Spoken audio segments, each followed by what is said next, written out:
What's going on? How y'all doing today?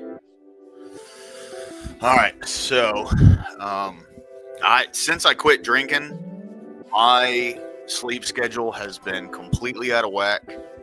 I slept literally all fucking day yesterday, but it doesn't mean that I haven't gotten good rest. So I'm not like delirious or anything. I just need to get my sleep schedule back in order. Cheers, Darth Matt. Dude, good to see you, man. Good to see you. Hope you're doing all right this morning. Yeah, man, that's what I'm doing, bro. So today's gonna be town hall, and what I'm wanting to do for town hall is have a Jeffrey Epstein debate, or at least like theme, right? And come up with a bunch of good prompts for it. And I have a couple. Okay. This is where I'm at right now. I can go ahead and just share this window real quick.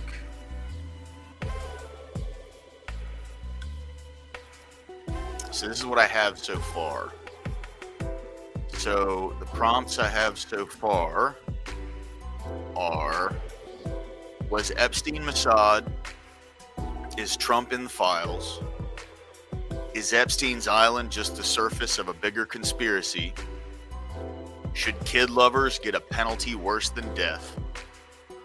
Should the age of consent be raised? Should politicians in the files be arrested and have an example made of them? Would the release of the files crash the global economy? That's what I got right now. Absolutely, bro. Yeah. Oh, yeah. 100%. I agree. Yeah. Kid lovers should, this may not be TOS. This is just what I believe. They should suffer agonizingly until they die. It's what I believe. It's what I believe, you know? Yeah. I have no sympathy.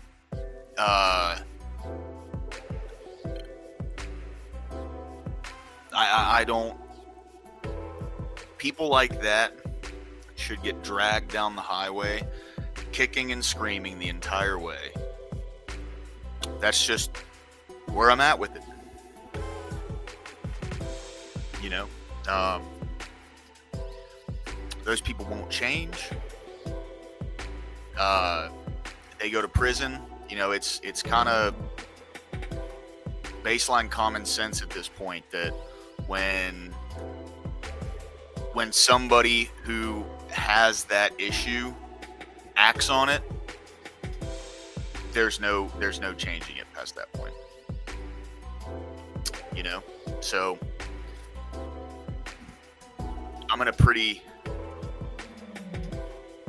I feel like I'm in a pretty reasonable position. Oh yeah, absolutely, man. Oh, damn it.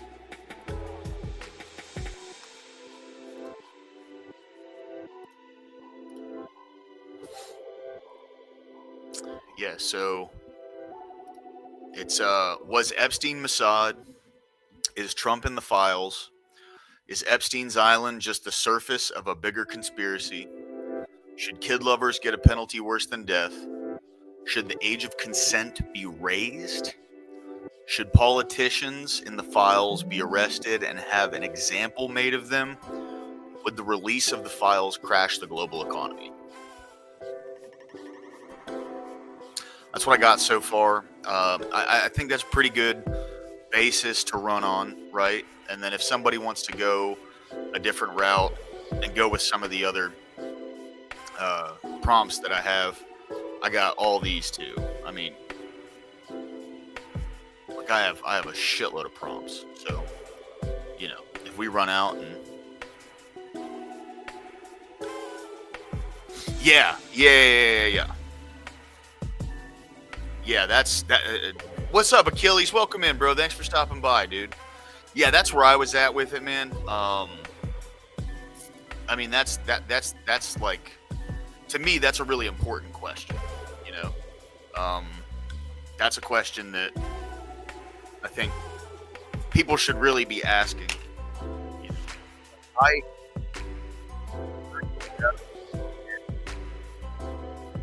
is actually like he's obviously in the files because he was on Epstein's plane, but whether or not he was serviced by Epstein, I don't know. I can't answer any of that shit. Like I have no idea, right? But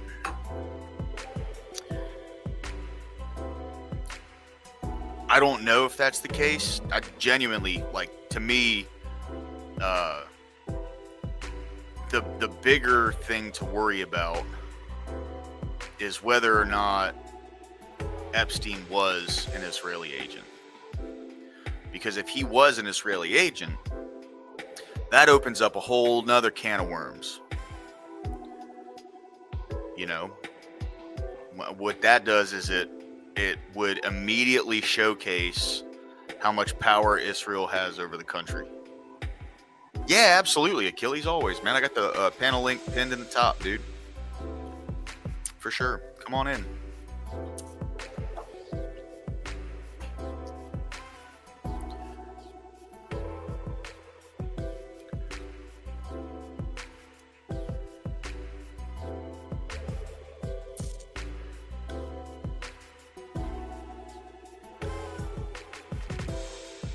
You have a pin, don't I? Yeah. Good morning, brother. How you doing today? Oh, I'm doing good. Do I sound like I'm underwater? A little bit, but it's all right. I can still understand you. Yeah, that Epstein stuff, man, that's crazy. I can't believe Catch and Dan, man. Yep. That's Same, awesome. That they, I'm glad they're doing it. Yeah, 100%. It seems like, from what everyone's saying, one second. Darth Matt said, I'm supposed to go cut my hair now at the barber so I don't wind up looking like a hippie, but I'll go on lunch break. There you go. There you go. I cut mine, dude. I'm down to the nitty gritty. It's funny, dude. When I grow all this out, it's like a full head of hair. But then when I buzz it, I got the I got the slappy top, man. Which I'm not worried about that. I don't give a shit. You know what I mean? But anyway, Achilles. Yeah, no, 100%. So from what it's looking like, now this is all rumor mill, okay? But what it's looking like is Dan Bongino and Kash Patel both are threatening to step down from their positions if Pam Bondi isn't fired. So it looks like she might be compromised.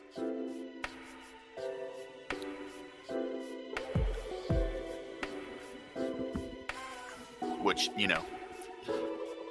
Yeah, I didn't like her in the first place, really, to think about it. Because she just seemed too eager to get the position. Yeah. No, I agree. Yeah. She was like the second string pick, you know. It would have been nice to have Matt Gaetz in there for sure. Yeah, I think Matt Gaetz would have definitely dropped the bomb on everybody. Yeah. Yep. And, you know, who knows, man? Maybe Trump actually is, like, trying to cover for himself. You know, that sucks, but... I hope that's not the case, because if that's the case, man, he's done for. Yeah. All it's going to take is that file coming out, man, and him being on that list, and everybody's going to be like, whoa, man, that's not cool. Yeah. No, it's going to be bad, dude. I'm just wondering who the hell's on that list, man, because there's going to be some big names on that list for everybody to be just being like, no, we're not going to show it. Yeah. Well, so I do think it's names that are on the list that are keeping it from being released, but I also think there has to be some kind of connection to Israel in that list, because like I personally believe Epstein was Mossad. Like when we did that deep dive, all the connections that he had to Israeli intelligence is just, the evidence is just way too it's overwhelming, bro. It's overwhelming. Yeah, there's no way he's not Mossad. I mean, if you think about it, he was his Maxwell, Gasoline Maxwell's freaking father was in with the Mossad. Yeah. Not only him, but there were a couple other people that were in Mossad that Epstein hung around. So, you know, it's a clusterfuck. Let's just put it that way. Yeah. It's bad. It's not good. Whatever comes out of this is not going to be good. No, it's not. For sure. That's, I mean, that's unfortunate, but that's where we're at today. Good idea there, Matt. That's what I'm going to do. I'm going to add that in.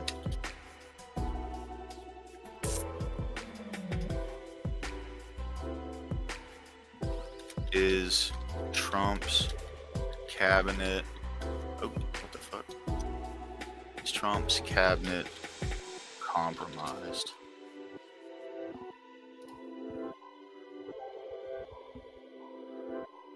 Yeah. Yep. No, you're right. You're right there, Darth Matt.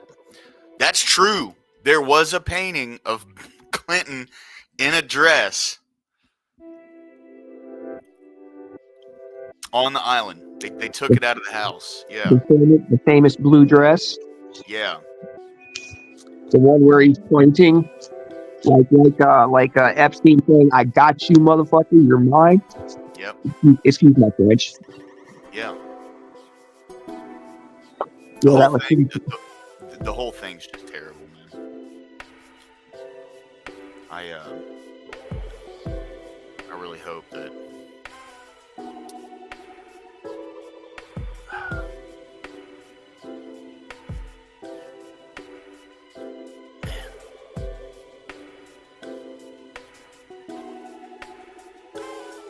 all we can hope is that Trump does the right thing. You know, I mean, it's. Well, let's just pray he does the right thing. He gets rid of Bondi and put somebody in there that's actually going to do the job right. Yeah, for sure. Let's actually get Matt Gaetz in there, because I know for a fact Matt Gaetz would have that probably would have been one of the first things he did. Hopefully, right? Oh, heck yeah, that's one of the main reasons why I voted for Trump. Is so that they would get this damn Epstein list out, and now that everybody's saying no, it's not coming out, I'm just like, mother. Yep.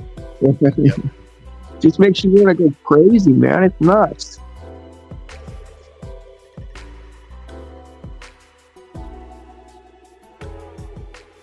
Oh yeah, 100%. Well, see, that's the thing, Darth Matt. Like Clinton's in the bag. That's the issue. Like, he's for sure in there.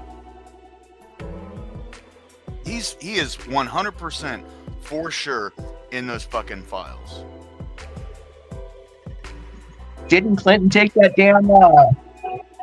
Didn't Clinton take the Lolita Express like 25 times or something like that? Yeah. Here, let's look it up.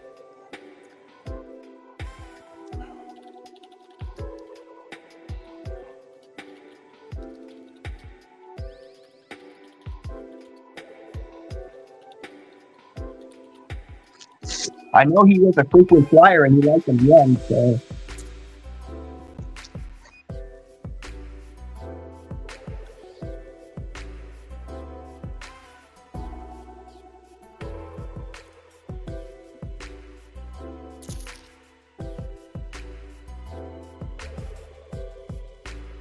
All right, so here, I'll pull this up.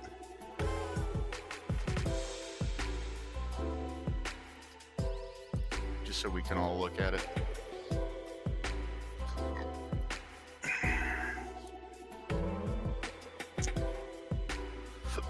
Okay, so it says, it's been widely reported that Bill Clinton flew on Jeffrey Epstein's private jet numerous times. In 2019, Clinton spokesman's Angel Urania stated that Clinton took 4 trips on Epstein's plane in 2002 and 2003, 1 to Europe, 1 to Asia, 2 to Africa for work related to the Clinton Foundation. Flight logs have indicated that Clinton took more flights than the 4 initially stated. One report suggests he took at least a dozen separate flights, while another claims at least 26 flights. Discrepancy might be due to variations in how individual flights and multi-leg trips are counted. Bill Clinton and his spokespeople have repeatedly denied that he ever visited the island.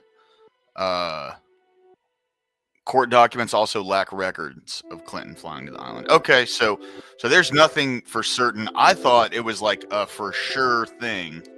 Now, I do know Prince Andrew.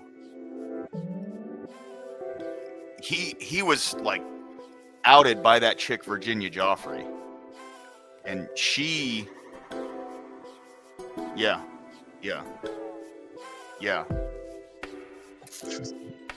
Man, it's just disgusting. I can't believe how many prominent people are actually on that list. Yeah, They're babies on that list. They need to get fucking outed, dude. Yeah, they do, man. These damn pegs need to go. They need to get fucking outed. I'm sick and tired of seeing our children getting hurt because of these assholes.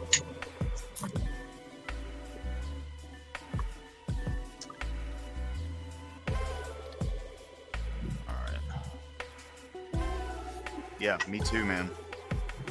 That makes me wonder. Go ahead. Where is the 300 and some odd thousand children that were trafficked in here? They said they found some of them, right? Well, they found like, what was it, like 40,000 of them? But there's 300,000. Yeah. Did they find the 300,000 missing children from the border? Yeah, it does, Matt. That's true, man. The slower they bring this out, the worse it gets. They weren't even issued the paperwork. All right, so the Department of Homeland Security Office of Inspector General report from August 2024 revealed that Immigration and Customs Enforcement could not monitor all unaccompanied migrant children released from DHS and the Department of Health and Human Services custody. This report stated that ICE was unable to account for children who either failed to appear for the immigration court hearings or were not served with a notice to appear for a court hearing. The report identified that over 291,000 children were not issued notice to appears, and 32,000 failed to appear for their scheduled court dates between 2019 and 2024. So that's over 300,000 that are basically unaccounted for. That's freaking ridiculous. Absolutely just heartbreaking.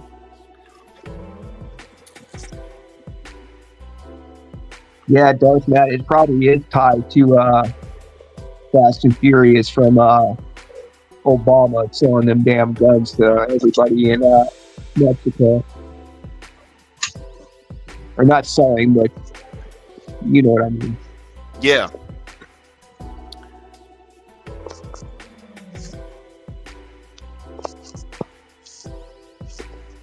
Gave them all automatic weapons. What an idiot.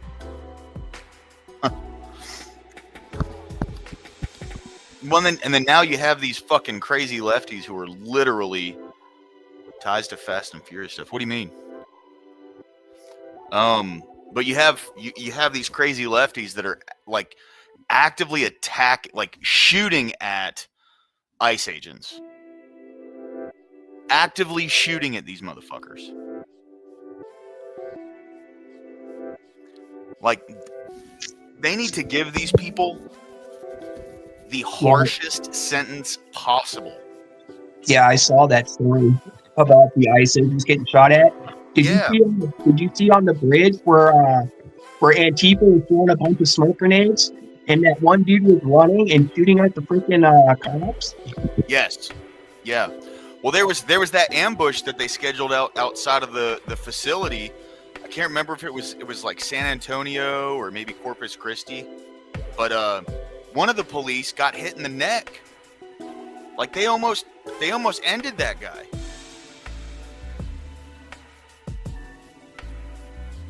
Who was it that told me that story about the guy getting shot in the neck? I can't remember who that was.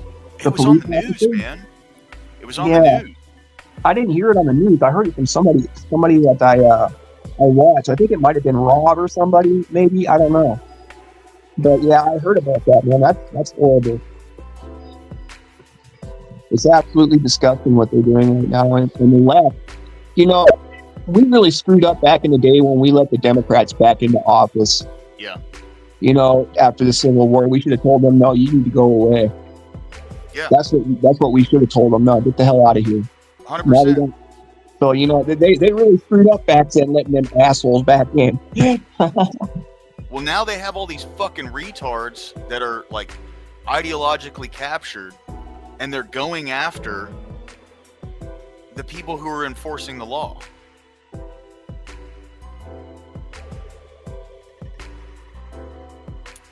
I'm trying to find the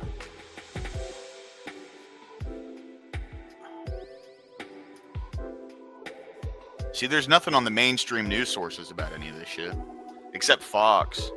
And I still don't trust Fox, bro. Fox is like what I think is they're pretending to be conservative media, right? It's like controlled opposition kind of thing.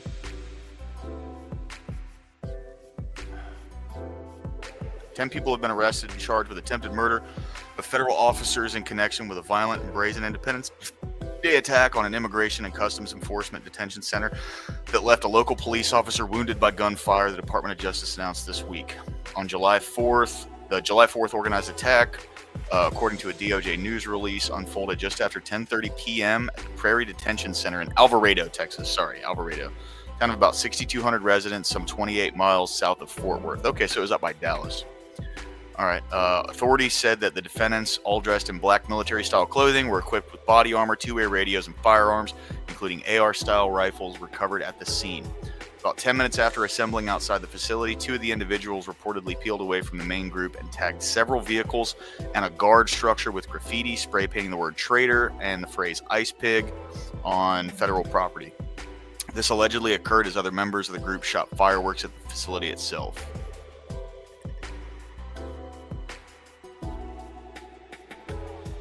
Yeah, it says an Alvarado police officer responded to the scene after correctional officers called 911 to report suspicious activity. When the Alvarado police officer arrived, one alleged defendant positioned in the nearby woods shot the officer in the neck. Another alleged assailant across the street fired 20 to 30 rounds at unarmed correctional officers who had stepped outside the facility. It's unclear how long the barrage of fireworks and gunfire lasted, but authorities said all 10 defendants fled the detention facility's grounds and were later caught by additional law enforcement backup, including one suspect identified as Bradford Morris in the criminal complaint during a traffic stop. So two of these people, one is this Cameron Arnold, and then there's another one. I just saw a thing on X where two of them were trans, right? Oh shit.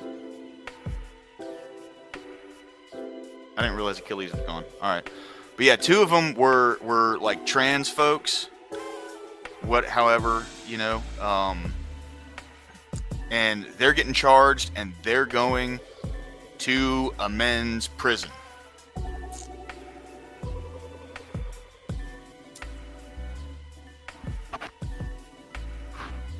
They're going to real man's jail, bro. What's going on, Achilles? Sorry about that, man. I accidentally exited. Oh, it's okay. Yeah, 100%, Darth Matt. Absolute retards. Because they actually believe all this shit. They believe it. Go ahead. Wasn't there one guy that was on the run? Yeah, but he was from a different facility. And he acted alone. He wasn't actually in this like organized ambush, which is what this was. Oh, I thought he was part of it. Never mind, my bad. He's in the same like group as them. It's this guy right here. Oh wait, never mind. Maybe he was. I thought he was. Let's see, additional suspect Benjamin Hanil Song. Yeah, that's him right there. That's him. Huh. So he's a 12th suspect. See, I thought he was from a different. 6 charges pending and related to the ambush in the Prairie Land Detention Center. He's believed to have fired towards 2 correctional officers and 1 Alvarado Police Department officer. See, I must have misread it then, because I thought he was at like a completely different. Yeah, I think he's still on the run. Location. I think he's still on the run. I'm sure.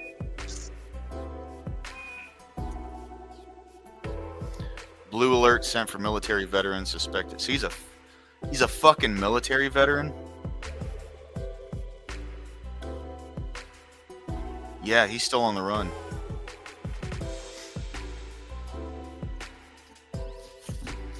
He's probably in some fucking blue city over there, dude.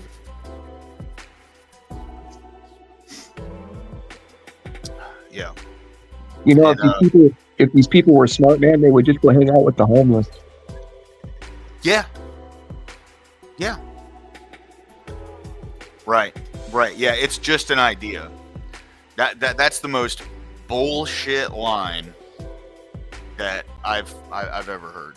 I mean, it's so crazy that people actually believe that shit. Isn't that what was it? Bill Barr said that? It's just that was who said it was just an idea? I forgot who said that. I thought it was Merrick Garland.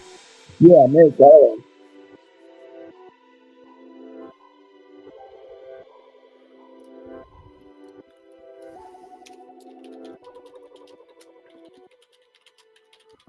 Who said that?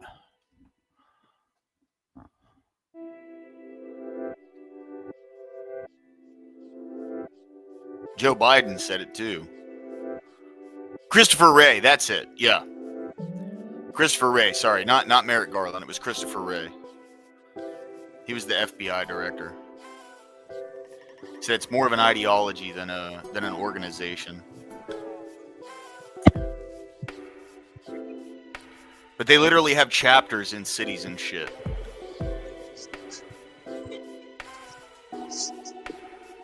So much for that theory, huh? Yeah. You know what's funny?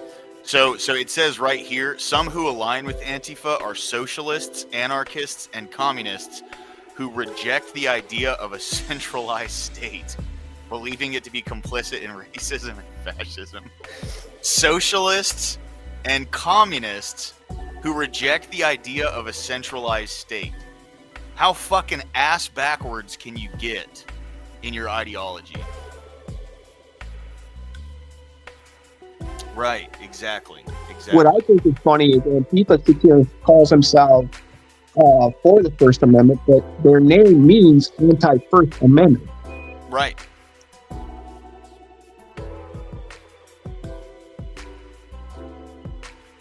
Yeah.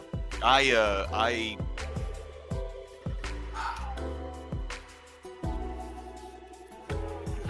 think there's got to be something going on behind the scenes to do something about these folks. There has to be, bro. If they're not, they're complete retards. Like, yeah, if our government can't figure out how to take care of these people, then there's something wrong with our government. For all those years that we were taking care of terrorists over in frickin' Afghanistan, Iraq, and other places, you're trying to tell me we don't know how to frickin' take care of these people and get them out of here? On our own soil. Exactly, my man. You know? Highly fucking doubt it. Well, that's the thing, though, you know, is like the last... Yes. Oh, yeah, they're falling apart, dude. Like, I don't see any Democrat, like, favorability being built up. I just see more people hating the Republican Party now, too. You know what I mean?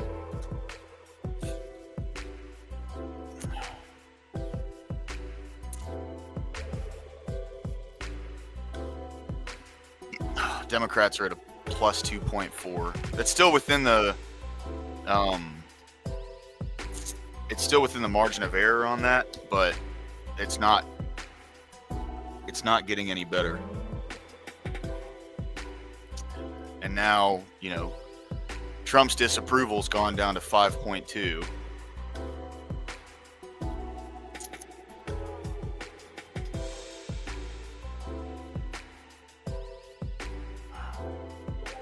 Did he really fucking shit the bed on this Epstein stuff, man?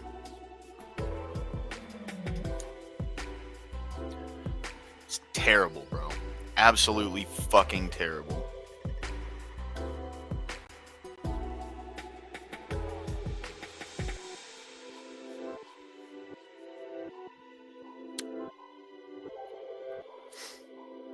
Democrat Party favorability is at negative 21.6.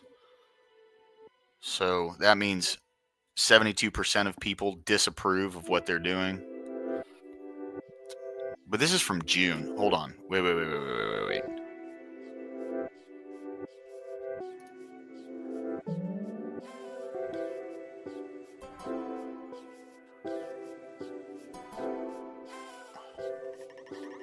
Yeah. So he's underwater by 5.2. His favorability.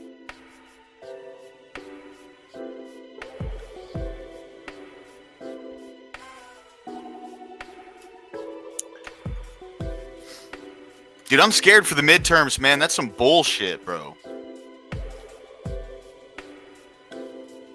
What's going on, buddy? How you doing? Hey, what's up? Good morning. Not much, man. Good morning. I like to jump on open panels. We'll come on, see what's going on, see if you're having fun. Oh, yeah, man. Yeah. I'm just running through stuff. How's it going? You doing all right today? Yeah, I'm doing all right. Nice morning. Yeah, man. I'm getting my coffee in. Get my wake and bake in. There you go, bro. Absolutely, yeah. I don't smoke no more, but I'm pro weed, dude. I think everyone should. Not everyone that thinks that it would help them. I think they should utilize that. You know what I mean? I do think that. Yeah. Absolutely. So what's going on, man? Got anything to add to the discussion? I know. I just pulled you up and I watched you for a little bit and I jumped on. So you're talking about approval rates and whatnot and elections and stuff. Yeah. So, yeah. Just where you stand politically, man? I'm a pro-Trump, I think. Okay. At the time, yeah. So I like what he's doing. I like the changes and stuff. So I'm on that side there, and need some. I think the country's kind of on a downslide and needs some rebuilding and just that's where I'm at. Yeah. No, and I hear you. I'm personally right now. I mean, I voted for Trump 3 times. I'm really not happy with what he's doing right now, especially when it comes to this Epstein stuff. What's going on with the Epstein stuff? That's why I didn't know. I didn't know about that. He nominated a couple people that were very pro, like releasing the files, getting that out there, and now that people are like, okay, you've been in for almost fucking 6 months, dude, like what's going on? Let's release them, get them out there. Now they're trying to say that there's no list, that he didn't off himself. They just ended the probe into Prince Andrew, which was like the only one where we had there was a witness that gave a legal deposition that he doesn't sweat. Right. Yeah. There's no lead there. He was just getting some pizza. Right. Yeah. It's so I'm personally, man, like I'm a little frustrated. Not a little. I'm very frustrated with Trump. Nothing came out. No, he's not giving it up. He's not, dude. Everybody, that's the same thing people thought about the UFO stuff. They're like, oh, Trump's crazy. If there's UFO information, he's got to put it out there. And he's like, I don't know. I wasn't down in Area 51 or 2. I don't know. Yeah. I don't know about the UFO stuff. You know what I mean? I mean, it wasn't as much as it's not exactly the same. This is more real. Exactly, there's more information. But that's what people in the UFO community thought, that because Trump was so crazy, not because he said that he was going to release anything, just because he's so out there. He was just going to go, oh, look what I found. Area 51. They've got a little aliens around. Exactly. But no, that didn't happen. And, well, yeah, and this shit should come out. No, exactly. See, what the issue with this is the implications, right? So, like, the implications with this, the reason it needs to come out is on that basis alone. Because if there are people who are engaged in this stuff, that is, by the way, dude, chat is cheersing you for the wake and bake there, bro.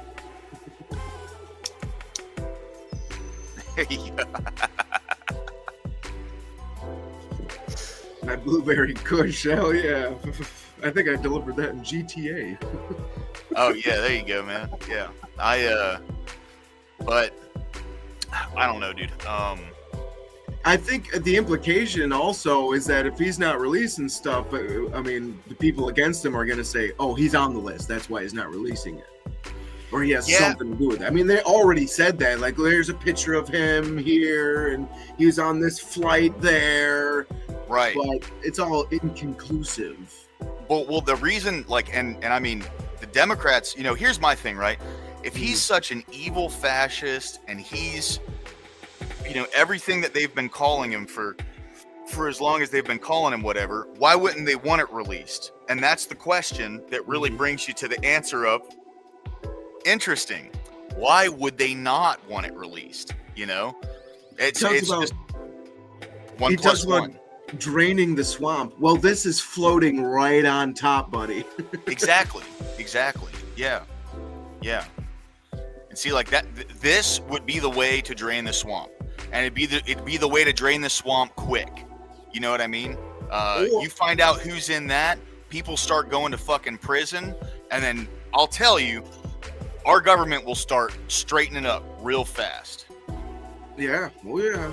But to play devil's advocate here, if you're a Trump fan, maybe, just maybe, there isn't. What if there isn't? What if he really didn't, or really did kill himself, and there's really anybody knows on the list, and we already got the people or something like that? I mean, we don't know. I don't know. Yeah. Could be. That's all I'm saying. You never know. Just to give them the benefit of the doubt. Just giving them the benefit of the doubt. That's all. Well, I mean, okay, so from where I'm at with it, right? Mm-hmm. When it comes to the economy, that is the thing. Like I'll talk good about Trump here, even though I'm frustrated right now with him. What he's doing with the economy is good, and so I'm in logistics. Let me tell you, man. Here, hold on. I'll take this down. All right, give me. Most of the things he's done is good. Maybe he's still trying to do good. Yeah. That's all I'm saying. Give me 2 cities, my friend. 2 cities? Yeah. Or 2 titties? 2 cities. Okay. New York, or let's see. Let's go opposite ends. New York and California. Somewhere in California. I don't know. City. Okay, we'll go to Los Angeles. All right, yeah. That's a good one. Okay. I'm waking and baking. I'm not good at today until next Sunday. Oh, there's not a lot moving. Okay. Well, I guess it's Sunday, so there's probably not anything getting posted. All right, so just for instance, just to show you, pull this up real quick. So this is what they call a load board, right? So you go on here. Ew. Yeah. But so this will show you where freight is moving back and forth between different cities, right? So right here we have New York City to Los Angeles. Probably not going to find much on that, especially like on a Sunday. People start posting them tomorrow. But we can do something like Pittsburgh. Okay. What about Baltimore? Baltimore? Yeah, we can do that. Yeah. Baltimore, Maryland. We'll go Baltimore, Maryland to Atlanta. Okay. And that's going to be everything over the next week, right? So there you go. Okay. That's what I was looking for. So those 2 loads that you saw earlier, which is like, that's freight that goes onto one truck, right? And that truck goes from point A to point B.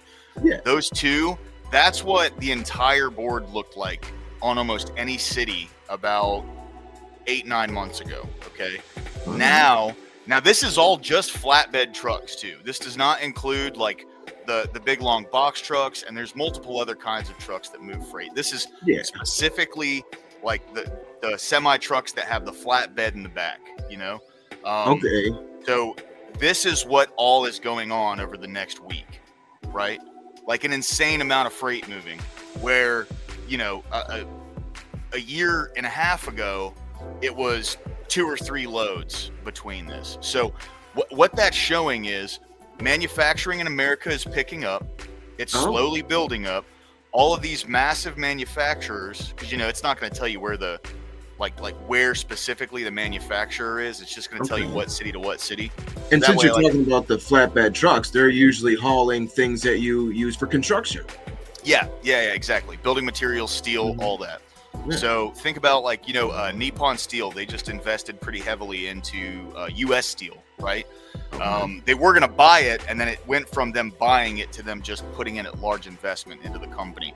So they're opening up a bunch of contracts for people like me who do logistics. They're ramping up. They're like, I live in Birmingham, Alabama. So their main location is over in Bessemer or West End. It's just west of me. So they're hiring people en masse at higher wages than they typically have. They've ramped up production. They're going to need more shit moving. So like, we're starting to see these things taking effect. It's little by little, right? Like it's not, we haven't gone full board and completely opened up our manufacturing sector, but this is going to start snowballing. And that's why, like, you know, I'm glad that he did all the tariff stuff at the very beginning of his presidency, because we'll really start to see, I'd say probably another year out, we're really going to see like a change in the economy. The GDP is going to start climbing pretty decently. Wages are going to go up. Jobs. What's up? There's more legitimate jobs. If there's more construction, there'll be more buildings. There'll be more need for employees, and so exactly. That's what's called a good economy. Exactly. And you know, like this whole tariff thing, right? For it to reach like its pinnacle, it's going to be 5-10 years out before we really see the entire change in. But that's why we need to get the fucking midterms, dude. And like him doing this thing with the with the Epstein files is terrible, bro. It's fucking terrible. Because like, you know, whether or not he's actually in the files, the public sentiment around this issue, people are pretty serious about this thing, right? Like people want to know, are there folks in our government that were involved with this? And if that's the case, they need to go to prison, right? Like, so, you know, hopefully there's, you know, an element of the whole 4D chess thing. I hope so, right? Like I'm rooting for Trump. Don't get me wrong. I'm frustrated, but you know, it was the same thing like when Biden got into office, right? Like I didn't like Biden at all, but I was still rooting for him because I want whoever's president to do good, because I love my country. You know, what's good for me is going to be good for everyone else.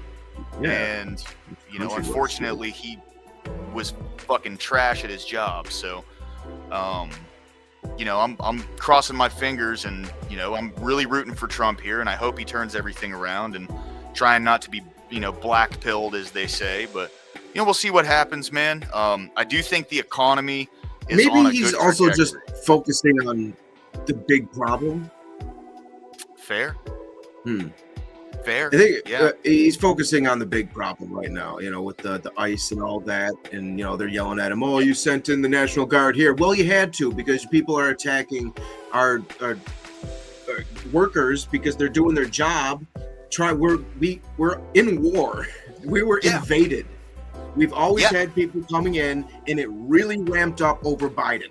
They really let people just fucking waterfall in, and now we're at war because we're invaded, and he's doing some big cleanup.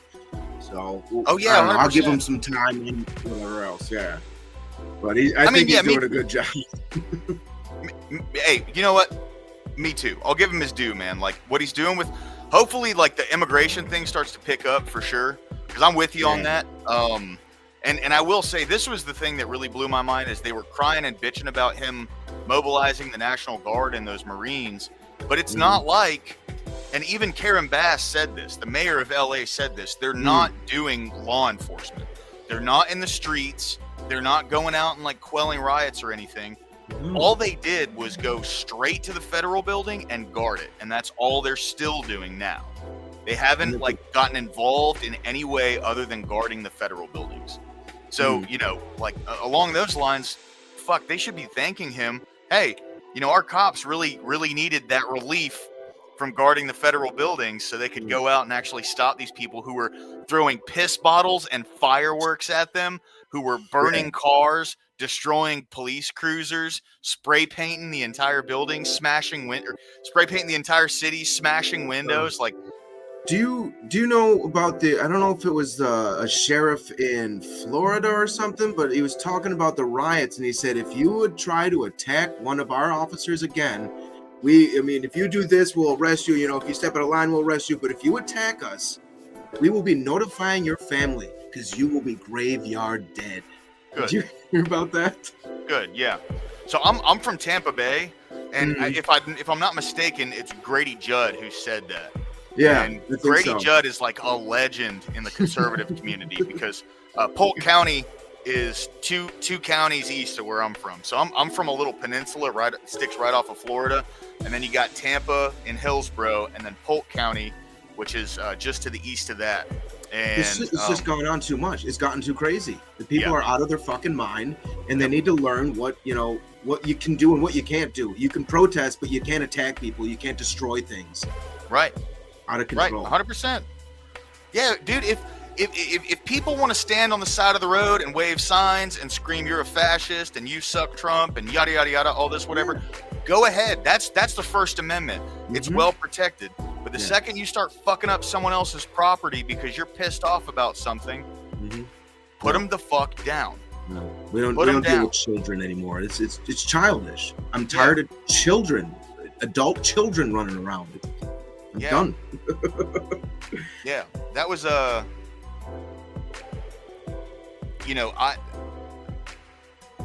I can't lie. It might have been a little sadistic of me, okay? But I can't lie. Every reel I would scroll through where I would see some dumbass rioter crying about getting shot in the eye with a rubber bullet or having one of their nuts exploded by a rubber bullet and having to get it cut out, like all those things, it made me laugh because it's like, you put yourself in that position. Yeah. You were probably not. It's not like you were just standing around holding a sign and yelling. You were obviously doing something, either antagonizing one of the riot police or spitting on them or something. You think? Exactly. That's assault. That's assault, brother. And you fucked around and you found out. Yeah. I mean, you're taking a risk. Whenever you do so, you know what you're doing. You know you're taking a risk, and that risk is bodily harm. Yeah. Especially people, the Woking Dead. That's a good one, dude. That is a good one. Carl, that's a good one. They shot your nuts off, Carl. Yeah, exactly. But yeah, man, I will say, some of the most refreshing videos that I saw coming out of the riots were people trying to block cars and keep them from moving, and then you know what I mean? Yeah. Beautiful. I wouldn't know. I wouldn't put up with that. I'm sorry. I'm in a deadly weapon, and you're like walking up to a gun and putting your forehead on it. You don't do that. I'm in a deadly weapon, and you're threatening. What am I going to do if I get out? You think you're going to hand me pamphlets and tell me what the good news is? No, you're not. You're going to assault me. So I'm going to protect myself with the deadly weapon I'm sitting in. Correct. You fucking idiot. Yes. Absolutely. What am I going to expect if I roll down the window? A pamphlet or a fist in my face? Right, no. Exactly. If you threaten me, I'm going to protect myself. Yeah. And they're throwing, and you're watching them burn cars and throw cinder blocks through windshields and shit. Mm-hmm. I'm not going to stop. Fuck you guys. No, you know what I mean? 100%, dude. This isn't GTA. You're gonna tip my car over. I'm just gonna I'll just roll it back over. No. Right. Bodily harm. I'm gonna protect myself from bodily harm, and that's what you should be able to do. Who knows who's in that car? A little old lady. Come on. Or a child. Yeah, a child. Somebody's gonna protect their child. Hell yeah, no. You surround a car with a group of people. What is the implication? You're gonna attack the person inside the car. Yeah. So in this country, you have the right to defend yourself. 100%. It's a deadly weapon. Yep. That's one of the things they did down in Florida. See, I'm in Bama right now, but down in Florida, that was one of the things they said. If you stop a car and they hit you, we're not even gonna like ask them a question. You know what I mean? And like that kills riots real fast. When these people realize, oh, if I step out into a street and I think I'm, Mr. Big Activist over here, and I get hit, the only person going somewhere is me going to the fucking hospital if I live. Yeah, you know what I mean? So all I'm doing is turn on my windshield wipers. Absolutely. Yeah, exactly. Yeah, it's gonna be crazy taxi up in this motherfucker. Yeah. You know what I mean? Let's see license. Right. Dude, Base, man, I'm glad you jumped in, bro. Yeah. It's nice little chill place you got here. I appreciate it, man. Yeah, I typically stream later in the day, but I was gonna go. I'm a Christian, I respect other people's beliefs and stuff. This is just where I ended up, But oh, morning, Beth. How you doing today? Good to see you. Glad you stopped in. But I was gonna go to Divine Liturgy today, and then come to find out that they're not doing it on Saturday today. So I don't know what happened, but we'll go tomorrow. Let's see here. Yeah, what else is going on? I want to pull There's something. some nice people in the chat though too. Oh yeah, man. Yeah. Dude, I'm very blessed with the folks that come and watch the stream.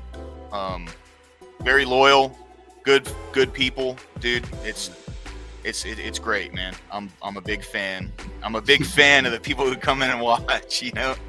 It's nice to have that reciprocity there, dude. Yeah. Do you ever watch Rob Noor? No. Oh man, okay. I gotta plug my boy real quick. Hold on. I'm gonna post his channel in chat. Please go give him a sub, dude. He is a fucking legend, man. He's the one. This is the guy that he inspired me to start streaming. Okay. So yeah, you go into chat, give him a follow. He does call-ins, so like it's like one-on-one stuff. He doesn't do open panels necessarily, but he's definitely a good one to listen to, bro. Okay. I'm a big fan of him. Nice. For sure. Nice. Yeah, I'll check that out. Look on that. I'm trying to find something good for us to can watch something good. I want to watch this. Tucker Carlson yesterday released an interview. Remember George Santos? Yeah. So he was the Republican that got kicked out of office, and he's going to prison. So he brought George Santos on, and Santos is just going scorched earth on Congress. Like on camera, he's like, "Fuck them, they're wasting money." I mean, he got in a lot of trouble for lying, so take anything he says with a grain of salt. But at the same time, I think when someone's about to go into prison, he's probably like, "Fuck it, dude, I'm gonna burn it." So we'll see what happens with that one.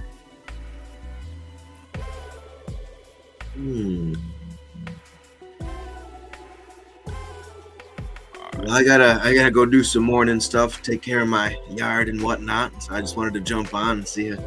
That's pretty cool. I'll look for you again. I subscribed, checked out your buddy. So thanks, brother. I appreciate that, man. Yeah, come on by anytime, bro. You're always welcome, dude. For sure. Yeah. It was a fun time. Yeah, bro. Have a great day, man. God bless. You too, man. Good day to all your people in the chat, all your fans. Bye. Peace and brother. love. Peace and love, dude. Peace and love. Absolutely. Yeah. Current day monk. That's definitely a good way to describe Rob, dude. He's such a legend, dude.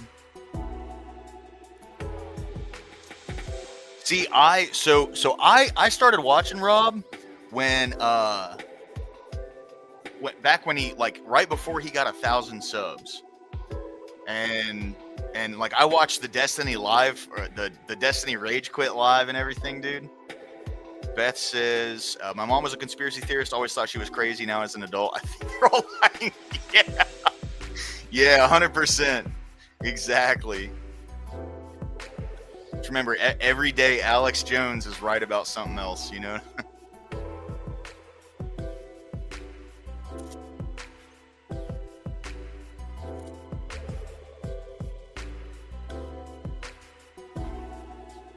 Alright. So Rattlesnake has something up on Premiere right now.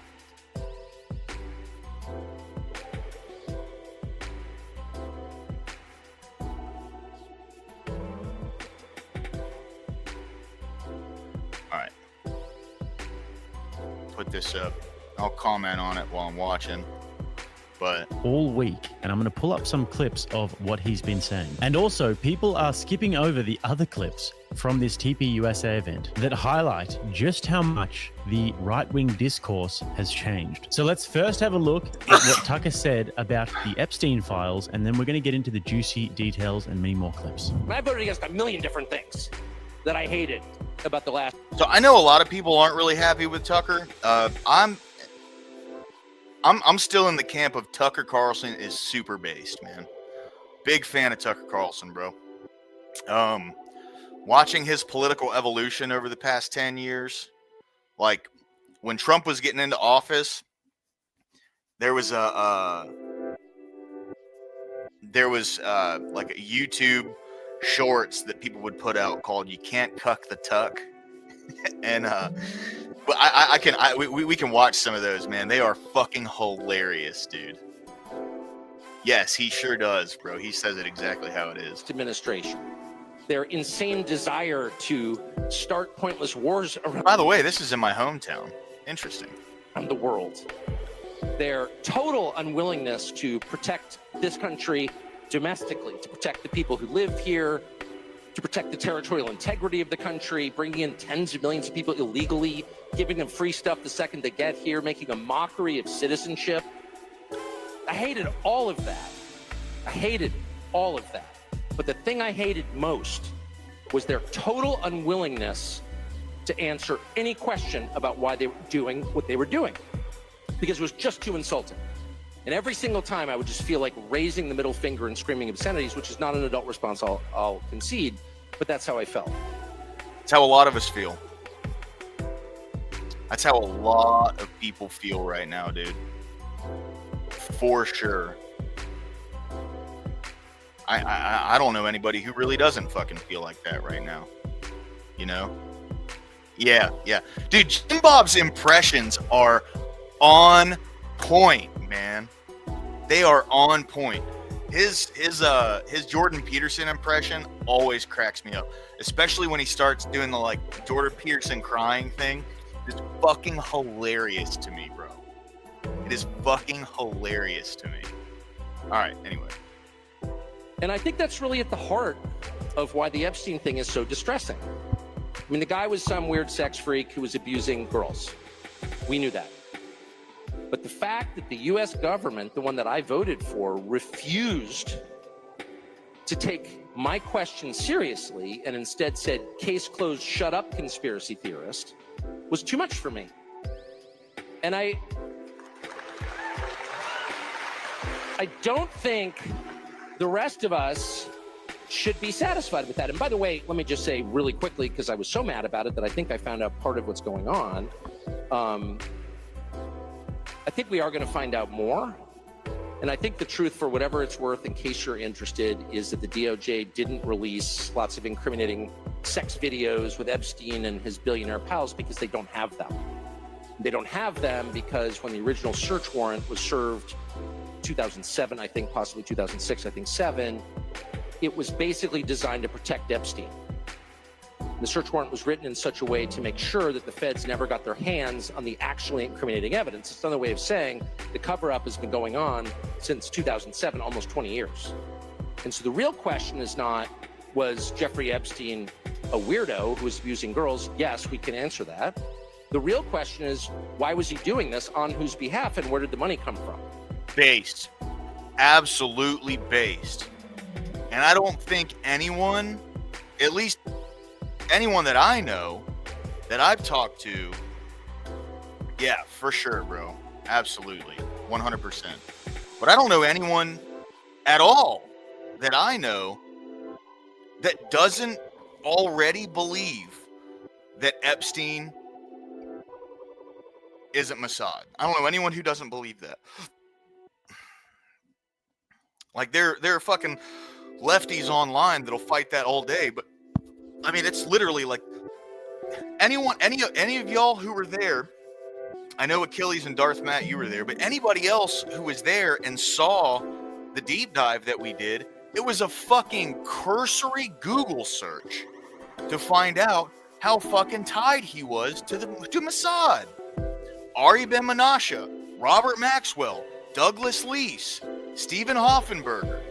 I mean, all these people point direct ties to not only Israel, but MI5 and the military-industrial complex at large, and CIA.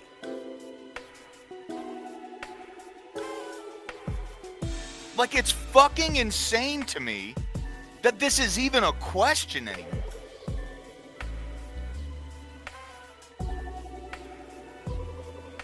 And the real smoking gun with this is Ari Ben Menashe. Okay? This is a guy who was with Mossad. He was an Iraqi Jew, or an Iranian Jew, who moved to Israel, did 4 years with the IDF, and then since he spoke their language, he joined Mossad, and they said it themselves. He had access to very sensitive material regarding Israel and Iran. Very sensitive material. So this is not just some Joe Blow who said these things. He's not just some guy who no one can trace his actual credentials.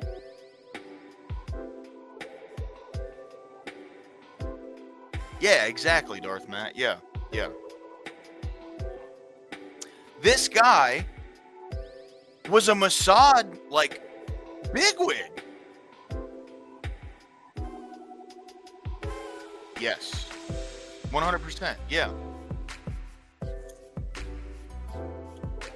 So this is the fucking guy for the Mossad. Especially, it's coming to a head now, all these, like, goings on in Iran. And he is the one that's saying Epstein was Mossad. Epstein got his start under Douglas Leese. Douglas Leese was an arms dealer, directly tied into the military-industrial complex, was a defense contractor with them. That's where he got his start. This isn't a crazy fucking conspiracy theory. It's the truth. And those are the questions that need to be answered. And I think it's entirely fair to ask them. And it's not adequate to say anyone who asked them is somehow desecrating the memory of little girls who died in Texas. I'm not going to put up with that answer. I don't care who gives that answer. That is not acceptable. Correct. It was an abject failure to answer that question that way.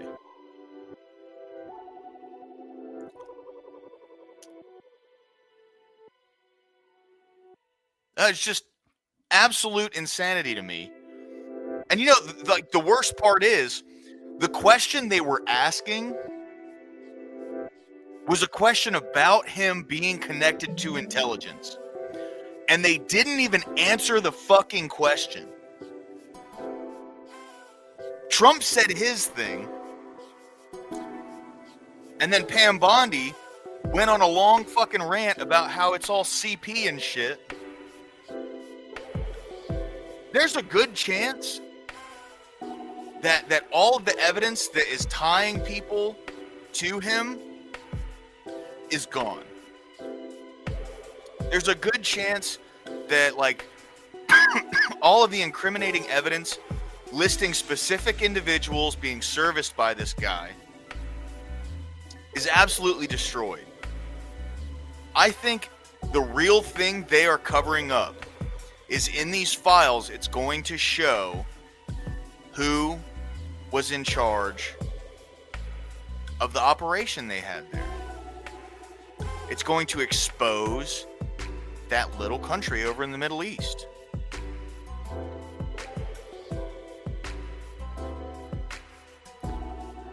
There are probably so many fucking names in those files. And there's a good chance that a lot of those people weren't actually serviced by him. Yeah. 100%. Exactly. Darth Matt and Achilles.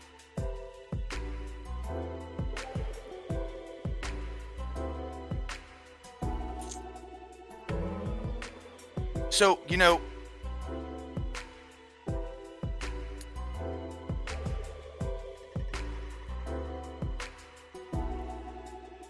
what's important is just to fucking release them.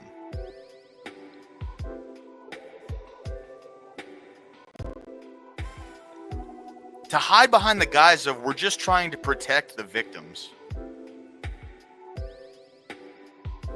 is absolute horseshit, okay? And I think if there's a foreign government that has leverage on people, especially billionaires and politicians in the world, it needs to be released now. It needs to get released now. Tear the Band-Aid off. We'll deal with the fallout. But the longer this goes on, the more you risk having people like gain positions of power and fucking destroy our economy. Continue to destroy our economy. And I think the real answer is Jeffrey Epstein was working on behalf of intel services, probably not American. And we have every right to ask, on whose behalf was he working? How does a guy go from being a math teacher at the Dalton School in the late 70s with no college degree to having multiple airplanes, a private island, and the largest residential house in Manhattan? Where did all the money come from? And no one has ever gotten to the bottom of that because no one has ever tried.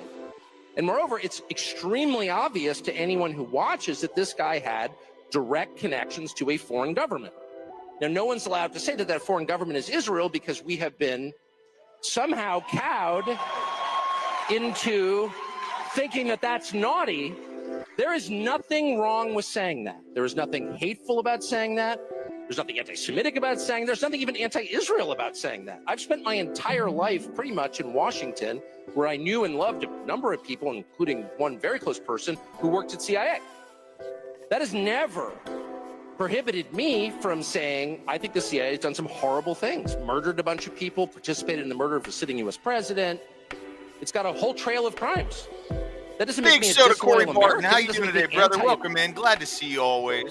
I watched some of this yesterday, and it was pretty fantastic.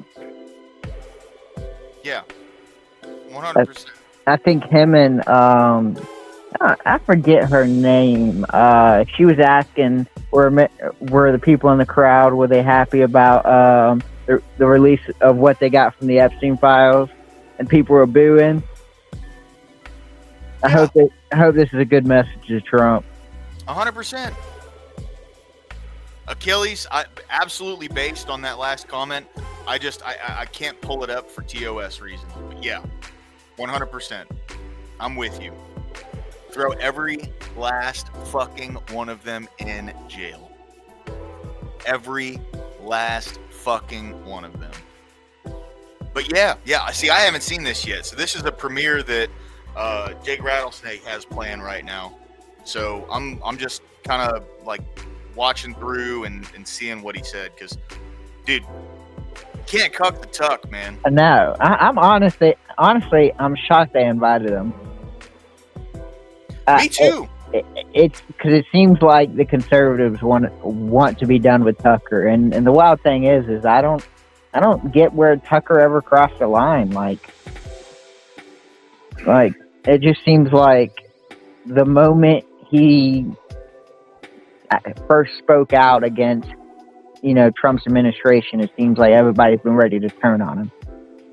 Yeah. Well, I mean, it's like it's the military-industrial complex dick suckers, man. Like, that's what they're doing. Everyone who's riding Israel and the military-industrial complex, they're the ones that hate this guy. Yeah. I mean, like, Ben Shapiro turned on him. It's like all these people who I thought were, I guess, decent people are now turning into where they're not so decent of people. Yeah. 100%. And Tucker's risked his career multiple times because the side he supports, he realized, hey, I don't like these people so much. Oh.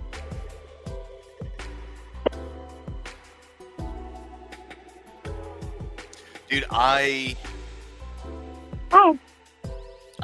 wish we had more people like Tucker, man.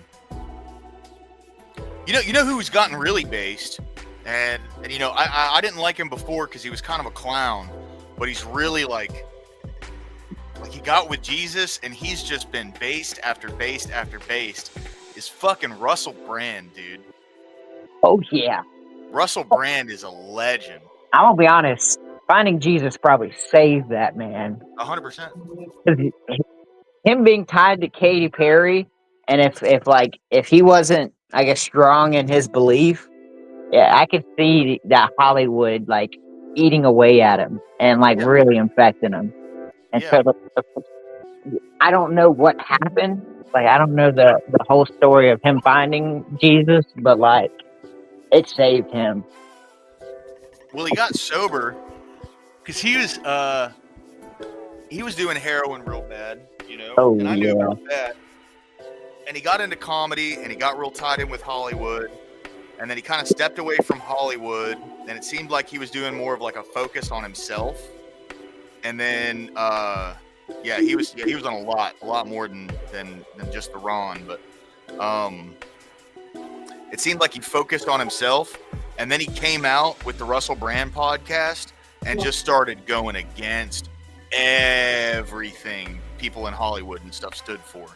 So then they came out and they were like, he was, essaying women and doing all this, and they never proved anything. And even though they never proved anything, and then the quote unquote victims never actually came out and made a formal address about it, he still got his channel on YouTube demonetized. So he's mostly on Rumble now, or the big green platform. Shit. You can't say. That's wild. Yeah. You can't say the R word. Yes. Yeah. I mean, I understand, competition, but let's not act like Kick and Twitch, and I'm pretty sure you're allowed to say that on YouTube, right? You are, yeah. But see, the big green platform is not censored, and the big green platform is a haven for people like us, right? Where we can go and we can spit out our ideas. And the CEO of the big green platform literally told the UK, go fuck yourself, when they issued essentially a warning that they were going to sue him for having free speech on their platform. It's craziness, bro. Absolute insanity, my friend. Because I guess the way that Kick and Twitch took over the especially streaming aspect of it, and how many young people gravitate to that platform because of all the younger streamers. Yeah. It's wild to me that YouTube wouldn't see that as direct competition Right. as well. And so, like, it would be, I guess, the easiest just to say, hey, don't mention any other platform that competes with us. But Right. no, they got to be specific. We don't like this platform. That's wild. Yeah, 100%. That's wild. It's the same thing with Kick too, you know. I mean, YouTube doesn't treat it the same way, but on Kick you're allowed to like promote gambling and stuff. And Kick has a really large kid base to the people who watch Kick, you know. So that's where their like kind of ethical thing really falls short for me. Is, you know, people like Kai Cenat and Aiden Ross and all them, like those big time streamers, they really got in a lot of hot water for promoting gambling to kids, and that's not cool. No. Well, it's also, to me, it seems like since the gaming community really tied itself to Twitch, and then Kick had kind of a little bit more friendlier rules, so like it obtained some of them, you know, gamers, kind of like oddly promoted toward kids, even if they wouldn't admit it themselves.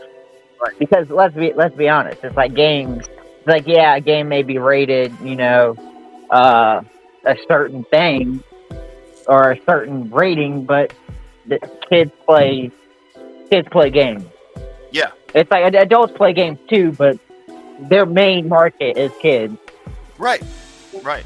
And so it's just wild. Because now with the R word, I wish they would change their format. I'm not the biggest fan of their format, but I think the company has been a godsend. You mean Twitch? No. The R word. Oh yeah, no, it has for sure. Yeah, and I think, like, you know, one of the best things that could have happened over the past 2 years was Elon buying Twitter. Oh yeah. Like that was so monumental, and dude, I hate Destiny, man. He's such a piece of shit. Well, I mean, to be fair, he's a perfect representation of the left. Now, there's some good people on the left, but like when you think of like the prominent people on the left, Destiny is the embodiment of all the bad things that, you know, we look at the left and we say, hey, you're quite dishonest, you know, you're not factually based, you know, you make emotional arguments, and it's like Destiny embodies all of this. Yeah. See, it brings me joy to look at his videos. He's been taking some of them down too. It brings me joy to go onto his page and look and see videos that aren't even getting 100,000 views, because it's just reaffirming that he's losing relevance, right?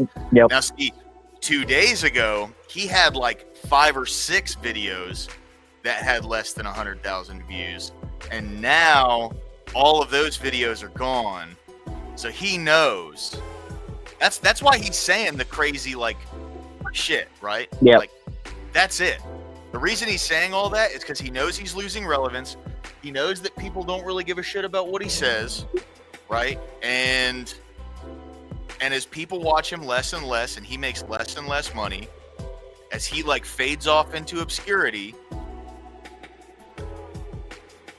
it's better for everyone. Well, see, the wild thing is, if he was just consistently honest and kind of took off his rose-colored glasses, yeah, he would be the Joe Rogan of streaming, especially on the political side. But it's like he's cutting off his nose to spite his face.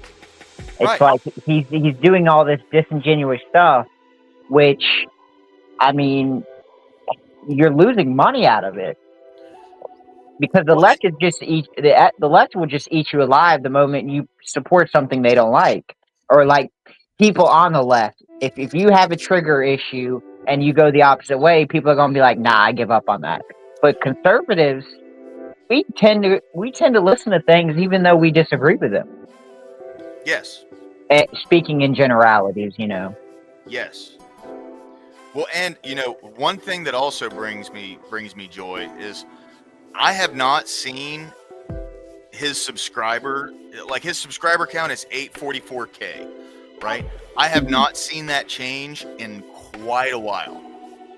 So what that means is he's not growing his audience, but because that's the thing, when you say shit like God killed those little girls for using NordVPN to look up corn online, you're not attracting anybody. That's a resentful comment. There's nothing constructive about it. You're not proving an underlining point. You're just being an ass. Yeah, dude, you're standing on their grave. That's what you're doing. What do you remember? You remember the Corey Capator comment he made? Yes, same thing. It's like these comments, like, you should never be that ingrained into politics to where, and I guess what he would say is, oh, I'm just doing what y'all do, and it's like, yeah, but we call this out. We don't like this behavior amongst us. Like, right. When people say extreme stuff like this, you can see kind of a fracturing on the right, and it's like with the left, as long as it's about a conservative, it's arm and lockstep. It's fair game, yeah. Yeah, it's disgusting behavior. Welcome back up, Achilles. That was the thing. Even when hey Achilles. Hey buddy, what's up? No, enjoying this beautiful morning. Ah, that's good, man. I'm glad you're enjoying your morning, buddy. Oh yeah. My kid woke me up because she accidentally peed in the bed. Uh-oh. If you guys don't mind, this video has like just a couple more minutes left. I'm gonna finish this up. I just want to watch Tucker Carlson's. American in any sense. I was born here. My family's been here for hundreds of years. I love this country. That's why I live here. So criticizing the behavior of a government agency does not make you a hater. It makes you a free person. It makes you a citizen. You're allowed to do that because you're not a slave. You're a citizen. And you have a right to expect that your government will not act against your interests, and you have a right to demand that foreign governments not be allowed to act against your interest. That's not creepy. Based. It shouldn't be forbidden. Absolutely. And yet all of us have trained ourselves to believe that you can't say that somehow. That that's like too naughty and forbidden. And the effect of making that off limits has been to create a lot of resentment, and I'll say it, hate online, where people feel like they can't just say, like, what the hell is this? You have the former Israeli prime minister living in your house. You have had all this contact with the foreign government. Were you working on behalf of Mossad? Were you running a blackmail operation on behalf of foreign government? By the way, every single person in Washington, D.C. thinks that. I've never met anyone who doesn't think that. I don't know any of them that hate Israel, but no one feels they can say that. Why? And I think the longer that we play along with it, the more subterranean and creepy and hateful the conversation actually becomes. So I think it's better just to say it right out loud. Did this happen? And of course, that question has been asked to the government of Israel, and their answer is, we're not going to tell you. And I think our answer should be, no. No. Sending you money. If you were committing crimes on our soil, we have an absolute right to know, did you do this or not? And yet everybody has been so brainwashed into thinking that's somehow an expression of hate or bigotry, when it's not. It's a baseline question that every U.S. citizen has a right to an answer on. What the hell was this? Before we get into all of the details here, see, that to me, right, purely and simply,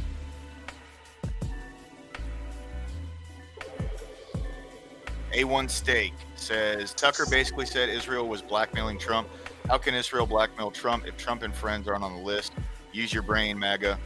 Why do you think Trump is covering up the Epstein list? We all know the Democrats are because Clinton is on it. Why is MAGA also covering the list? MAGA's not covering the list. MAGA wants it released. Trump is the one who's covering the list. I mean, I know you're saying use your brain, but like, no one here is dick sucking Trump. You got the wrong folks there, buddy. You must give off pure Trump vibes. Yeah. I mean, it's at least just another like Trump obsessed, Trump bad. Everyone who ever voted for him or anyone who's MAGA believes that he's the fucking king or whatever. Like that's such fucking like room temperature IQ thinking. MAGA is not happy with Trump right now, buddy. Just so you know. We're doing what the left should have been doing under Biden, calling out all the bad shit that our president is doing. Yeah, exactly. We're the exact opposite. That's the thing. And it's kind of like whether Trump's on the list or not, or Trump's being blackmailed or not, you still see half of our base being like, "Hey, this is unacceptable." Yeah, I would say more than half, but I guess I would also say it seems like there's a little bit of a cultish aspect around Trump, where there's some people who would be like, "Oh, since Trump said it, I'm gonna follow him," and it's like, no, let's not do that. Let's show that we're different than the West. Yeah. A1 Steak, hey, I appreciate you acknowledging that. Thank you. Yeah. Because MAGA is not a cult. Just there are people who dick ride Trump, and they will to the grave. Not all of us like it's not MAGA, bro. Those are just fucking Trump dick riders. Yep. People gotta understand you can't put your faith all in one man. Doing that is just stupid. Yep. You're just setting yourself up for failure if something goes bad. Yeah. Idolatry is the way that you get people. Idolatry is the way that people get fucked every single time. If you try to make if you make somebody an idol of yours, you're going to be sadly mistaken when you meet them. Yep. Yeah, 100%. I knew I didn't vote for Trump in 2016, but I did vote for him in 2020. And the moment I voted for him, I knew I was putting my faith in someone that I probably wouldn't let watch my kids. And it's just, now, don't get me wrong. From what I've seen, Trump may even be a better father than I am. But it's kind of like, I understand the temperament of Trump, and I understand kind of the badder elements with him, and it's probably something that I would try to avoid putting around my kids. Oh no, 100%. What I mean, like, sorry, go ahead. Where I'm at with it is, I wouldn't let fucking anybody in Congress watch my children. Oh hell no. I probably should have said that. No, it's okay. No, I get where you're coming from, though, bro. I get where you're coming from. You know what I mean? Like we were talking about Trump. I was just buttressing your point. Like that's because you're absolutely right. Personally, if you ask me, 3/4 of the people in Congress are peace. Yeah. They're disgusting. I mean, they like that's. I will say though, A1. I don't know if you're still here. I will say, I think it's more than just like Clinton and Trump, right? That is the reason it's being covered up. I genuinely believe that the reason they're covering it up is because the implication that another country has leverage over the people that like are actually running our country. That implication is way worse than like a couple people being on the list. Now, I do want to say, anybody who's on the list, they need to go to fucking prison. I don't care who it is. You know, like, I mean, I care, right? But what I'm saying is, like, what names are on it are inconsequential to the fact that they need to go to fucking prison, right? Trump included. Okay? I'm at the point now that I would also say anybody who's on the list, I don't care how bad it is or if you were just taking money from them, you deserve to have your reputation ruined. Absolutely. Because 100%. We're at a point to where let's say you didn't do nothing wrong. Well, this is what you get for not knowing the people you hang around. Yes. Absolutely. 100% agree.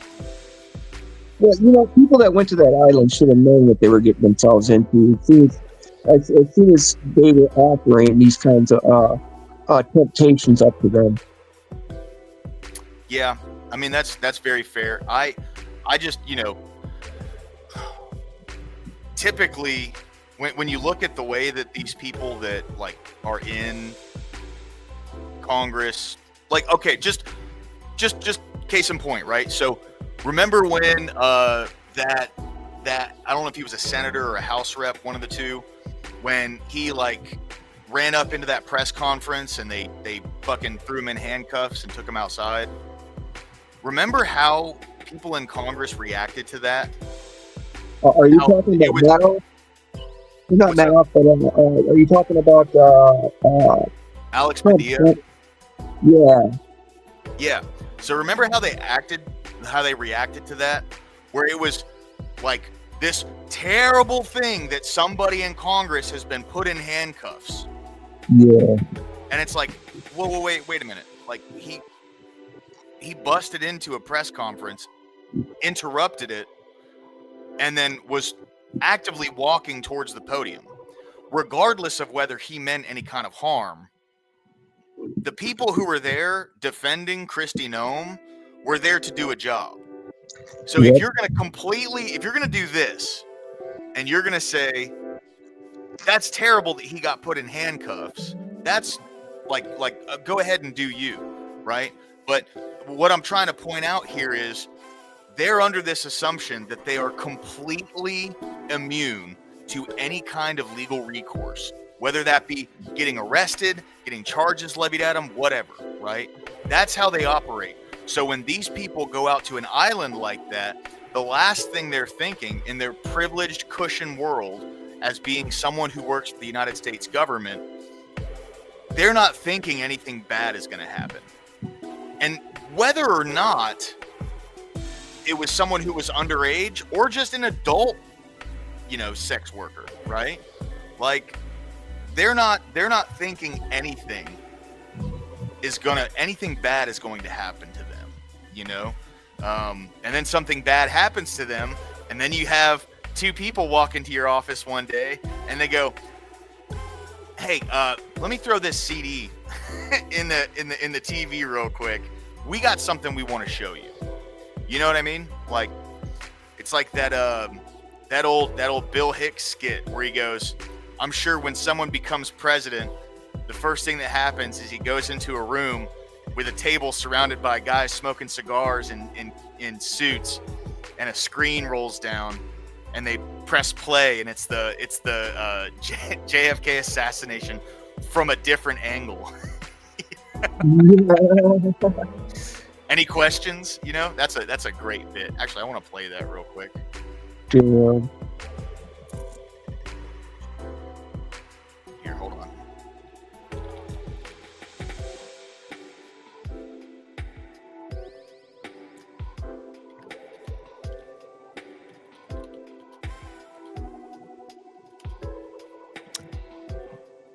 There it is.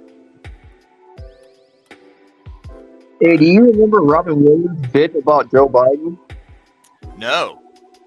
Yeah, he did a few jokes about Joe Biden being incompetent and crap like that. It was pretty funny too. I think I remember that. He did that when? Oh, wait. Oh, early 2000s? Yeah, 2004, 2005 or something like that. Wow. No. Biden was in office. Never mind. Well, didn't he pass away before, like, Joe Biden got in office? Yeah, he passed away before Joe Biden was president.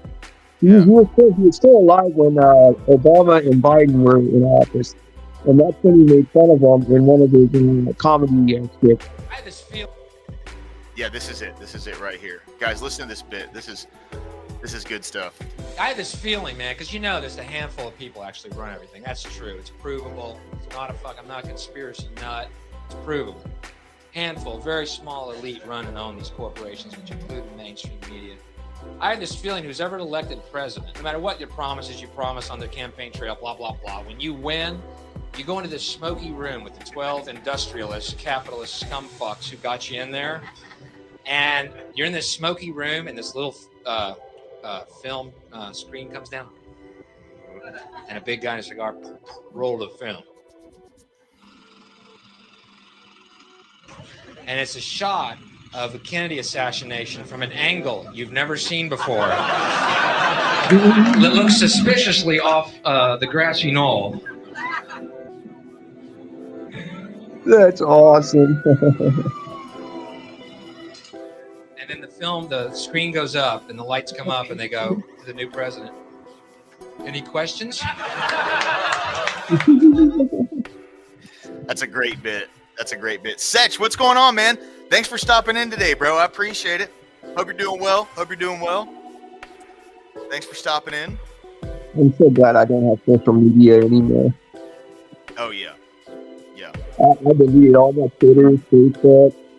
Freaking the only thing I have is Discord, and I really don't use that very much either. Yeah, I have Facebook, but I have Facebook just so I can keep in touch with some folks. Yeah. Because that's like I got family on there and I got friends on there and stuff, but I don't post anything. I don't, it's just a communication tool for me at this point. Yeah, that's cool. I use X for my news. What'd you say, Corey?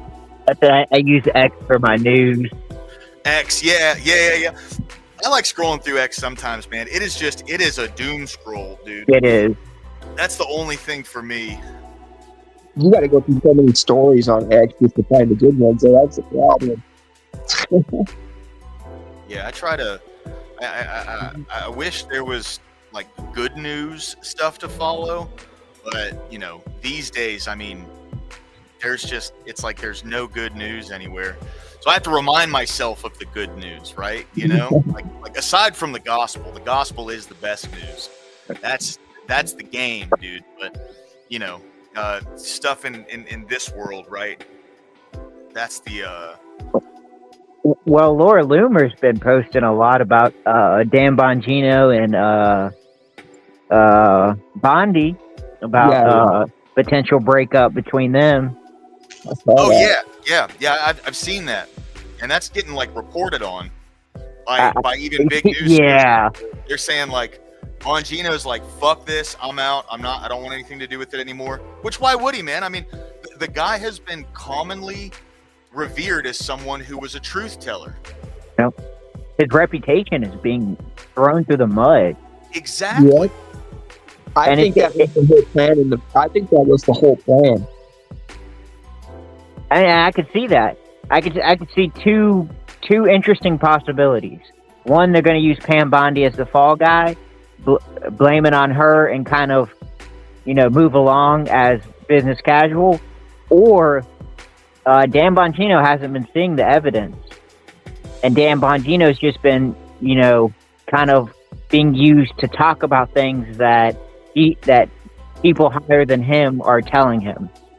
Yeah. And so he doesn't really, he's caught in the middle of not exactly knowing, but yet being used as a voice because a lot of people trust him. Yeah, they're being used as Go on Alex Jones real quick.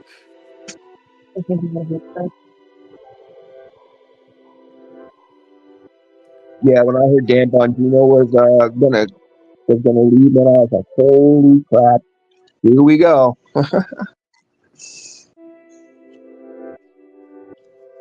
I knew the fallout was going to be pretty bad. I didn't think it was going to be this bad, though. Neither did I, man.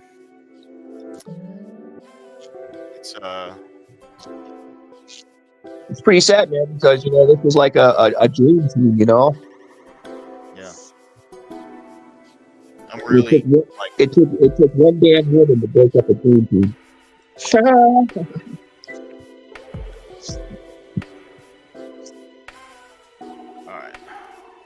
I'm jumping on to InfoWars real quick. Call me a dirty conspiracy theorist. I don't care. Guess what happened to me on X, Facebook? Banned, not for anything but saying the flat out truth. Yeah. MySpace was the bomb, dude.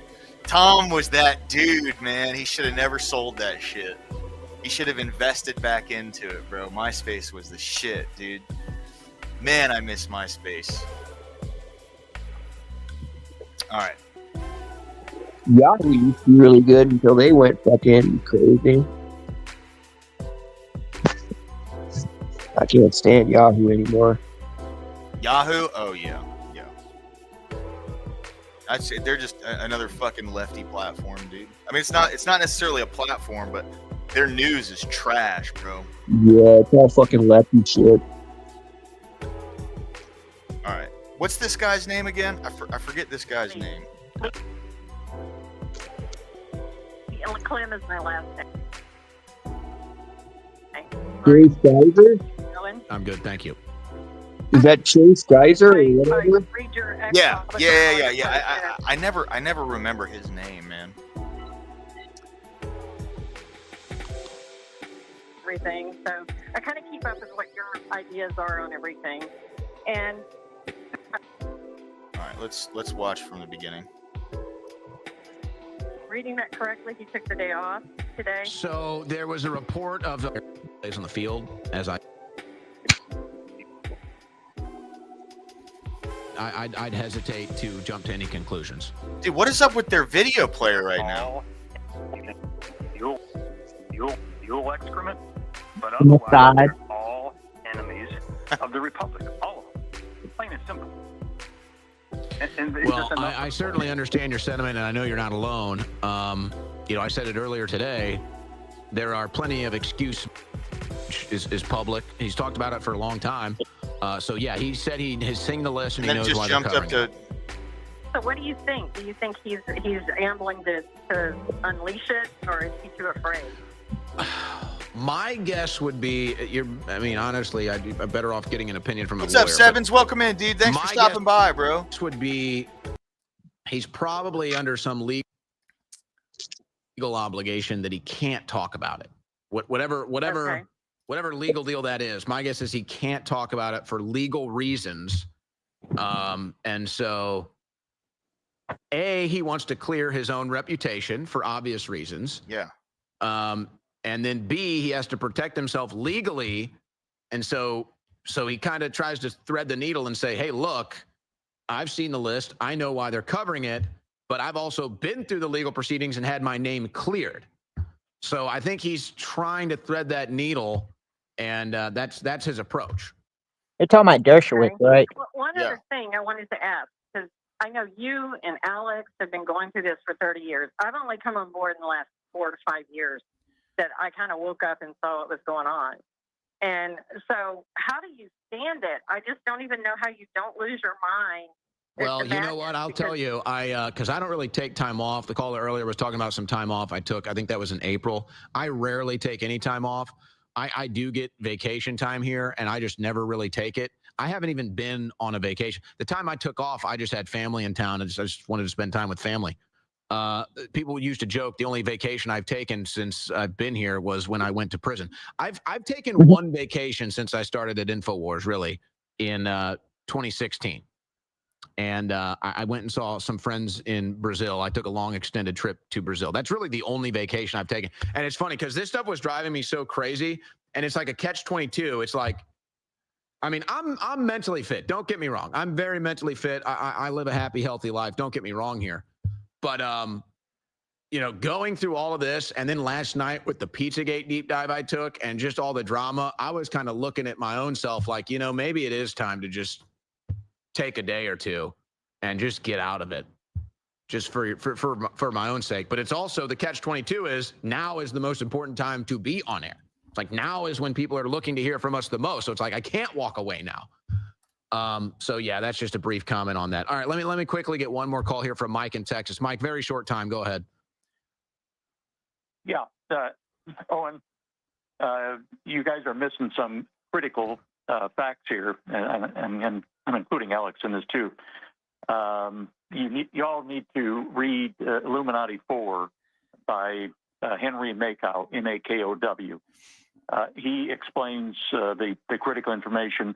The state of Israel was set up by the Rothschilds specifically on a suicide mission to bring about a nuclear or other Holocaust and apocalypse. By the way, did y'all hear about that whole thing with Bridget Macron? Is it that's That's France or yeah, no? the French president or prime minister, whatever they have over there, his wife. What's up? So the women that were accusing her or him of being born a man, Bridget Macron, I heard about that. They have been cleared of defamation in court. So she's a man. Not necessarily. I think it's also the fact that if like, because I know with defamation you can lie as long as you believe it, and so if the other side can't prove that you didn't, that I guess you believed what you were saying, it's not inherently defamation. That's fair. That's fair. That's fair. But she's a man. Yeah. 100%. Yeah. That would guarantee the New World Order their world government. That was their mission, and it explains much about why the Israelis are so oblivious to this stain. Want to embroil America in a war for the next decade plus. And that's what he's been saying in the last 48 hours, or really 24 is, I only want to do this if it doesn't turn into a long war. Now he's learning it will. And so sanity is prevailing. Wow, that's so important. People need to call and get a free consultation or go sign on the email. You guys are the best. You have the best prices selling at Hole. So I'm wondering, when it comes to playing X videos on YouTube, especially like InfoWars and stuff, is that a copyright strike? It could be. I don't know. Well, I always thought that there's a grace period with it, where if you play a clip of a show that is, because like I see people do this on YouTube where they'll play a movie, but what they'll do is only play clips of it. And it'll be like short length clips, and then they'll have to turn away from the movie and then come back to the movie, and then turn away from the movie and then come back to it. So I think it's a little bit fair use if you're only showing just clips of it. Right. But then again, I don't know. And I do know that YouTube will target people because of political ideology. Look at Alex Jones. He's getting deep in the crotch. Yeah, yeah. Oh, dude, he looks so good. Like from what he used to look like in 2004, he looks like so much in shape. Yeah, well, he quit drinking, and apparently he's been eating healthy and stuff. And I told you, it came right from the top, from Trump. No, hold on. I need to find this is what we were just watching. Okay. Regardless, we were told all this stuff was coming out. Now we're told it never existed. Well, we know a ton of stuff does exist. But I told you this wasn't just going to blow over. And the fact that they... What's up, Mr. Fista? How you doing, bro? Welcome in. Welcome in. This morning I came out and said, looks like Bongino... Hey, Jess, how you doing? Good morning. Good morning. I think it's overall because he's got integrity. And it's not even about Trump. It's just about the way things have been handled and where this is going. Trump is doing so much good. His administration is doing so much good. Tom Homan, Robert Kennedy Jr., Maha, trying to stop the wars. It's so important. But this attempt to say, never talk about Epstein again, move along, these aren't the George you're looking for, like Obi-Wan Kenobi, is backfiring. And now the Democrats want hearings. It's just all going completely insane. The answer to all of this is to just put the information out. The answer is to tell the truth. Always good to see the chips fall where they may. Yes, it can kill the stock market. Yes, it's going to bring down a lot of powerful people. But those are the powerful people that set up this corrupt system. We didn't elect Trump to play half measures. We didn't elect Trump to sit there and take over the establishment. We elected him to demolish the establishment. Trump didn't save him in Butler and take him through all these crises to then just take over the establishment, try to dismantle it that way. No, we want the whole thing to come crashing down for the whole world to see as an example to future tyrants. If we don't do that, God's going to judge us, probably the nuclear hellfire. That's my view on it. What do you think below? But I believe Bongino will be gone by Monday. What do you think? All right, ladies and gentlemen, we have more from Alex Jones coming on the other side of this break as well. There is just so much to unpack here with rumors swirling of a massive ultimatum between Bongino and Bondi. Now, I understand that Dan Bongino is a very respectable gentleman. He's an American patriot. He loves his country. We've seen everything that he's had to say over the course of the last several years. And it just doesn't add up with what we've seen as far as the actions are concerned under this administration.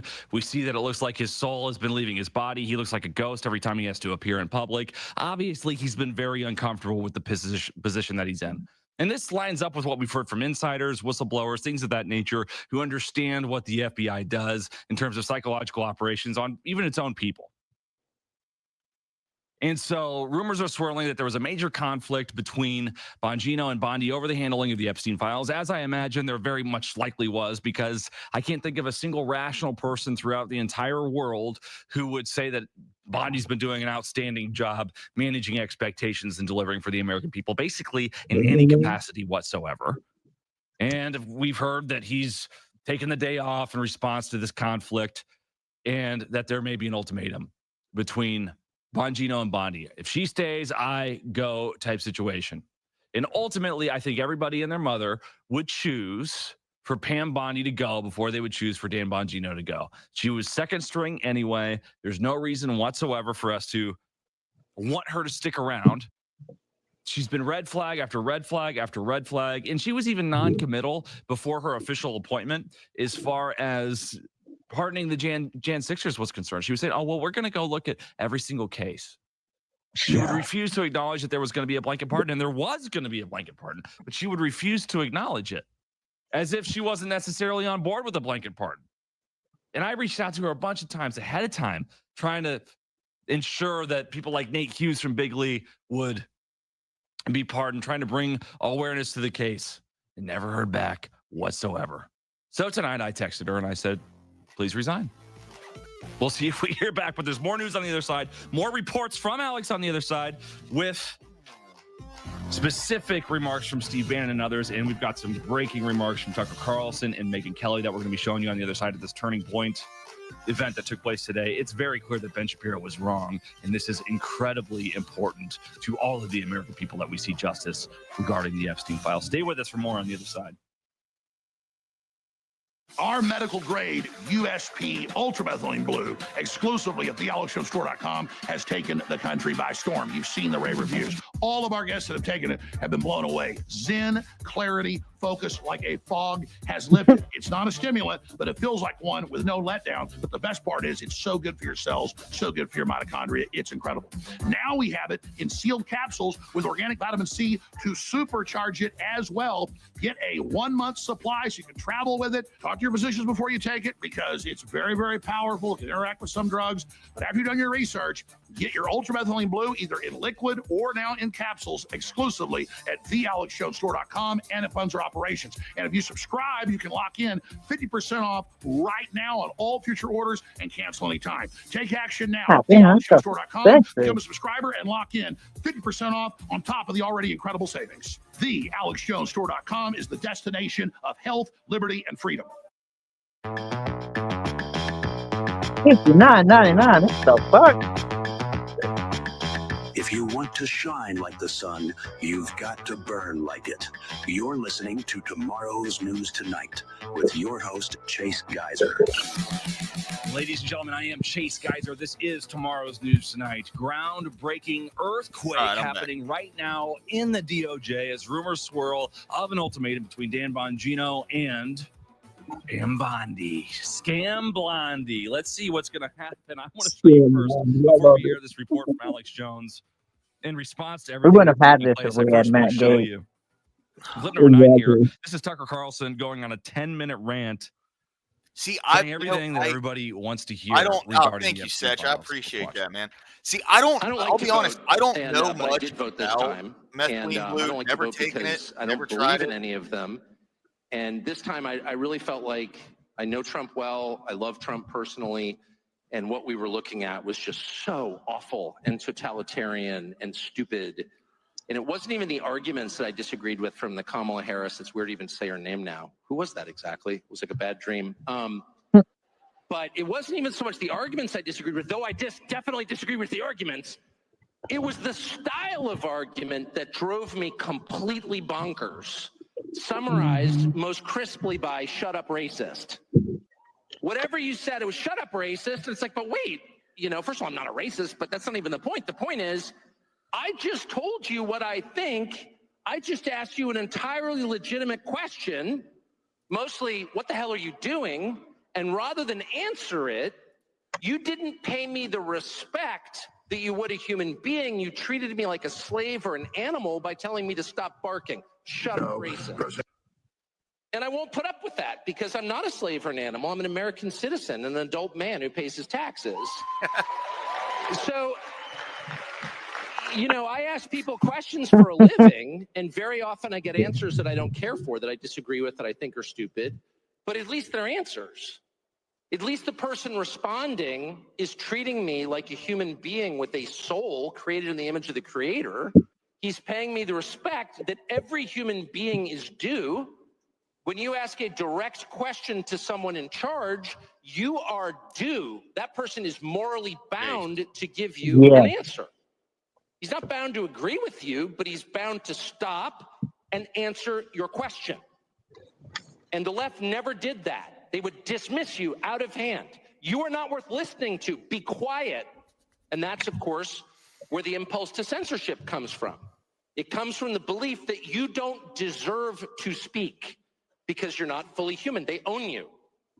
And that's what I voted against above all. I mean, I voted against a million different things that I hated about the last administration. Their insane desire to start pointless wars around the world. Their total unwillingness to protect this country domestically, to protect the people who live here, to protect the territorial integrity of the country, bringing in tens of millions of people illegally, giving them free stuff the second they get here, making a mockery of citizenship. I hated all of that. I hated all of that. But the thing I hated most was their total unwillingness to answer any question about why they were doing what they were doing, because it was just too insulting.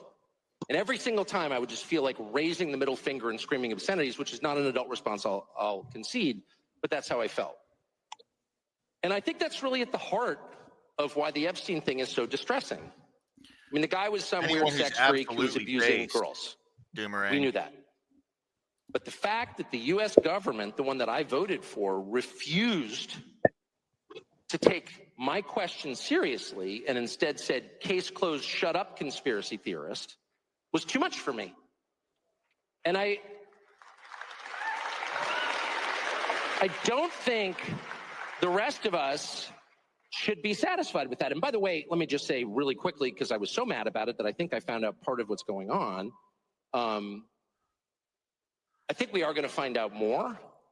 And I think the truth, for whatever it's worth, in case you're interested, is that the DOJ didn't release lots of incriminating sex videos with Epstein and his billionaire pals because they don't have them. They don't have them because when the original search warrant was served, 2007, I think, possibly 2006, I think 7, it was basically designed to protect Epstein.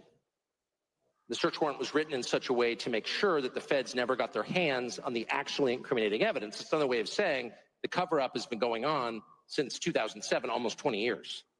And so the real question is not, was Jeffrey Epstein a weirdo who was abusing girls? Yes, we can answer that. The real question is, why was he doing this, on whose behalf, and where did the money come from? And those are the questions that need to be answered. And I think it's entirely fair to ask them. And it's not that's fair. I mean, I feel like he has more credibility than most people who died in Texas are not going to put up with that answer. I don't care who gives that answer. I don't want to say all of them. He has more credibility. And I think the real answer is Jeffrey Epstein was working on behalf of intel services, probably not American. And we have every right to ask, on whose behalf was he working? How does a guy go from being a math teacher at the Dalton School in the late 70s with no college degree to having multiple airplanes, a private island, and the largest residential house in Manhattan? Where did all the money come from? And no one has ever gotten to the bottom of that because no one has ever tried. And moreover, it's extremely obvious to anyone who watches that this guy had direct connections to a foreign government. Now, no one's allowed to say that that foreign government is Israel because we have been somehow cowed into when the TP action is cheering, audience is cheering for that. That's a big deal. Oh, There's yeah. nothing hateful about saying that. There's nothing anti-Semitic about saying that. There's nothing even anti-Israel about saying that. I've spent my entire life pretty much in Washington, where I knew and loved a number of people, including one very close person who worked at CIA. That has never prohibited me from saying, I think the CIA has done some horrible things. I know, Murdered bro, a it's bunch crazy. of people, participated in the murder of a sitting U.S. president. It's got a whole trail of crimes. It was CNN. That doesn't make me a Yeah, disloyal well, American. no, I think it was. Make me Didn't he work for anti-American in any both? sense. I was born here. My family's been here for hundreds of years. I love this I country. think the only agency he didn't work Criticizing for the or behavior contribute of a to is government agency NBC. does not make you a hater. It makes you a free person. It makes you a citizen. You're allowed to do that because you're not a slave. You're a citizen. And you have a right to expect that your government will not act against your interests, and you have a right to demand that foreign governments not be allowed to act against your interest. That's not creepy. It shouldn't be forbidden. And yet all of us have trained ourselves to believe that you can't say that somehow. There you go. That's like Absolutely based boomerang. of making that off Salute, bro. has Yes, been to sir. create That's a right. lot of resentment, and I'll say it, hate online, where people feel like they can't just say, like, what the hell is this? You have the former Israeli prime minister living in your house. Robert Whaley, good morning, my friend. Good to see you. Good You to have see all you. this contact with the foreign government. Always a pleasure, Were you man. working Thanks on for stopping behalf by. of Mossad? Were you running a blackmail operation on behalf of foreign government?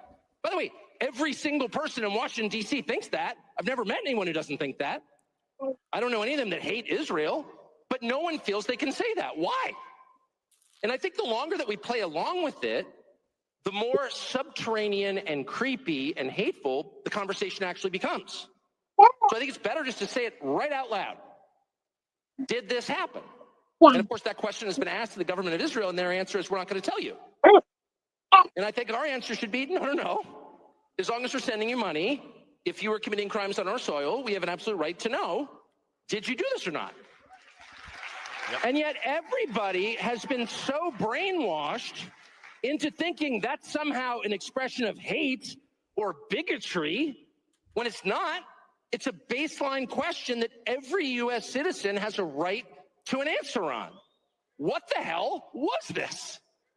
And by the way, if it turns out that it was nothing at all, that somehow Jeffrey Epstein really did earn $165 million giving tax advice to somebody, which is, for the record, a lot more than most people pay their accountants. This was yesterday, brother. And that none of this was actually a foreign intel operation. Boomerang? No. And that there was haven't. no I'll look it up, blackmail involved. That actually Bill Gates was just hanging on the island because the weather was especially good.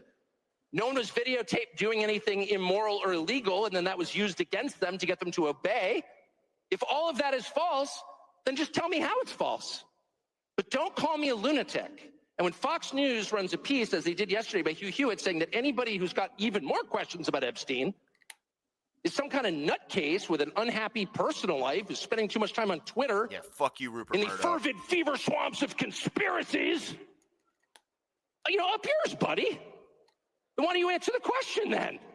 Don't let anybody insult you, anybody, and I mean anybody, ever get away with insulting you instead of answering a legitimate question. Okay? Ever. And by the way, you will hear certain people say, I will definitely play that then. That means you hate the person. No, it doesn't. I haven't heard that a bunch of kids. I would never let them get away with that. If I caught one of my kids, smoking weed in the bathroom at my house, I was like, are you smoking weed in the bathroom? Shut up, racist. You hate me. Inward, welcome in, bro. Thanks for child, stopping by, dude. Answer the freaking question. Were you smoking weed in the bathroom or not? I'm not the criminal here. You seem to be. All right, ladies and gentlemen, it's just wild what's unfolding. We have reports coming up from Alex Jones with special clips that he specifically wants to talk about. We've got at least 2 of those coming up on the other side of the break in 12 minutes. But before we run those, I've got to show you some of the astounding comments that Megyn Kelly made today as well, lambasting Bondi here. This is clip 10. Holy crap, Megyn Kelly's on TV lambasting Pam Bondi. And letting us know what the hell is going on to the extent that it's possible to even know. There's definitely an earthquake happening, and we're going to see the aftermath unfold. Hopefully I can get Kyle Seraphin on tonight with us as well. Stay with us. Watch now. Tuesday. Nothing's going on. Has anyone been on X in the past hour? They're happy. That's why you know they haven't That's been right. on social media. We'll update you. Why don't you update them, Megan? Well, this is the first big scandal, I'd say, of the Trump administration that's on Team Rational. It's not a fake media scandal like the left tries to create for President Trump every other day. It's one of the right's own making, and it's not going well. And it has to do with Jeffrey Epstein. Yeah. But let me just ask you, make some noise if you care about the Jeffrey Epstein scandal. Raise your hand if it matters a lot to you. Raise your hand. Show So me the every crowd, hand of motherfucker. 7,000 people. Everybody cares. I think A lot. I said a lot. Every hand. Here's what I think is happening. I don't think President Trump is focused on this. He's focused on a lot of other things which are going great, and he needs to. And by the way, Charlie Kirk is a big Israel shill. Okay? He's a big old Israel shill. So for him to be shown by his own audience, this shit matters, hopefully he'll stop fucking shilling for him. Be focused on those other things. Jeffrey Epstein's not the most important thing on his agenda by any stretch of the imagination. I mean, he's crushing it on the tariffs, foreign policy, just got nominated for the Nobel Peace Prize. If not Trump, then who? Honestly. Barack Obama got the Nobel Peace Prize after 9 months in office. He had done nothing. I have nothing. Yes, incompetence. Yes. I have nothing against Pam Bondi as a human being. I was fine with her nomination and her confirmation, and she's been loyal to the president. And I get that President Trump needs a loyal attorney general. Look what happened with Sessions the first time. He went away, and then the next thing you know, we had the Mueller investigation. And it was It's done. It's over. But there are a lot of other people who can be loyal and competent in that job. Here, she is the reason that things are unraveling around this story right now that virtually all of the Republican Party cares deeply about. It's also true that Dan Bongino and Kash Patel had questions about Epstein before they took office, okay, before they went into the FBI. But once they joined the FBI, they said nothing. They've kept their mouths shut about Epstein. You have not seen them, except for one joint appearance with Dan and Kash on Fox, running all over the media looking for attention on this, clickbaity story. I understand. Who I have you understand seen? where you're coming from. Pam I'm not Bondi. a fan of Megyn Kelly She has either. never She's missed an definitely, opportunity to go taking on a stance television on this and because she dangle knows that sweet nothings that might be coming good your press for way. her, 100%. Try to lead you to believe that she's got it. It's on her desk. I would it's coming err on the side tomorrow. of You're going to see I'm something on focusing Epstein. right now on the And it substance, was less about a the tease. messenger. So you either believe that Pam Bondi was telling the truth then, or that she's telling the truth I now. agree with But you, both Jim cannot Moran, be for true. sure. She was either lying when she went on Fox News all those times saying, I've got it, we're looking at it, wait until you see it, it's horrible. Or she's lying in her 2-page memo that they released on a Sunday night at the tail end of a holiday weekend to Axios, as if Axios is where we all go for our news. Hell no. She went to someone she knew would not kick the tires on the story, and without signing the memo, dropped it in the dead of night and said, that's it. Take it. Take the crumbs and be happy. Refused to come out and give a presser. Come out and give a press conference. Stand there for 6 hours to the point where people are dying of boredom. They've asked all their questions. That's how you put a scandal to rest. But she wouldn't even sign her name to it. And I'm telling you, I have dollars to donuts. It's going to come out that there was internal consternation over that memo and whose name did and did not go on it and who it was and was not behind it. And so now you have a situation where her words on the record on Fox News are diametrically opposed to what she put in this memo. She's embarrassed the president. She's embarrassed herself. And Dan and Kash, to the extent they've had to sign off on that, let's understand the FBI is controlled by the DOJ. FBI is subservient to DOJ. She's their boss. Yeah. That they're in this position where the only comments they've made on the record as administration officials have been, we don't think he killed himself. And we don't think he got murdered. We think he did kill himself. We've looked at the tapes. And Kash to Joe Rogan saying, exactly. If I saw all these tapes of Jeffrey Epstein with little girls, trust me, I would show you. But I haven't seen it. So see, here's my thing. My question with all this, right? As all of this stuff starts to come out and as all this stuff is moving forward, there are so many outs that they could have taken, right? Like before going through and seeing everything, they could have easily, instead of approaching it in the way they did, which people still wouldn't have believed them, right?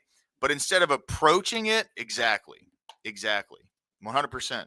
But instead of approaching it in the way that they did, they could have approached it from the perspective of, there's really not a lot here that's incriminating. Here's what we have. If they're telling the truth about it, that would have been the way to go. You know what I mean? Oh, yeah. And that's why no one fucking believes this. Everyone knows it's bullshit because they're still being so obstinate to release the stuff they do have. Everyone knows they're lying. And they know that we know they're lying. That's the part that is really, to me, that's what pisses me off. And I'm sure I'm not the only one that feels that way.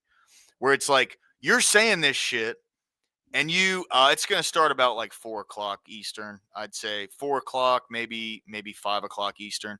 I'm going to start a little later with it. I quit drinking. So, my sleep schedule's been all wrecked. Like I slept all fucking day yesterday. I was just so exhausted. That's why I didn't stream yesterday, but, I'm going to start about like 4 or 5 Eastern, I'd say. Somewhere around there. And I have a whole bunch of prompts actually on this topic specifically. So it's going to be like an Epstein themed debate. I have a whole bunch of prompts. Yeah, Doomerang. Yeah, I quit, bro. I quit. Yeah.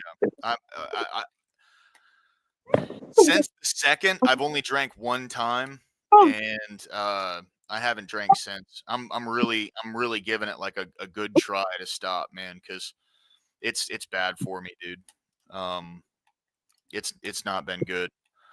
But so nice, and we're nice. Absolutely, Doomerang. Yep, I agree. It is poison. It's not only is it like physically poison, but it's mentally poison as well, because I do stuff when I'm drunk that I'm not. Yeah, Mr. Fisty, yeah. But so the prompts that I have right now, I have 8 of them.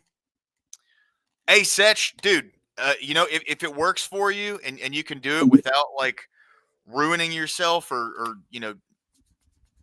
if you can do it functionally, I'm not against people drinking, but I'm just not someone, I can't do it functionally, man. Like when I drink way too much, and I cannot drink, but the second I start to drink, I can't stop drinking until I fucking pass out.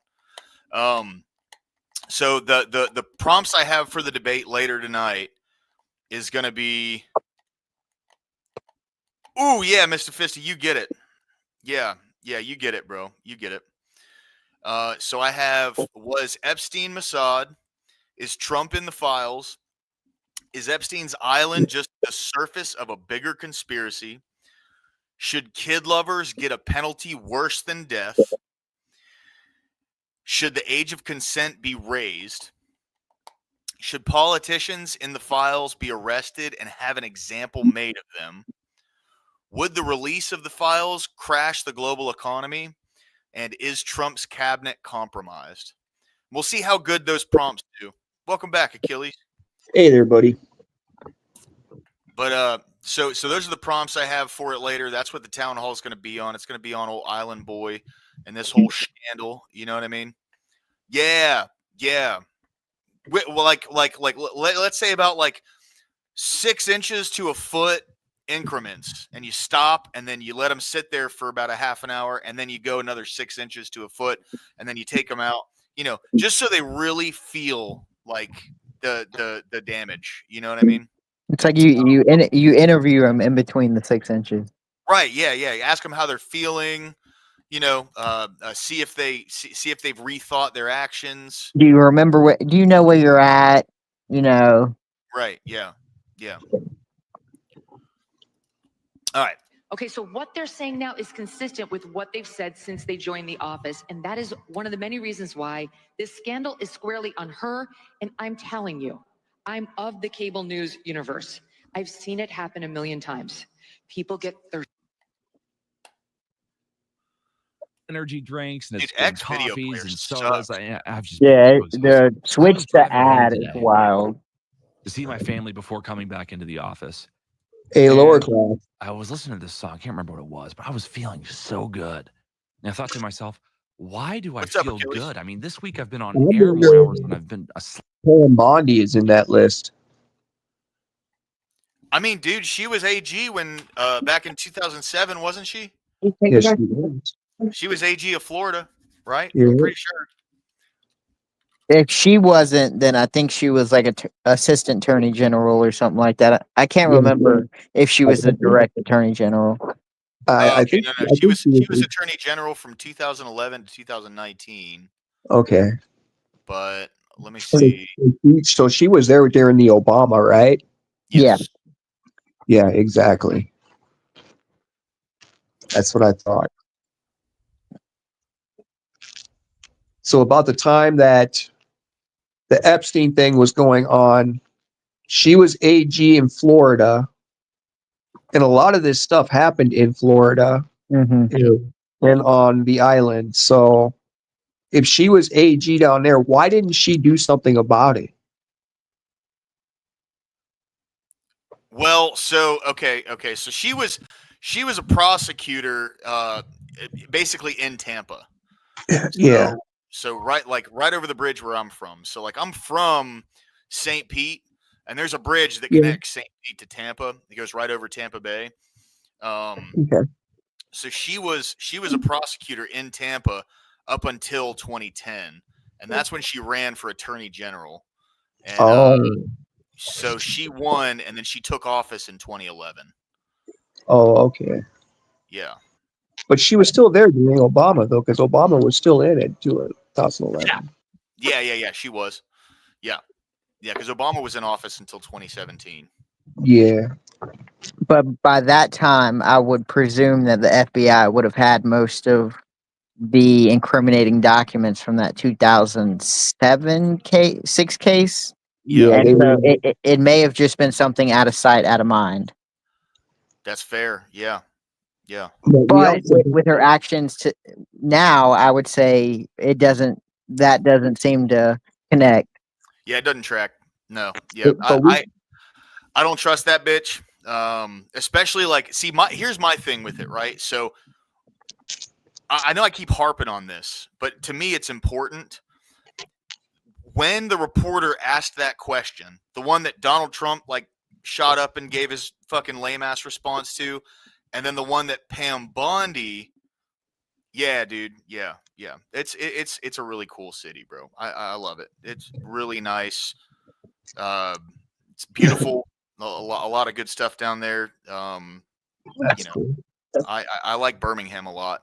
It's just a different vibe, but I definitely want to go back to the beach, man. But anyway, so when Pam Bondi answered the question had nothing to do with like what was in the files or anything like that. The question was whether or not some Alex Jones lean. Yeah, no shit. The question was pertaining to Epstein being Mossad, being Israeli intelligence. Yeah. And she gave an answer that had nothing to do with the question. All she did was harp on how it was CP and how they found a bunch of videos that was of him with children and all that. Yeah, she just deflected and just went to something else. Exactly. It had nothing to do with the question that reporter was asking her. Because, like, here, let's fucking... Yeah, I think I saw that interview, too. Yeah, it was at the cabinet meeting, man. And it was like, that wasn't even the question, bro. That wasn't even the fucking question. Yeah. The question had nothing to do with the files. Well, I mean, it had to do with the files, right? But it had nothing to do with what, like, you know, it didn't have anything to do with the client list. It didn't have anything to do with that. It was just absolute fucking embarrassment, dude. Exactly. John Poet Thornton. No. Let's look this up. Let's see if we can find something good, huh? Yeah, bro, 100%. Yeah. I mean, that was like. Are you still talking about yesterday's news? Yeah. Move Are you on. still talking about one of the things that I ran on? Like, give me a fucking break, dude. Doomerang, when I saw that, my jaw dropped. Yeah, I was pissed, bro. It lit a fire under me. Yeah, I was like, you gotta be freaking kidding me, dude. 100%. It's like, this is one of the reasons I voted for you, is to expose all this crap. Well, this was his top issue when he came out and ran in 2016. Drain the swamp. So any other campaign promise is secondary to this one right here. Mm-hmm. John Poet Thornton. Who is this guy? We need to stop playing games with these people and just let them have it. Yep. Former drug ringleader. I probably need to look into this dude a little bit and see exactly what's going on. Why were you asking though? Inward. Was he out of Tampa? Who's that again? John Poet Thornton. He's John Thornton. He ran a drug ring apparently. John Thornton. Oh no shit! Really? Yeah, I don't remember hearing about him. I should probably look into him. Because if he was slinging stuff when I was still getting high, if he was slinging stuff while I was still getting high, I might have bought some. And we're going to show you this first pair, and then Shame on you, man. and then I'll show you another report from Alex. What happened? I said, shame on you. Just kidding, man. Oh no, 100%, absolutely, shame on me. Yeah. Oh no, man. We all do stupid stuff. Don't worry about it, man. Yeah. I had a much bigger problem with drugs than I did than I do with alcohol now. But that doesn't change the fact I need to quit drinking. And put a movie on and drop it. Yeah. And the request he has made dealing with the Epstein file, and now it's coming out exactly what I said a week ago, that there has been calls to basically suppress the Epstein file, and they actually do not agree with that. So this is a major revolution. The people understand what's happening. This is a fight with the very heart and soul of this country. So good job to Kash Patel. Good job to Dan Bongino for not going along with this. Okay, ladies and gentlemen. So there's a lot of backstory going on here right now, but believe me, Kash would not be putting this pressure on AG Pam Bondi unless he had backing from the very top. So this would go against the idea that it's actually Trump that has been trying to block this. We're going to find out very, very soon. A lot going on behind the scenes. Who knows what Bondi's told Trump? But this is very, very fluid. This is a real revolution. And regardless, this is totally blown up. Made the Epstein story 50 times bigger. Total Streisand effect. This is not going away. The deep state's scared. There's a lot of internal fight between us. You know what's funny, Doomerang, is just earlier we were watching a Bill Hicks skit. And that's why you see all the Israeli operatives out there attacking myself and others. But it's not going to work. And Steve Bannon. How you doing, Bree? Welcome in. Thank you. What he just said. Thank you so much for joining us tonight, right here on Tomorrow's News Tonight with Chase Geiser. Okay, so breaking news.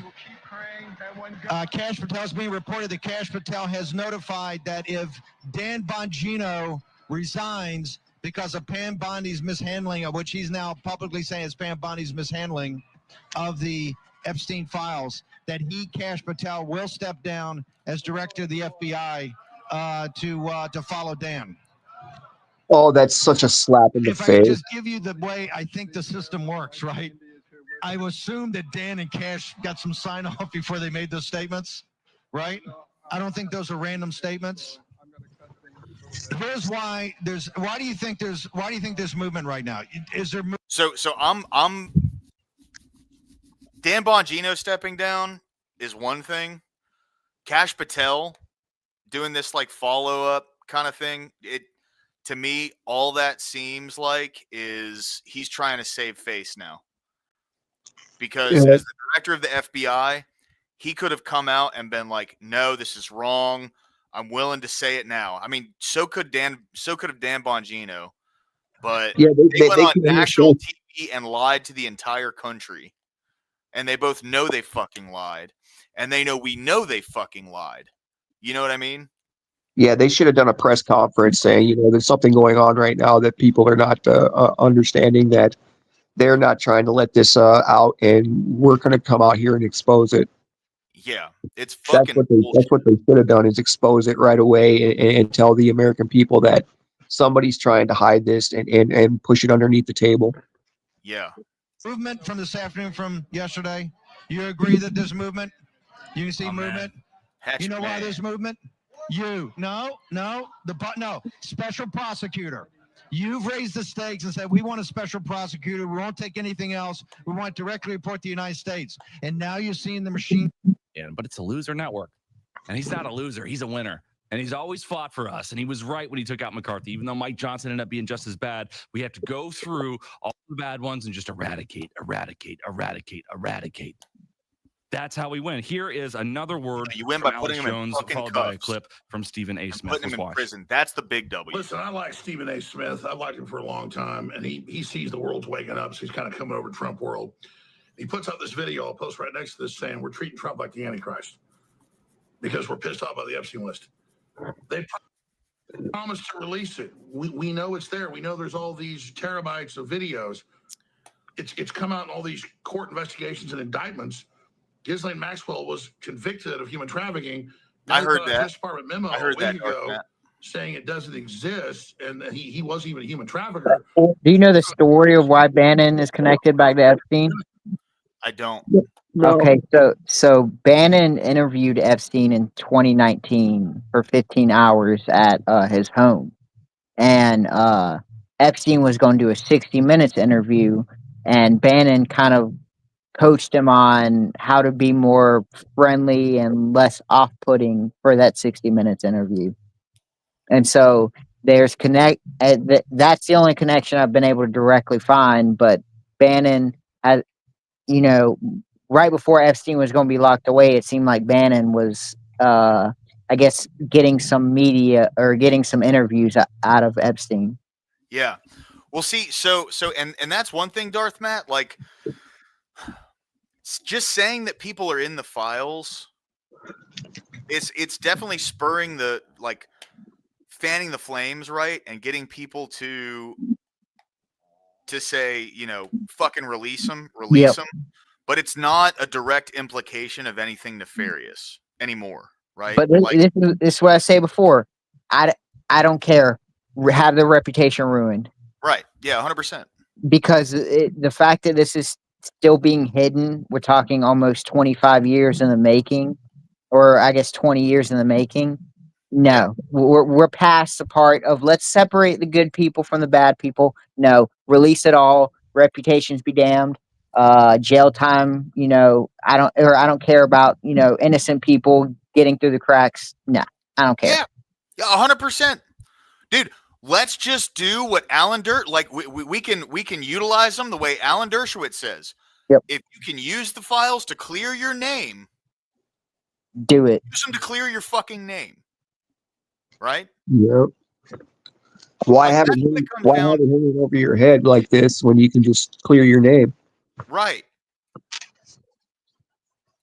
Having a loose association, people aren't going to care about that. But if people see, this dude went to that island multiple times, or a foreign government has a hand in ours because of this thing. For the Epstein client list, that's what you're concerned about? I mean, you've got such a hard-on for the president that you are losing your mind with all the things. Again, if you are a member of the right, you're a centrist, you're a leftist, you can't be too happy with what he's doing. But on the right, you have the audacity to look at this man like he's I don't want to be facetious, but you're treating him like he's the Antichrist right now because of the Epstein list. Yeah, that's what you're mad about. I do find myself a bit shocked by that. I'm like, damn, I expected folks on the right to have a lot better things to complain about than that. See, that sounds like running defense, bro. I don't even want to bring up his I name, was but you going know to who say, it was. you got to pause after this. This is an insane take, Stephen A. Can you pause it for a minute? Yeah. Well, so I will say one thing wrong with pausing it is I'll go to play it and then it goes back to live. Okay. Well, okay. That's fine. Well, this is just insane.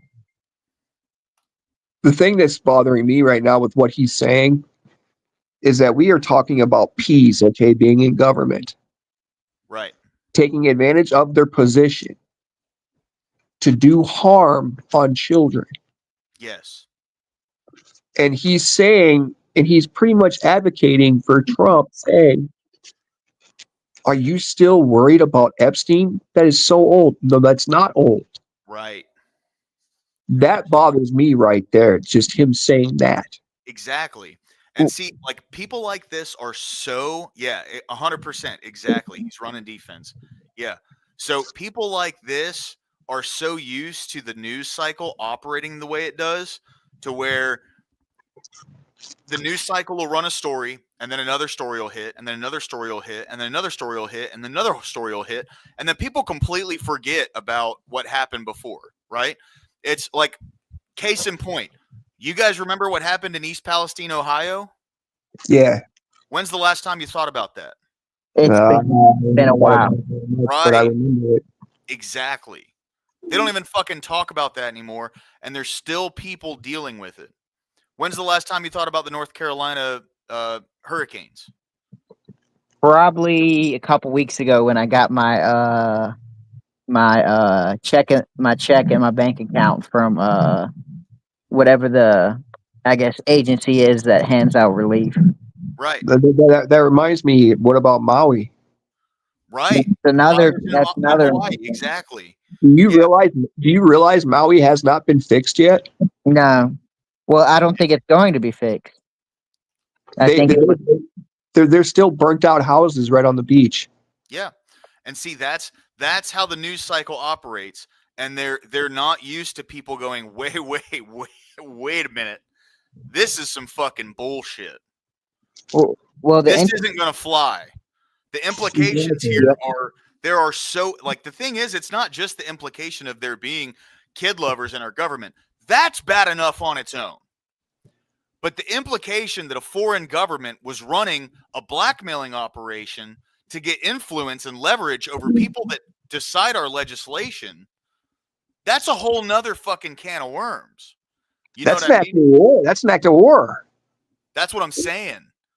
That's, like, to me, I think that's the main reason they're not releasing them. All the other shit, it's going to destroy reputations or whatever. The average everyday people don't give a fuck about people's reputations being ruined. Yeah. You know, we can say, fuck you, politician, go to prison, and that's great. But the fact that another country was doing that level of espionage and has that level of leverage within our own government, really, like, and that's why people like Ben Shapiro, right, who, you know, the Daily Jewish Wire, right, like, people like him are going to try to sweep this under the rug as much as possible. Most of these people don't give a fuck. What's up, Denizen? Good to see you, man.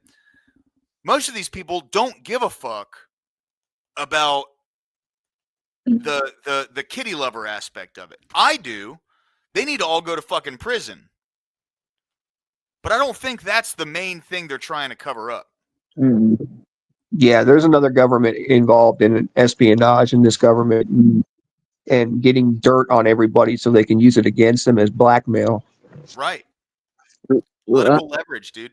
Like, this shit is, it's a very serious implication that's being made here. And it seems like people like Stephen A. Smith, Trump, Pam Bondi, Ben Shapiro, like, these are guys like Stephen A. Smith is a lefty.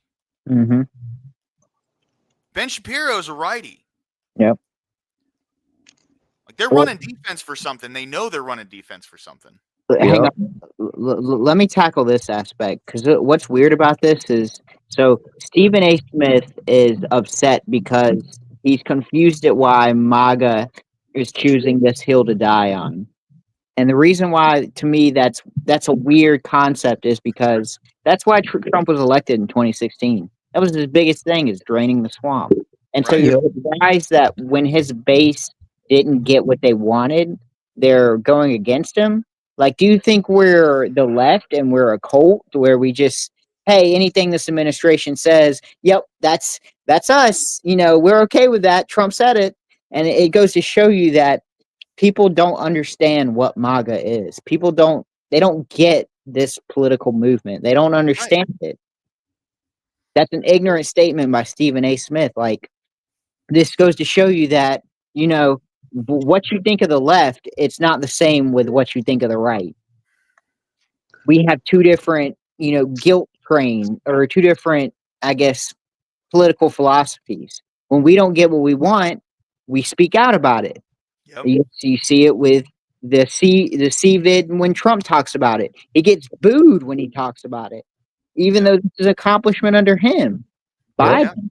When's the last time you heard Democrats come out and talk negatively against Biden? The Trump admin, every time he spends more, there's a good portion of the Republicans that'll come out and be like, "Hey, man, no, I'm not okay with this. This is fucking bullshit." Exactly. It shows you the right there's people on the right with principles, and on the left, it's about what the Democrat leadership wants. Right. And the Democrats, they're utilizing this opportunity to try and like bring people over to their side. And that's the thing people don't get, right? Now, see, so the thing that got Trump elected, and this is my opinion, right? And this is the reason I voted for him in 2016.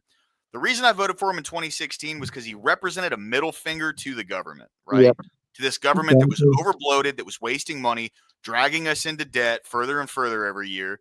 That's why I voted for him. And his first term was not great, but he did get a lot of pushback. Now he could get anything he wanted to done, and he's capitulating and falling short. And it was like such a strong start to shit the bed the way he's shitting the bed right now. It's just rug pull after rug pull after fucking rug pull, dude. Yeah. He can't blame It's getting old. The blame stops at him now, because now he can't keep saying, "Oh, the deep state's stopping me." I mean, he can say the courts are stopping him, but let's be honest, like all this Epstein stuff, there's no one that can stop him from releasing it.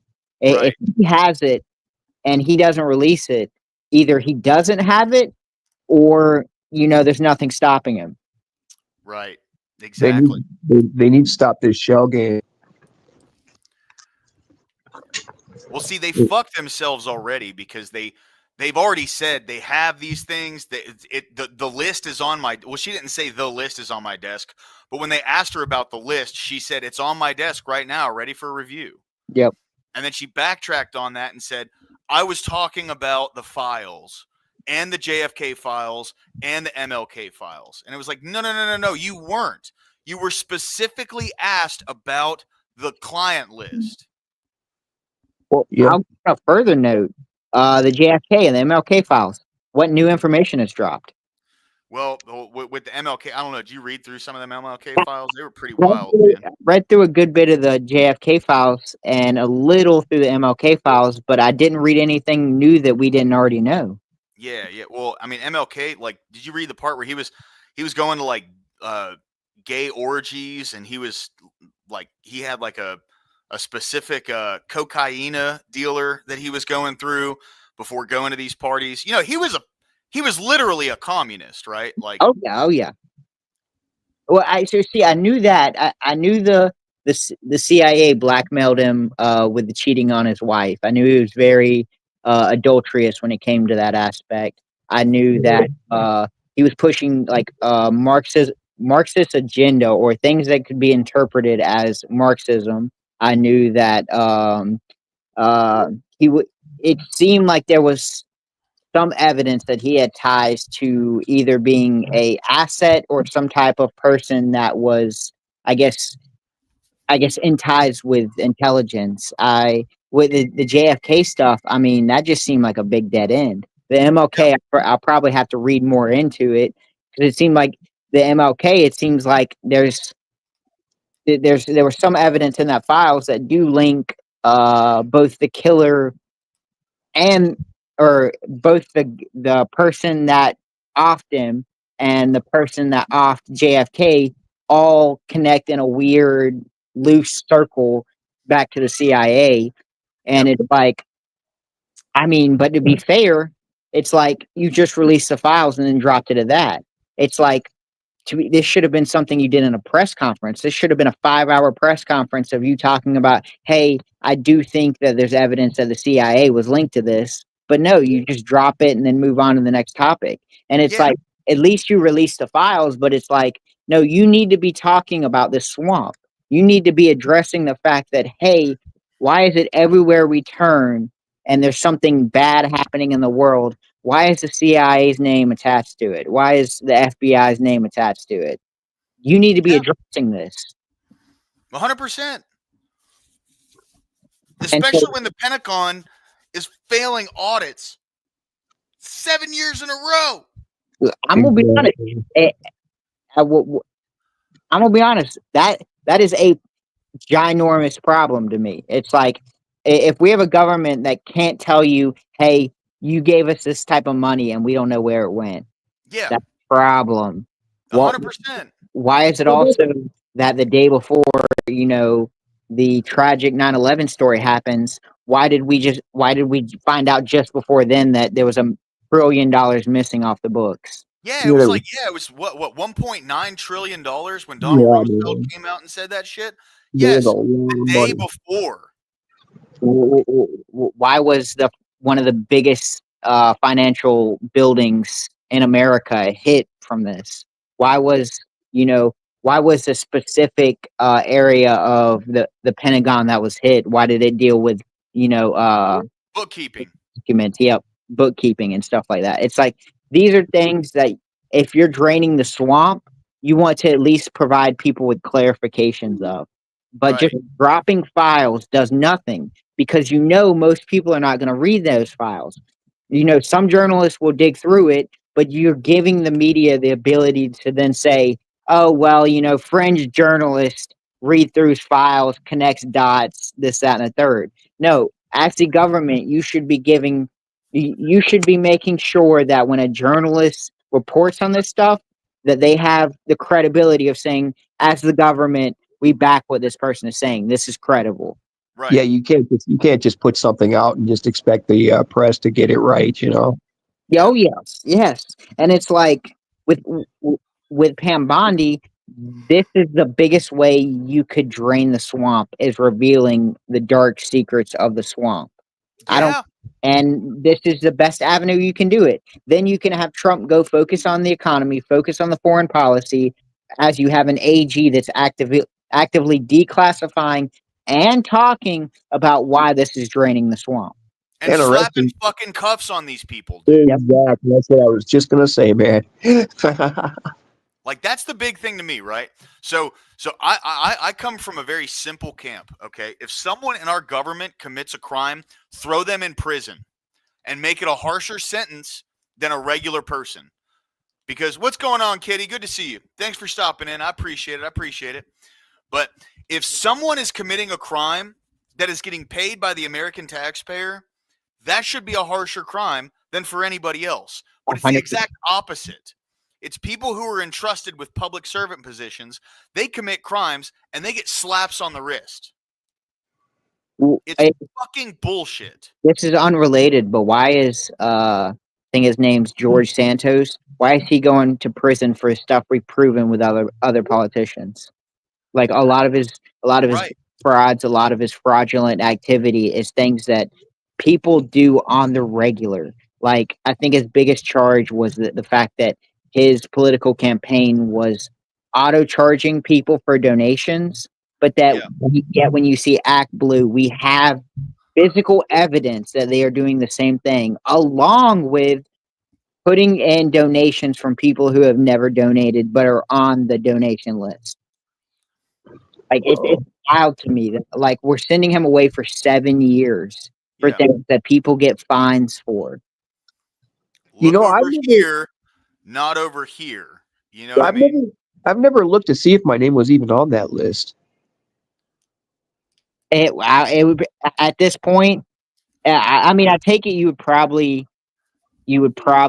have to have donated, but I would say it's probably worth looking at and seeing if your name is being used as a donator. Where would I even find that? That's a good one, because I don't know if you can just go to Act Blue and just type in a search bar to be like, hey, is this name and address attached to it? It makes me wonder, do you think you could look through Open Secrets to find that? I don't think so. I don't think Open Secrets would go that in depth. I think it would just say. It doesn't go into like individual single small donators. It goes into big donations, and then like wherever the small donations go to, it just adds like a collection of what all money went from point A to point B, right? Instead of it being like the small individual donators, just the central place where the small donators donate, it takes their contribution and like just the total contribution in general.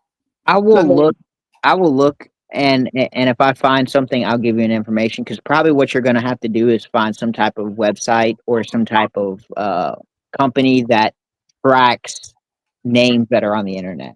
So probably have to find. I'll help you find it, because I'm kind of interested to see if potentially any of us, could be on it. And it's not that they're taking money out of your account; they're just using your information to then cover for another donation. Yeah, they're just using my name to launder money through Act Blue. Yep. So it's at first what people thought is they were continuously taking money out of people's accounts, but see, that would leave a track. What they're doing is just using your public information that you can find on a website to then stick on top of another donation. I want my money back, motherfucker. You know what I mean? I heard they were actually using people like in nursing homes and stuff like that's names. And I'm a handicapped, so I'm on federal the government assistance, so they could use me. All they got to do is look into the books and just find some names and just write it down, and bam, there you go. But to be fair, it could be as simple as, Home Depot selling data of who likes to buy certain stuff, and it's got your name and your address from, it could be a membership card or anything like that. All Act Blue do is publicly buy that data. Now they have your name and your address that's attached to the account, and then copy and paste that, put it on top of a NGO that's been donating small payments over a period of time, and just put a different name on each one. Yeah. Kitty, I have no idea what it is. Yeah. Doomerang says Clorox cleaner for your chakras. Yeah, no shit. I have no idea what methylene blue is. I hear people talk about it. They say it's good or whatever. It's just right. Yeah, I'm not going to be a guinea pig. Exactly. Yeah, I'll let other people sing its praises. It's just like any other supplemental company, to where they probably see a little bit of results, or at least some type of thing they can call results, and then that gives them the ability to say, hey, this improves your mind state, blah blah blah. To me it seems gimmicky market. But lower class, I'm gonna hop off. I'm about to go spend a little time with my kid. I'll see you, man. Well, Corey, you have a good time, man. You too, brother. I'll talk to you later, Corey. Thanks for jumping in, bro. Of course. Peace, guys. Peace. All right. I'll go ahead and unmute this. We'll listen to a little more. And the big story right now is this raid that happened in California. And Trump is talking about all the missing kids. And so maybe some of them end up working on this pot farm. Maybe there's other situations. There's dramatic video where these helicopters come in and police are firing tear gas and people are running everywhere. Just total chaos, which kind of is power thirsty. An accurate depiction of, I think, where the administration is at right now. It just seems like total chaos. And we got statements from Trump. We got statements from Tom Homan. Trump talking about the missing kids.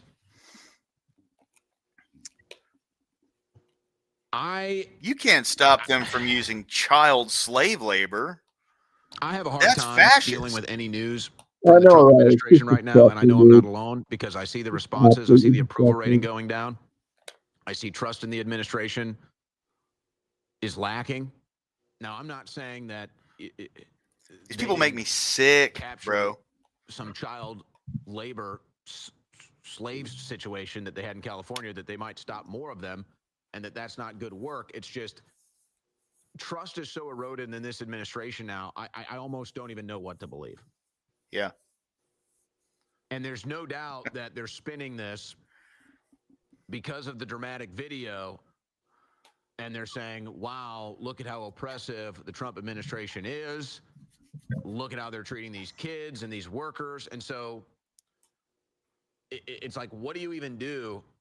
They can't win no matter what. They can't win if they do the mass deportations, because then there are no farm workers, and the agriculture industry suffers, and all of these factories where they were doing mass deportations, they lose their labor force, they lose their production force. Oh, JS, dude, thank you, man. I appreciate the raid, bro. So Trump's like, all right, do the mass deportation. What a legend. They round them up, and then they get the calls from the leaders in these industries, and they're saying, we've just lost our means of production. Hey, welcome in, guys. Thank y'all, dude. So what are you appreciate y'all stopping by. Too bad, bite it. Cherry. All right, well, we need to keep the business going. Are you going to say, well, okay, we'll amnesty them? Thanks for stopping in, y'all.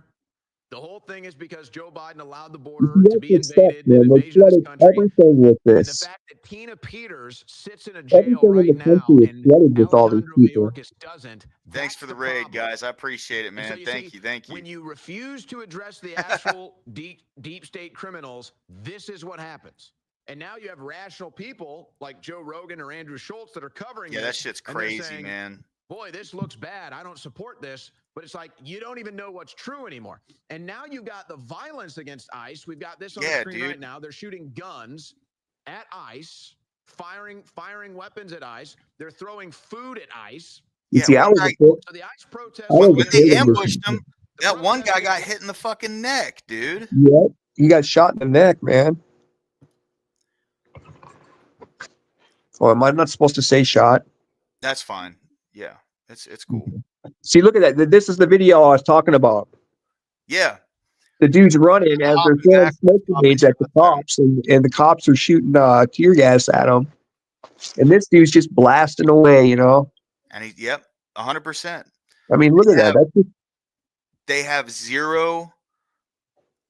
And like, you know, obviously, the guy had it in one hand. Anyone who's ever, you know, fired a handgun knows that you're not going to be aiming it very well with one hand. So as you're pulling the trigger, who knows what like innocent person could have been hit by that? You know what I mean? I know. That's the thing that makes me the most mad. You know, he's just shooting without any care in the world of anybody that's around. And you don't know if you're going to hit a kid or not. Yeah. They have no regard for human life. They don't give two fuck. I mean, look at that shit. They're just dumping shit on people, and I don't know who they were. Kids out in these weed farms trimming flower, man. Like, you know, yeah, right, exactly. They're really pushing this shit. I'm not. Yeah, 100%, 100%. There was I don't know if you guys have ever seen. There's a content creator. He's like a total fucking lefty, but he makes funny videos, and he's really talented when it comes to like his like cartoons and stuff he makes. But his name is Meat Canyon online. He's funny. So he did a video where he had like RFK. It had to do with like a baby. And RFK was there, and his teeth were all stained blue from the methylene blue. It was just a really good touch. I thought that was funny. That sounds awesome. Is this channel for the King's government? What does that mean? Yeah, Papa Meat. Yeah. What's up, JS, dude? Thanks for stopping by, bro. I really appreciate the raid, man. Yeah, Papa Meat, dude. He's like a hardcore lefty, but he is funny as shit, dude. Like, he's actually talented and has some good videos. He's just he's a fucking left-wing nut, dude. But yeah, TrueView, I have no idea what that means.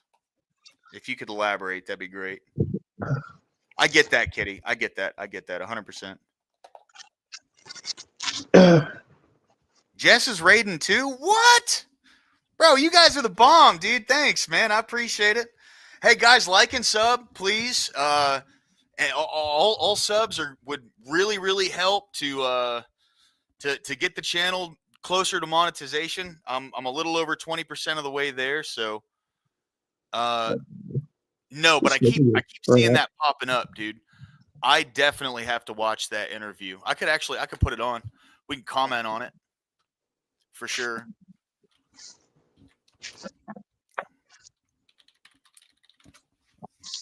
Jess rated you. Achilles, you're in the seat with me, brother. Yeah, okay, bud. No problem. All right. Where's the interview? Are we going to be watching the Fuentes and the Candace? Yeah. I don't know why I can't find it now. They probably scrubbed it off the internet, I bet. They have a bunch of reactions to it and everything, but I'm not finding the actual. Here it is. Nick, welcome to the Candace Show.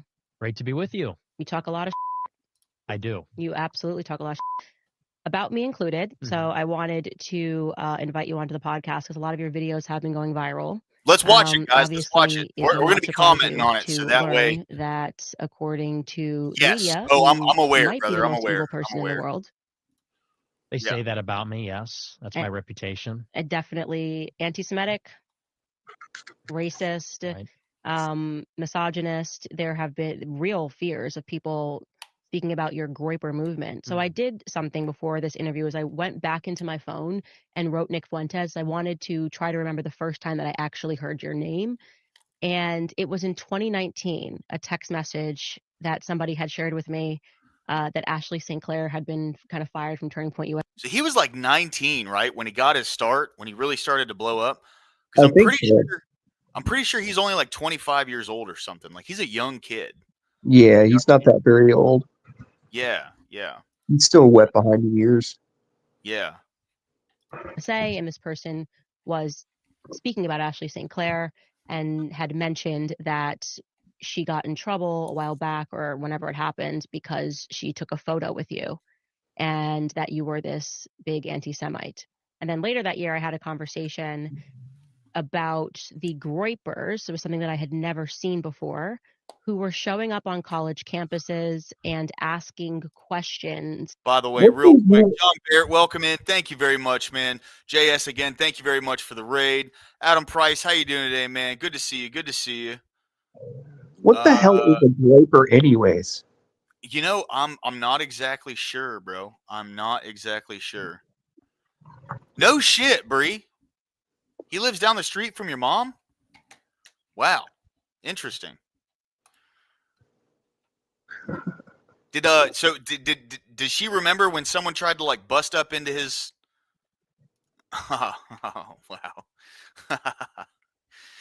Does she remember when someone tried to bust up into his house and he sent him straight to hell? That was an interesting about conservatism to various speakers, whether it was Rob Smith, Dave Rubin, and asking, hey, if we're conservatives, why are we promoting gay people? Right. You're the person that is the face of that movement. So yes. Can you just tell me, I guess, a little bit about Nick Fuentes before the Groyper movement? Sure. Well, yeah, that was my big claim to fame. That was kind of when I came on the map in 2019. So, by the way, it looks like the audio for this is definitely off, but that's probably how whoever posted this is getting around like copyright.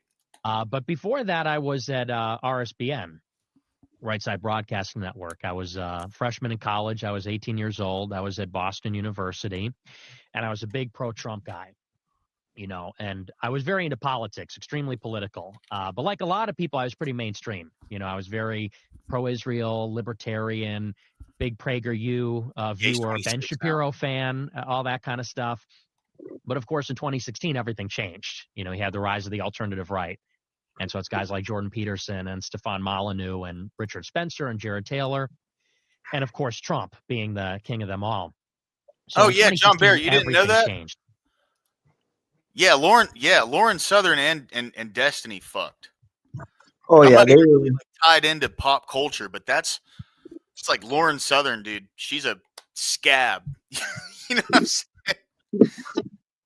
It's like anytime she's walking around trying to promote conservative ideologies, people need to show up and start booing and chucking batteries at that bitch. I'm sorry, anybody that would let Destiny stick his thing in them. Ugh. Right, dude. Yeah. That's gotta be just knowing what you know about the guy. Hell no. Exactly. I became very racialist, very pro-white, very critical of Israel, very aware of the Jewish phenomenon that's happening in the country. And so I went to the college campus. I was freshman, 18, and I did a big debate with the student body president at the school. And it was kind of weird how it came together. I was pretty vocal on Twitter, didn't have a big following, maybe 200 followers, but I was wearing a MAGA hat everywhere I went, cafeteria to class, down the street. And I became known on the campus as that guy wearing the MAGA hat. And I would go on Twitter and I talk about my experience. You know, people are picking on me. People are saying they were going to beat me up. People are threatening me, stuff like that. And I said, I was defiant. You know, I was very pro-Trump in spite of all that. And so I got a lot of flack from the liberals on the campus, the Democrats, and one of these groups, Young Americans for Liberty, they came in and contacted me and said, would you want to set up a debate on the campus with one of your detractors, one of the people that's threatening you, trying to fight you? And I said, yeah, I'd love to do that. You know, I had been a broadcaster in high school. So I said, yeah, let's set something up. And so they put out like an open casting call. They contacted a bunch of the people that have been talking trash about me. And they said they'd like to set up this debate. And they found the student body president. Yeah, John. He was like a senior. And he was like some Democrat socialist or something. And I didn't even know the guy. But they set up this live event and like 300 students came to it. It was like a big deal. And actually someone you know. What was that, Achilles?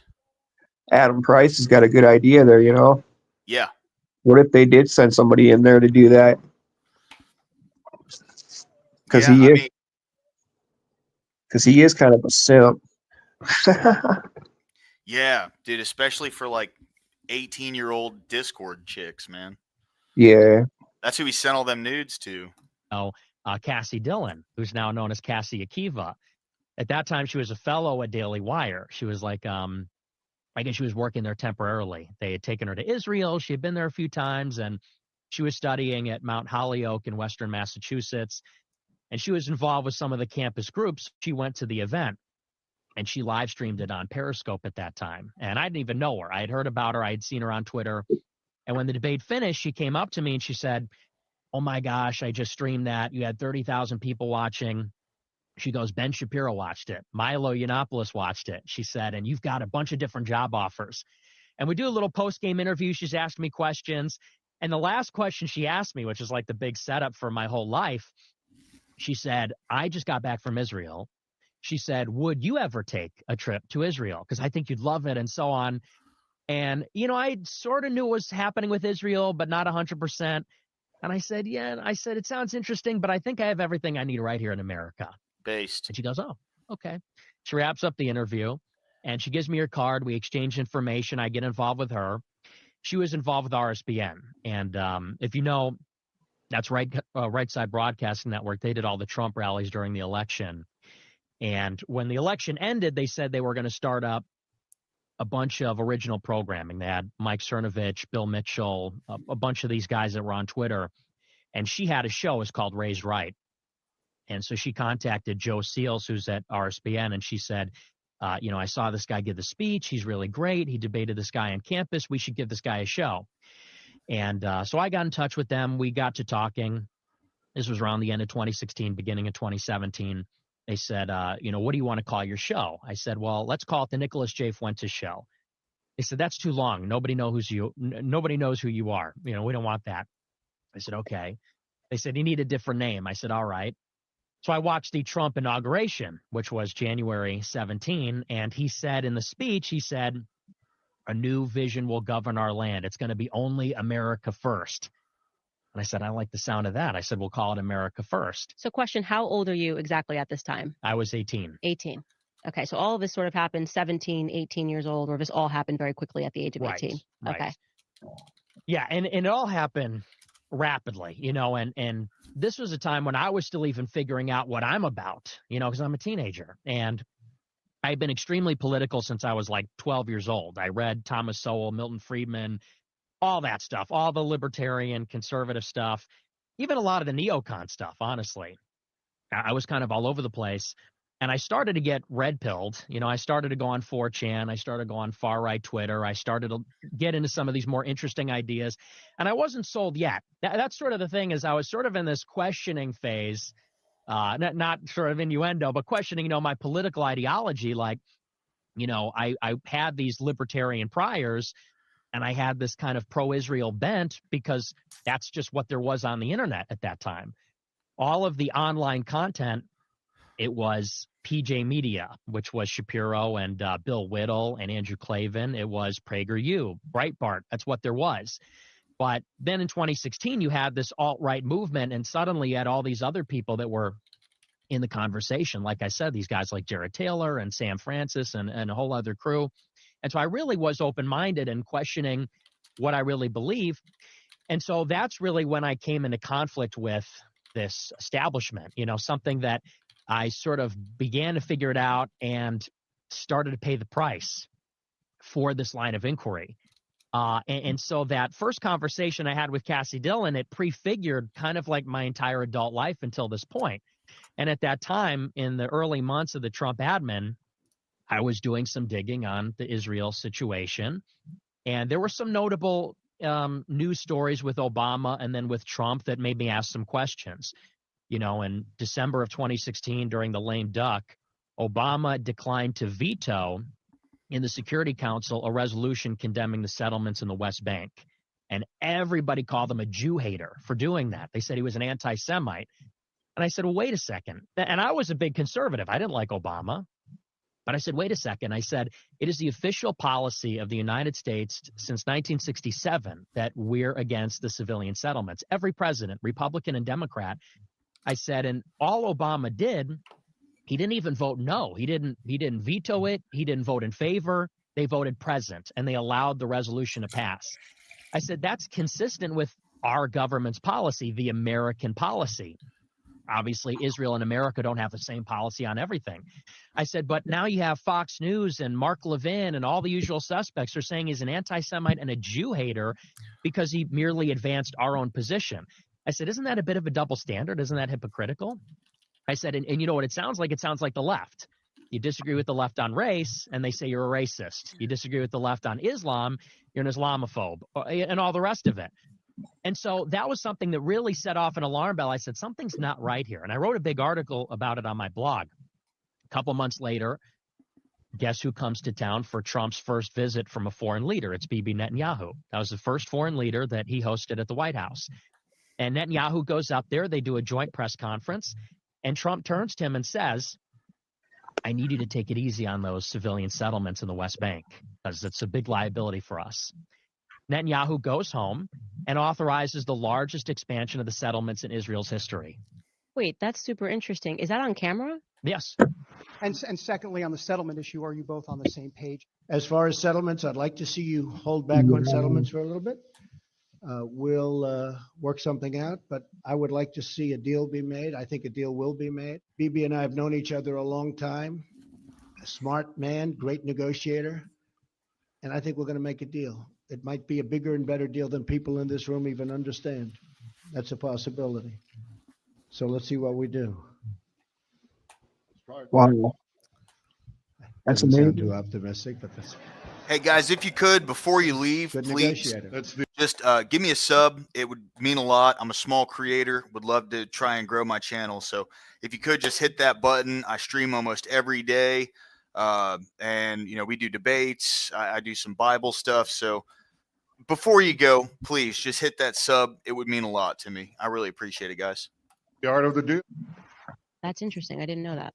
Yeah, and it's pretty obscure because, you know, if you're not watching this stuff day by day, it kind of slips through the cracks. But that was the first foreign visit. I remember Hey, John very Bear, thanks, distinctly. brother. You have a great day, And so I okay? said to Appreciate you Cassie stopping Dillon, in, you're dude. just more dialed into it at this time because I was paying attention to politics, definitely, obviously, because I was kind of getting kicked over the BLM stuff. But I would have never tuned into that because we weren't really confronted with the alliance as much in 2016. But you're kind of dialed in and you notice this moment, and Bibi just kind of says F you to Trump and proliferates it further. Right, exactly. And I was paying attention because I was really big into foreign affairs. I was a big model UN kid in high school. That was like my thing. So I was really focused on all that. And I just pay attention. I ask questions. I noticed the patterns, so to speak. And so I had, at that point, I became friends with all the Daily Wire people. There was Cassie Dillon, this writer named Elliot Hamilton, a writer named Aaron Bandler. Those guys were Jewish, and I think they'd visited Israel a lot. They were involved in Jewish groups. I thought they were my friends, and they were talking about, they were setting me up with a writing gig at Daily Wire. They basically did like a preliminary interview. They wanted me to work over there. And I did a lot of collaborations with them. I'm sure there are people who definitely want him to be. Because I was like a campus teen Oh, that was yeah, I'm sure pro-Trump they and will. all that. It was big fodder at that time for the culture war stuff. And then I started asking them. I said, why does the United States give Israel $3.8 billion per year? Because at that point, the new MOU had just passed, the new Memorandum of Understanding. That's the foreign aid for Israel. And they actually increased it. And they expanded it for 10 years. So I said, why are they the number one recipient of foreign aid? I said, they're not a poor country. And I don't even really know what the strategic value is there. I said, so why, since 1978, uninterrupted, have they been number one? And number two and number three, it's the same story. It's Egypt and Jordan. They're the second and third biggest recipients. And we basically pay them because they normalized relations with Israel. It's like a bribe. I said, so, what do you make of this whole arrangement? Right, I said, is it because they are our closest ally and I'm missing something? I said, or are we being lobbied? And there's this deep contradiction and double standard, and it's obviously being enforced by foreign influence and money. And I remember they hated the line of questioning. And when you say they, you're referring to this friend group? Yes, this Daily Wire friend group. They were all writers there, and you could still find their articles online. And they, at first it was sort of playful. They said, oh, haha, very good. They almost thought I was joking. They said, oh, it's very funny, but you really shouldn't ask that, they would say. They'd say, there's a good answer for all those questions. They'd say, but the way you're asking it is anti-Semitic, they said. And, we're happy to talk with you one-on-one in person. Like they're going to teach me how to ask the question. They said, because the way you're saying it, it sounds hateful and it's wrong. Do you have something to say, bro? Yeah, they're always talking about anti-Semitic, racist, bigoted, or whatever. They're always trying to throw a label on somebody. Well, yeah. So when you call out bullshit, they have something to tag you with. Exactly. That's the whole point of that. And it worked for a while, but people are tired of that shit, dude. No one cares if people call them racist anymore. I know. No one cares if someone calls them anti-Semitic. No one cares. It doesn't matter. Pretty much these people actually took those words and made them meaningless now. Yes, 100%. And good. You know what I mean? I know. It's probably a good thing because, people have gotten too used to using them. Yeah. I quit giving a shit. I don't care what people call me. You know what I mean? Yeah, I do too, man. I'm 47, dude. I grew up during a time when, everybody was getting along and everybody was just fine. Back in the 90s, man, my generation completely killed racism. And I don't know what's going on now, man. It's just it's ridiculous. Yeah. Darth Matt, thanks, brother. You have a great day, man. Come on back whenever. But yeah, dude, it's I caught the tail end of that, right? So I grew up in I was born in 93. So the end of the 90s and the 2000s, racism wasn't a thing. And then Obama got into office and okay, got it. I thought you had something to do or something. But no, Obama got into office, dude, and just started doing CPR on the race crying bullshit, and here we are. Yeah, that's what we got Black Lives Matter. Ideas, I thought. So yeah, dude, it's fucking bullshit. Kept pushing and pushing, and I was tugging on a lot of these different threads. I was also asking about World War II and about some of the narratives there, and I was asking about 9/11 and the Iraq War. And where are you asking this? Are you in a group chat? Are you just face to face, with your friends eating a burger? Where, when you say I keep asking these questions, what's the setup for that? We're texting in group chats, and we're even doing it one-on-one. One of the venues, we had a big Christmas party out in Western Massachusetts. And Cassie Dillon invites me That's back right, to Adam her Price. apartment with a couple You're of right. friends, and everyone's drinking wine. was I his don't drink, thing. so I wasn't drinking, And but he we're belonged playing to a apples to specific group, apples, didn't and it's a party atmosphere. You know, we're friends, we're having fun, we're political, we're talking about it. And this is the venue. And it just got increasingly cold over time. And it eventually turned into stop. Like, you need to stop asking or else. And eventually, you know, I kept pushing on a lot of these different things. And Cassie hits me up on Twitter, and she texts me this huge block text paragraph. And she says, you know, we're not in the same movement anymore. She goes, I don't really recognize what you're about and your views. She says, I'm pro-Israel. She goes, and the things you're asking, the things you're saying about Ben Shapiro and other people, she goes, you know, I'm just not a part of that movement. And she said, so we can't be friends anymore. So she stops talking to me, cuts me off completely. All the other people block me. Elliot, Aaron, there were some other people involved. They all blocked me on Twitter, complete ghosting.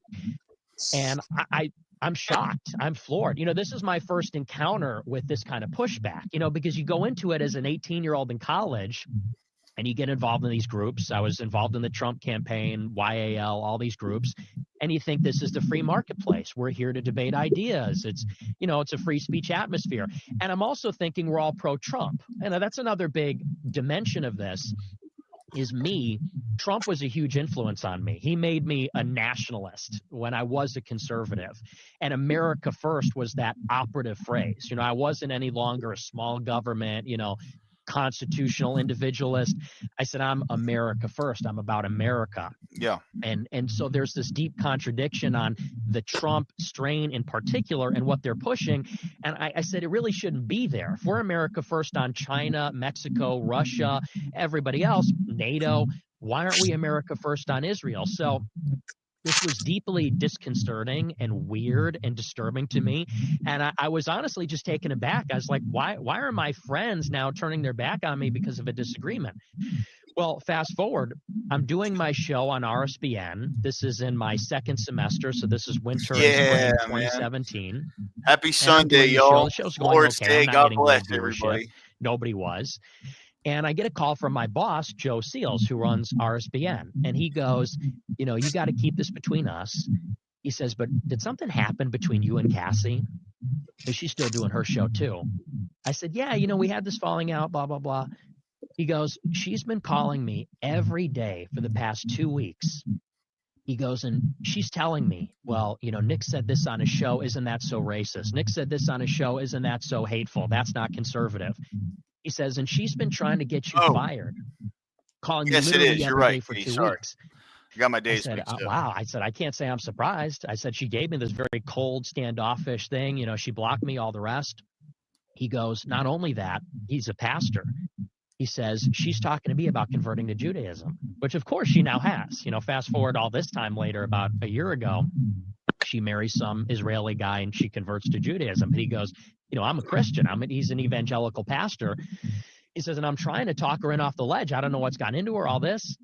And so this was how my college career began. That's sort of what created me. And then for the next 3, 4, 5 months, my life turned upside down where there was these people like Cassie. Yeah, Darth Matt, that's exactly, this guy, Cabot Phillips.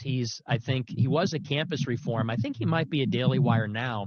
His father, Tim Phillips, ran this big nonprofit, Americans for Prosperity. He's friends with Morton Blackwell from Leadership Institute.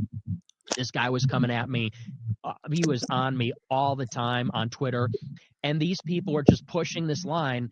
Nick Fuentes is alt-right. He's a white nationalist. He's a Jew hater. He's an anti-Semite. And, you know, me at that time as an 18-year-old guy, I'm thinking I'm just asking questions, you know. I'm just doing what we're supposed to do. What was it that got him banned? I think it was his views on just how everything was going, and he was talking against the Israel and everything like that. Oh yeah, Tiny Hat folks. Yep. Yeah. That'll do it. It's free speech. I'm America first. The rest of it. And then the first big hit piece was actually written about me by Media Matters. Come to find out, Welcome Media in, Matters sourced the material from Cassie Dillon. She sent one of my clips And I'll admit, it wasn't the finest clip. I stand by it, but it was, the way that I said it was sort of unfortunate. We're just But watching. she took the clip from my show. She sent it to Media we're just Matters, and they did this watching, big piece about me. this interview. And then I had the left breathing Kind down of my giving some neck. Right-wing commentary. Watch. I don't even know what Groyper shit is. Media Matters, all the rest of I them. will. And this I'll was look kind of into that. like You're more than welcome to the jump up on launch of panel. my career. They were trying to throttle me in the crib. Just how do you know that Cassie sent the clip to Media Matters? This was told to me by Joe Seals. Okay, got it. So she was sending around clips from your show. Right. And that's their move. That's what they do. As you know, and the show wasn't even big. I had like 100 live viewers. I would get 1,000 views per episode.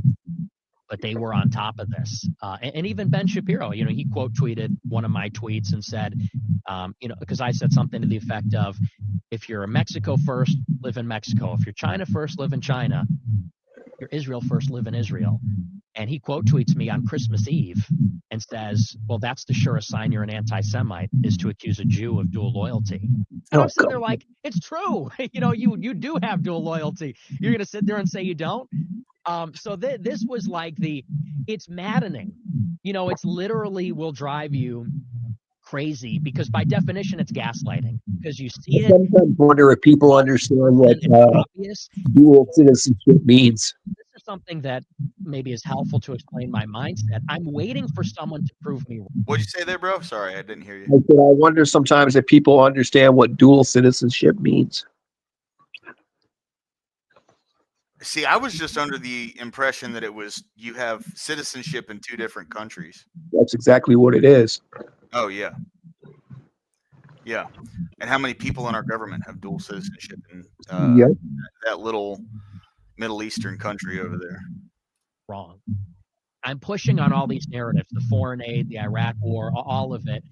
And I'm waiting for someone to tell me, here's all the evidence, the obvious evidence that it isn't all just a big thing. It's not just a big conspiracy. And I'm asking in good faith, where is that evidence? Cassie, my friend, and all the rest of them. And instead of getting an answer, I'm getting blocked. I'm getting tattled on. I'm getting clipped out of context. They're selling me out to the left. I'm getting called names. And, from the very start, this made me extremely cynical and resentful and furious about the whole thing. And I said, I'm like at war now with the whole conservative establishment, and the same opportunities for advancement that other people are getting. They get their spot on Fox News, or they get to run a Turning Point chapter, you name it. I'm now being closed off because there's this smear campaign now going on behind the scenes of powerful, connected people at Daily Wire, a whisper campaign telling everybody this guy's an anti-Semite. And this went on really for many years, goes on until this day. But that was sort of my origin story. That's how I got started. Okay, so you were 18 years old when that happened. How old are you now? I'm 26. Okay, so that was a long time ago. Yes. And since then, would you say that going through that period of being rejected when you were literally just asking questions from people who were your friends and then kind of sold down the river, did that then make you go, okay, no, actually, I do hate Jews because of what you're doing to me? I'm now responding, and my response is, I hate you all. No, I never said I hated all Jews, and I've always had Jewish friends. Laura Loomer actually used to be a friend of mine back in 2018. We did a show together in June 2018. I had a Jewish assistant at one point in 2019 after the Groyper War. I'm a Catholic. I've always been a Catholic. I'm a cradle Catholic. So I've never hated anybody. I do have some provocative statements and some controversial views, but I never said they're attacking me, now I hate them all. I never took it that far. But what it did do is it demonstrated that, where there's smoke, there's fire. Mm-hmm. Clearly, if you're pushing on something and you get that hard of a pushback, I'm thinking, I'm not a big deal. I'm an 18-year-old kid. I don't have a big show. What do people care what I have to say? If I'm pushing on this and I'm getting forceful response from these institutions, Campus Reform, Daily Wire, the rest of it, I'm thinking something must be up. So what I did is I just kept pursuing that line of inquiry and saying, well, if this is what they don't want us to talk about, this is what we should be talking about. Obviously, there's something they're hiding there. And this led what I would describe it as is like an 8-year inquiry. Oh, yeah, 100%. I I definitely appreciate it. For 8 years. And no doubt it's in that. Sort of a difficult subject because since it is so taboo and since it is so censored, there's like this layered deception. where the first layer is they make it so that you don't even want to think about it. No one wants to be thinking about the Jews, or Israel.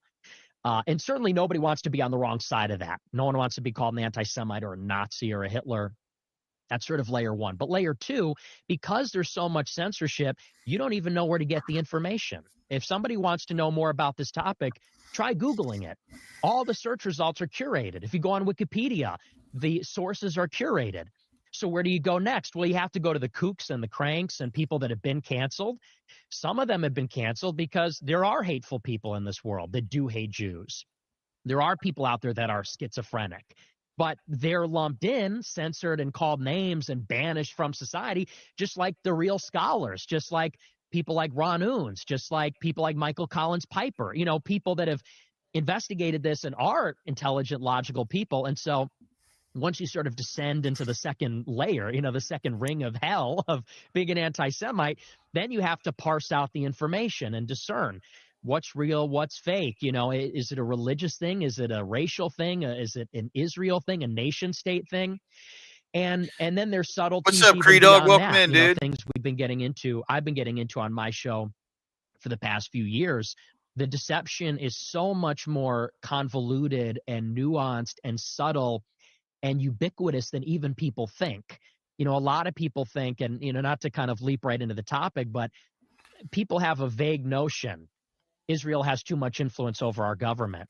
That's really just the tip of the iceberg, because then you get into some of these people that have coalesced around Trump in the past couple of years after October 7th.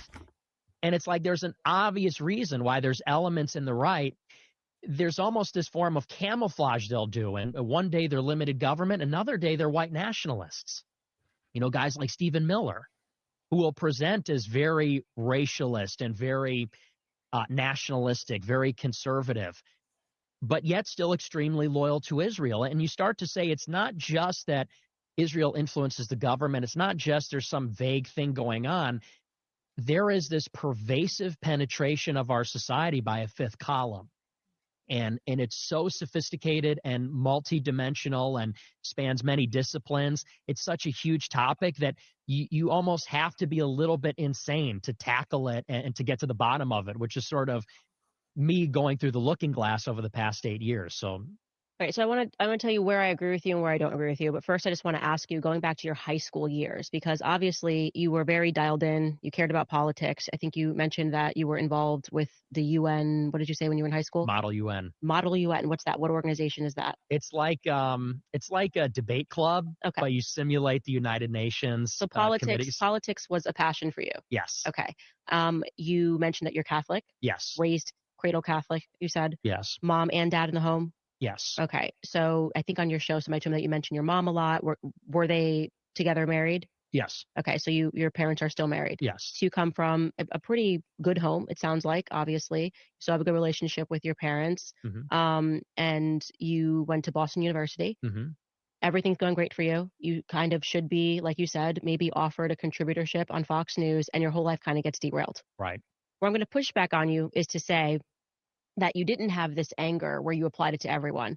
Because and I don't have this clip, but I know that recently, and this was after I was fired from the Daily Wire, you kind of went on the attack about me speaking to Dave Smith, right? And saying, actually, I think we do have that clip. Skylar, I think we do have that clip of me speaking to Dave Smith. Do you want to run that clip? She has nothing to do with me. She wants nothing to do with me. Doesn't do anything with me. No invitation. Won't bring me on the space. Won't bring me on the show. No acknowledgement. Nothing. But she is going to do a show with Dave Smith, Jew, Aiden Ross. And I like Aiden Ross. I've said that before. I like Aiden Ross. But it's like you get canceled and attacked by Jews, and then you go and give it away to all the Jews, really? And finally, Aiden asks her, so what are your thoughts on Nick Fuentes? And she gives this load of PC response. She goes, well, when he was a kid, he got attacked by... Dude, I can't lie. He is smoking her right now. She is getting cooked by him right now. For real. Pretty tough, man. Holy. Right. Exactly. She's a grifter. I don't think anyone can convince me otherwise. She just got real mad at exactly. Yeah. She just got real mad at Ben Shapiro and all them over at the Daily Wire, and she probably had to hang with her friends and go, "Hey, I'm gonna say some stuff. You guys cool with that?" And they went, "Yep." And she went, "All right, full send." You know? Them, and I understand why he would be angry and why he would be mad about that, but he needs to grow up and figure out what he wants to do. Oh, really? Oh, I know it's a clip. I'm just saying, like, oh, he needs to figure when he went on that tirade, she just got bodied. You know what I mean? out what he wants to do. I think you need to figure that out. Talk about accusing other people of that which you are guilty. I think he needs to figure out what he wants to do. I think you need to figure out what you want to do, because you're full of and everyone knows it. You clearly have no idea what you're doing. No idea what I am doing. Paulson, you're welcome in, man. Thank you. What do you mean? Good to see you, bro. Glad you made it. Show. But what does that? Just let's first go back to the first layer of what you're talking about. She's speaking of Dave Smith. Yeah. What does that have to do with anything? You call out the fact that I spoke to Dave Smith, that I spoke to Aiden Ross. I didn't speak to them because they were Jewish. I also talked to Piers Morgan, all of these shows following me being fired. So you're just looking at the fact that these two, I didn't even know Aiden Ross was Jewish. I just had a PR agent say, do this. I swear I didn't know. He's visibly Jewish. Okay, but just so we're very clear, No, I know. I genuinely had no idea. Your PR person comes, here are the shows. Okay, yes. Dave Smith, we had amazing conversation when I was on the Daily Wire. Mm-hmm. And so your purview here is, okay, well, they're Jewish and she's doing their shows while not saying to your audience she's doing a bunch of other shows too. How is that not you just kind of honing in before we get to the why you think I'm full of and don't know what I'm doing? Well, here's the beef, okay? And it's pretty simple. Dave Smith, in my opinion, and I like Dave because I've done a show with Dave too, and I think he's a good guy. I respect him. I think he's super intelligent. And, he gave me a chance when a lot of people wouldn't. He had me on his show, and he defended me because he got attacked a lot from the libertarians. And that's why you suck, because you get somebody who comes out and defends you and has you on the show when you're being canceled, and then you throw him under the bus for because, I don't even know what your beef is. It's like, why not just have be totally like, oh, yeah, that was cool. We had a conversation. I disagree with him on some points. Well, here's why. Because I don't think that I should be grateful for being given a chance. It's not being grateful. It's just being a decent enough human being. Forget gratefulness. Okay. You don't owe anybody anything. Okay. But the point is you kind of lament the fact that you've been canceled. You lament the fact when nobody will have your platform. And in the very same breath, talk about being a hypocrite, you're going after Dave Smith for what? Like, why is she doing Dave Smith Jew? Well, I'll tell you. Can I explain why? I'm telling you why. You can. So my feeling on Dave Smith, and although I like him, is that, look, he is Jewish. He's also a libertarian, which means that, when he talks about, for example, the situation in Iran or Israel, he's an anti-war guy. He says, Trump is a war criminal who needs to be impeached. I don't believe in any of that. I don't care that Trump violated international law. I care that he's influenced by a foreign government. He said on another show, he said, Israel's a satellite of the U.S. We're the empire, and they're our satellite. They're like our aircraft carrier in the Middle East, which is something Joe Biden said, who's an AIPAC man.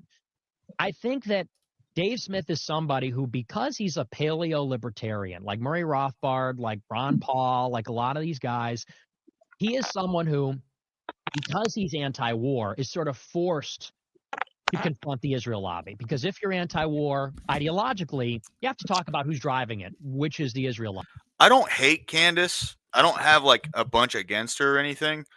Yeah. I feel like she's a grifter. A big grifter, big time. Like she it seemed like, you know, she probably, because she was a big Democrat at one point, and she probably got turned away from them, and no one really cared about her because she is smart, right? Like, Yeah. I don't think anybody can argue the fact that Candace Owens is intelligent, and she started getting like a lot of attention with Blexit and that whole movement back during the with the BLM thing that she was doing. Yeah. I think that's she knows what direction to go to get a bunch of eyes. Yeah. Yeah. No shit, Doomerang. All right. Bobby. But he's not somebody, he's not a religious Christian. He's a religious Jew or agnostic or atheist. He's not really a right-wing guy. He's a libertarian. He's not a religious Jew. He says that he's proud of being Jewish. He's proud of his ethnicity. He's proud of Judaism. If he's doing that, can you hear me? he's like, Yep. you know, like he's just born. Here's the point, though, is so he's Still not working on the really microphone thing because I don't aligned have with it my view. locked down yet. Here's So why that matters. It's all good, buddy. It doesn't. don't shut up. No, dude. it does. It doesn't. It doesn't. I'll tell you It why. doesn't. It You don't. You does. can't say I want to create people in the image of myself. No, but That's I'm completely ridiculous. I'm criticizing people that I disagree with, and to put it very succinctly, I think that this conversation about Israel has blown up. It's gotten out of their control. Everyone's getting red-pilled. They want to control the conversation. And I think that Dave Smith is somebody that, because he's Jewish, because he's libertarian, they have selected him as a convenient spokesperson for it, because he doesn't really have a problem with Jews and their Jewishness. He doesn't really talk about the whole fifth column aspect of it. He talks about a very narrow aspect of it, which is there's this Israel lobby and they're sort of influential and they're driving us to war. That's one small selection So you of it. think, just to clarify, you think he's like a psychological operation? Yeah, effectively, yes. Okay. And I don't think he's doing that knowingly, but I think that they're creating the bounds of the debate by That's having like him be the trading a sandwich spokesperson, for because Who is pile of choosing shit. him as a spokesperson? I mean, John, I could and not disagree with that more. I just want to say that I patently disagree with you on this one. This is crazy. I think that he has moved the ball forward so much for, first and foremost, a lot of American Jews to have the courage to even question Israel, because in the same way that we were kind of brought up in the classroom with the, I guess you want to call it, emotional engineering around the Holocaust, learning about the Holocaust as like the biggest, most evil event that ever happened. Imagine if you're Jewish and you learn about that. It's the same way that Black Americans in the classrooms learn about slavery. So I understood. Right, JS. That's what I was saying. Is like she knew that she could probably see that's the direction things were about to go. People were really going to start like questioning Israel and everything. So she immediately jumped on that train the second that she could. That's what it looks like to me, right? Like, and she got, you know, she had her beefs with Ben Shapiro and all them over at the Daily Wire. You know what I mean? Yeah, exactly.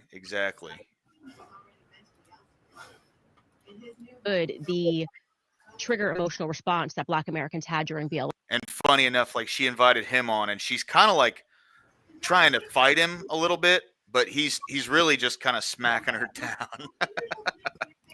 Because there was so much conditioning that. By the way, I'm not like a massive Nick Fuentes fan or anything. I'm just calling balls and strikes as I see them. Happen in the classroom that makes them think that when someone says white supremacy is back, you have to riot.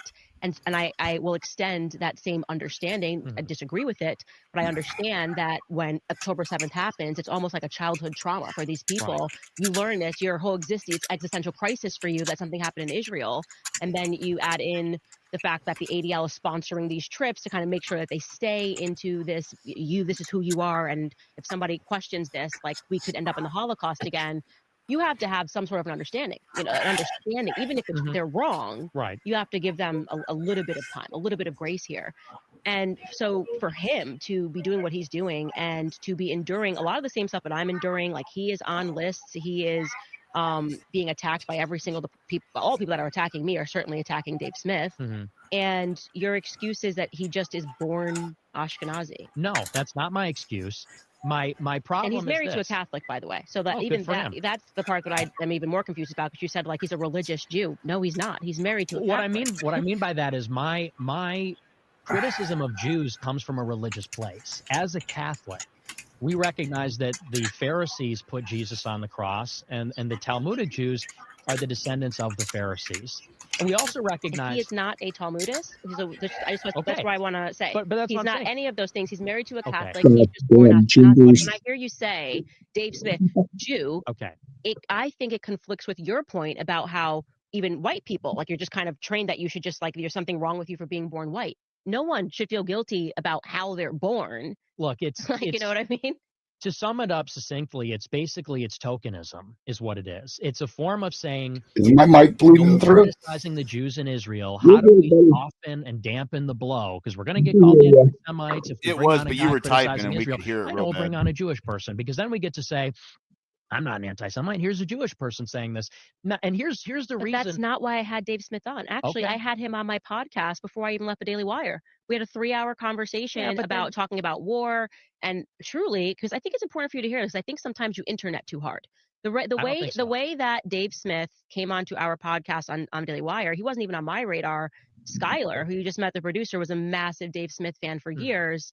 And just kind of like what the libertarian debate was that was being had. He's like, you got to check out this guy, Dave Smith. I was like, cool, book him. Let's get him on the show. And it was my favorite podcast that I did at Daily Wire. Mm-hmm. So I just liked him. Okay. That's it. There was no incentive of like, well, let me get this guy on again. I was like, can we create the magic of what we spoke about war? Because I'm kind of falling, I guess, down the rabbit hole and learning a lot. And he had a lot of information I didn't know. Yeah. And that was it. So there was nothing behind it. So when I hear you say it, I'm like, okay, are you interneting too hard? You know what I mean? Yeah. A little bit. Do you think that you can kind of believe your own ideas? And look, we're all guilty of that.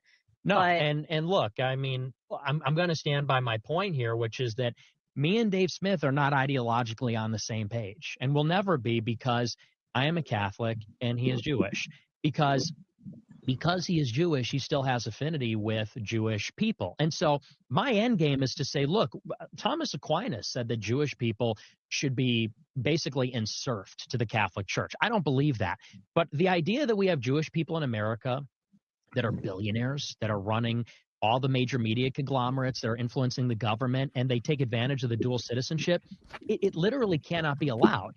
Like by definition, systematically or systemically, this creates problems. And so when I go on my show, I'm saying we can't have Jewish people in government. Like, we can't have them having billions of dollars. This is a problem. It's like a national security problem, because they are a fifth column. And as evidenced by recent developments, they're not loyal to America. Now, I agree with you. And that's why I want to add this. I agree with you on the point that there is this operating fifth column of Zionism. No. No, but I want to be clear. And I'll tell you, this is where we disagree. All right. Because I think it's ridiculous to say to someone who's literally just born, Yes, he's that's like fine, man. Yeah, Ashkenazi, come back in and watch that later. is just his DNA, who is married to a Catholic, so you cannot call him a religious Jew. He is not a Zionist. He hasn't even been to Israel. So how do you just condemn him? And then also, how is that not toxic to what you're trying to do? So if you're saying that your entire platform is, I want to awaken people to this fifth column. Well, if I'm a Jewish person, okay, and I'm being raised, and maybe I'm worried about Israel because I kind of grew up and was told that I have to care about this because of the Holocaust, whatever it is. And I see this guy who's just going, Jew, guilty, you're Jew, doesn't matter, DNA, like you're 23andMe up there, Jew, guilty, okay? And you think that your ideas are going to grow with that perspective? Well, they are. So that's happening. But is that because of thanks to you or thanks to Dave? I think it's thanks to me. But if you're asking me, I will answer. No, I genuinely want to. I'm asking you the question sincerely. You think it's growing because of you, not because of people like Dave who are going, okay, like, yeah, you can also think like this. It's okay to have this perspective. Like, you think it's because they're watching your show and they're going, he's got it right. Let me give you a direct answer. Do you have something to say, Achilles? No. You go right ahead, buddy. All right. About the first part about Dave Smith, just because he's born Jewish. Yeah, it's out of sync. Just to bypass the thing. You know what I mean? What did he say when he went on Joe Rogan and he debated what's the guy's name? He debated the British guy. I forget. Douglas Murray. Douglas Murray. When he debated Douglas Murray said, and you hear this is the woke right phenomenon, which Dave has criticized, but Douglas said, there is this dark element that is growing on the right. They're Holocaust deniers. They hate Jews. If they slip on a banana peel, they blame a Jew and all the rest of it. Dave Smith said, I agree with you. Those people are a problem. I'm against Holocaust denial and all this sort of stuff. Joe Rogan went on the attack against Jake Shields, who's a friend of mine and a fighter and a boxer. And you see this over and over and over again with people like Dave Smith and even someone like Daryl Cooper, who's not Jewish. And, I talked to Daryl recently and we kind of made amends, but Daryl Cooper put out an article on a Substack saying the same thing. He said, I started talking about the Jews. I opened up this can of worms.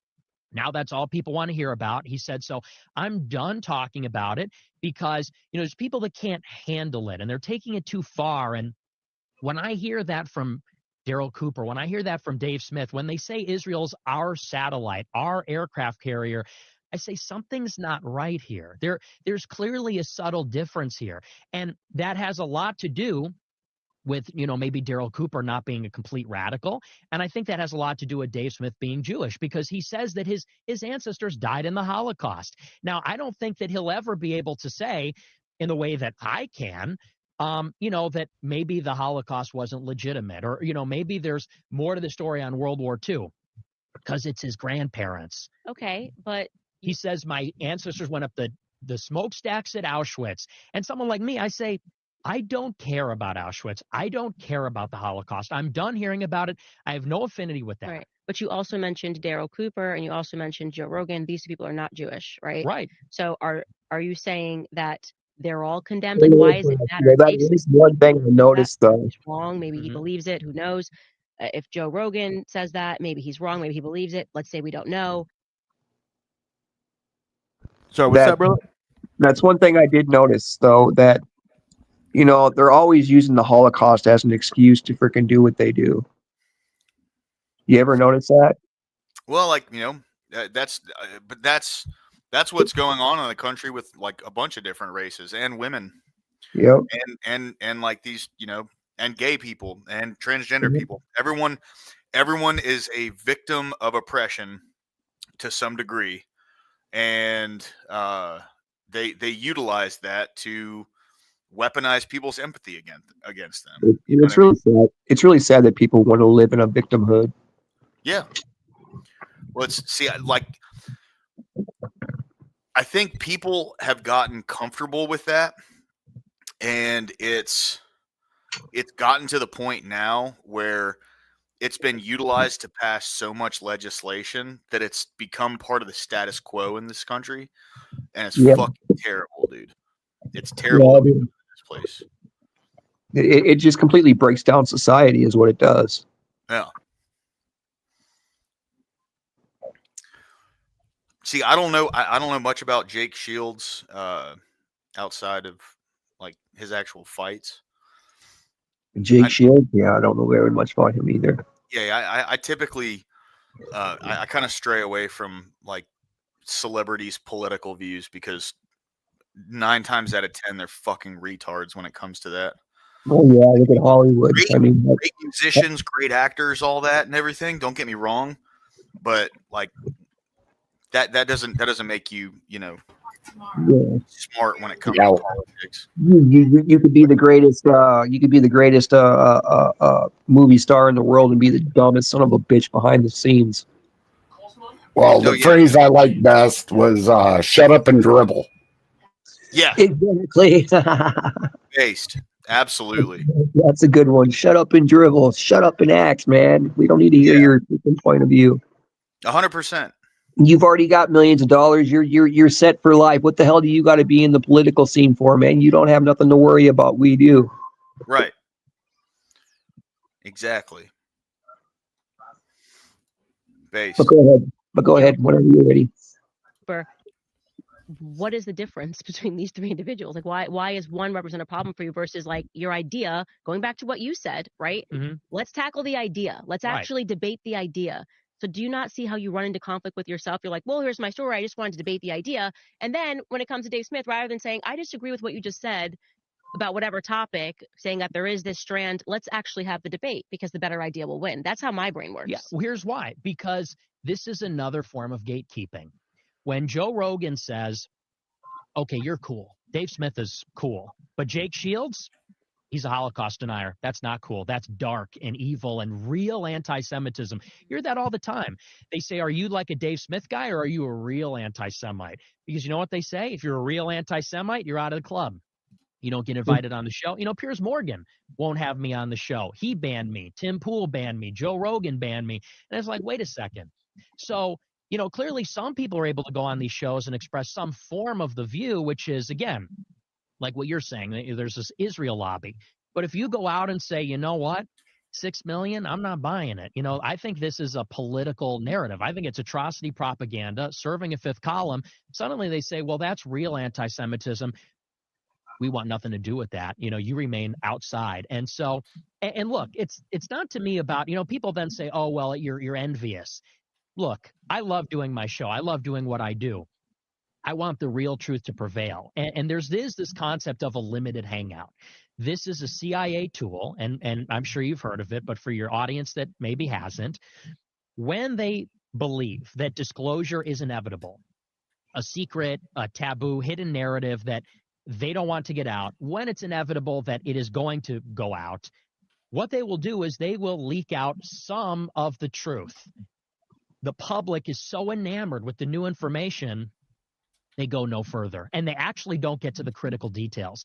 And I think that, you know, we're basically at that point with the Israel lobby and the Jewish topic. Clearly something is going on. So you're just distrusting, and that's fine to say that you're distrusting. No, well, I'm distrusting I naturally, just, but yeah. I mean, I think it's fine to, and you are correct, by the way, that there are these operations where they do these limited hangouts. And I'm very aware of that. That is true. And sometimes I have that in my mind when I'm watching something. I'm like, this feels like a limited hangout. Like they're not really kind of getting to the nucleus of the conversation.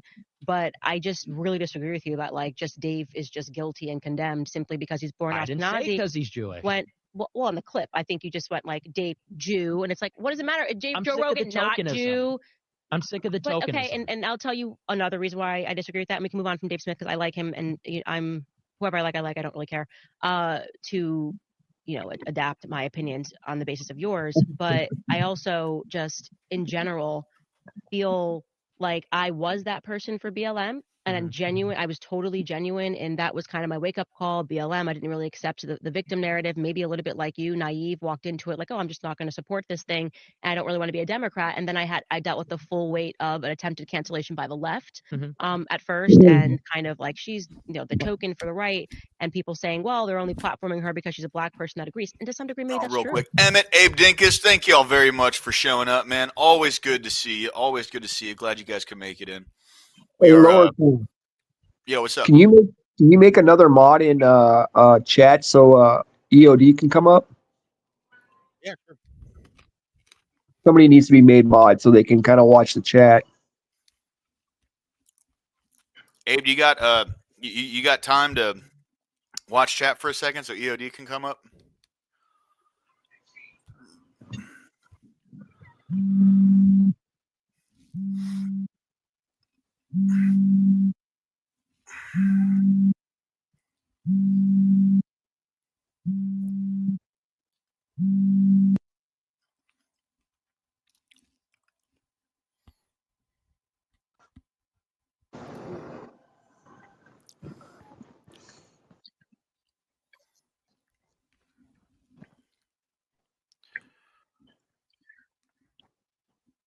All right. Sorry about that. My phone. I made Emmett a mod. I trust Emmett. No, you don't trust Abe? I trust Abe, but he just didn't say. he didn't. I didn't hear him say anything. Well, he said mod him. Mod me. I'll check chat. Or that was Arupa? Never mind. Sorry, yeah, my that's bad. Emmett. That's Emmett. Yeah. Yeah, sorry, my bad. Emmett, I will take that wrench from you so fast you have no idea.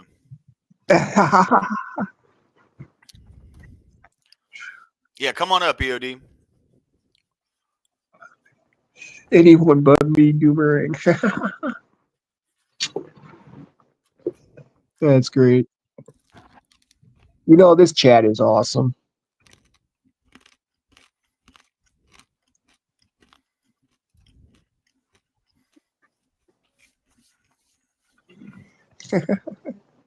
Again, guys, thanks for coming in this morning. Or I guess it's afternoon where I'm at now, but always good to see you guys. Thanks for stopping by. Always a pleasure. Always a pleasure. Don't forget to like and sub, please.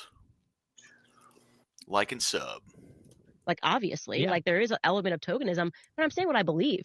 You know, Sure. I was Yeah. saying what I believe. And I don't doubt his sincerity. I don't doubt his sincerity at all. So why problematize it? That's what I'm trying to get to. So it's then he's out there having to fight amongst these pro-Israel people. He's fighting the same Zionists that we are on the topic of Israel. And on top of that, he's got to deal with Nick Fuentes talking trash about him because he's like, well, this is just, who cares? If he can't help who he is. I couldn't help but I was black and disagreed with BLM. I'm just black and disagree with BLM, you know? Well, here's the reason why. It's a little bit irritating because Dave Smith, you know, for all the flack that he's getting, he remains on YouTube. He's been on YouTube the whole time. He remains on Twitter. He's been on Twitter the whole time. He has bank accounts. He has payment processors. And now that people are waking up about Israel, they want to invite a Jewish person on to tell us we're not real anti-Semites, you know, we're not Holocaust deniers, but maybe something's wrong with Israel. And here I am, having been banned on YouTube, been banned by banks, every streaming platform, all of it condemned, life destroyed, and people still are gatekeeping me and saying, you're a real anti-Semite. And I'm saying, well, you know, obviously we didn't come far enough. So I don't doubt his sincerity. He's a big boy. You know, he doesn't mind that I'm trash talking him. And I still consider him a friend, even though I've been critical of him. But you know, we have to go a little bit further than to say something's up with the Zionists or Israel. It's not Israel. It is the Jews. And I think that Dave Smith, being a Jewish libertarian, I don't think he's ready to go that far. I don't think he is. I want to know what you mean by that. So I'm just so we're clear. Is your perspective that if people don't platform you, it's because they don't want to go too far? It may be that they aren't that far ideologically, but then that's my job to push them farther. And that's why I say it. That's why I say, you know, and maybe they just disagree with you. But that's another thing. Maybe they should have just me on the disagree show, with you. But I'm gatekept. Okay, but if the more important, so for me, if like I care deeply about what's happening to the Palestinians, obviously, I've made a point to talk about that. And I very much see what you're speaking about, that there is this coordinated, very sinister movement. I think it operates on the left and the right, whether it's the ADL or AIPAC, the money is flowing to instantly cancel people, to get them fired, and it's vicious. I mean, it is dirty business. And to survive it's hard for most people to even survive it when they go through it, because they're so smeared. It's like an effective tar and feathering. And for it to happen when you were 18 is ridiculous. But at the same time, if I'm going to use my platform to speak about that, I want to make sure that I'm hosting people that can explain that to people that otherwise may not even be aware of that. Right. So if you're going to host, why are you sitting this person down on your show? Well, because we're having a conversation about something that's important. I can either learn from that person, right? Or I think that this person can teach something to my audience, right? If I were to host you and that was the clip that's coming out, do you think people are going to go, yeah, you know, that just made me realize here I am just believing that we should, I'm a normal conservative like you. You said you were 18. I like these people. And the first thing I hear Nick Fuentes say is, Dave, they're not going to think that you're a good person. This is concern trolling. I'm sorry, no, but this is tone policing, and this is concern trolling. It's not. No, it's not. It is it's absolutely not tone policing. Hold up, let's back it up because I'm going to let you speak. It is not tone policing. What I am saying is that you just went through the fact that you genuinely were coming up. Hang on a second. Pause it right there. Genuinely like. Okay, so it's good to see you, Achilles, Cree Dog, and Lower Class. But what she's leaning on right now is tone policing. Tone policing. You're tone policing me. This is garbage. That's a garbage fucking argument right there.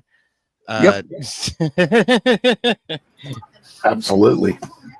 Exactly, man. She's completely just like, you know, trying to keep him from explaining his point of view. And when he does, she pretty much just throws it right back in his face and tries to, at least.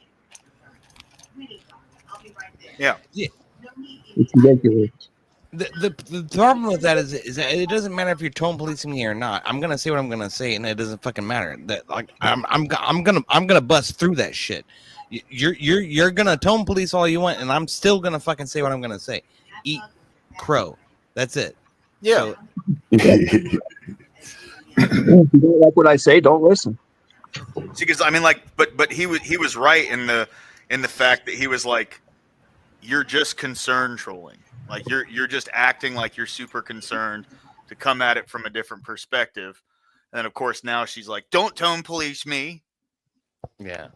Well, like he said, we've been fed this stuff for how long now?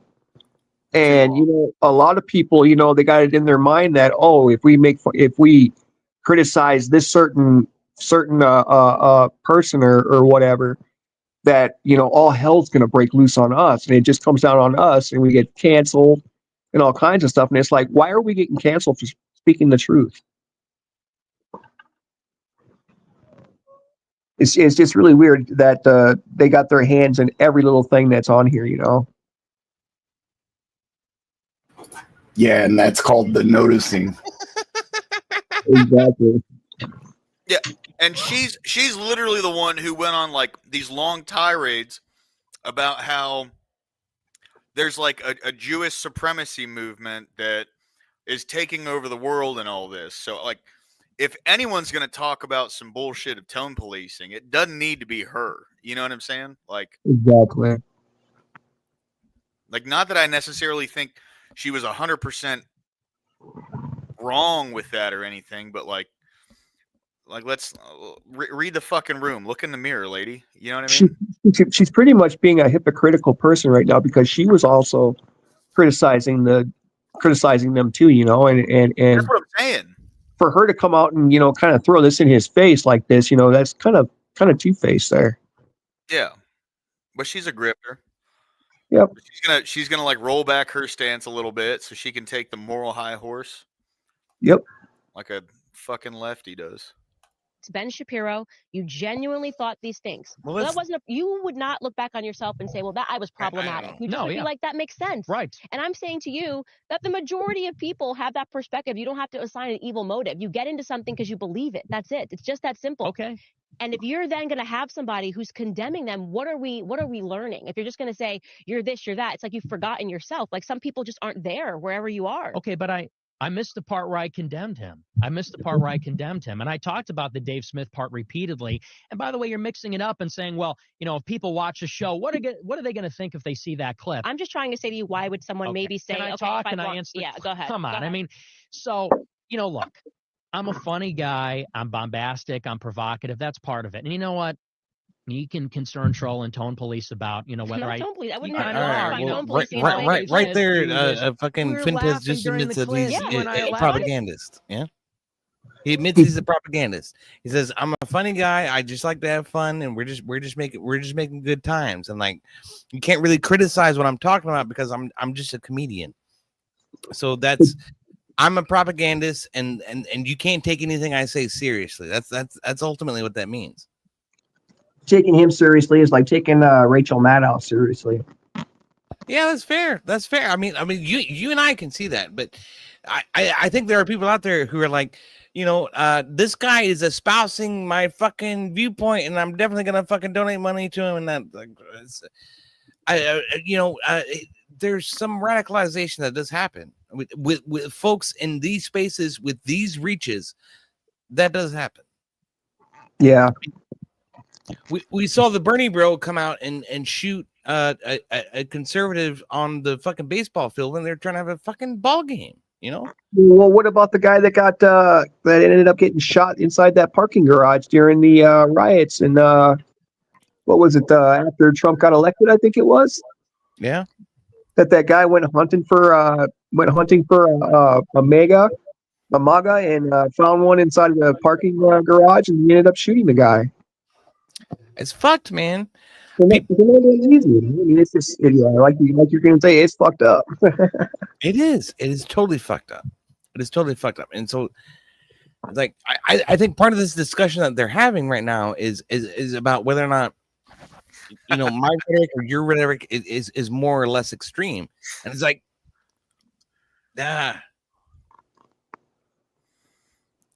Creedog, that was fucking hilarious.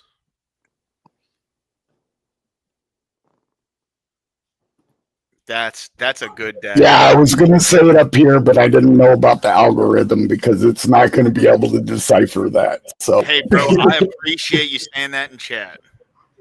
I'll tell you this is whatever you type in chat is a lot easier for the algorithm to decipher than whatever you say and voice. So. Well, so he spelled out the martial art judo, you know, not the other way around. Yeah, it's spelled differently. It's never going to come up in chat. Yeah, that's just hilarious. I noticed that when you're on here, you can say a lot of things, but when you're in chat, man, you try to type something like cunt or something like that, they freaking ban you, right? They ban chat right away. They will stop you from saying it. Yeah. Oh, hey, Darth Matt, it's saying that you'll need to connect at least a mic before I can bring you up. Yeah, that's been what I've been against for many, many years. Ever since I forget her name, but she got canceled for her views on the AIDS testing because they were saying they were doing the PCR test right, doing the PCR test wrong back in the 80s, and she got canceled and imprisoned for quite a little while over that. And you know, that's all the Fauci stuff and where the AIDS actually came from originally, with the doctor that developed the PCR test, yada yada yada, and then it just exploited into the can I even say the C-19 or what are we? C-19. I don't know. C-19 is fine. C-19 is fine. That'll do. Okay, yeah, I'm just trying to keep it cool with the loaded words, I guess, because the algorithm. But it's I appreciate it, man. JS, I gotta say I agree with you on that. It seems more like he was going the Alex Jones route. Remember with the whole Sandy Hook thing, like part of his defense was just to say, "Well, I just play a character, right?" And that was part of his defense. But you know, that dude definitely thought that Sandy Hook was a hoax. He definitely believed that, and he said it because he believed that. So I gotta kind of agree with you. I think him saying like I'm just a comedian, I'm just a funny guy is more of him just kind of like trying to. It's a cop out. It's a cop out. I'm a propagandist. It's a okay. So on Piers Morgan, Hasanabi was quoted saying, "Yes, I'm a propagandist. That's what I do." Oh yeah, 100%. Yeah. So it's the same ploy right here. Is Nick Fuentes is saying, "No, I'm a propagandist. Don't take me seriously. Don't listen to anything I say." I wouldn't go that far though, because he does spit a lot of facts in the things that he says. Yeah, no. The people who follow Hasanabi knew that what Hasanabi was saying on Piers Morgan was garbage. Yeah. Just like the people who follow Nick Fuentes know that Nick Fuentes is full of garbage when he tells Candace Owens, "Oh, I'm just a comedian. Don't listen to me." Right. Oh, that's what I'm getting at. Got it. Okay. What did Hasanabi say on Piers Morgan? Hassan, he went on there a while ago, and when he went on, him and Piers were going back and forth. He's been on a couple of times. But, well, the last time I saw him on, I guess. But the last time he went on, him and Piers Morgan went back and forth, and that was the thing he said is he was like, "Yeah, I'm a propagandist, you know." Anyone running in these circles will always keep a card they can pull to lighten things. What you and I and everyone who's interested in creating content needs to understand is that these people are at the extreme fringe of what's actually happening and what actually matters. Right. And what really determines the core of what people believe is a lot further towards the center than what these people are talking about. Indeed, I think Hasanabi's fucking answer to Piers Morgan was more honest than what fucking Fuentes just said to Candace, is that I'm a comedian. It's not about being a comedian. It's not about being entertaining. It's more about proceeding a message toward followers to a specific fucking degree and a specific end. And on Hasanabi's side, it's communism. On Fuentes' side, it's racial nationalism. It's ethnic nationalism. So that's what you need to understand, is that you have an ethnic nationalist on one side that's trying to propagandize you towards ethnic nationalism, and you have a communist on the other side who's trying to propagandize you towards communism. So, oh yeah. I don't follow either of these folks, man. You know what I mean? Like I don't cling to anything any of them say. I like Nick Fuentes does have, there's like truth to the things that he says, but he's not someone like, I don't, like watch his show or anything like that. Me neither. I don't.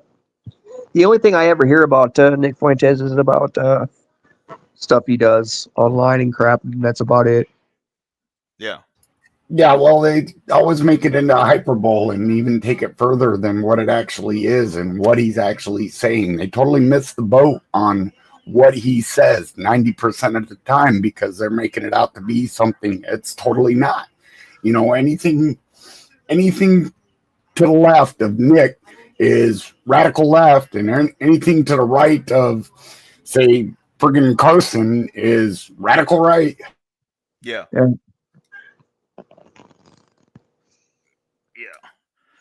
Let's the opposition. They even call center radical right now. It's ridiculous. Well, yeah, that's why I just put up that Clarence Thomas documentary, because he got the poop crap smacked out of him when he was going up for SCOTUS. Yeah. Wow.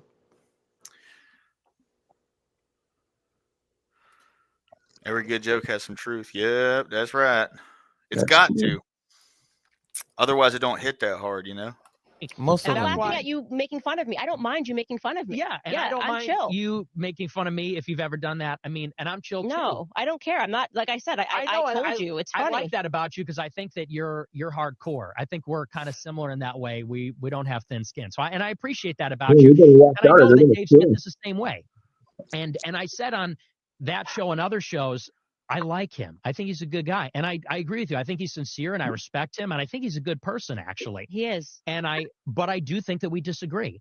And to the extent that I'm critical of the situation, it's not a personal directed at him. I know maybe it comes across that way, or it sounds like that to you, but I've said it repeatedly on my show, and that's not the only time I talked about it. I said the problem is this idea, and again, intentional or not, that we need permission from a Jewish person sitting there so that we're not real anti-Semites to talk about the issues. And I also disagree with Dave Smith on the extent of it. Now, maybe he fundamentally disagrees. When did Dave Smith ever say that? That's that'd be fine with me, but it does come from a place of disagreement. I'm not condemning him. I think he genuinely just disagrees with you, and that's kind of the point I'm trying to say when I say don't internet too hard, is that sometimes you can assign a conspiracy where it's just not, that's not the motive. Like for me, I just wanted to have Dave on my show because I had him on before, and I think he's great and I like his stuff. He's one of my favorite follows. That's it. I don't even think about the fact, well, he's a Jew, so let me have him on to tokenize the situation. I don't care. I just like him, Yeah. And in she's terms not of why fucking I anti-Jewish. try to appreciate where if somebody's trying to wake somebody up to something, you could dump, I guess, a bucket of ice on someone when they're sleeping and wake them up, or you could kind of say, okay, are you starting to, with my sisters, we have this debate right now about me being a Catholic, my sisters are not Catholic. I don't need to be like, you must understand why the Catholic faith is right. And it's like, I got there. They're not there yet. Like, chill. Like, you know what I mean? Yeah. Here's where I was. My sisters were Democrat when I got into politics. And we've always kept a sense of humor about things. So it never became this toxic name calling stuff. Well, it was, but it was like with a sense of humor about it. Like my sisters would be like, have fun at your Klansman rally. And I'd be like, cool. Because I'd ask her to watch my cat. But the idea that I think that at the moment that I recognize something, or at the moment that I become something, everyone else must therefore become that thing. I think that's asinine. I do. Yeah, but I'm not saying that. Look, my show is my platform, and I say what I feel about the situation, and my audience is already there with me. I'm doing a show, and by the way, I don't even do it for the audience. I say what I say. I said it 8 years ago when it really wasn't popular. I said it 5 years ago when it was a little more popular. I'm saying it now, and and that's the difference, I guess, is this is a common critique of me and my audience. People say, well, are you being tactful? Are you being strategic? These kinds of things. I'm not setting plays. I will acknowledge That's I'm because impulsive. he's a comedian. I am bombastic. He's not I'm out setting there. I'm a plays because he's maniac, a fucking comedian. But It's my all job is to put the truth dismissible. out Don't there. believe anything he says. I am the bucket of ice cold water, and I'm dumping it on people, and some people are going to get it, and some people it's going to take them longer. I'll let other people set the plays. I'll let other people kind of do the breadcrumbs and do this incremental approach. I kind of figured it out. I was off to the races from the beginning, and I just want to cut to the chase and smoke up your butt get to the tell most you fundamental part of the idea. And so, Say that that's again, why Julie? some people don't like me, granted. What's that? More or less, it's blowing smoke up your butt and telling you you're on fire. Yeah. Yeah. Here, I'm going to piss on your head and tell you it's raining. Yeah. Jesus. Okay, so if you don't know, Candace had a fucking podcast for probably a year and a half prior to being picked up by the Daily Wire. Yeah. A lot of people don't realize that. Is that she didn't start her fucking career with the Daily Wire. No, yeah, dude. She she made it big back during Brexit. Yeah, she did. That was really where like her fame. That's where I thought her fame came from. But I guess some people didn't even hear about her until Daily Wire. Probably not. Yeah, well, all the hearings in Congress and whatnot is where she really got renowned. Yeah. Oh, yeah, when she went up on Congress and was telling everybody about how racism isn't the biggest problem that's facing the black community. Yeah. Yeah, I remember that. That was actually, I actually watched that. That was really good. It's like I was saying, it's like she was intended to be a politician, but that didn't exactly work out. And so here we are. She does the podcast instead. And yet, she's mired in this controversy between her and Ben Shapiro, and she says Christ is king. Ben Shapiro says go fuck yourself. It's like, okay, that's fucked up. But does that mean she's a fucking groper? Does that mean she's fucking anti-Jew all the way? I mean, so then like she started embracing some weird fringe fucking ideals like flat earth and the Jews run everything, and she came with too much truth, and she had the receipts, and she showed them, and she scared the bejesus out of everybody. Yeah. She had the receipts for what? Well, did you see that Macron deal that just happened? I no. Macron's wife, husband. She had the receipts for what? For what? Everything she talks about, she backs up. Even that crazy conspiracy theory about where Kamala Harris's roots came from. There was a lot of truth in there, and she did not propagate it to be what they said she was propagating it to be. She was just speaking truth. But I mean, she's done also that said her that the entire Earth is career. flat and that we didn't land on the moon. Like, I didn't see So we any receipts landed for on that the moon. shit. You're one of those people. You believe in the moon? No, I'm not one of those people. That's what I'm trying to tell you. Is that Candace Owens said that we didn't land on the moon.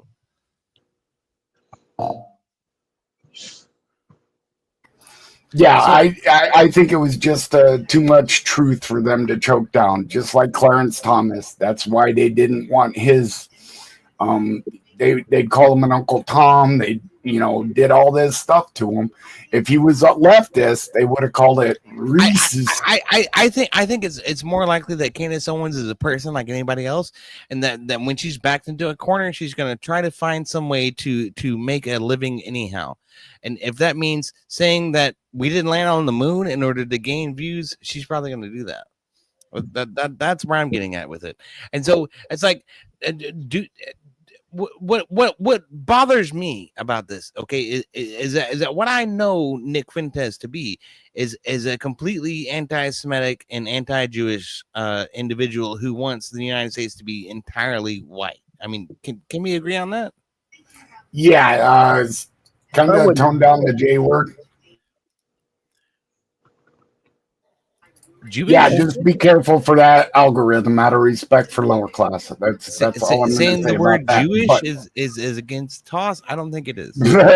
yeah, you start kicking that word around, dude. You're gonna get excluded. I don't think Or that's you're true. gonna get him excluded. Well, I don't think so that's true. if you use it in a derogatory way, yeah. But if you're just saying like Jewish when you're talking about like a group of people, especially like because it seems like what EOD is doing is he's like kind of condemning I'm condemning the person on the right. That's what Yeah. I'm telling you. Is that Candace Owens is not the progenitor of what we're actually espousing. That's what I'm trying to tell you. And neither is Nick Fuentes. And there are two different reasons as to why. Okay, first of all, Candace Owens is a shyster and a snake oil salesman. Secondly, Nick Fuentes is a little bit of the same. However, what Nick Fuentes is selling is ethnic nationalism. What Candace Owens is selling is herself. That's what I'm trying to get at. I'm not in disagreement. Okay. Then why are you fucking coming at me like I'm fucking I don't know toss? That's garbage. Bro, let's just watch. No. It just, guys, the let's more, let's yeah, just get back to the video. Let's just get back to the video.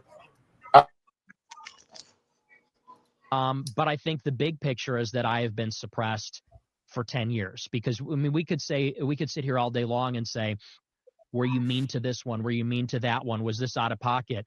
The fact of the matter is I have been more censored than anybody for 10 years. Yeah. And that's the real reason. So, and but you're not still being censored. I'm just trying to provide feedback. I am though. Provide feedback to what you just said in that clip. Like, why wouldn't they have me on their platform? I'm Right. not tone policing. Go on your show, say whatever you want. Actually, I would make the argument that you're kind of tone policing our shows by saying, why won't they? Like, whatever. I'm just saying, don't assign evil motive where there just might not be one. Like, I don't think I am. Okay. I was fine. mad that you wouldn't. Well, you don't believe me, but I was mad that you're saying, okay. You're mad that, well, I was mad that you wouldn't have me on the show because, look, I stand you so hard on Twitter. I was Standis Owens, and the Groypers were there for you for Daily Wire, and they wanted the collab so bad last year. And you kept saying, well, we'll do it. But then you said, what are you talking about? Let's back this up. Okay. Because I do want to get to this. This is actually something that I find to be very funny. First and foremost, because I don't know what a groyper is. Okay. This is, and I will give you credit where credit is due. You have managed to infect the brains of 40-plus-year-old men. And that is actually, I think, the most compelling part about you. Is I watched as I was coming up in my career, and I will say I've had 4 kids in the last few years. I don't pay attention to, I think you were on Cozy TV. Yes. You were banned everywhere. I only know that because 40-year-old men were obsessively asking me to come out and condemn you. I'll name one of them, Seth Dillon of the Babylon Bee. He lives in a groyper simulation. And I'm just, to me, interested in the idea that the 18-year-old kid who's been banned everywhere, and you have to jump through the hoops to watch him on this obscure cozy.tv, has managed to completely send you mad. That's fascinating to me. Credit where credit is due. The groypers are truly living in the minds of neocons. There's no question about it. Okay. Come on. So for me, genuinely, I didn't watch your content. I gotta tell you, you're not for moms. Like, I'm very into the anti-vax stuff. Like, I'm not tucking in at night after 5 days a week of a show and 4 kids being like, what's on Cozy TV? What's Nick Fuentes saying over at Cozy TV? You're not? No, I am not. And so the first time that I started seeing your clips was kind of at the same moment that I got fired, because at the same time-ish is when you got put back on Twitter. And I am active on Twitter, and I'm seeing clips here and I'm seeing clips there. And I did see the clips of you speaking about the Christ is King scenario, some which were hilarious, just kind of getting into the theology of it. And I'm starting to go, okay, I'm kind of getting this Nick Fuentes thing, especially when Jeremy Boring, then the CEO of Daily Wire, posted this Christ is King audio live. And that was the first time I ever heard your backstory. So I genuinely was so, I guess, not blind to the Groyper movement, but how influential you were that these people, as Jeremy admitted in that audio, were watching your show, which was on an app that I had never even heard about. So I want to give credit where credit is due.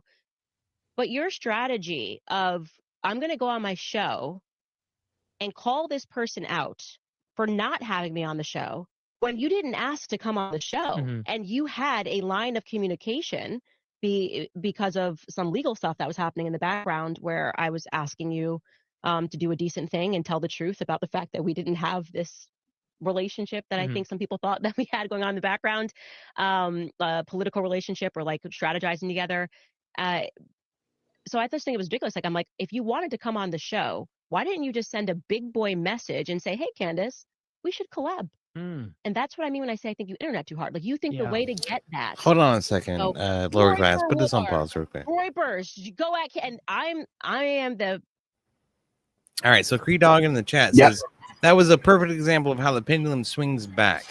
I just merely said be careful and whoosh. What the fuck are you talking about? About the J word. What did I actually say? Can you hear me? Yeah, no, I hear you just fine. So what did I actually say? That's a rhetorical question. Why don't you talking to harder. All I'm saying is that's exactly the topic we have here at hand. It's the temperaments and the telling you can't say. People love to hear their own voice. They love to say what they want to say and how they want to say it.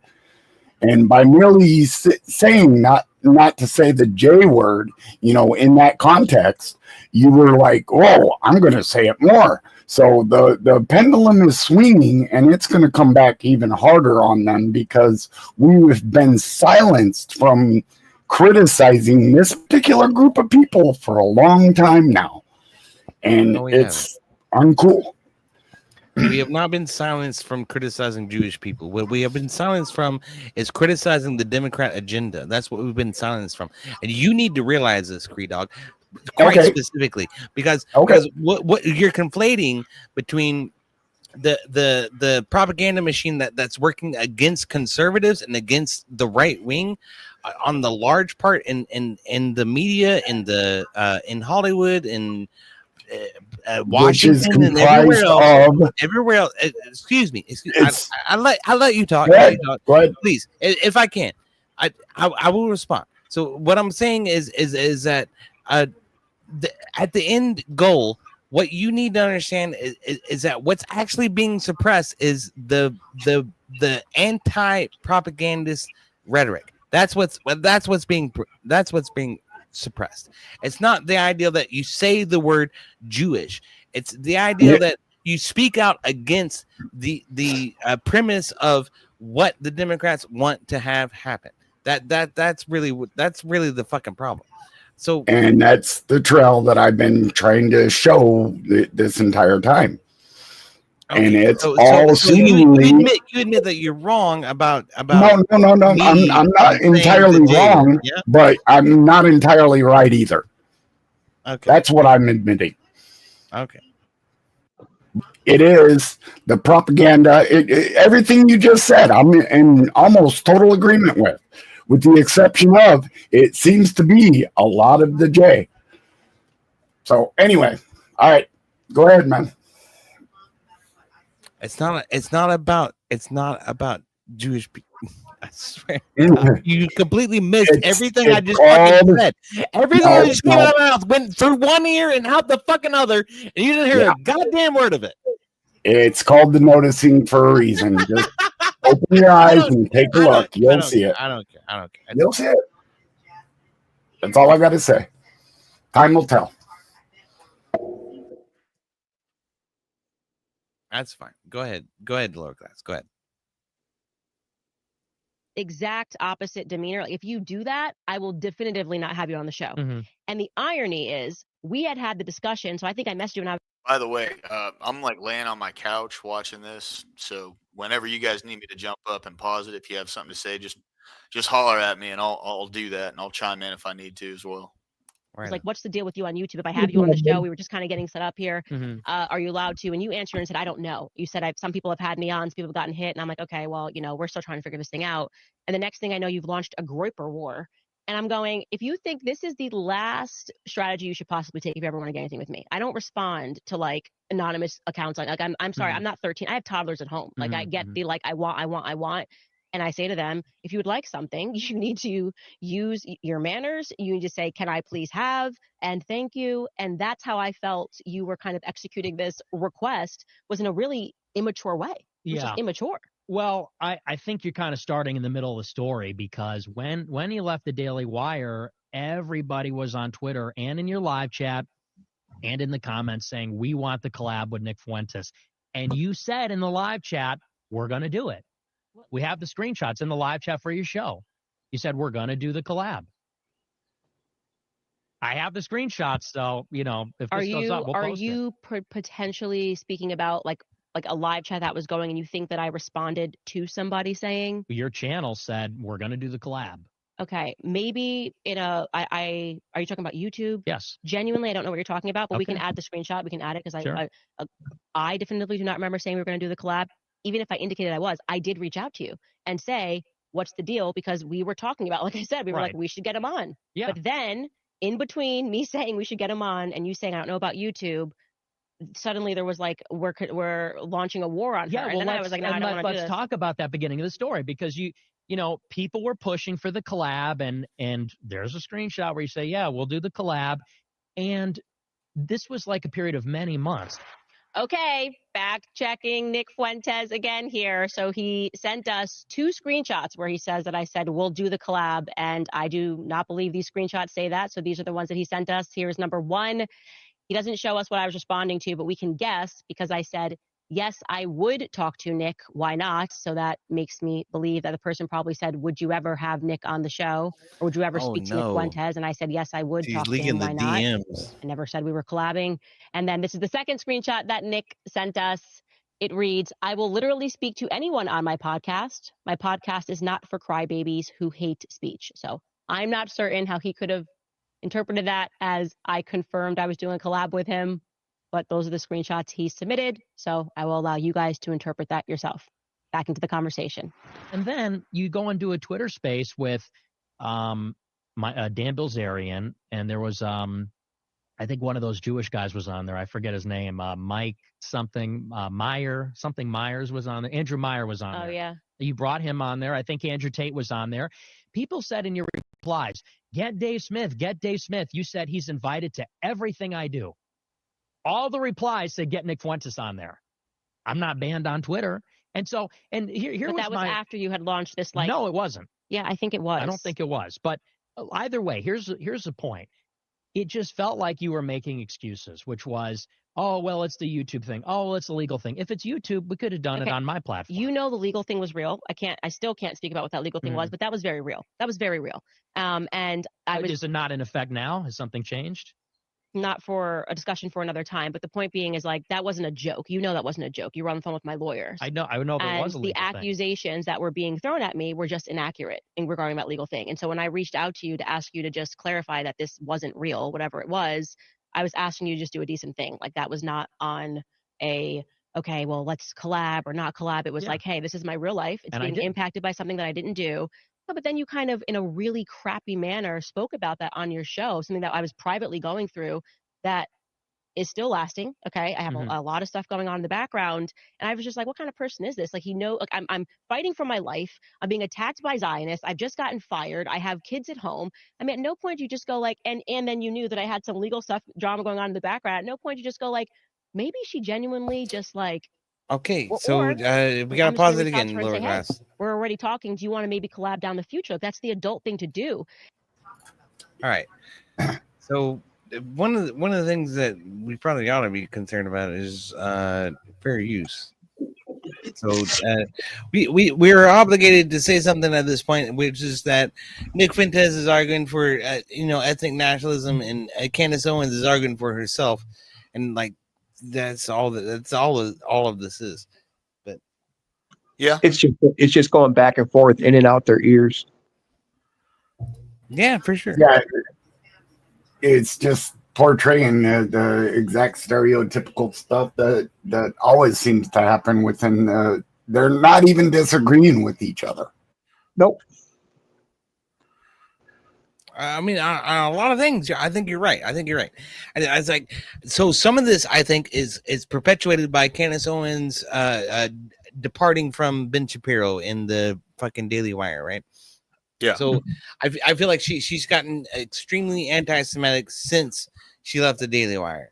I mean, is that fair? You guys see that shift in her? Oh yeah, messaging, 100%. Yeah. She pushes like the Jewish conspiracy and all that stuff now. Well, I'm just not in agreement as to why it happened.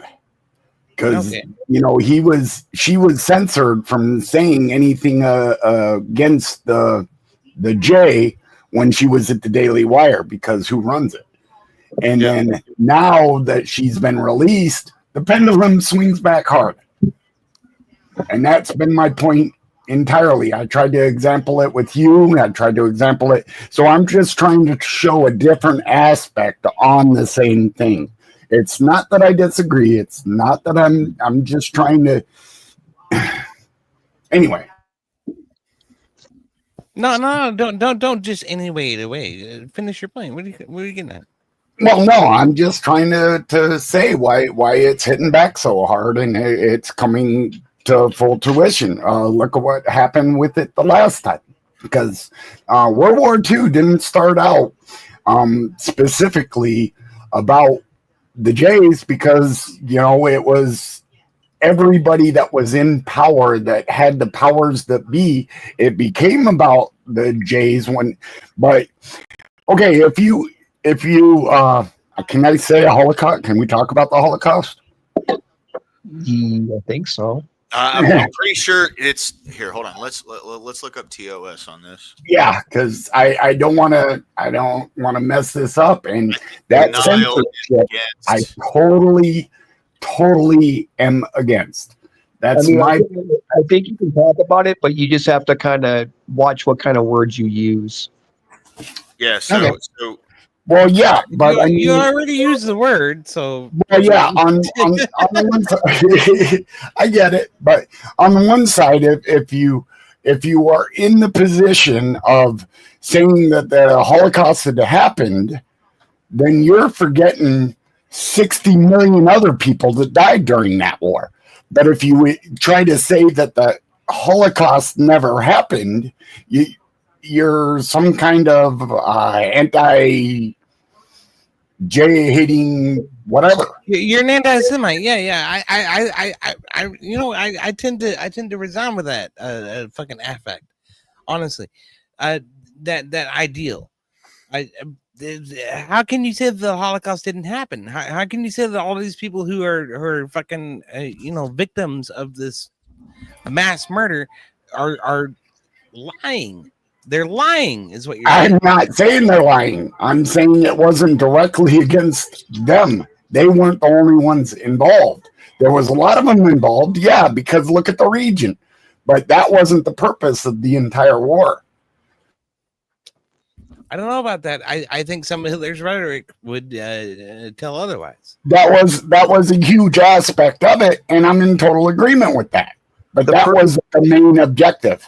The purpose of the war I don't understand the distinction here. Are you trying to justify Hitler's actions? No, not at all. Please, that's not come on, man. Quite the opposite. He was a crazy man trying to take over the world. But if you're only looking at that aspect of it, you can't see the good through the bad. You can't see the bad through the good. You can't weigh anything if you're totally on one side of a topic. Hold on, Creedog. Hold on, Jessica. No one up here is denying anything. If they did, especially since TOS do that, they'd get banned immediately from the panel. Yeah, no, I'm not denying anything. I'm just saying I'm trying to point out the aspects of the two polarizing sides and how they get caught in the corner. Let me strongman your argument. Okay, what you're trying to say is that the people that the Nazis discriminated against were not only Jewish. That's it. Yeah. Yeah, if you wanted to break it down more, yeah, that's in a sense the point entirely. And then if they feel that they don't get hurt on that side, they speak up.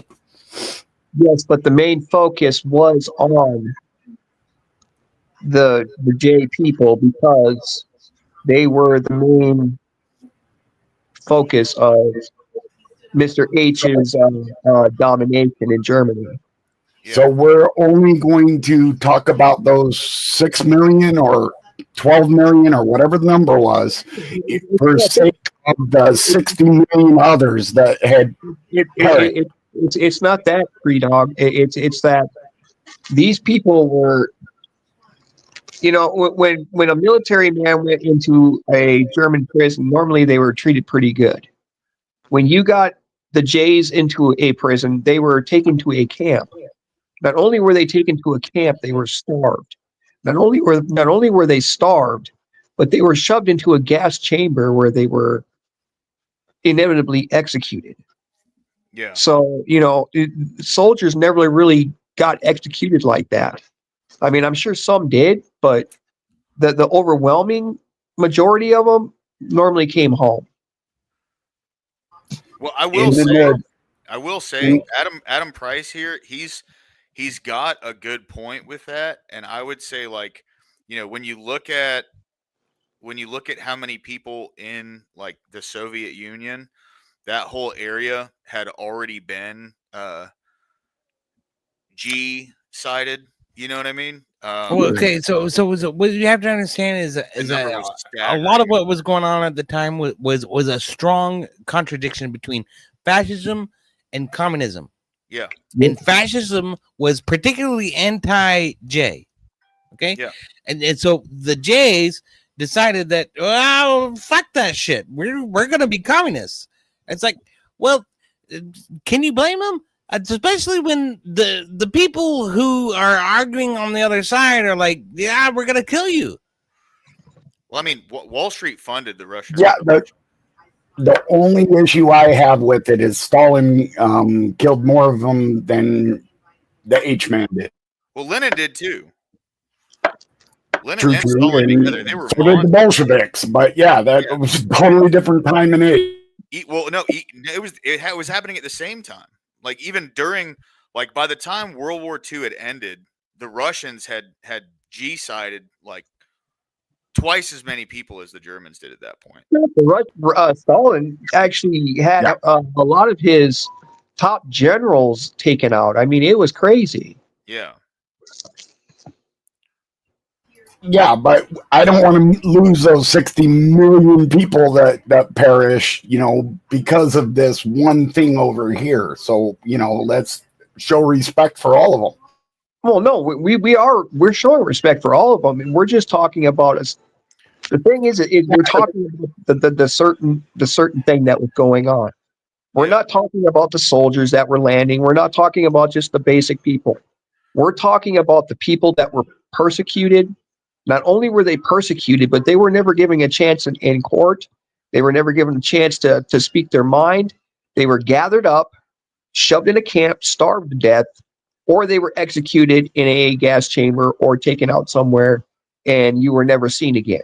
Yeah, Emmett, but that's what I'm saying though, is the Russians were doing all that stuff to their own folks the entire time though. Yeah, exactly. Yeah. Yeah. Like the Russians were they were G-siding their own people and throwing them into like throwing them onto islands with no food where they were, you know, like munching on each other and stuff, dude. Like between Stalin, who was after Stalin? Wasn't that I forget the guy's name that took him over, but it was Lenin and Stalin that did the most of that. Yeah, Lenin and Stalin, they killed about what? Freaking like 20, 30 million of their own people in that time? Yeah. Yeah. A lot of the problem with those statistics. Some people claim a lot of the problem with those statistics is a lot of the people that Stalin had massacred went on the H-man's head and look what he did. I don't necessarily know 30 years. Stalin ruled for like 30 years. He became the dictator of Russia. He became the quintessential czar. Yeah. Right? That was it. That is exactly what the people were fighting against in the Bolshevik Revolution. That's exactly what Stalin became. Well, I mean, Lenin was the same thing, and he was the one that led the revolution. John Reed did a really was an good. idealist, but who killed Lenin? No one killed Lenin. He had a stroke. The fucking Stalin killed Lenin. Stalin killed Lenin. Come on. I don't know if there's any proof of that. Okay. In order to understand, your opposition, you have to fucking read about it a little bit. So, but I mean, they were both doing the same thing, though. EOD. They were both like en masse rounding people up, like Orthodox Christians, people that disagreed with them politically. Like they were rounding people up all over, like the areas that they were taking over. Yeah, back then, man, there were so many countries that were rounding people up and just executing them. No doubt. So yeah, and he instituted a fucking monarchy on his own fucking behalf. Yeah. A real good book about it is done by John Reed, which is one of the only Americans that ever was buried in. What I want you to fucking realize right now is that these people who are arguing for monarchy are fucking retarded. What you need to understand is that the very thing that we have always fought against as free thinking individuals, as libertas, individuals who determine our own fucking will, is monarchy. That's the one thing that we have been fighting against our entire fucking existence. Like, preach it, brother. This fucking confounds me that now somehow there are Christian monarchists in America. This shit fucking amazes me. Thanks, Beth. I appreciate it. EOD, was anybody up here like?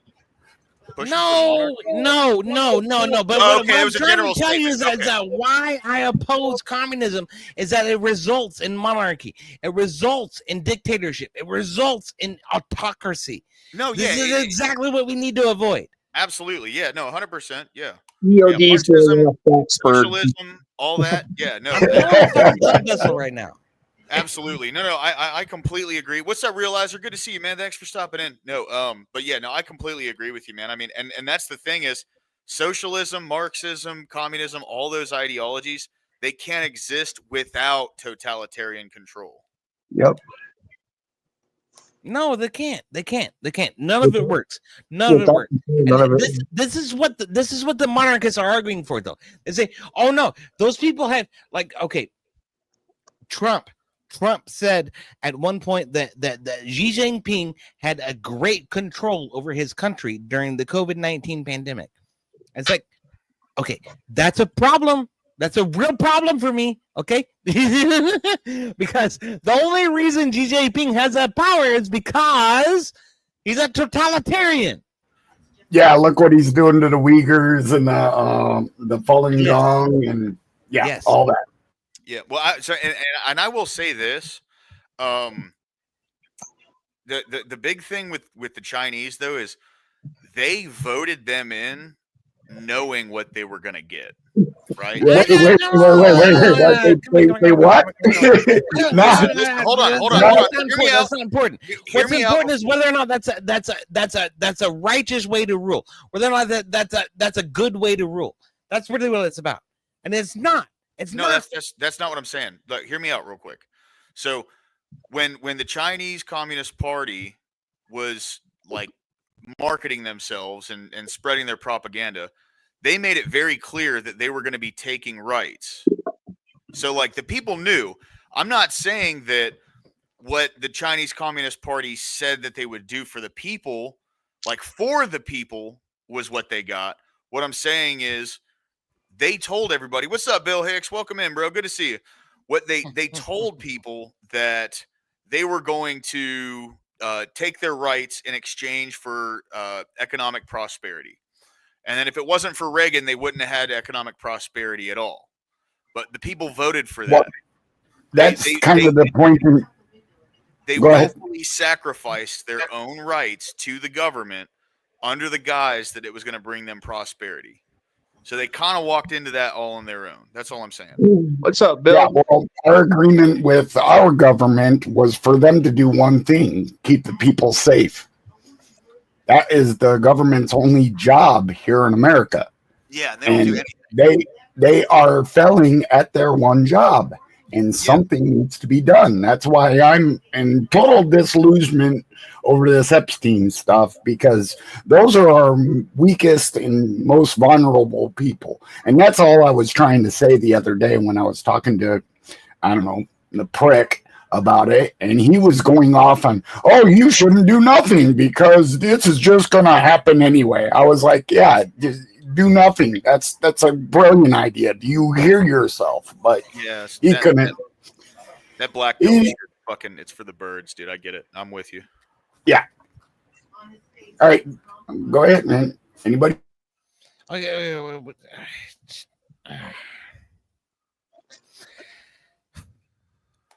If I could imagine myself as John Adams looking at America today, and I would say, this is fucked.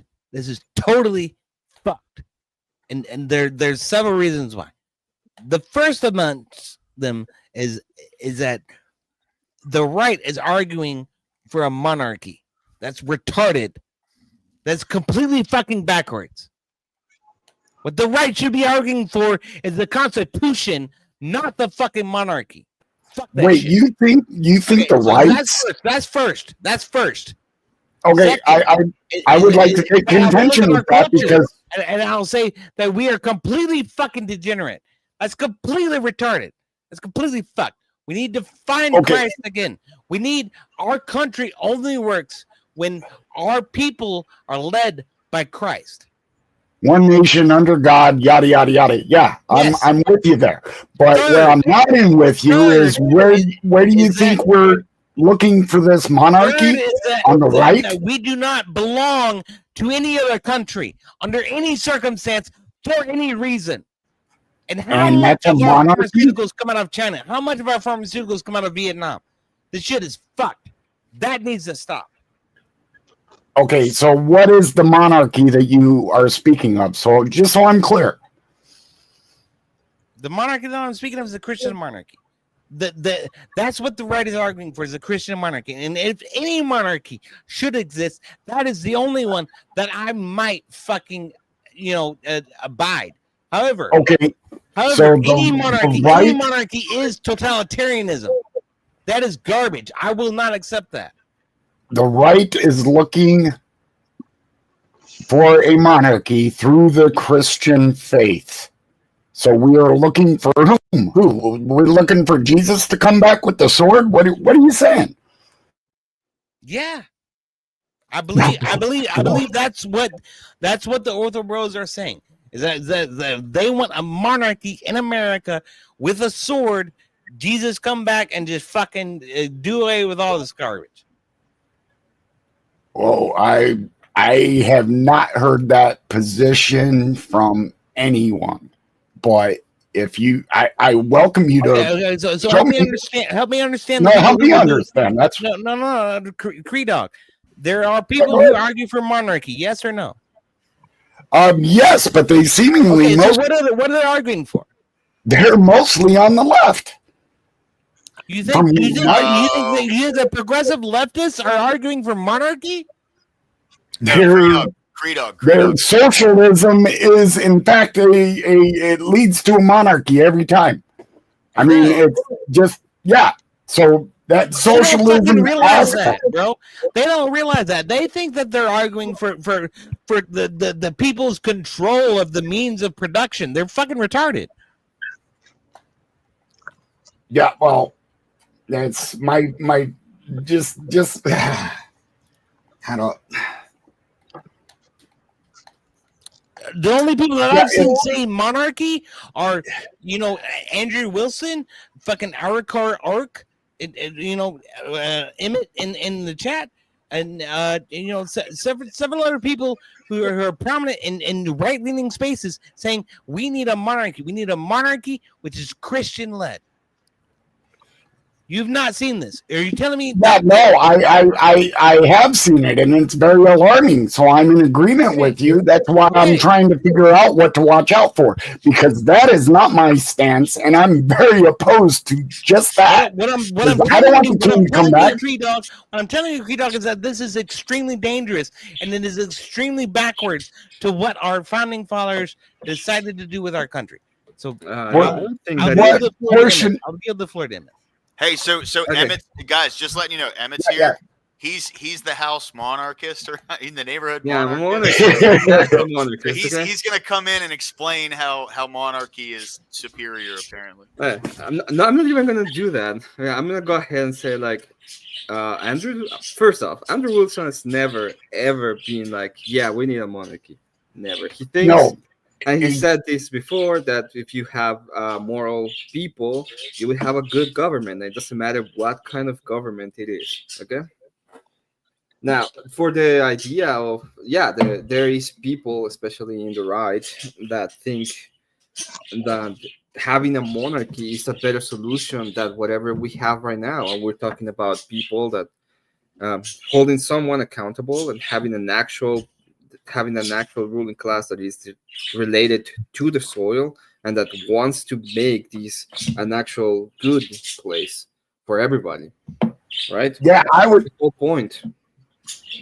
Yeah, I was always thinking every time I heard that aspect that it was just like hyperbole. Like it was, this is where you're going and this is what to watch out for. I did not know that there was actually people that really want a monarchy. That's insane to me. Yeah, hold on. Hey, wait. Real quick. I'm going to go walk Charlie. Y'all keep the conversation going. Please keep it TOS friendly, all right? Yeah, it's very TOS. Yeah, what we listen, we think, I think, I'm going to go with myself in this one. I'm going to use the lefty text. I think that it is way better to have a form of government with a church. Okay, I'm not talking about, we're talking here specifically. I'm talking specifically about the Orthodox Church. It doesn't have to be, but we're talking about having the church being part of the state and we are under Christ. That's the whole point. Okay? And I think that's a lot better than everything else. So if we went to Catholicism tomorrow, we would be led by the Pope? And that's what you're aiming for, honestly? The Pope is not the ruler. It wouldn't be the ruler. He's the head of the Catholic Church, so if we went to all Catholicism tomorrow, that would be our leader, period. No, we would be under a king, okay, and we would be following the dogma of the Catholic Church. Okay. That is a new different. king. A new king is what the prospect is. Yeah.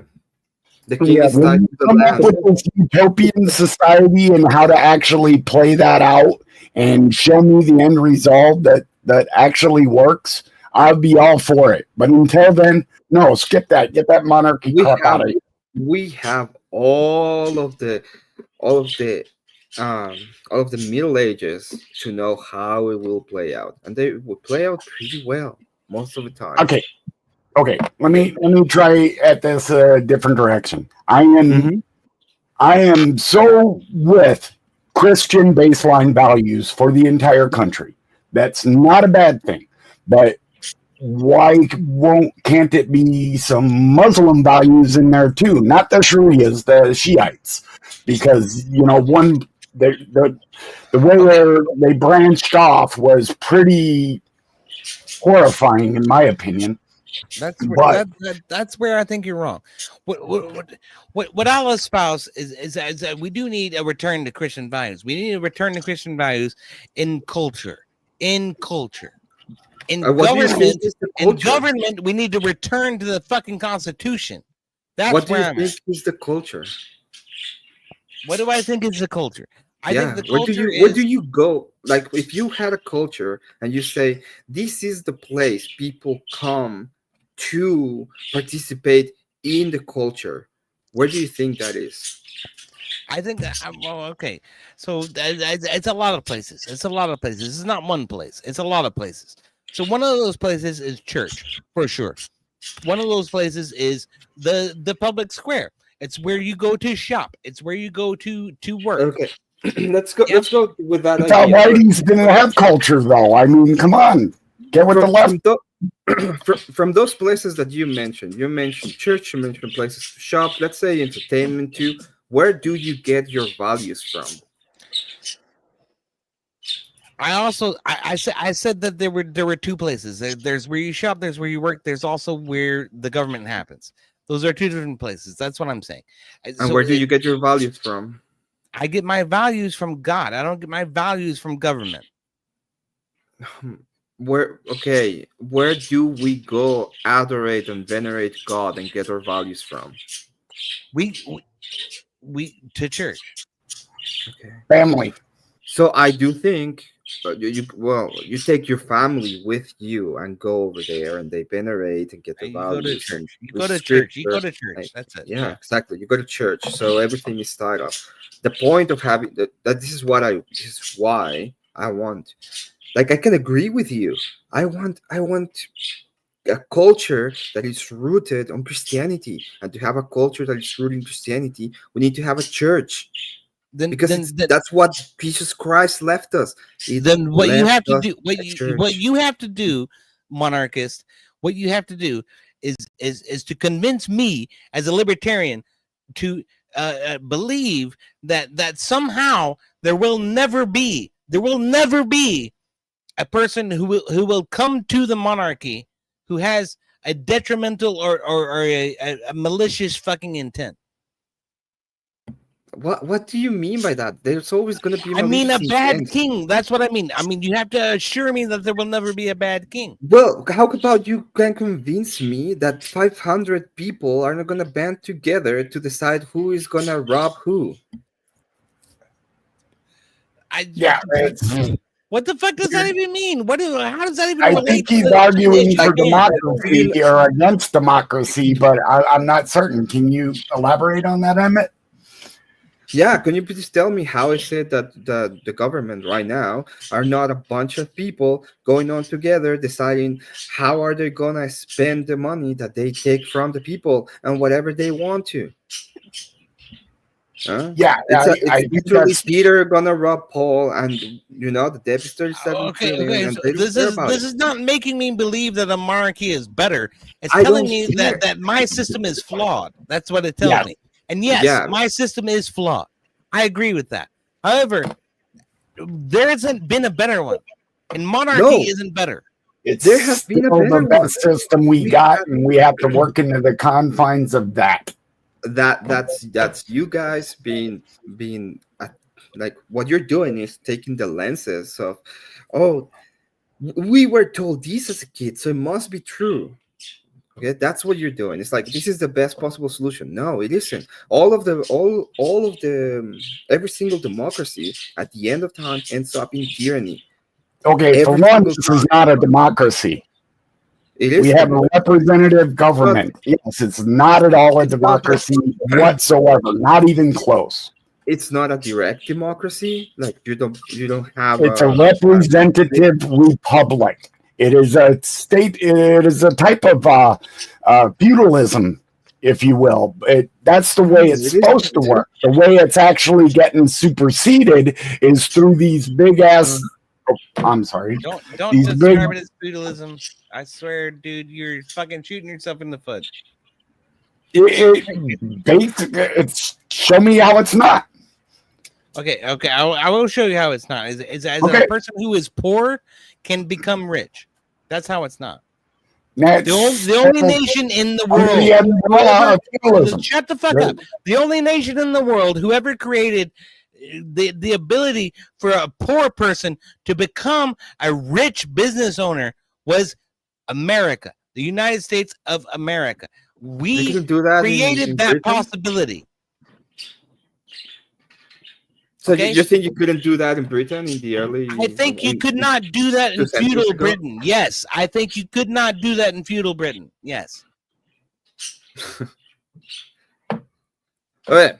What was the big difference of what we know from 200 years ago to now? What has been the actual great difference between those two times? The Constitution of the United States. No, it has been the Constitution of the United States. There's been constitutions before. Yeah, of course there have, but there hasn't been the Constitution of the United States before. That's quite unique. Can we agree on that? That the Constitution of the United States is unique? Yeah, there's. Oh yeah, I'm absolutely there, but that's the democracy that affects the umbrella of what. There's a better word for it than feudalism, but yeah, you're right, because it's the further umbrella of the national government covering all the states, but the states have their individual rights, and they send their representatives to change the government's umbrella as a whole. And I'm still wanting to go back to George Washington's idea of all this, because obviously after the 10th Amendment we went very awry, because that was already in the Declaration of Independence that we shouldn't be doing the slave thing. We did it anyway, and that was bad. Yes, well, they were trying to appease. They were trying to appease the ruling class, and they were trying to. It doesn't matter. It doesn't matter. What matters is the fact that we built a government that was based on the election of representatives for the people. Yes. So correct. That's And really what it's about. If it's about that, we've done that before. Well, like the Roman Republic did exactly that. Hang on. Who did exactly that? The Roman Republic. The Roman Republic did not do exactly that. The Caesar had absolute control over the Senate. If the Caesar decided, that listen, EOD, okay? Who is Julius Caesar? I didn't say Julius. I said the Caesar. The person in charge. Fine. If you're talking about the Caesar, we're not talking about the Republic. We're talking about the Imperium. Do you think there's a difference between the Roman Republic and the Roman Imperium? Look, man. Okay, so now we're getting into the intricacies of Roman fucking politics. Yeah, what I'm trying to tell you is that we moved away from monarchy for a fucking reason, and that's because it was too stringent and too heartworthy on people's fucking ability to try to self-determine. There wasn't any self-determination in a monarchy. I think we move the away ability from to monarchy. self-determine. Not only that, there was serfdom. There was the whole fucking idea of lordship and all of this garbage. All of that completely negates the idea that okay, so somebody who's poor can come into the country and make a living for themselves and create a fucking empire. That's not possible in the monarchy. Can we agree on that? No, it is possible under monarchy. You could become a knight. So a serf can become a lord? They could become knights, and they could have lordship depending on what they did. There was a lot of people that went to war. Okay, they needed people to go to war, and they took apprentice, and they went through the whole process to become a knight. And sometimes they got lands, and sometimes they got rich. A knight is not a king. Can we agree on that? Yes, a knight is not a king. We're talking about whether a person that was a serf could become a knight, and they could. Okay. So what I want you to realize is that every the ruling class were American, knights. what I want you to realize is that every American citizen is a king. Every single one of them. Okay, so when you say you're a king, that means you're above the law. So every American citizen can just go ahead and do whatever the hell they want, right? That does not mean you're above the law. The Yeah, it Magna means you're Carta above the says that law. you're not above the law. The Magna Carta predates the United States by fucking 1,000 years. So The king had the authority to set the law, and they were not under the law. What? Right? Did you know that? Wait, what? The king set the law, but they weren't under it. Yeah, they were not under it. They were above the law. They were under Christ, which is a difference. That in the hierarchy, there's Christ, there's the king, and then So they you're set the law arguing for everybody for else. Sharia law with a king that has no Sharia law. power. Listen, this is the we're not argument talking right about the here. sand people, okay? I don't care about the sand people here. Oh, well, do you live in Europe? Oh, hold on. This is the No, I argument don't right live in here. Europe. Yeah, well, you can move there and see how that's working out for them.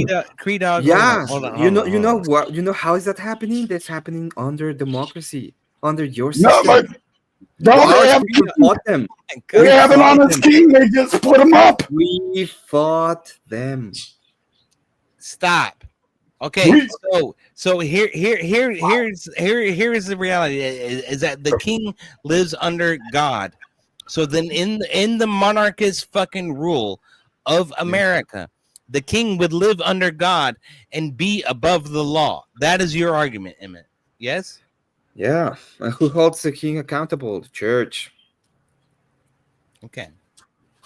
Then how does that assure the American people that they're going to be free to live and free to libertas? You're talking about purely assurance. It's like, oh, what is the assurance that we're gonna live in the perfect society? Do you think the perfect society exists? You want assurance that we're gonna live a better society? We have to get everybody in church, and that will assure you to be in a better society. Then what happens if you're not? What happens if you're not Christian, Emmett? What happens if you can go other ways? There's just a whole world that you can go. You can go back to the sand people. Okay. What happens if I say the king is garbage? What happens if I say Joe Biden is a fucking potato? Most of the time, you can say a lot of things. Okay. Biden was a potato, and what happened? You don't understand what you're advocating for. You're advocating for absolution. No, you don't understand what you're advocating for. I know what I am advocating for. I'm advocating for being on the rule under Christ. That's what I'm advocating for. You're advocating for mob rule under Christ to steal more. Rule under Christ would require us to stone or kill gay people. Yeah, come on up, Achilles. I'd love it. What are you talking about? That has nothing to do with it. We don't have. Yes, it has everything to do with it, Emmett. It has everything to do with it. Rule under Christ would require us to destroy women who go off and fuck somebody other than their husband. Okay, this Jesus Rule Christ under Christ would require us to do terrible things to people who are not necessarily Christian. No, guys. So you tell me. Abe, lower class went to take Charlie for a walk. He said he'd be back in a few minutes. That's all. So he's gone for the moment, but he'll be right back. Sorry to interrupt, guys. All right. Are you telling me that your idea? Well, first of all, you said that we need to go back to Christian values, and now you're telling me that Christian values are bad? No, what I'm telling you is that Christian values need to be. What I'm telling you is that Christian values need to be enforced on a cultural level, not a legal one. That's what I'm telling you. So we can just when you go ahead and let's say that we have a culture in which we'd say deleting babies is bad, but we're gonna just accept it and it's gonna be fine, and we go ahead and delete 1 million of them. Is that better? Is that what you're talking that we should do? I don't support abortion. I'm not about that. That's not the question. The question is you want to just enforce them in a cultural level. So all we're gonna do is say is bad, but we're gonna just allow that to happen, and we're not gonna. No, we're not gonna allow that to happen because on a legal level, I'll tell you right now, on a legal level, a fetus has a right to life. On a legal level, a fetus has the right to life, in my opinion. So that's where I'm going with that. So that's murder. You want to kill your baby in the womb? That's murder. Let's try to keep it. I'm sorry. Smurder. Or delete the. Right. Okay. Well, this is the last thing I'm gonna say because I don't think I think we're going a little bit in circles at this point. A little bit. All I disagree with you about is the monarchy thing. That's the only thing. Well, I just don't understand why can it be like whenever I hear the let's say that I agree. We're not gonna have a monarchy, okay? We're Yeah, gonna we have never will. we're gonna keep on the same system that we have right now. I'm gonna grant you that. Why cannot impose Christian ethics into law and make everyone that's deleting babies go to jail? Because Or that is not even the will worse, of the why cannot people. just hang Because that them? is not the will of the people. That's it. Yeah, see, I would vote for that though. I would vote for anyone who gives baby erasers. I would definitely vote for them to all go to prison for sure. Yeah. So I would still think this is how we see it. We see that, and maybe there's a little bit of over order that can happen. I can agree with that, but we see that we need order in our society, and we think the church is the unifying force in the society, so that we can live under Christ. Okay, and we think the church should have power enough to be able to say no. This is immoral, and we're not going to allow that to happen. Okay, that is the way in which we're looking at this thing. But I can agree. Okay, I can grant you that we don't need a king. We can just live in this society that we have. But what we do need is to have enforcement and to be able to say this is our most precious institution under our culture, and it needs to be an institution that has to be above all other institutions. No, I don't agree with that. I don't agree with that. I don't agree with an institution being held above any other institution. What I agree with is principles. What I agree with is morals. What I agree with is the idea that a human life matters. That's what I agree with. Why does it And matter? I second that. Why does a human life matter? Why does an institution matter? Okay, so why does a human life matter? It's because Yeah, it why is does a unique. human It life is unique among the animal kingdom. That's why human life matters. Okay, so all the So let's you say don't that believe human life has intrinsic value? Is that what you're saying? Because I'm trying to grasp this, and it's making no sense. You just like blew up my head, honestly. no, you're saying that the human life has value and is the most valuable thing, and I am trying to challenge that because I don't think that's the most valuable thing. I think Jesus Christ is To the most the valuable. individual, yes. Hang on. No, Let him no, no. finish. Let him finish. I think Jesus Christ, okay, is the most valuable thing. I think we are called to be under Jesus Christ and lay our lives for him. So if I'm gonna lay my life for him, I cannot hold myself above everything. I have to hold him above me. And I think that he is the most he's the greatest, and he is the one that's the most valuable, right? All right. Agree, dog. What do you got? Yeah, I'm totally not in agreement. Without him, you're not going to be saved, and I'm in admittance to that. I think you as an individual should be try to be as Christ-like as you possibly can. You should be Christ. You should take on Christ in His name and try to act like Christ. But that's not the same as being God. I mean, do you think you as an individual is God if you're living a Jesus-like? What are you saying here? No. I'm saying that I need to lay my life to Christ. So he is the one that is above everybody else. So my individual life is not the most important thing or the most sacred thing, but Christ is the most sacred and the most important thing. Right? Okay. So like shoot. So I don't care. So I don't. I'm not in disagreement with that portion of this, but as to where it gets into, we should form a government around that principle and make a king. That's insane. We're not even talking about that. Okay. Why is it insane? Why is it insane? It's insane because someone can assume that position who is not Christ-like. I mean, That's an assertion, okay? Yeah, that's just an assertion. That's just it's just that this is the thing. Okay, so can you show prove me that? show me a king or queen. Take Mary Trudeau. She was a queen, and she was she was all for Catholicism, and Jesus Christ was her savior and whatnot. What went wrong there? Who? Mary Trudeau. Bloody Mary.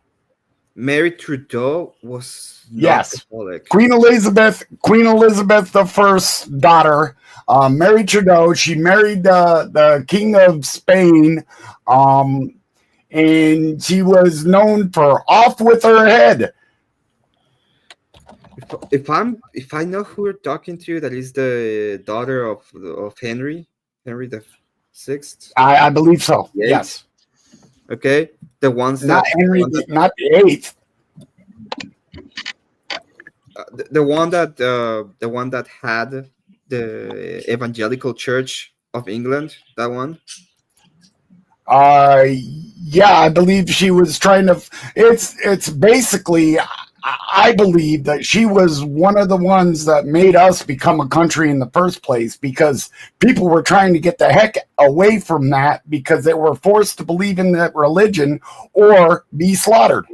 The ones that, because she imposed evangelism, that is a schismatic idea from Roman Catholicism, right?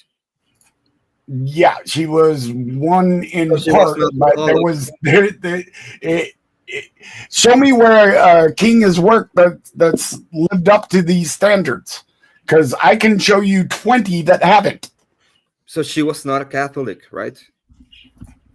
No, I believe it was Catholicism that she was going for. No, she was an evangelical.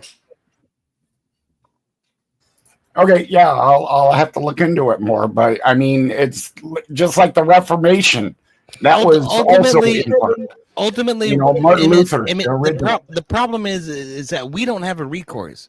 Okay, you don't seem to know about history. It's very weird that you come with these ideas, and the first thing that happens is, oh, she's a Catholic, and I go into basic history, and she's an evangelical. And that might be true. That might be true, but it's not important. What's important is the idea that a person who is not Christ-like has assumed power in a monarchical system before, and has wreaked havoc on a society before. Well, I'm going to focus this is an issue which occurs in monarchist societies. I listen. I said that I agree. We're not going to have a monarchy. Okay. Yeah, we're not. I'm trying to tell you why the church has to be an institution that is held above others. Right? Can we go back to that real quick? Sure. So not a monarchy, but a church is an institution that's held above others. Yeah, above all others. Okay. He's advocating for Christian nationalism. That's I'm about that. I don't have any problem with Christian nationalism. Okay. I mean, ultimately, that's okay, but you call yourself the monarchist, and people argue for monarchy all the time. EOD, he's memeing, bro. This shit alarms me. That's why we're talking about this. EOD, he's memeing, bro. No. I might. No, he's not memeing. Listen, I might be. Can you? Okay, I can be the lunatic that likes monarchy. Okay, I am that lunatic. I am now granting. Okay. I'm granting that we're not gonna have a monarchy. If it ever comes into the ballot, I'm gonna be like, no, I don't want a king. Okay. I want a monarchy, but no king. Got it. Yeah. So, I said that church has to be an institution that has to be above all others, and your counter was, no, I value human life. And I made the case that my life and people's life has to be, you're called to lay your life for Christ. So Christ has to be the one that is above all others. Do you agree with me on that? I will tell you that my only king is Christ. So he's above. You will hold him as above all others, right? Absolutely. Okay. So Jesus Christ in his teachings tells us that he left us a church. Okay, that was the institution left by Christ in order for us to be Christians, right? Yes. Okay. So Sure. that institution that is blessed by Jesus, and it says that cannot be corrupted. Those are his words. That institution that is holding us together as Christians. That's the institution I want to be above all other institutions in culture, and that has to be the one that we pay service and respect to. Take a step back. All institutions and what? All institutions? No, he has to be above all other institutions. In culture. Yes. Yeah, we're talking about culture. So if I want that institution and that institution says we're not gonna go ahead, that like we think this movie is heretical and we shouldn't release it for whatever reason, would you be for or against that? I would be for Christian institutions being upheld in culture. Absolutely. Yes. Hey, old Joe, thank you, man. Thanks for stopping in, bro. Always good to see you. Kokoshuko, thanks for stopping in. Always good to see you. Thanks for stopping in. All right. Absolutely. If what concerns me, okay, is this ideal that okay, so you look at Hasanabi, okay, the fucking consummate communist on Twitch, and you look at the shit that he's fucking saying. What he's pushing towards is a monarchy, okay, led by a fucking communist on hedonistic fucking ideals. This is not what I want. This is not what I want. No, monarchy has to be the monarchy. The monarchy has to have a church. He is rooting for a dictatorship. Okay. What I'm telling you is that any monarchy is garbage. Hasanabi is not actually arguing for monarchy. What he's arguing for is for the people to have control of the means of production. That's what he's technically arguing for. What he's arguing for is which is garbage. It's garbage. They'll never have it. Well, he doesn't actually believe in any of that shit. By the way, he's like a multi-millionaire and a consummate capitalist is what he is. Yes. Yeah. Yeah, and he's kind of he's a capitalist. He does not believe in those values. He just has an audience, so he has to act like that. This is what concerns me. So his rhetoric is that we should be communists. Your rhetoric is that we should be monarchy. And I'm like, I don't like either of those fucking solutions. There's a way through the middle that we can find a way, and we're getting there. But cultural shame and incentive is the only way we're going to be able to get to it. Lower class, can you give Ava a range just in case we miss anything, since we both are here? Oh yeah, I mean, I've been arguing for that for a little bit, but it's like if Abe doesn't want it, Abe, you know. Okay, if Abe doesn't want it, he doesn't have to. Abe, I'll take it from you. I'll take it from you whenever. He's fucking tired. I'm fucking tired. I mean, I get it. But... Hey, can I throw something in here about the government piece? Because whoever this fellow is it Achilles that sees danger both in the communist and the monarch system? Is that him expressing that? That was me, yeah. Yeah, whoever that is, I can't see, but I agree with you, sir. I think that's an excellent point. And I think some of these calls for like I debated Jim Bob. I don't know if you guys are familiar with that fellow for probably 2.5 hours on a Christian monarchy. And in the end, he himself said, and you can go back and look at the tape, it wouldn't work. I'm not advocating it. I wouldn't put it in place. It's not a workable system. And it isn't. There's a tremendous amount of knowledge stored in the population as a whole. Individually, we're ignorant, but this is accessed by the free market and a true capitalist system. And that's why it's been the most successful system. And I would argue probably the most Christian system as well. Our system is what you're talking about. The American well, system. not so much anymore, because it started to become more infected with a sort of a leftist Marxist worldview. However, it was successful in the past, and we still are living off the residue of that success, although it's dwindling. You see it in our schools now where our kids are indoctrinated. And if you used to do stuff like see kids who are proud to live in the country they're in, now you see them tearing it down. Total difference. So what I'm saying is a reaction to that might be a religious strongman who would advocate for fundamentalist values, but this is a mistake. The key is to embrace the systems that have shown us success, which is why I think whoever said that was right. That was me. That was me. I'm right. How many babies have to be deleted in order for the system to be a success? Oh, go fuck yourself. That's a fucking error. And that's an error? How many Yes, babies have we that's an deleted? error. Tell me What do how you- many babies have we What are you deleted? getting at? Because And since when? that's a topic I'd like to grab on because I've been fighting Planned Parenthood since forever. And so I'd like to address Emmett here. I want to try and demonstrate, if I can, that the fundamentalist viewpoint excludes places of agreement. Now, I've debated with Emmett a little bit. I disagree with his worldview almost entirely, but I will tell him that I agree that any abortion is a tragedy. I would see little or none. And I think if we are being judged in the long term on an objective moral standard, how we as a society have handled abortion will be viewed upon as evil and a tragedy.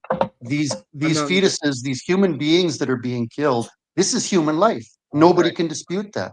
Yes. And under what system are we doing it? What do you mean under what system? Every system in the world does this. Yeah. Yeah. So once again, Emmett's argument is that under a king, this would never be allowed, and that's but that see, might the be thing is, true. and let me prove something to you guys right now. Emmett and his king would misunderstand their own Bible. Emmett, where would you get your morals from? From Christian ethics. I told you last time. You did. Okay, so Emmett, you also told me your understanding of Christian ethics is that human beings can look upon the face of God and survive. Does this agree with your scripture? Oh Lord, is Jesus Christ God? I asked you a question. Could you answer?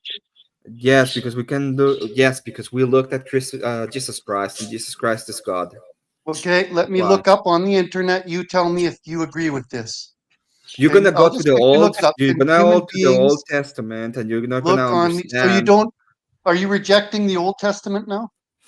You don't understand that the New Covenant, okay, makes amendments to the Old Covenant. We don't have to. For example, okay, Jesus Christ never says that you don't have to sacrifice animals anymore, right?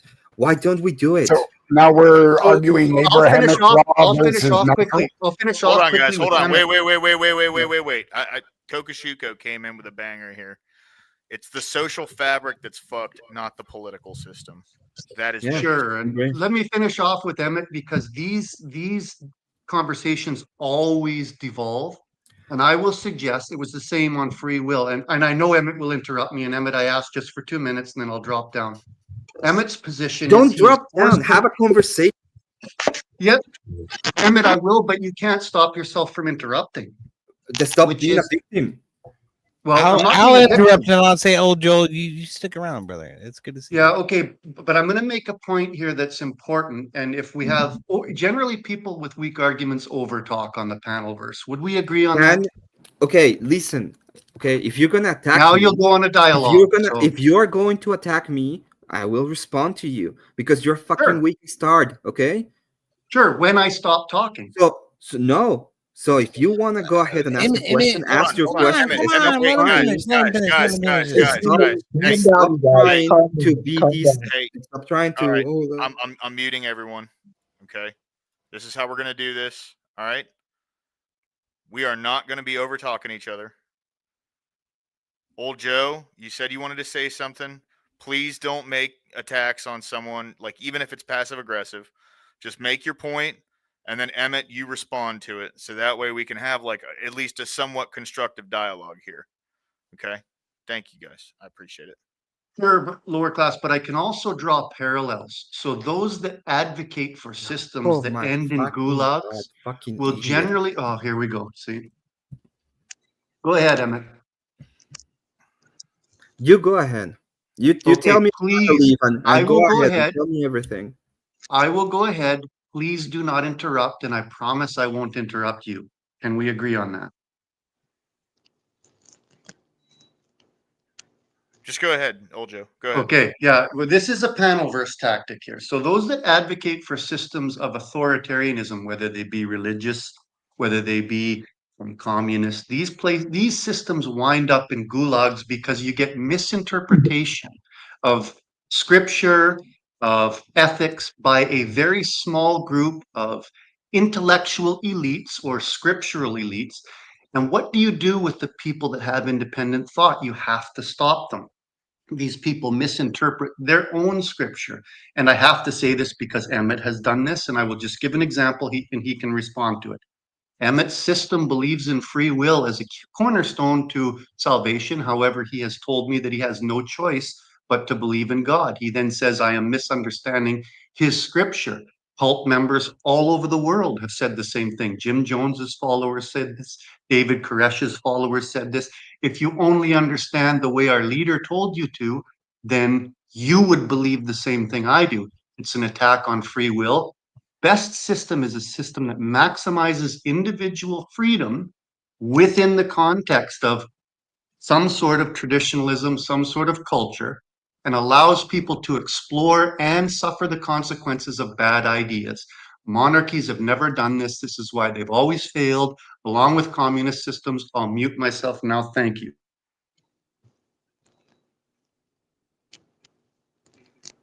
What was the question?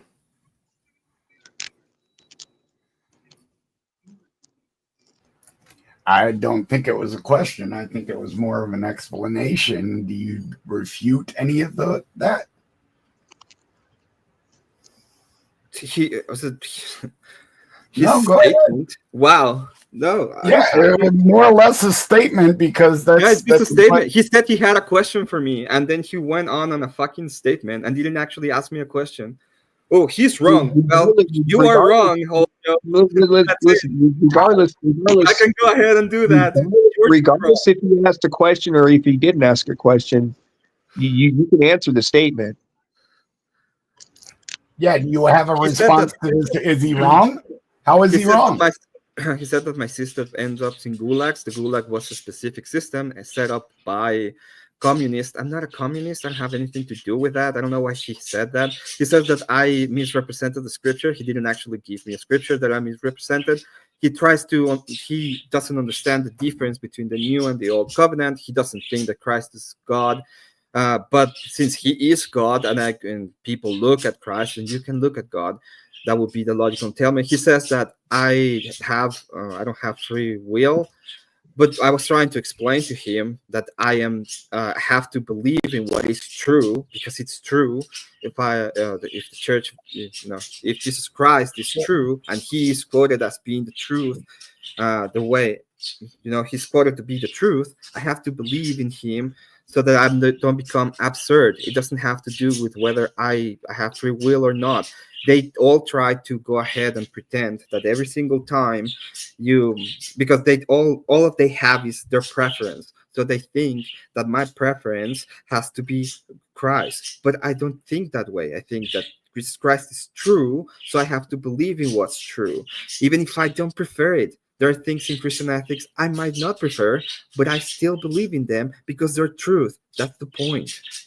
And he doesn't get it. Okay, so there's never been an argument of the opposite.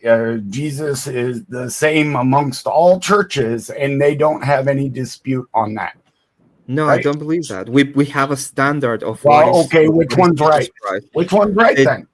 Because if you don't have it all under one umbrella, it's never going to work. And history has shown us exactly that. With the Reformation. The one that is right is mostly the one that follows the Nicene creeds at the least. Okay, I cannot tell you with 100%. This is the way, because there is something that is called. We don't make salvific claims because we don't know, so we give grace to people. Okay, so there's a grace in which you can do that in your family and in your surrounding people. I applaud you for doing so. It's not But just me as saying to that. having a blanket government that's oppressing all of its people, because the church says this is a bad idea. Who said we're gonna be oppressing all of the people? Do you think oppression means Anybody you're with not an gonna be- opposing view? Yeah. How do you see that that's not going to happen? There is people that believe that are saying you cannot delete your child is oppressive. Is that, do you believe that we're going to be oppressing you because you cannot just delete your child? Well, I mean, if you want to talk about AB and how that That's affects murder, me in Abe. general. That's I'm murder. sorry? Yeah. It is, Like, and we're saying, yeah, hey, you cannot commit deletion, unjustified deletion. The only justification I see in deletion is if the mother or the child will not survive the entanglement, You know what and I'm have a talking about. It has natural nothing to do with friggin' it. good life. Otherwise, yeah, it should not be done at almost all costs, with the exception of like 1/1,000,000%. 1 in a million, it might happen, because that does happen sometimes. My wife almost died due to childbirth. She pulled through, but she almost died from it. And that was something that we had, because even what is that called, amniocentesis? There is back then it was like a 8% chance that an amniocentesis would in fact kill our babies.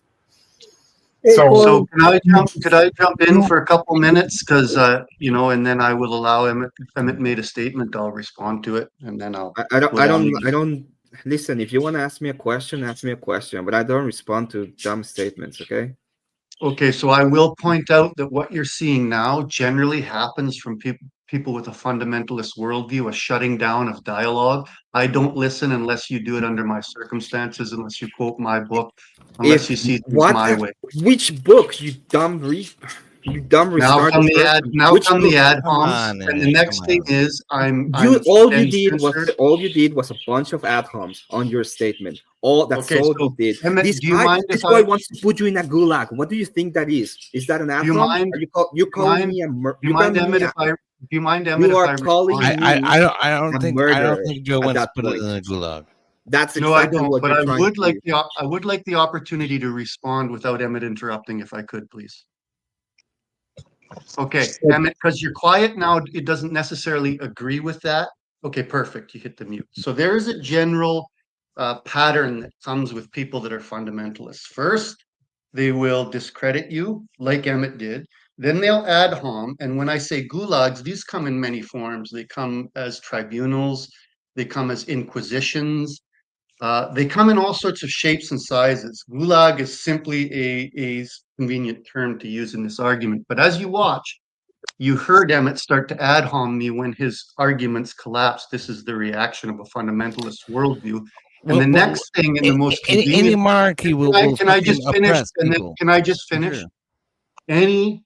Once this happens, once this fails, you then, especially if these people are in charge of the government through a council, through a monarchy, or whatever the case may be, the power of the state is then turned against those that object. We don't just see this from the religious fundamentalists. We see this from the woke left. Look at what happened with the C-19 pandemic just recently. I apologize if that. I'll try really hard to not strike the channel with the language. Anybody who disagreed was at first condemned socially, then censured, then fired, and some of them wound up fined and in jail with the authority of the state. This is where Emmett leads. He has told us he believes, and not just Emmett, to be fair. He believes in free will, but under certain conditions. For example, he told me I had to believe in round earth because round earth is the truth. This is the analogy Emmett used, and I have no choice but to believe that. Emmett, that's my statement. Could you respond to that, please? I'll mute. Yeah, I don't respond to ad hominems, and I do believe that we have to believe in what's true. That's it. That's my ad hominem labeling. What? I'm claiming that you just othered me, as all of you folks do, and then you ad homed me and vilified me. That's what I'm claiming, and it's You not a ad victim. homed me. You called me a fundamentalist, cultist, and that was your statement. I don't respond to that. I don't care about that. You can think whatever the fuck you want about me. I believe you are a fundamentalist, sir. Can SA exist within marriage? Yeah, I know you believe that. I don't care. Quick question. Can SA exist within marriage? If your answer is no, I consider you a fundamentalist. That's my dividing line. No, What's it's your answer? not. But assault can.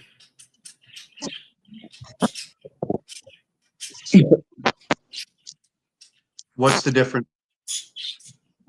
The difference is under marriage, you are entitled, according to Christian ethics, to satisfy the needs of the other person. Okay?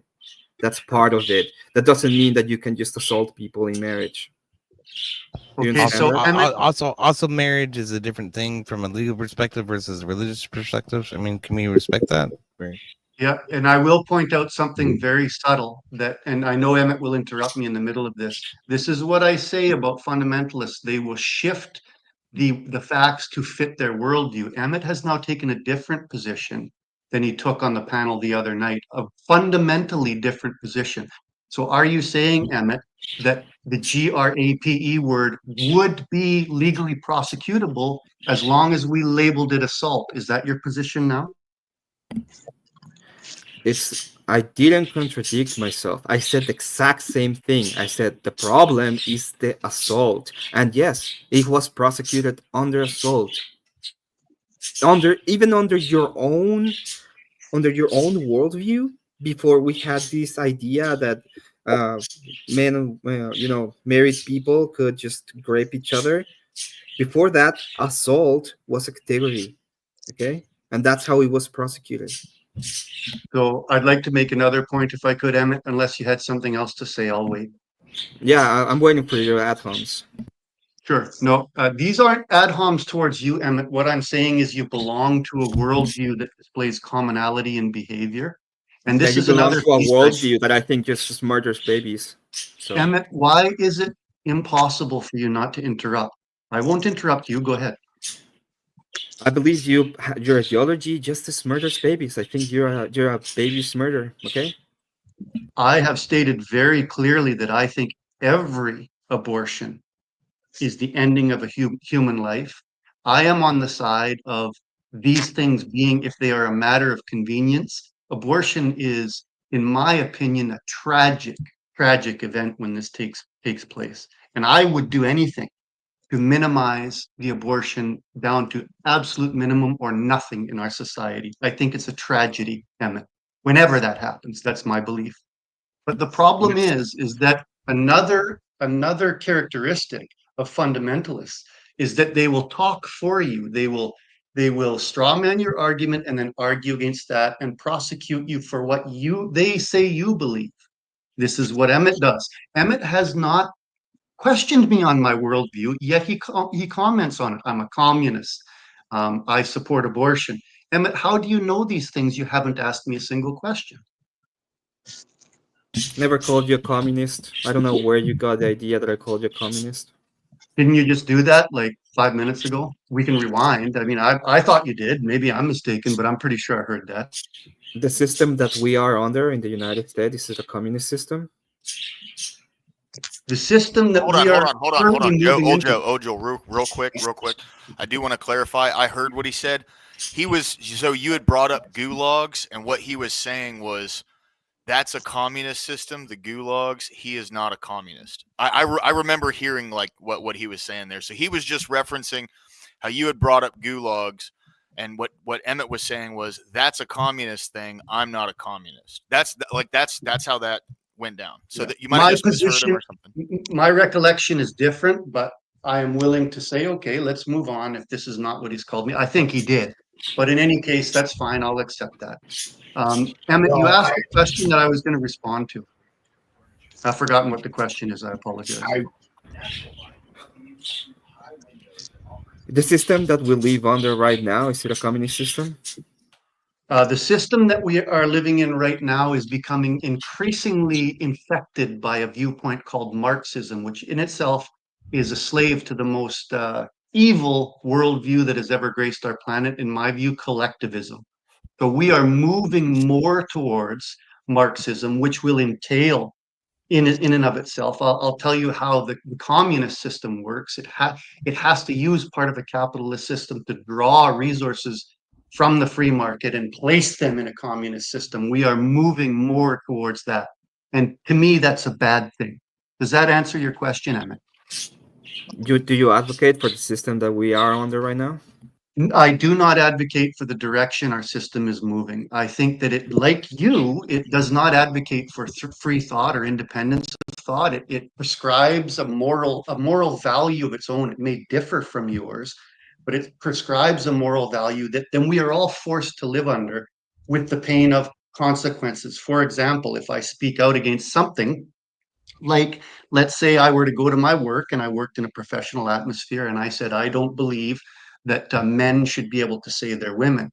There's very likely going to be a heavy cost that I pay behind the scenes for that, in terms of no more access to promotions, maybe even losing my job. These kind of things they happen in a fundamentalist system of any stripe, and I disagree with that heavily. I think the direction our society is going in right now is absolutely and fundamentally the wrong direction. That's what I believe. Hey, real quick, guys, I got a chat here that I want to read. So, Calvin College just joining. Interesting discussion. I am curious as to when everyone thinks life begins. I think that's important. I generally disagree with late-term abortions. So I will go ahead and just say I agree with the mainstream biologists, and they all agree that life begins at conception. At conception, yeah. This is the position I would agree with as well. It's the only hard line we can really find. I think that's where we all agree. Yeah. Yeah, and like even like the scientific biology community agrees with that too. That's not like the people who deal with physical life, like scientists, they all agree that life begins at conception. This is part of what I'm getting at. I think that Joe and Emmett's conflagration really exists upon the administration of law. Is that fair, Joe? That can be fair, but let me ask. No, it's totally not fair. I will tell you exactly where I disagree with Emmett. We disagree on. Oh, yes. He asked me, Emmett. He asked me a question. No, I need to go back because you didn't answer my question. You answered a different question. Okay. Sure, but you recognize that I was just asked a question. That you recognize I was just asked a question I'm responding to. Can I respond to that, and then you can ask yours? Okay. So the answer to your question is no, we fundamentally differ in worldviews. What I believe in is freedom of thought, and that bad ideas should have their turn to be tested against reality, and then either criticized or allowed to die natural deaths. This is how the free market works. If I come up with a bad widget, nobody buys it and it dies. Now that's an oversimplification. Emmett believes this should be dictated from on top, which leads to. Can you not talk for me, please? Don't talk for me. Positions. Don't talk for me. Emmett, can you not interrupt? You can take. Can you stop talking for me? I am here. Emmett, you can ask me what I think. When I'm finished, you can ask me what I believe. No, I'm not gonna go ahead and allow you to just go ahead and put a lot of fucking words in my mouth. If you wanna ask me what I believe, you can ask me. I believe we're having a good discussion at some points, but if Emmett we are not having a good discussion. If Emmett is unable to stop interrupting, I'm just going to drop down because it's not worth anybody's time. I'll tell you this is I appreciate your response, Joe, and let's hear Emmett's question. Okay, could you tell me what was the question I asked you? The last question I asked you? The last question you asked me is, do I believe in the current system we're under is communism? Unless I've misunderstood, you go ahead and correct me. I asked you, do you support the current system we live on? And what can you steel man my answer, Emmett? Your answer was, I don't like the direction that is going on. Did I ask you about whether you like the direction that is going on or not? What's the difference? According to you, they're the same. According to you, I can't not believe in the truth, as you said earlier. The difference is one is talking about the direction the system is going towards. That's not my question. I don't care about you, whether you like it or not. I'm asking if you support the current system that we live on. Okay, so can I answer? Because there's an excellent answer to this question. Like most fundamentalists, Emmett, you will see things in a static manner when they're in fact fluid. The system 20 years ago is changing. It changed from 50 years ago. It's important not to address things static as a monolith because as we know, society changes. It's like a river. It's like asking me if I support this section of the river. Well, this section of the river isn't the same as it used to be. So the direction is what matters. The trajectory matters because things are always changing. I do not support the trajectory. I support a system which we used to be more in favor of freedom of thought. However, in fundamentalist black and white thinking, such as it seems to me you're displaying, you have to define a system narrowly and then try and preserve that system, which means that anybody that falls outside of your belief system winds up in a gulag, a jail, or an inquisition. That's my position. What a bunch of prattle to avoid answering the question. No, I think it's a reasonable answer. What's wrong with I don't it? think it's a reasonable answer at all. I don't care whether if you think that everything is changing or not. I want to know if you support having the system like the current democracy in the United States or not. Define which parts you would like me to say whether I support or not, and I'll answer you. Do you want to have a representative republic under a constitution with representatives of different people in government that tell you that set up the laws of the land? Yes. So you support the same system that allowed the murder of millions and millions of babies, right? No. No? No.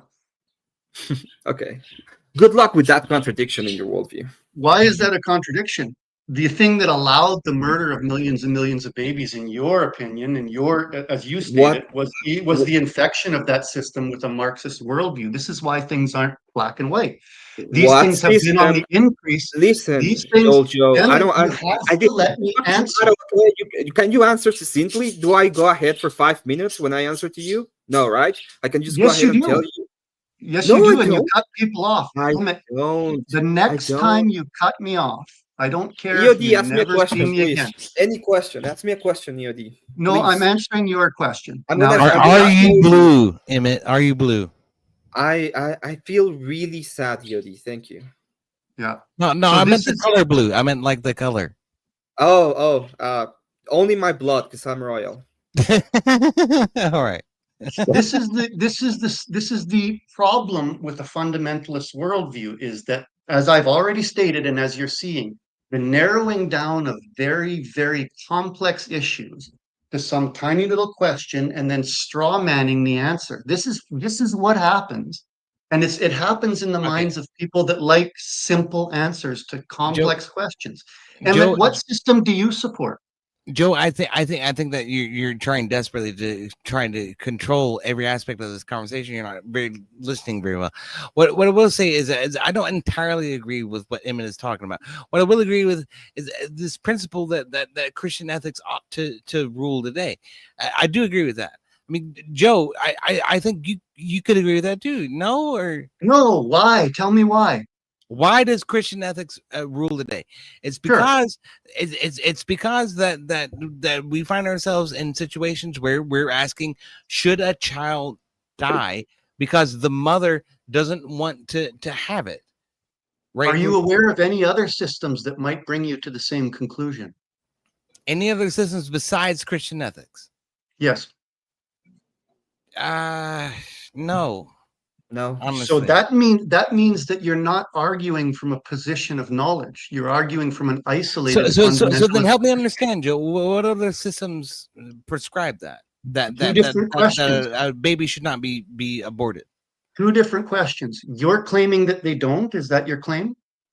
I'm simply asking you for an example of some other system besides Christian ethics that describes that a baby should not be killed.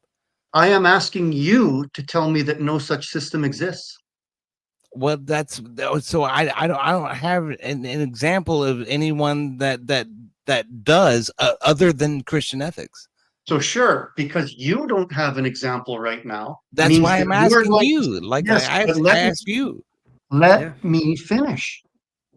Because you don't have an example right now. That means that you are claiming the strength of your argument based on a lack of evidence for a better solution. If we ran society, can you not interrupt? And I swear, because this is You're what strawmanning the argument. You're saying that I'm If claiming something that I'm not claiming. If we ran, I'm talking about your worldview. If we ran our search for knowledge on that basis, we would still believe in Ptolemaic astronomy. We would still believe in Zeus. We would still believe in Apollo.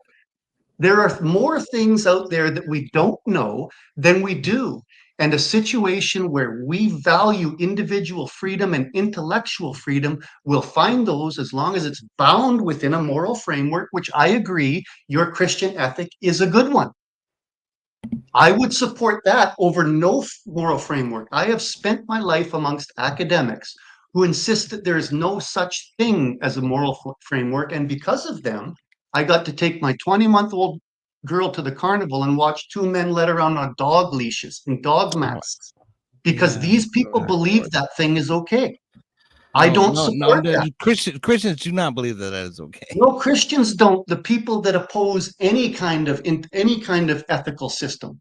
I am supporting your position right now, EO. You need an ethical system, and one that has proven itself as successful. Christianity has done so for the most part. There have been problems for the last 2,000 years, which is why I will get up here and advocate for a Christian ethics system over the atheists that I used to sit in academic classes with. But if you guys act like fundamentalists like you're doing now, they will win the day. You won't win, they will. You have to have an open mind for intellectual discourse within the framework of a proven society. These people believe that doesn't exist. That's the danger of people like Emmett, is they will convince the average person who you can reach with your Christian message that you guys are a bunch of maniacs. That's what they'll do.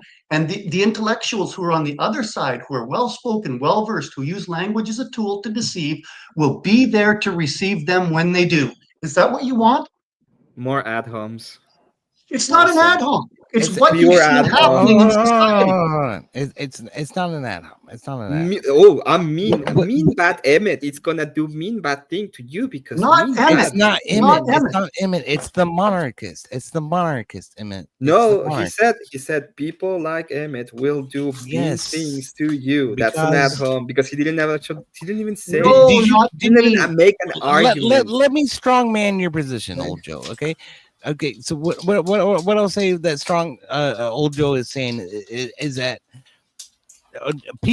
people who advocate for monarchy will convince people who are already skeptical of Christian ethics or Christian nationalism in any particular way, will look at that and say, this is why we cannot trust Christians, is because they advocate for extreme things such as monarchy, such as authoritarianism. Yeah, that's right. And that is seen, and rightly so, when you get people like what's his name again here, Emmett, saying that no SA can occur within a marriage, like he did. You turn the average person away. Well, that's just what he said. That's an ad hom. How is that an ad hom if you made the statement? Pure ad hom. Because you're saying that he claimed something he didn't claim, at least in this conversation. So I don't know what that's referencing to.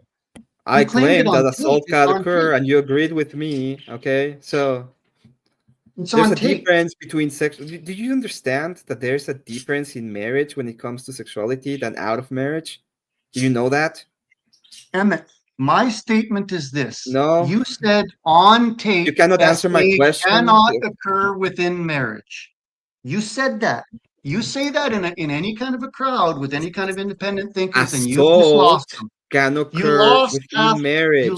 That is not the same as sexual assault. Do you understand that? Emmett, you lost half of your Orthodox chat by saying that. You don't understand that? You don't get it? What we're talking about right now is how you spread your message, which you say is good, to the maximum amount of people. Is that what you want? You don't get it, right? You don't understand the difference. Do you want to spread Jesus's word? I'm gonna keep asking the same question because you let him literally respond. cannot answer a fucking question. Do Okay, you okay. understand there is a difference between sexual ethics within marriage and outside of marriage? Oh, I totally believe that. Oh, so assault is wrong in marriage, okay? But there cannot be sexual No, assault because you are why bound to each do you other. bring it to assault? That's not what you asked me. You This asked sounds me like if a I think disagreement I didn't over ask you semantics rather than bullshit. principles. It really You does. asked It me sounds here. like a disagreement over words. No, there's a huge I difference didn't ask in you the anything broad. right now. I Oh, said, hey man, I think I've had no, just no, about you enough. fucking prattle, okay? Shut up. I The think I've point had I was just about making, enough. shut the fuck up, okay? The point I was making when I asked you is that there was a difference in sexual ethics in marriage. You agree there's a difference. So there's a difference between what is considered sexual assault in marriage and what is considered assault. Assault is wrong in marriage. You cannot assault your spouse. What you were okay? doing But was a that's not the same blundering as sexual attempt at assault. dog walking me to a conclusion that I am that gonna is dog totally walk wrong. you all the way Joe, to your you're interrupting. fucking. I did interrupt I because am he going to interrupted dog me. walk Okay, you so all the you way don't mind around being the fucking interrupted, block. but you're Goes like, interrupting. just Hold interrupt the fuck like on, the Joe. rest. Hold the fuck on. Guys, please relax. Okay, just hear each other out. Let each other finish the thing. Even if you feel like they're straw manning you, let them straw man you and then refute it. Okay, just like Hang on, scream. lower class. Can I just address you, please? Yeah. This is not fair, what you just said. Now, but I'm the one that made the accusation of the straw manning. You know that, so you're pointing that comment at me. Emmett has interrupted me at least a dozen times. This is Okay. him, not me. Please get the guy to stop interrupting. It's him. Old And Joe, that's what I I'm trying to guarantee. do. That's what I'm trying to do. I wasn't Stop saying you were crying. straw manning. What I'm saying is, if you feel like someone is straw manning you, just let them do it and then refute it. I wasn't like pointing a finger at anybody. I was saying like the justifications for interrupting each other is like it's destroying our ability to have discourse. So what I'm trying to say is, whether or not anybody is straw manning anyone or anything, if you feel that way, just let each other finish your points and just offer your refutations, please. Because like I want to hear where this conversation goes, and it seems like there's nothing constructive happening here. So that's all.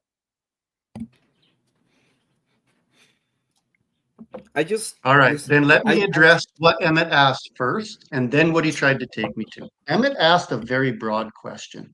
And I love being within the context of people that disagree with me because I get to see this aspect of everybody's personality. It's a hive mindset.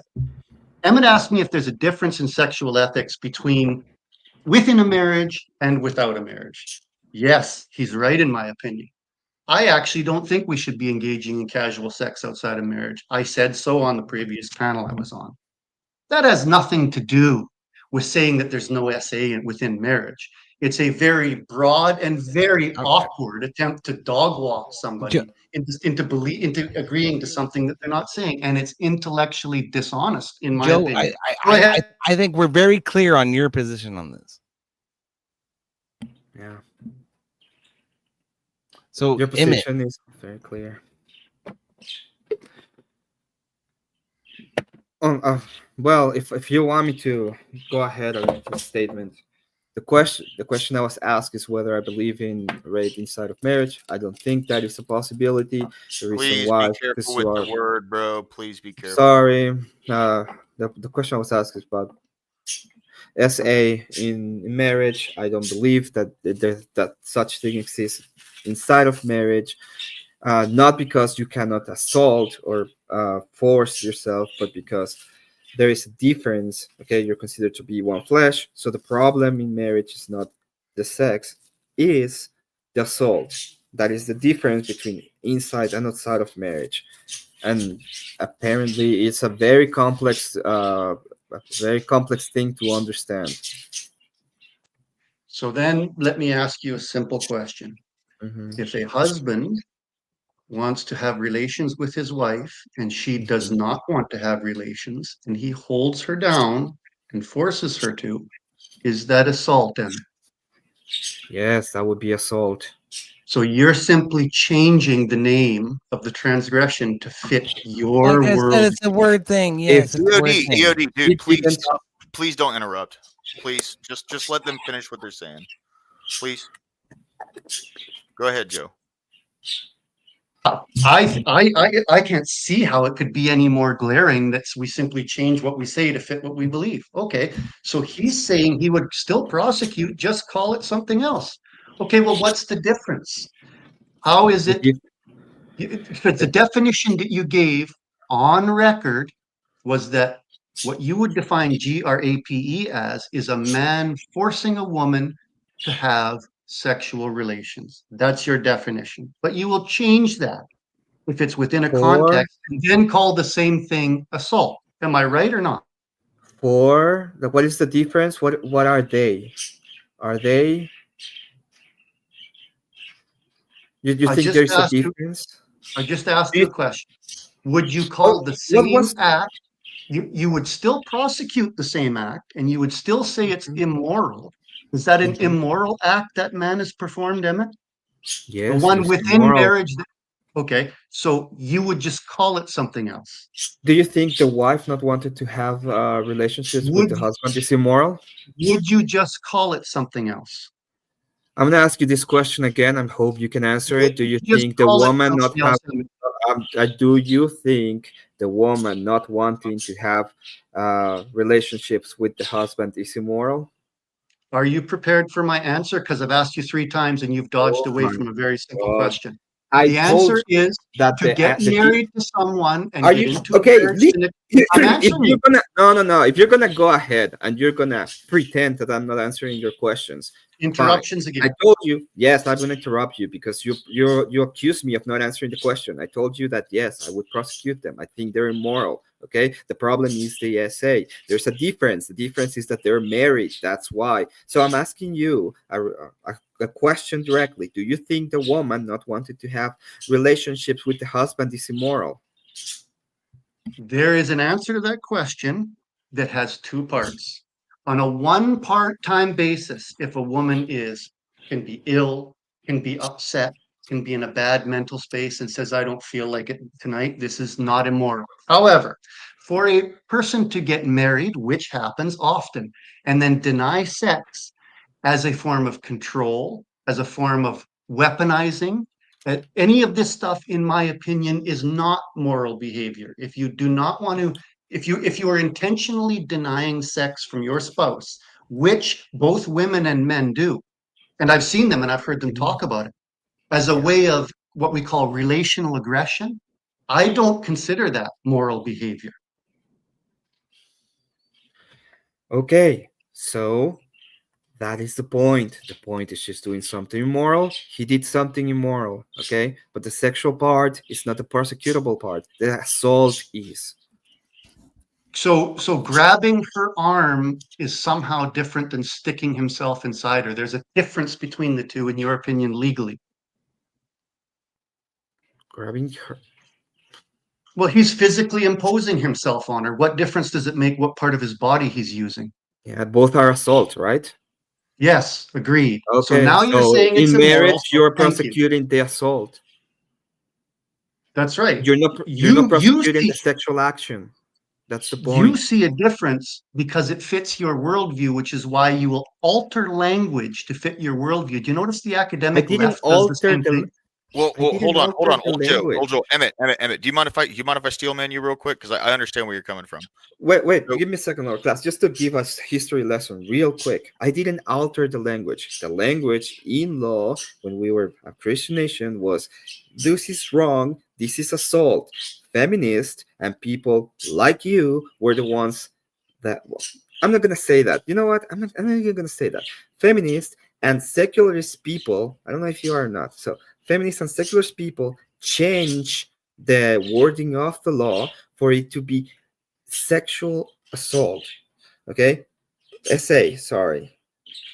The point of that change was to get people like you to not understand the difference and to muddy the waters in what was proper in a marriage when it comes to the confinements of the sexual relationship. Go ahead, lower class. You're going to say something. Yeah. So what I was going to say is like, to some degree, it's just semantics. But what he's saying is it's still wrong. It's still bad. It's just under the way that Christians view marriage. It's not the sex itself that is the crime. It's the imposing of your will on another person. Okay, so I'm Force. going to throw. Go ahead, lower class. Sorry. Yeah, I was just gonna say it's just the force aspect of it, right? Like the assault portion of it is the part, and like within the Christian paradigm, it's the assault portion of it that is like prosecutable, right? Where the sex itself, just in the Christian paradigm, is not actually like the crime. It's the forcing yourself on somebody.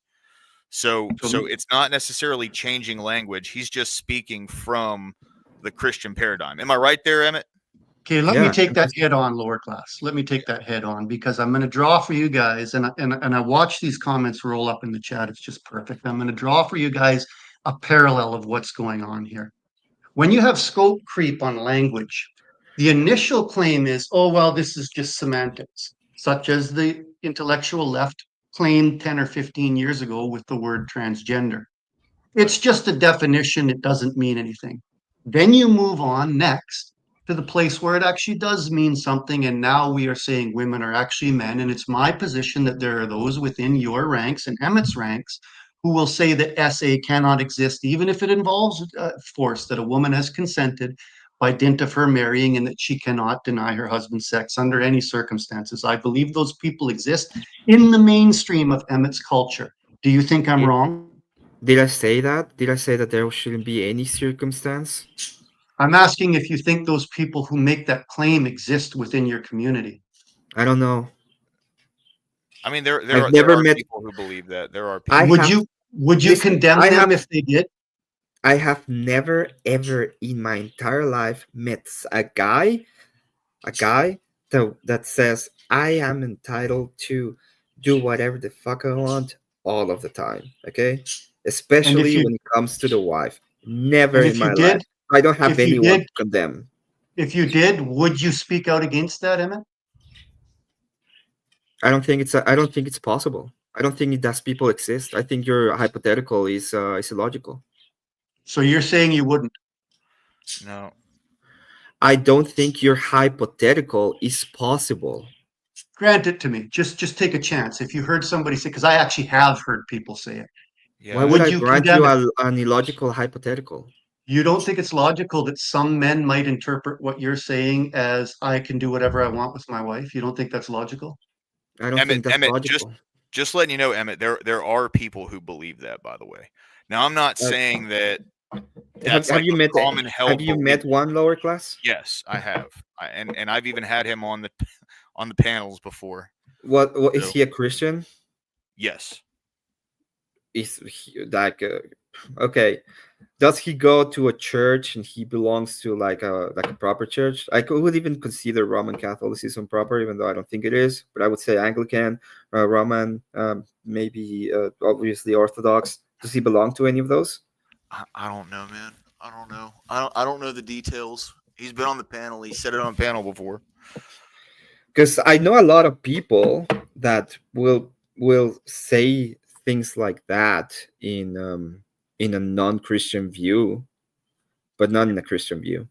Like the only people I've ever heard say that were Orthodox Christians. There could be others, but those, and it could be because this is the panel verse circles I run in, but that's all I've ever heard that from. Yes, Orthodox Christians believe that if you are married, if you're entitled to sex, and you should have sex with your wife and enjoy it a lot and be great at it, have lots of kids, okay?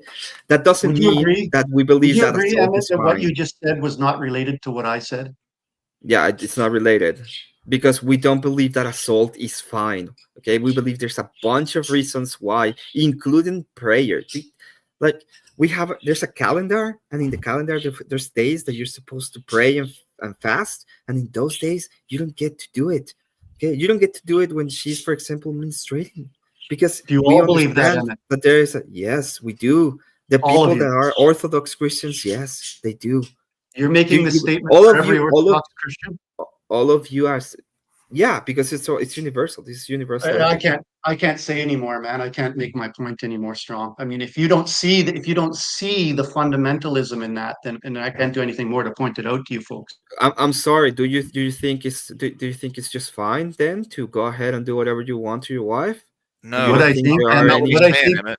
That's not what he's what I saying. think, Emmett, is to make any kind of statement to say I'm in this group and we all believe this is a fundamentalist statement at its core. If that doesn't prove to the audience and to the panel what a fundamentalist worldview we're dealing with, there's nothing more I can do. Any Orthodox Christian that I know, okay, what do you need to do to be an Orthodox Christian? Do you know? I have no idea, man. Okay, you have to go through a process called catechism, right? So in this whatever, process, man. I've seen enough, man. whatever, I'll listen man. to that. Yeah, whatever, dude. Yeah, sure, whatever. In this See you process guys that's later. called Hey, Lord catechism, class, in thanks this for having me out, process that is called Old Joe, thanks, catechism, man. Come back anytime. You're always welcome, dude. Right on. Oh yeah, for everybody else, in this process that is called catechism, what you learn is Christian ethics. Okay, and you have to adhere to the Christian ethics. That's why you cannot just go into any place and say, hey, I belong to the church now. There is a process. And in that process you learn Christian ethics. And that includes, not assaulting your wife. So yeah, But I don't think you should assault your wife. I don't necessarily like believe that it's I don't know if it's someone who's like specifically tied to the Orthodox Church or not. I've heard this and I don't know exactly what denomination. I'm trying not to drop a name because I don't want anybody to actually like fucking call him out next time he comes on because I like having him on. But if we're gonna put it this way, that there's like, for example, there is people saying not being Christian and have all of their pride flags and they're doing all of these crazy weird dances and all of that stuff. Okay, and I don't think you will be like, yeah, those guys are Christian. Yeah, but that's not how he is. But what I'm saying is, I don't even necessarily believe that it's only Christians that do that either. I wasn't saying that. But what I'm saying is there are people who at least claim that they subscribe to the ways of Jesus Christ. And they do believe that, right? Yeah. Like I understand it's not good to think that there are people on your side that do and believe terrible things. But it's just it's the fact of the matter. You know what I mean? I agree that there's people that say there's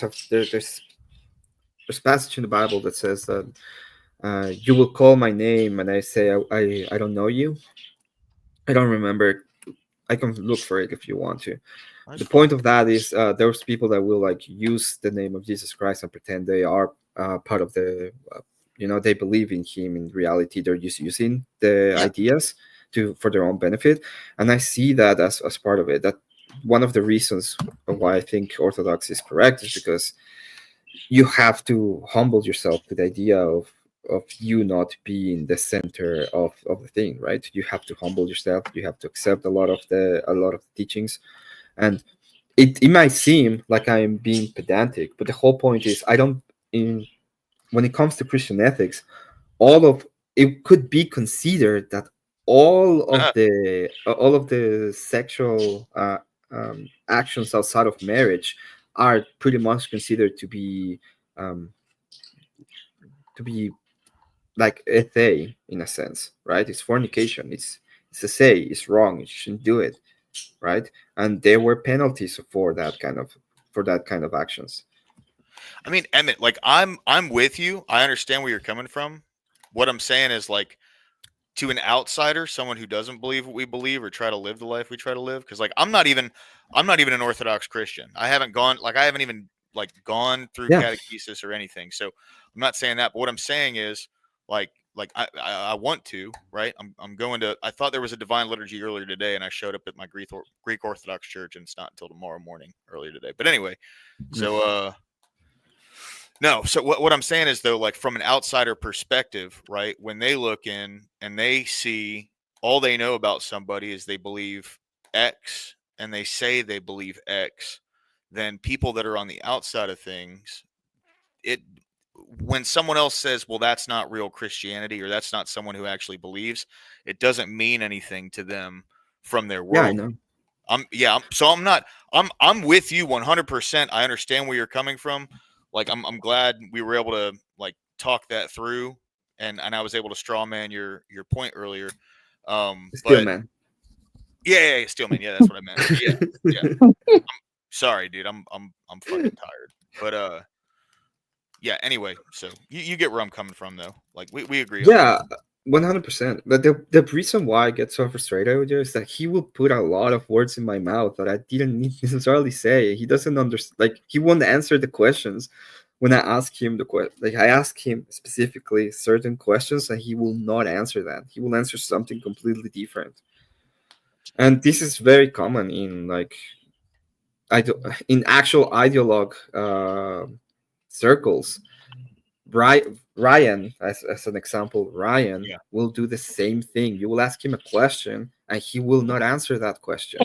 Yes. No. 100%. Okay, so every time there was a joke once, I think it was with I don't remember who it was with, but Ryan would ask a question, and we would just give him colors. Right, my favorite color is blue, and that was the answer to whatever his question was. Because we ask him a question, and he will go into something completely different except answering our question. And you cannot even have a conversation. Like, I can have a conversation with you right now. I know I'm monopolizing a little bit, but I can have a conversation with you, and you can ask me a question. I can answer a question. And if you interrupt me a little bit, I'm not gonna go crying about, oh, I was interrupted. So it's very frustrating to have conversations for me with people like that they will go ahead and they will put a lot of positions. He literally said that I want to just put people in gulags when we're having a serious conversation. It's like, well, I'm not a communist. Why would you say that? I don't right? Yeah. No, so I understand where he was coming from with that, and it may not have come out, I think, the way that he was saying it, because what he was trying to say is what he was saying with an absolutist kind of worldview, which I know you don't have, right? But from his perspective, it seemed like you did. What he was saying is, people with absolutist worldviews, that's how you get things like communism, right? And which I know that you don't have an absolutist worldview, but absolutist worldviews do lead to those sorts of things. And I think there was just a little bit of a breakdown in communication between you guys. And then once that happened, it was just punch, punch, punch, punch, punch. And like, I get it. I get it. 100%. That's why, like, a couple times I like muted everyone, and I was trying to like get everyone to calm down. But sometimes once communication breaks down between a couple people, it can be really hard to like build that bridge back again. So, I understand where you're coming from. I understand where he was coming from with most of what he was saying. So I will have to say, and this is me being honest. I am an absolutist. I am a wacko when it comes to Christianity. Okay, I it's I believe Christianity is true. I believe that Christian ethics are true. I think Christianity is better than any other system. I don't. If people came to me and will be like, "What is if we have to impose system, which would you impose?" It had to be Christianity. In and of itself, it would have to be Christianity. But that doesn't mean because I don't think Christian ethics are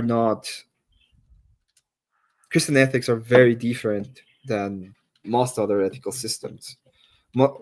Any other ethical system that I know of is based pretty much on preference, and Christianity is not based on that. Christianity is based on servitude, it's based on love, it's based on a lot of different things that actually bring cohesiveness to society instead of pure force. But when we're talking about at the end of the day, like if we're gonna go ahead and actually make impositions, like law impositions, I will 100% be like, we have to do it based on Christian ethics. yeah. What's up, old Joe? Welcome back. I got one more question. I almost can't stand to listen. I wanted to get away and stack my wood, but I'll just ask Emmett one question. I mean, I'm trying desperately to show you folks what you're looking at here. So Emmett, you all go through what is it? A catechism, or what do you call it?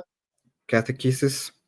Yeah, catechesis. You all go through that, and that indicates that once you're done that, you have uniformity of thought around Christian ethics. Did I understand you correctly?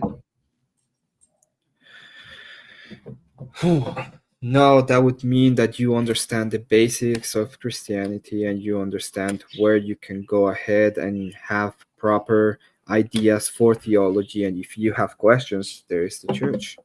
And okay, so your ethical foundation, because you told me that everybody believes certain things. So will people come out of this? I apologize for mispronouncing it, catechism or whatever. They will have a uniform belief, not action, a uniform belief on certain ethical issues. Yes, for example, that we all believe in the church. We all believe that Jesus Christ is God. We all believe in God, the only one. We believe in the Holy Trinity. There are values and beliefs that are above all that we learn in catechesis. Okay, last question, and I'm going to drop down while you answer it because I think you'll need some time. Can you define for me specifically the difference between that and the communist re-education camps that were taking place in Russia in the early 19th century? Thank you, sir. I'll drop down. The difference between that and re-education camps. Re-education camps were forced upon people. They were done under a secular system. They didn't actually have a uniformity or universality to them. And the greatest difference of them all is they are not based on Jesus Christ and his church.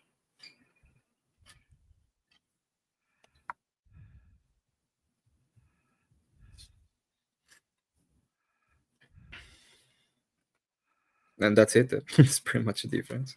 Creed like everybody has go ahead, Emmett.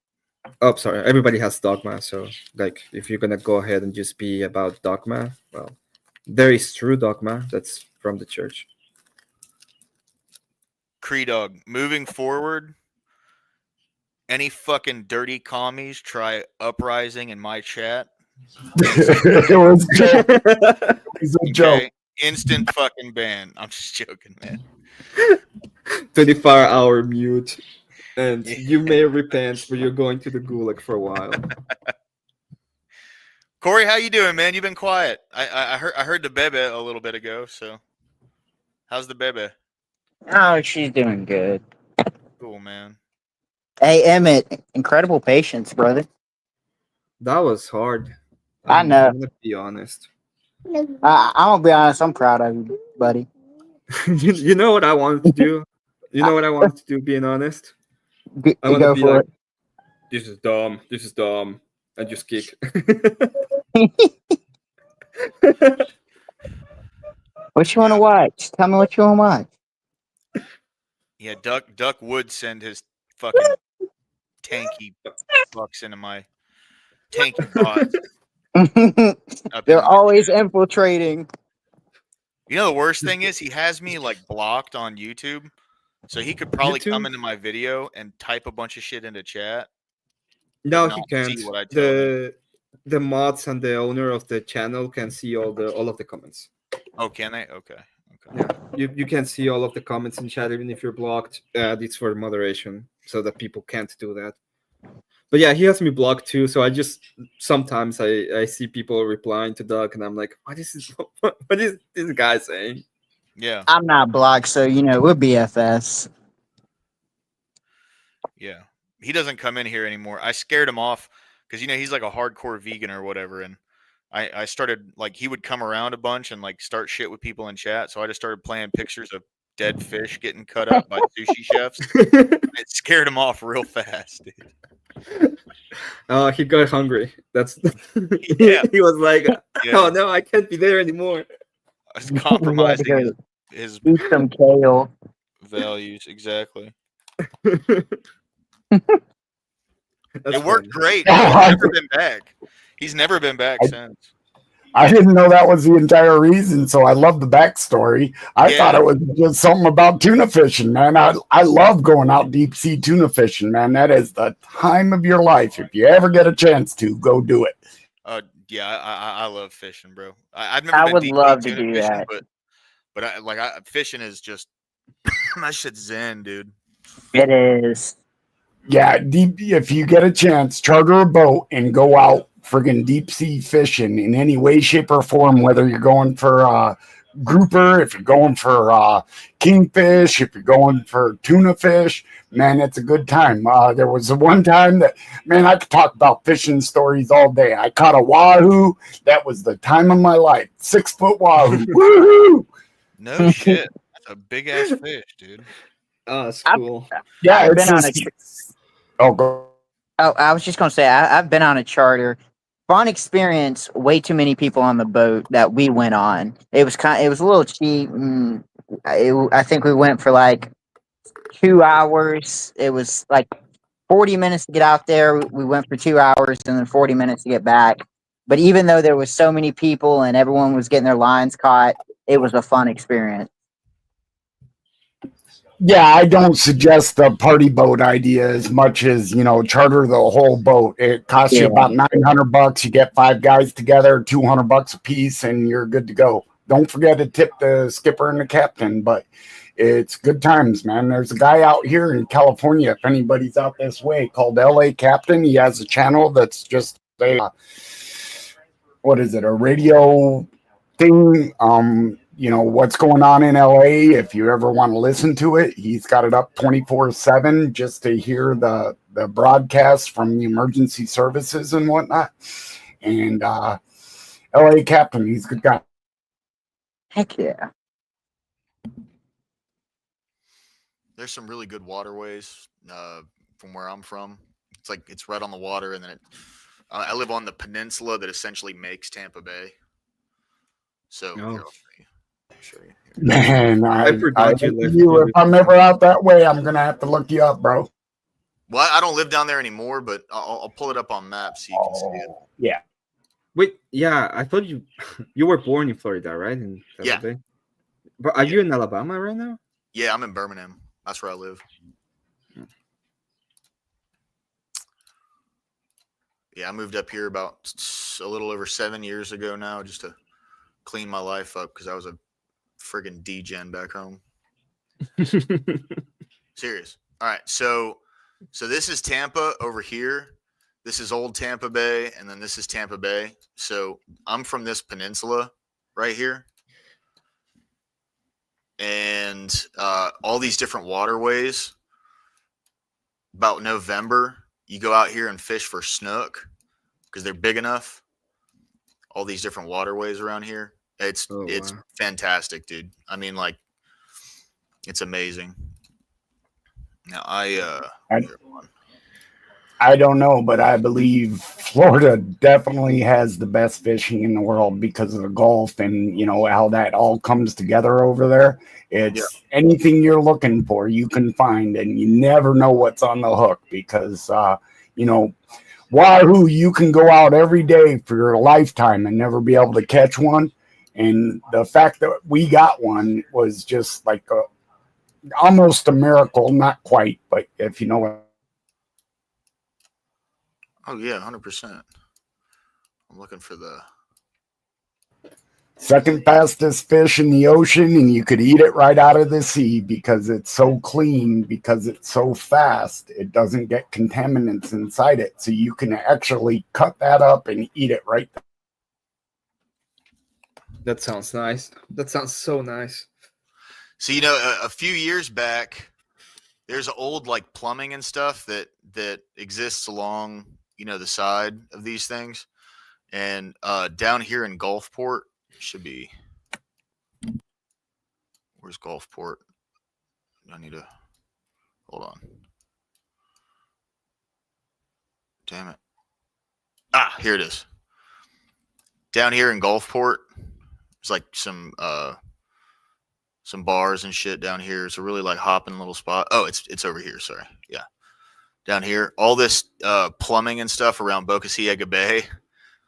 There was a tropical storm, not even a hurricane, that just flooded Boca Ciega Bay up real bad and busted all the plumbing, the sewage for this entire area around here. And Boca Ciega Bay smelled like absolute shit for like a year and a half. And there was a cover up with the local government because what they had done was they didn't like let it get reported on. So people would come out here. 'Cause, you know, like you got the beach right here next to Gulfport. It's very, very quick to get over there. But they didn't want to sacrifice the amount of tourism they would get. So they didn't report on it for a while. And all these people came out there. And I mean, this entire area just smelled like fucking terrible, bro. I'm talking probably a couple 100,000 gallons of shit just got released into this water all at one time. It was terrible, dude. Good Lord. I miss being back home, dude. It's cool stuff. Anyway. Yeah, I love hearing fishing stories, man. I'm that guy, I guess.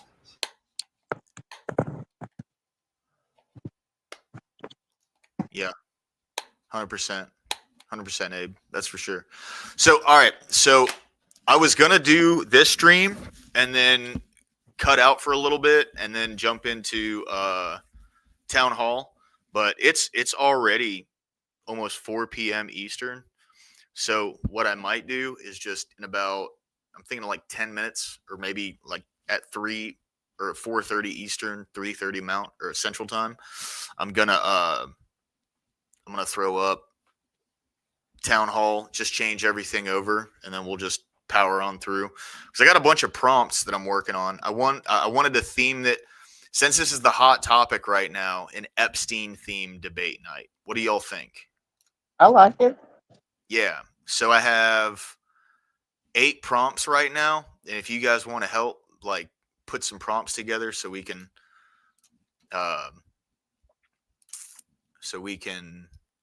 have just some more stuff to bullshit with and see if we can get some other folks in here. So I have, was Epstein Mossad? Is Trump in the files? Is Epstein's island just the surface of a bigger conspiracy? Should quote unquote kid lovers get a penalty worse than death? Should the age of consent be raised? Should politicians in the files be arrested and have an example made of them? Would the release of the files crash the global economy? And is Trump's cabinet compromised? Those are some solid ones. There's a couple that it's going to be hard to get, at least hard for people to defend the, I guess, negative or positive, depending on which way the prompt turns. Yeah.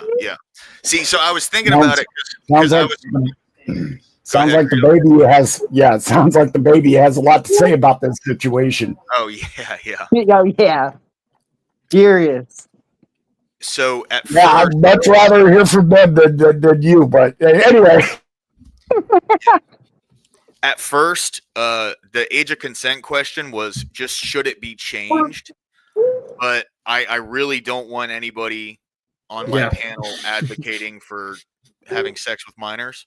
So I put raised. You know what I mean? So like good where it's at, should it be raised, right? And then what I was trying to do is think of questions that would have good arguments against them, right?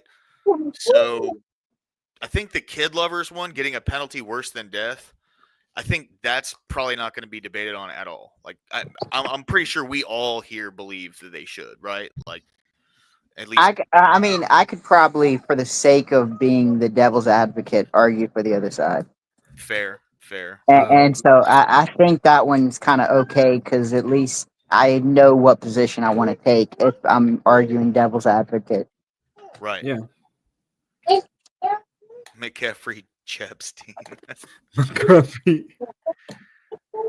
that the McDonald's version? Yeah. But it's called a sad meal. There's not a lot of happiness going through that place. Sorry, that was bad. My bad, man. That was terrible, bro. That was so bad it was good.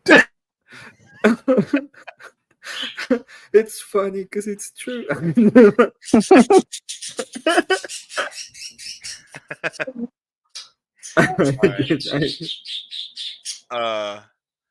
Yeah. Okay. Cool.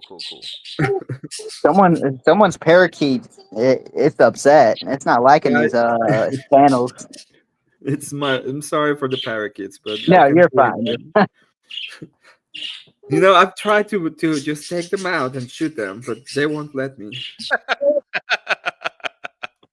Abe, that's funny as shit, dude. It makes me happy, so I think it is, Abe. I think it is. Well, he didn't. Hold on. Let me reread that. Did he clarify? I don't. He doesn't need your help. He didn't clarify with men. So I mean. He didn't. Yeah, he didn't. He didn't. That's true. That's true. Yeah. No, but he demonstrated in that argument that it was with both. Okay, it was great. Well, I mean, to be fair, yeah, it's probably a little gay either way. No, listen. Does it make you happy when you do it with your wife? Bro, I love holding my chick's hand. It restricts my freedom, and anything that restricts my freedom is a little gay.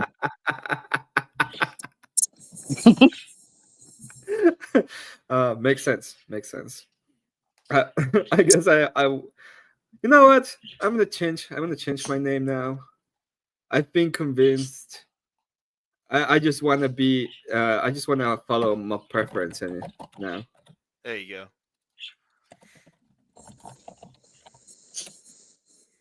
My preferences. My preference. I'm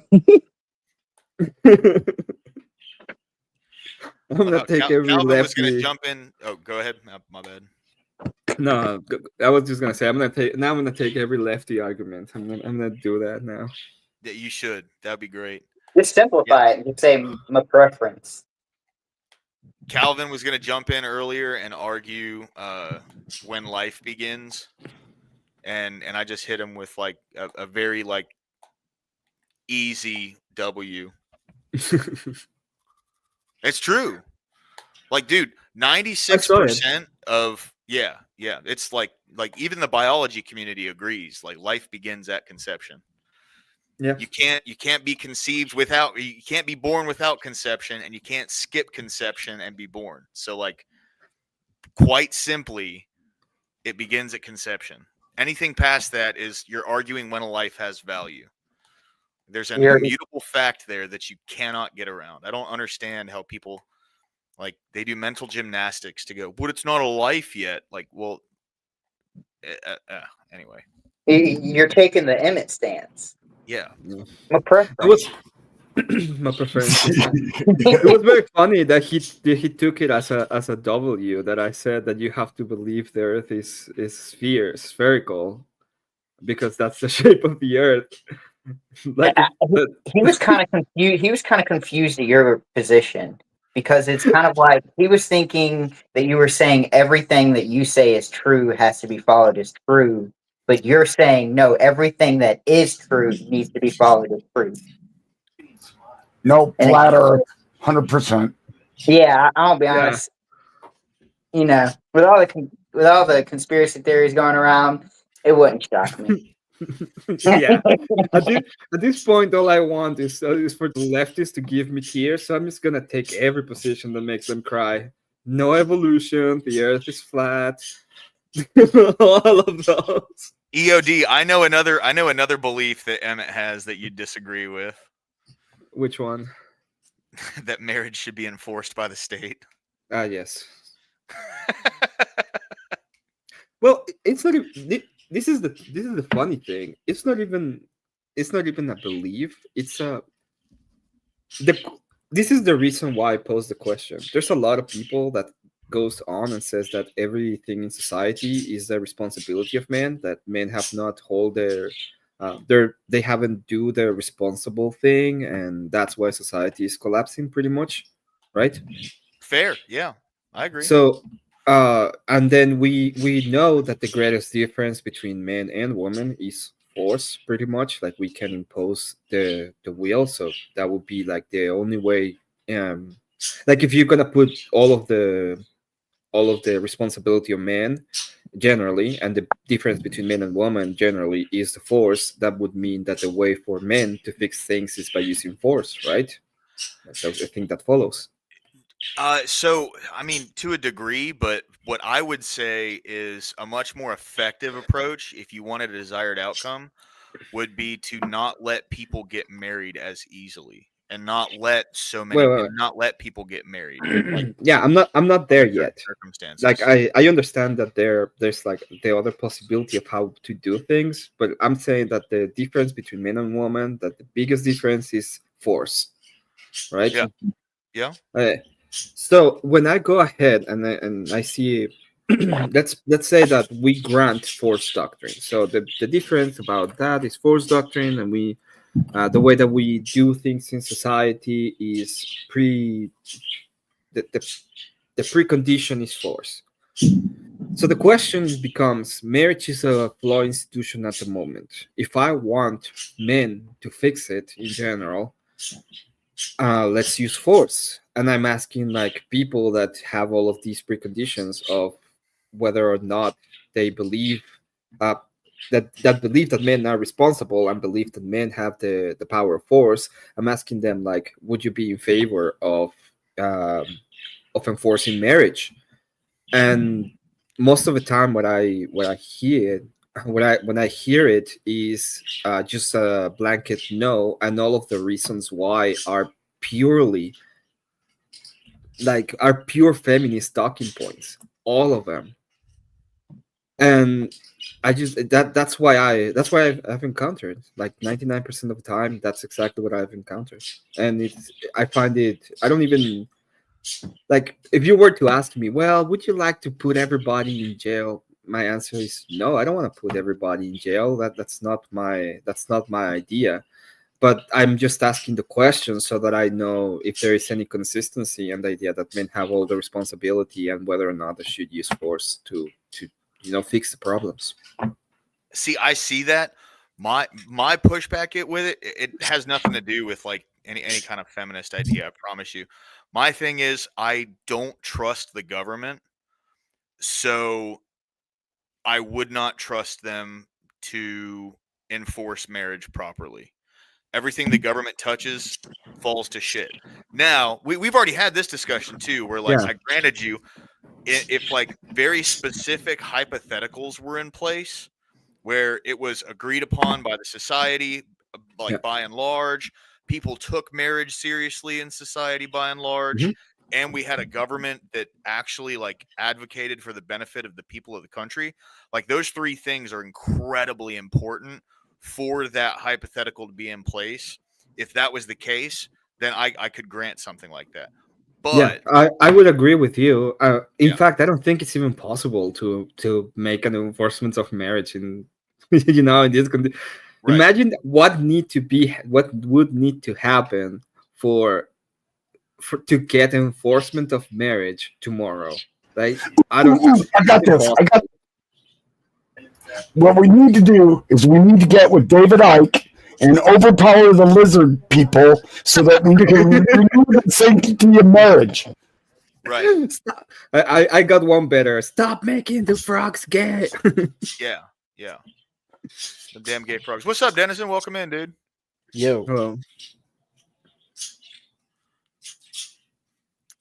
So it's not even like I can make the argument and I can have like the argument in its proper form, but in reality, what I'm trying to do is like go to people that, and that's why I brought it up in grits, I think, and with you. Like I think the first time I brought it up, it was with Yes, and there were a lot of people, and I was just trying to figure out what was the idea behind the usage of force, and it's not consistent. Like it's like, oh well, what if they get beaten and stuff? It's like I'm gonna grant all of the reasons for divorce. Like I'm gonna go ahead and just say that if you have an actual reason for divorce, you can get it, but and it's still not enough. It's always something. No, I hear you. Yeah, yeah. See, my thing is, I'm very pro marriage, and I think a bunch of stupid people that have no reason to get married, and that's the crux of the issue. And for me, it's like having a bunch of dumb people who don't take marriage seriously getting married. In the paradigm that we're in right now in the country, enforcing that would just I don't see that being an effective way of maintaining marriages. If anything, you'd probably see a lot more like crimes of passion, let's put it that way, just because of how Okay. like crazy people would get. Yeah, um I mean, I do want a bunch of dumb people getting married and having a bunch of kids and having a bunch of cool people, more people, But yeah, me too. I do too. and so I see the problem as the other side, as the moment they're like, I don't like it anymore. That's more of my problem. Right, But right, yeah, exactly. I do understand where you're coming from, and I can even agree to that. I think I think it would be one. It's a good. I just the problem with the position of just give them more education is that I don't trust the education system. So that for me is like I don't like it. I would be more towards the church taking care of that. That would Yeah. be my No, I agree. idea. I agree wholeheartedly. The education system has failed the people of this Mhm. country. So I do agree that like I don't have any problem with churches taking care of marriage. I think they should. I think that is a thing that should happen. But I was trying to like every time I ask that question is I'm trying to figure out if people that say that men are they're responsible for society, if they're consistent when I'm proposing that men take care of a problem and fix it. And I think that's morally that I think is morally correct. I think family is an institution that has to be protected. I agree 100%. We just have a lot of societal issues that need to be fixed in the country before, like it's the societal issues that cause the divorce rate. It's fucking Well, it's awful, man. yeah, but I mean, it's just a that is the thought experiment, and that is like why I make the question. Even the question is even it's not even a moral question because whenever I ask it is would you be in favor? So it's just preference based. Yeah.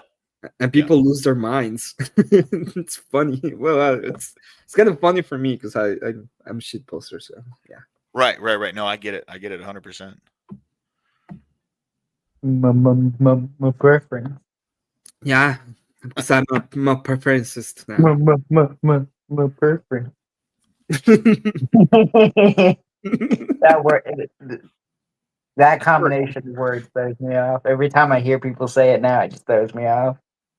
See, that's where most discourse I think lies a lot of the time, especially when it's coming from people that are a little like farther on the left side of the spectrum, because instead of acknowledging very like well agreed on long time like accepted realities that we have, they've distorted like the basis of fundamentals to, well, this is my truth, right? And the whole my truth concept is what has I truly believe that's the thing that has like distorted any ability for people to have like true social cohesion in our world today, because Yeah. we all have to agree on something, at least in a fundamental level. It doesn't even necessarily have to be religion. And that's what's being attacked right now, is like basic fundamental realities that we've all agreed on for a long time are now under attack. And it's abstract thought, and then the finger is pointed at the people who are like, well, this is actually what has worked and it's always worked. They're the ones who are pointed at and called extremists. It's really a strange time we're living in right now, boys. Well, to be fair, like that's kind of now. I don't want to directly contribute this to Marxism, but I mean, to be fair, some of these tactics that some people have developed, the whole goal is you can attack the language, then you can get people on shaky ground, and then they no longer have that like foundation in which they can apply their ethics to. Yeah. It's So it's it's anti-realism. If you well, do you know? Have you ever heard of constructivism? I feel like I have in debate, but I don't think I know the definition of it. So constructivism is a philosophical idea that comes from a philosopher called Piaget, and he wanted to know how can we learn stuff, and he created a theory of learning that it's like blocks. So you have like building blocks, and you start creating like your tower of knowledge, right? Yeah. And the tower of knowledge is a representation of the reality that you live on, that we live on, not that you live on.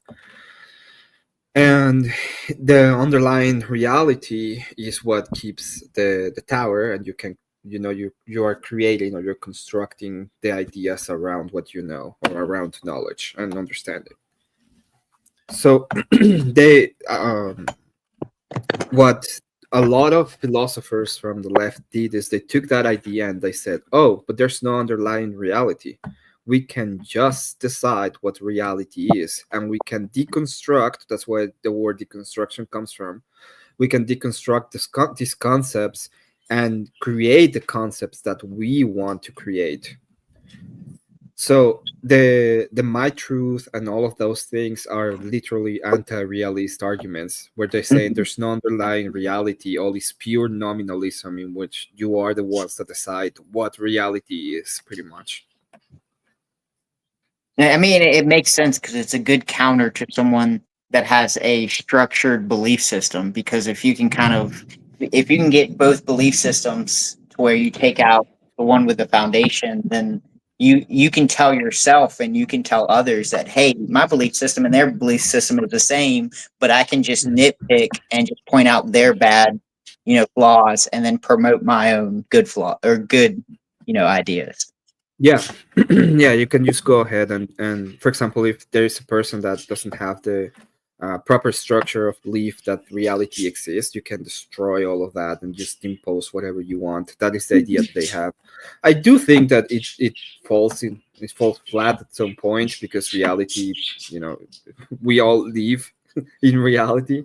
So Yeah. I cannot just say I have a $1 million and just have it. But the ideas behind those are like the logical ideas behind it, and how they went around to try and create their own theories and their own worldviews per se. Now, And this is why a French concept.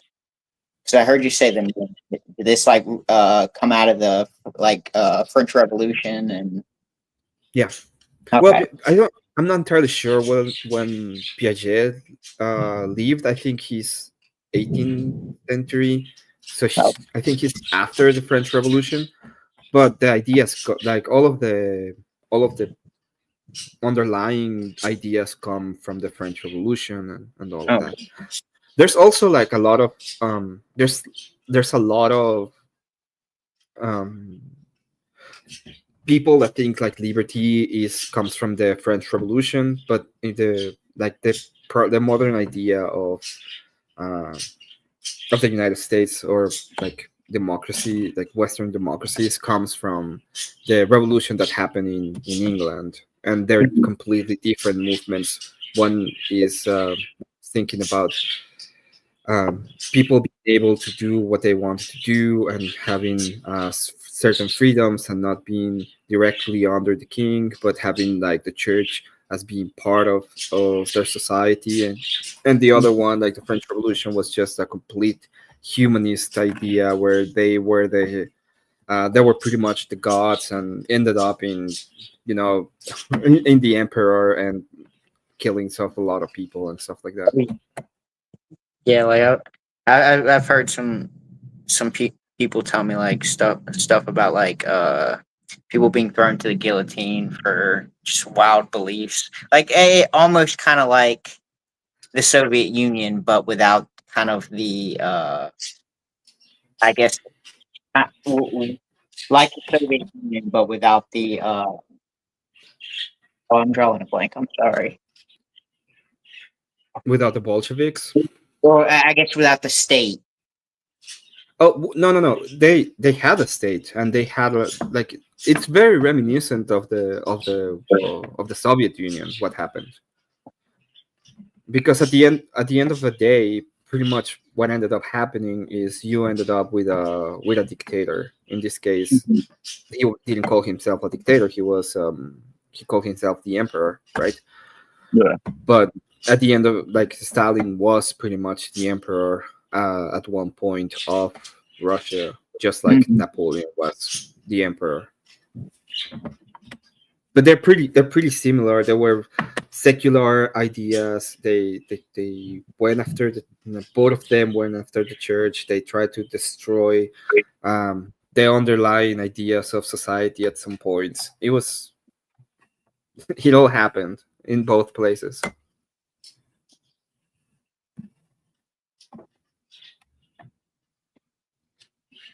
Let's switch over to oh, never mind. You already did. My bad. So what do we want to debate about? Lower class. You're muted, lower class. It's going to be Epstein themed today, boys. All right. So I have 8 prompts here. If anyone thinks of one, we can throw it in. I'm not necessarily like dead set on just using these prompts or anything like that. But so which one of you guys? Oh wait, here, hold on. Let me go ahead and kick on some music real quick.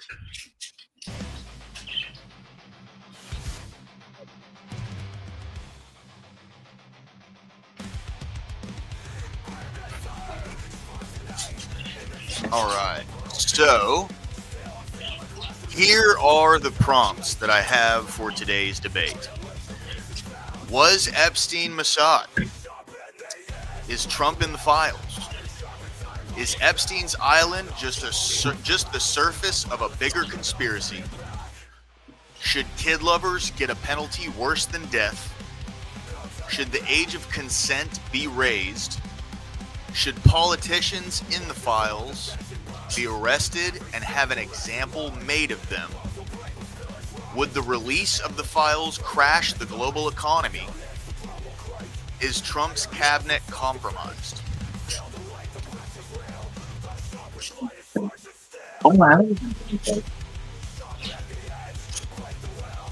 Lower class, I have to jump. Sorry about that, but I hope you have an amazing show, and I'll be seeing you later. Oh, thanks, man. Hey, thanks for stopping in, Evan. Always good to see you, bro. I'll be starting. I'm sorry, I'm on a shield. You can say I'm a shieler, but whatever. I'll be starting my own show on Monday at 5 p.m. It's gonna be about 30 minutes, and then I'm gonna open a small panel for like an hour maybe, in which we're gonna be talking about games and about the gaming industry. This is the channel. I put it on the private, so Put it in private chat. Here, I'll go ahead and plug it, dude. Hold on. So I'll be doing that on Monday, and yeah, thank you all. Have a great day, and enjoy Hey, everybody, go and sub to this channel that I spammed in chat. Give them a sub. Monday, you said 5 p.m. Is that Central? Yeah, 5 p.m. Central. All right, 5 p.m. Central, guys. Go check that out. It should be cool, man. I'm definitely going to be a part. I hope that's all right with you. Yeah, I'll be talking about 2 games that I don't think are gonna be released. I'm gonna say why, and then we'll move from there, and we can talk about any games you want. You can bring your games. We can talk about them. We can check how they did, and if they're a success or a failure. I have a bunch of games I want to come on and talk shit about, so. We can do that. Cool, man. man. Thanks so much. Have a good one. No problem, bro. Later. All right, boys. Who's up first? I'll go first. All right, Corey, you're up first. Creedog, Denizen, which one of you guys wants to jump in the mix?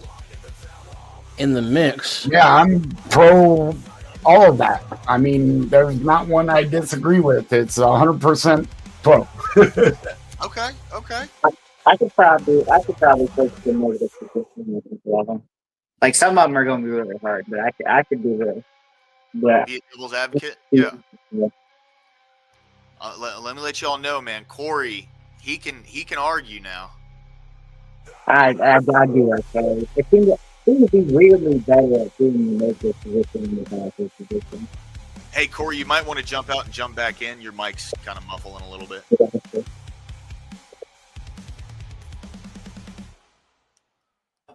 Yeah, is my mic sounding better today, or is it messing Your up mic's again? super clear, bro. I can hear you fine.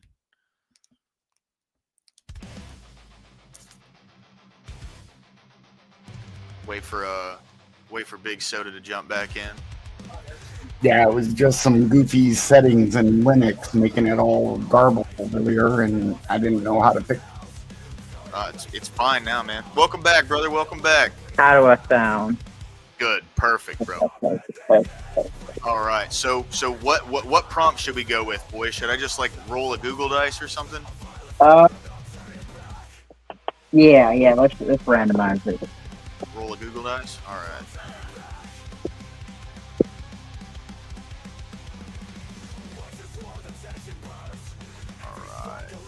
Got an 8-sided dice rolling here. Number 2. That's going to be, is Trump in the files?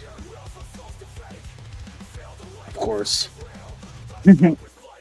Yeah, I'm 100% he is, but as to what extent, I guess, is where the contention is. I would probably, I could definitely argue the what would it be, negative side to that? Yeah. You don't think Trump's in the files anywhere? No. I'm pretty sure he's in the files. Okay, that's a good point. Is the prompt posted toward his name just being in the files, or him having a connection to the clientele? I guess, yeah, it's a little broad because he for sure is in the files. Yeah, I was going to say the flight law proves that. He's both in the files, and he's been on the plane 3 times. So, I mean, I can go either way with that. As to what I think he did and what I think he's doing, I think that's exactly the reason he came to power. That's why he ran for government, because he wanted to fix that crap. I'm praying that's true, but as the current condition with the situation, I'm not so positive. But time will. I would say that's probably close to my general opinion as well. Here we go. Yeah, it's kind of hard to argue either way, because it's Trump's service. But no.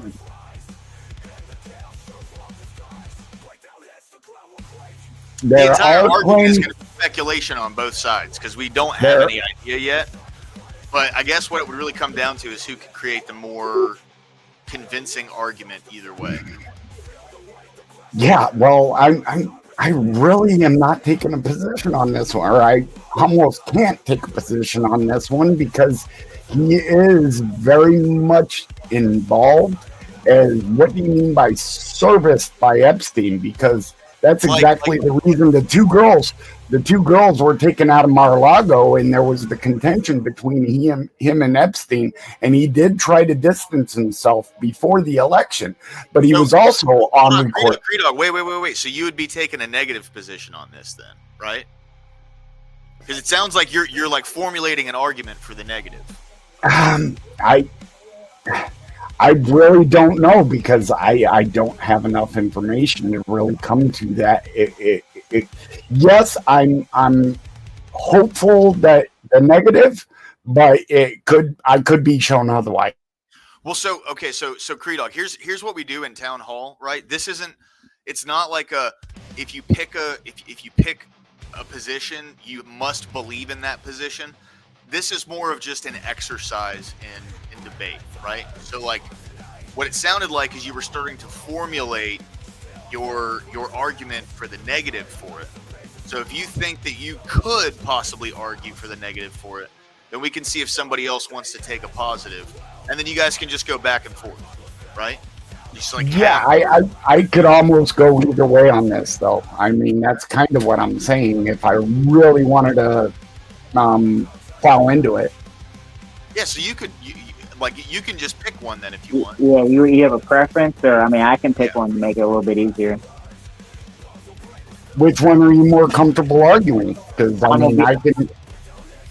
I'm gonna be honest. I would probably be better at the negative, but I'm willing to do the positive as well. So I would say I would lean toward the negative if I had to make a choice.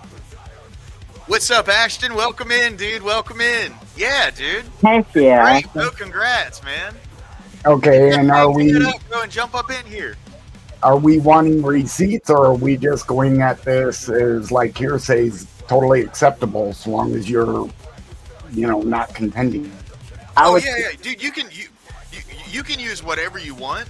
Like, you can even lie if you want. If you get called out on it, then you get called out on it, and that kills that form of argument, But it's more or less just who's more convincing in their position, right?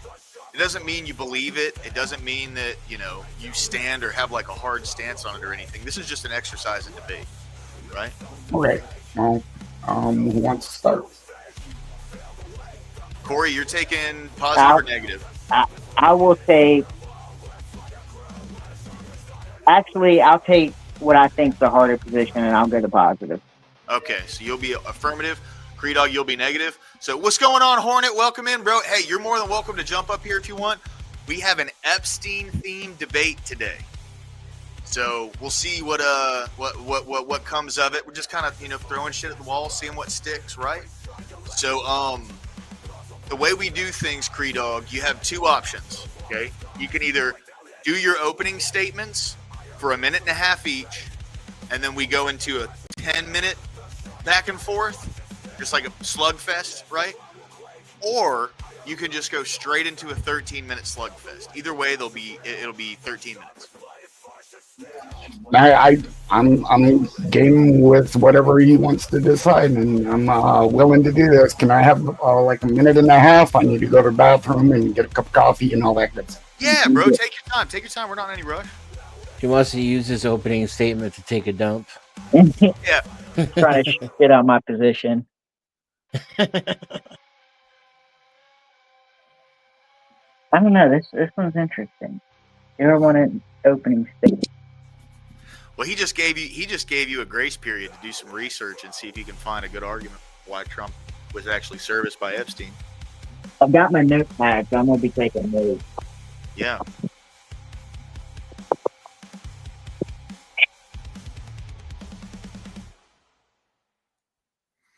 Because I already know where I would go with this immediately.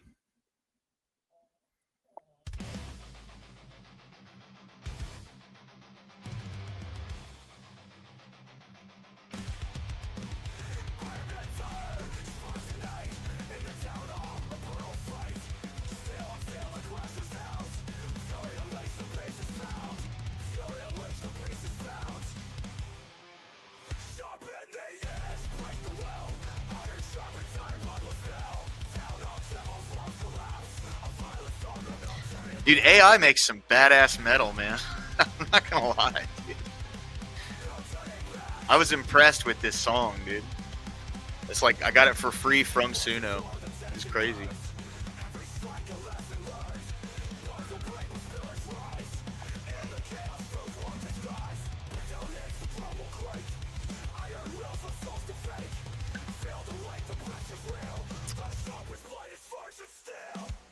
Oh, I need to mark it.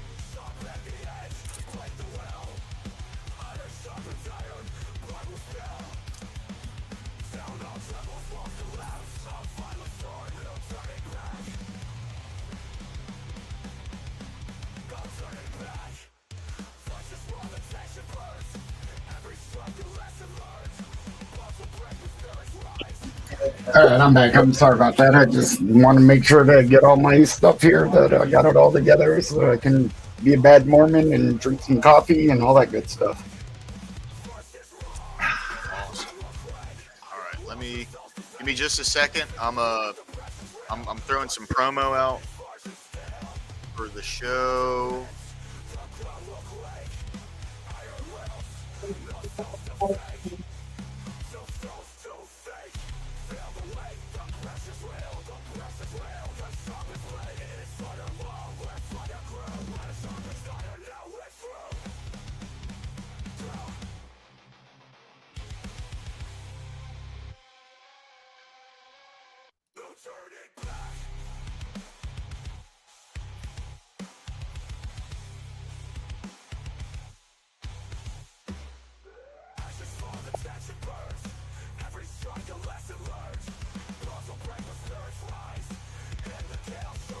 All right. You guys ready? Yeah. Ready How you doing, man? Doing good. Hey, I just had a real quick question. I am just listening in for right now while I'm getting everything set up. Do I have your permission to do reactionary content of your channel? Of course, bro. Sweet, because I'm setting up my YouTube channel tonight. And I'm going to start doing reactionary and shit. So Yeah, bro, let's do it. Yeah, you always have my permission, cuz. Just throw a tag in the bottom for me, bro. Like, hey, this was done on this channel. Boom. You know what I mean? Oh, the channels are going to be always linked. I'm going to have a link directly to whoever's channel I'm reacting to. I'm going to have that listed within the description of the channel. That way it's not copyright. Nobody can say copyright or anything like that. Awesome, dude. Awesome. Yeah, perfect. That sounds great, bro. Thank you. Can you tone down the background music a little bit for us? Yeah. I can. Yeah. Yeah, these might actually sound like song lyrics instead of arguments that I'm making. All right, cool. Okay, so we're good here. Denizen, I'm gonna put me and you in the back. Are you guys doing any opening statements? I would be fine just getting straight into it. I'd much rather opening statements if we could. No, that's perfectly fine. I'm fine with that as well. Opening statements? All right, cool. So Corey's taking the affirmative, so he's going to go first. And whenever you're ready, Corey. All right. All right. 3, 2, 1, go. My opening statement of why I think Trump has been serviced and is a part of the clientele for the Epstein list is from just Trump's sexual history. 25 women accusers. I would say he's often quick to settle their suit. He's got a dual accuser in Virginia Guthrie. I think I'm saying that right. And then I would also then begin to question Trump's associations like flights, meetings, places in which they've been spotted at together at vineyards. I would say that all this would lead up to a little bit or over circumstantial evidence of him being at least being serviced or potentially a crime. Now it's better get that. All right, that's time. Almost a minute flat. That was good. All right, Creed Dog, you ready? Yeah, let's go. All right. Yeah, 3, 2, 1, go. My contention with any of that is there's always going to be accusations against any political leader, especially one as inflammatory as Donald Trump was. Yes, he did have connections to a lot of that anyway, like the Teen Miss America pageant, which would be a big one because how do you control and supervise all that stuff when you know those girls will be girls? And there's going to be accusations. There's always accusations, but every one of those accusations was unsubstantiated in every court that there was. So how could we go by that when we already know that Donald Trump is not a perfect individual, and we can both agree to that, but he contentiously devoured Epstein even prior to running for office. So with that in mind, and he knows something, and he knows a lot more than we do about the whole situation. But my resolve then is what is done in the end about this. So yeah, he may have been involved with all of that. So I don't think that includes him being serviced by him. It would be quite the opposite would be true. I don't know how the allegations can be made to the contrary. That's time. Thank you. All right. So, boys, we got 10 minutes. 10 minutes. Okay. You guys ready? Yep. All right. I suppose the first question I would ask you is if we are using testimony from Virginia Guthrie, we're using some of her accusations in which Epstein was charged in 2006 for, I believe, then why would we not assume that her allegations against Donald Trump were real as well? Because, well, just like people with Alan Dershowitz, she also accused him of wrongdoing when he was totally open and honest and asking for all the files to be released, but they wouldn't let that happen.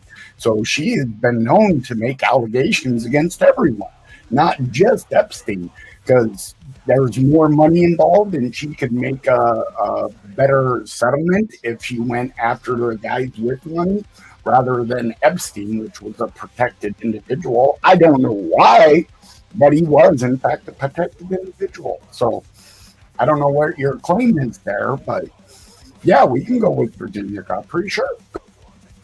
Well, I guess my claim would be that if we believe portions of her story, especially around Epstein, that she could be very likely in telling the truth that about the others. The only difference is we had more evidence on Jeffrey Epstein to then arrest him and then show that he was part of a trafficking organization that used places like Victoria's Secret, something Trump also has associations with, to selling women. And so if we map out all the connections between Trump and Epstein, it paints a picture of the reason why he was willing to talk to the police and does question the allegations is because he's well involved in it. So your own claim or dispute with any of this is guilty by association and no actual data or anything to back it. In general, yeah. It requires a level of speculation. It's something to where if I'm arguing the affirmative position that I think this to be true, then yes, I would use the supporting evidence and accusations that it would paint the picture for it to be true. Go ahead. It's your claim. It's not mine. I'm on the on my back heels here because I think it's all speculation and nothing more than that. Do you think that with the amount of accusers that Trump has and the one connection to Jeffrey Epstein, that you believe all 26 are false allegations? I believe the majority of them are false allegations. As to Trump, I actually admitted in the what was it? The Bill, I don't even remember his name, but in the grab him by the coochie, I guess those allegations, he proven to himself that was just locker talk and what you do to some women. So I mean, we know this is a bad guy, but bad is involved with Epstein. I don't see the link. Yeah, and that's a fair position to hold. But if we were to take in all the evidence that he is versus all the evidence that he isn't, I would think the evidence that he is overwhelmingly supports that. Okay, come with the receipts then. Let me see them. Let me see this evidence. Okay, so we would talk about the first bit of evidence or the second bit of evidence past the accusers, which is just speculation that they shared flights from Florida or Manhattan to Mar-a-Lago, showing that that they had a relationship and where they feel comfortable enough flying on a private jet together. And so I think this would paint that a place in which we knew women were being abused at, we have a connection of Trump sharing flights from and back from this Manhattan suite that we know he violated accusers. Yeah, at what time did he actually know that Epstein enjoyed children in that way? Because he was definitely kicked out of Mar-a-Lago for trying to entice young ladies, and that that in and of itself should clear him of any wrongdoing. No, I think that's a fair statement. I think it also could be he overstepped his grounds in doing something that he wasn't supposed to do at a certain location. I would say that I believe, if I'm not mistaken, I could be wrong, but Epstein had already kind of signed over the will from the Victoria's Secret owner, and that he already had the ability to collect the women, and I think that dates back all the way to, I could be wrong, could be 91, could be 99, but it's in between those two numbers. And so we could say that Trump hung out with Epstein probably from late 1990 to then early, probably 2003, 2004, probably the latest picture we see of them together. Yeah, Epstein had become a big financier and in the markets and whatnot, and I think that's where Trump found his original association with him. But that does not clear him of any wrongdoing if he's just doing business with the guy. And what's wrong with that? Well, the business that we know that Epstein provided was two things. One, a money laundering scheme in which he used for Southern Trust, and second, well, it was a Ponzi scheme, most definitely. So I mean, one does not correlate with the other, is my claim. But you go ahead and with that thought process and change my view on it, please. That's fair. That's fair. I would probably say that any business that was being done between the two men would entail some type of illegal activity, because I'm not sure outside of the L brands, which Jeffrey Epstein had the signature of attorney from the owner. I think that all his businesses were just fronts for money laundering. Okay, so Orange Man Dad equates to essay of children. It points to a habit of him not only having the allegations, but then having the ties. And so if we see that most of these allegations happen from a span of women who are just above age, we can I shouldn't say the I word. don't think we can deduce anything from that. That just, it's a happen roll of the dice. I don't think we can, as we both already agreed that Trump was not a perfect man. I mean, he cheated on his wife with Marla Maples. He's been known to like young ladies, and that's fine so long as they're of age. Your contention that he was serviced by Epstein, if you're talking about service as in for monetary gains and whatnot, I think I can concede the argument. But if you're going on something other than that, no, I can't argument. That's fair, and I don't want to just paint the picture that come at it from he's being serviced through illegal activity. I guess what I'm trying to paint together is the picture that Trump was already doing something that would be believed to be illegal if doing business with Jeffrey Epstein. And so what I'm saying is that either way, he's doing an illicit activity. So if I know of one and there's accusations of between one association and 25 other individual accusers, I'm going to kind of create this little web of, okay, so he's got the time, he's got the place, and he knows the people. So well, yeah, but I mean, accusers in general, most of them were above age. There was only a couple that were underage individuals. Virginia Guthrie was one of them, and I do know about that. The younger one, 1 minute warning, guys. actually, 1 minute warning. Okay, the younger one was actually elicited for making accusations and applying in 8 or 9 different courts just to obtain money from them. Just the same as that gal that the New York case was about, that Trump supposedly did something with her in the Bergdorf Hotel, but nobody ever had any information about it, but somehow found guilty in a court of law that he did something impropriety in the back room of a. Yeah, I don't buy it. That's fair. That's fair. It is an argument to where I think that if we don't know the answer to either side, I mean, we would obviously have to assume legally. Time, boys. That's time. That's time. That's good because I don't know where I was going with that train of thought. But yeah, I was trying to reach out an olive branch that we could come to an agreement on the one part and get it more away from the SA part because I really don't think he was involved in any of that. But that's just between you, me, and the hole in the wall. Yeah, yeah.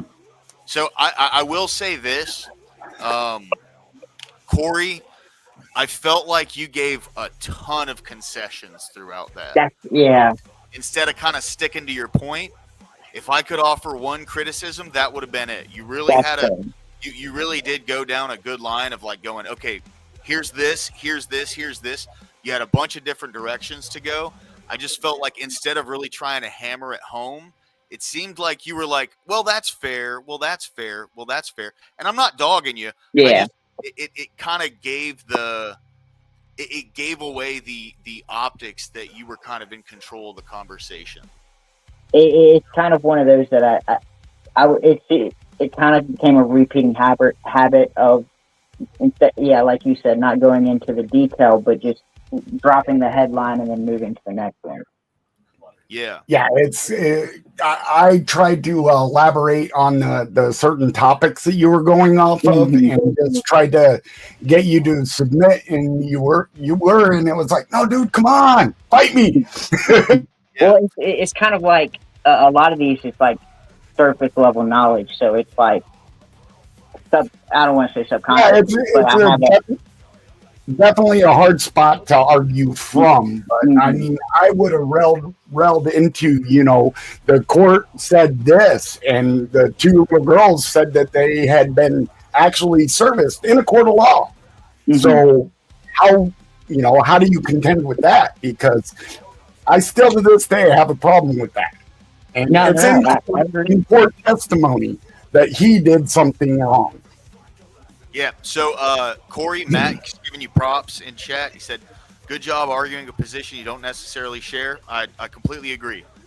Absolutely. You did a good job. I hope my criticism didn't come off as no saying that you didn't. It's just I didn't know how to grasp around going the fact that I had to use accusations and like subjective details to try and prove a legality around. Oh well, yeah, you could paint the picture that he was a client, but how do you get past the fact that would mean you legally have to prove him to have done something?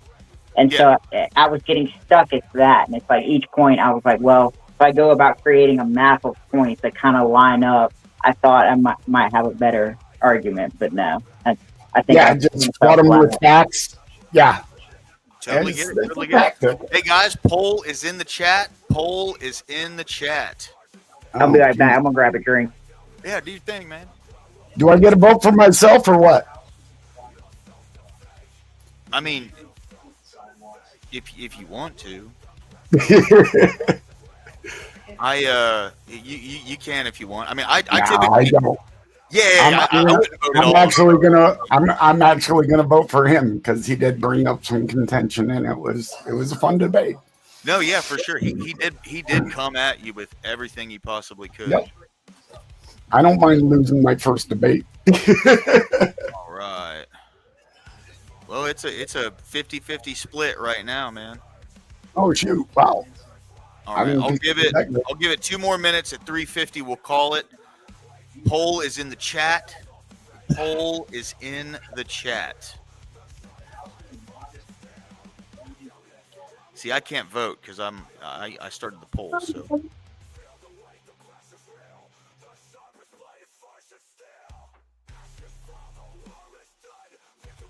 If you don't mind, could I take a minute before, when we do the next one, can I take a minute of kind of a general refresher? Yeah, 100%. Okay. Yeah, do your thing. We're not on a time schedule or anything here, man. You know what I mean? I think maybe if I kind of take a second to myself and kind of think about what it is, it'll help.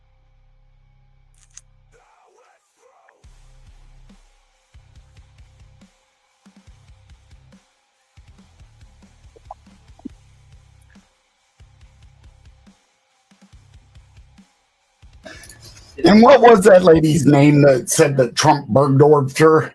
Jean, Carroll, yeah. Jean Carroll.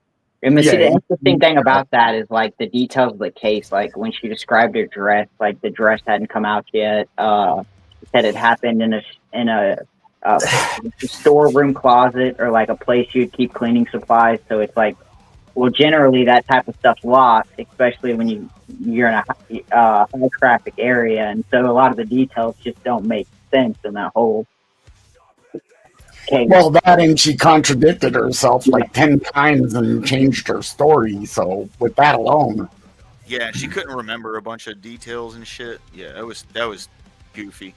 All right, so chat has spoken. Score was 66-33. Went to Creedog. Hell yeah! Oh, nice, good debate, man. It was a tough position to argue for. It was. Yeah, it really was. So I got to give you props on that. You should. I honestly think you won. I voted for you. I appreciate that. I think you did a good job at kind of you realized that there's a lot that I would have to prove to get to my point, and I think you did a good job of kind of like allowing me to keep sidestepping my own point instead of drilling deeper. Yeah. He's I good on the just- reputation for sure. All I was really seemingly doing was trying to spin you. Yep. Yes, Chuck. Yeah. So this is a debate night with well, I guess not night, but maybe we'll go till night. Who knows? We could go for 3 more hours, and I can call it because I'm a little If tired. somebody else wants to step up and talk and argue these points, I'm more than happy to step aside too. Or if they want to argue with me, I'm good to do that. I'm good for a while. There's plenty of room up here for you, Creedog. All right, Denizen, you're up next. Do you have any of these prompts you'd like to take up? Not really. I was gonna say if you want to spin, I'm fine with that too. Go for a spin. All right, we go on to the other prompts. All right, let me.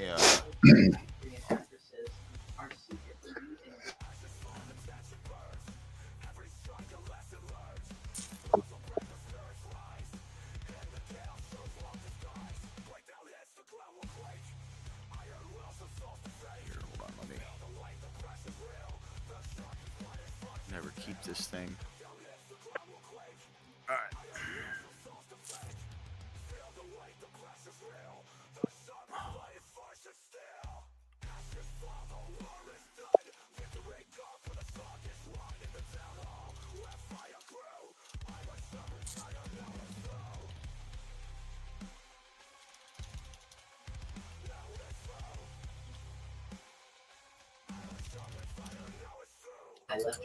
Yeah, I honestly wanted to contend Planned Parenthood, but nobody wants to take the opposing position because I've got a ton of ammo against that.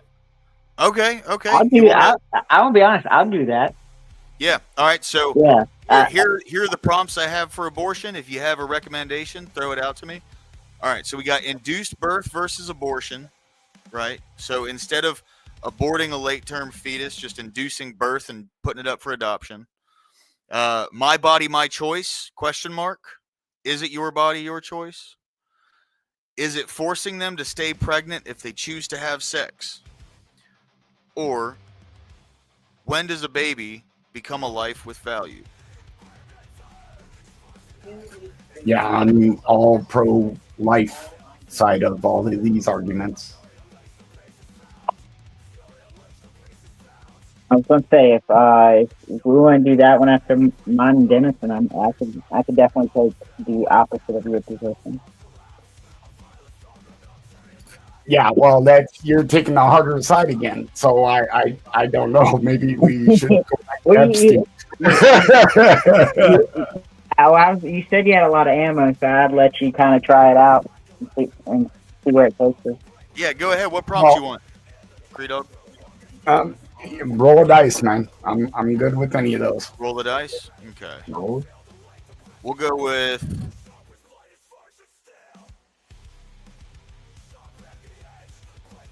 Is it forcing them to stay pregnant if they choose to have sex? So definitely not that one. I wouldn't even know where I would begin. I don't even know where I would begin with that one. I can take the opposite side. Pick your side. Well, okay. If you'll take that side, I'll take no. Or I'd take the opposite side of that if you want to take the negative or the positive. So it's not forcing them to. I'm just trying to clarify your position on this. Yeah, Read my the prompt. position would be it would not be forced. That would be the side. The only side I could really argue. I don't really know how to tackle it from the opposite, because I could say the only argument I know is to say, well, yes, it's forced because I guess it's forced through nature. I mean, it's going to happen whether there's nothing you can do about it. So it is a technical force on you, but I don't think. So do we need to change the prompt a little bit? As I should. Or if you guys have another prompt for this, my body, my choice. Do you want to do Planned Parenthood? I just love to rail against Planned Parenthood is my contention, because I've got like personal interests in it, friends' interests in it, and So what would it be? Is Planned Parenthood evil?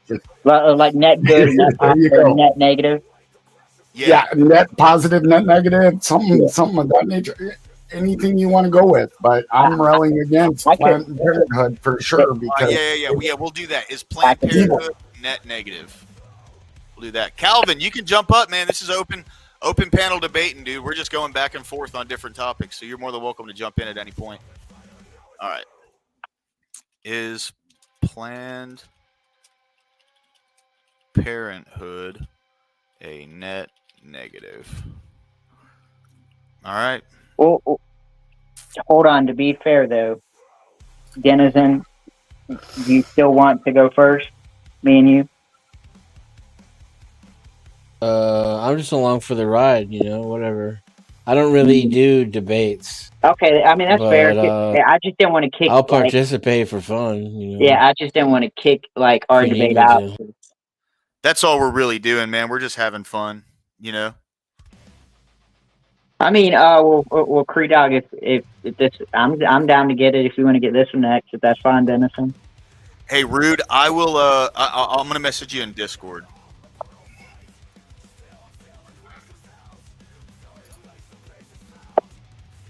Because I think I could do a decent job arguing net positive, even though I don't believe it. I think that was a little bit easier. yeah, I'm not going to devalue that there are a few positives that come from it, but you'll hear my argument. Unload on me. I'll see what the best I can do. Feeling a little confident in that.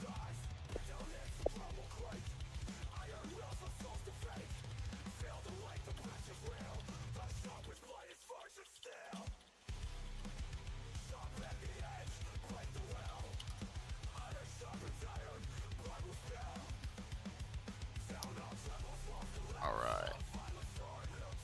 Okay, so it's gonna be Cree Dog and Big Soda for another. Sounds good. All right. As I'm putting you in the back. Who's taking the affirmative? I'm taking the affirmative I'm taking the negative because I'm arguing for positivity with Planned Parenthood. Okay. Yeah, so I guess I'm taking the affirmative that it's a net negative. Correct. Yes. Okay. Yes. All right. So. Could I get a minute, if you wouldn't mind? Yeah, take your time. Okay. So I think I can do pretty good on this one. I just need a quick second to write down some notes off the top of my head. Yeah, take your time, bro. It's no sweat at all.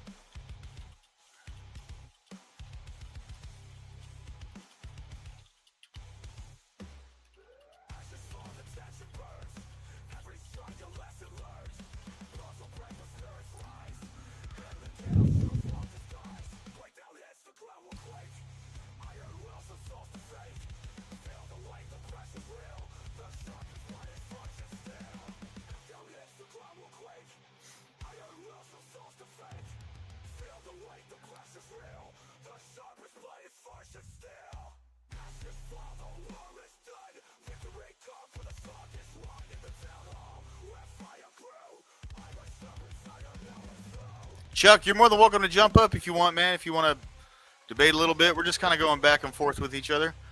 Hey, but Hater, man, good to see you, bro. Glad you made it back in. Chuck, thank you for stopping in today. Do appreciate it. Come on, everybody. up, Thank y'all. Calvin, please, man. You are more than welcome to jump in anytime, dude. Yeah, I'd like to get Calvin up here because I'm certain he has a lot of opposing views on these topics. Oh yeah. Me and Calvin don't agree on a lot, but the reason I like having him around is because it seems like the longer we talk, the more we find stuff that we agree on. Yeah, he seems to be most of the time in good faith, and I love a discussion like that because maybe you can teach me something. Oh, Calvin, I'm a metalhead, dude. Yeah.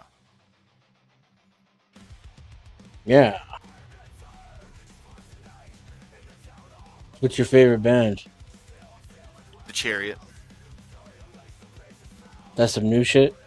No, bro. They broke up in 2013. Sorry. I'm so fucking old. Yeah. You're like, no, bro. They split up like over 12 years ago. Yeah. And that's brand spanking new to me. Oh, is it? I'm only 32. You know. Yeah. He's younger than my son. Come on, bro. That's crazy. Jump in here with us, man.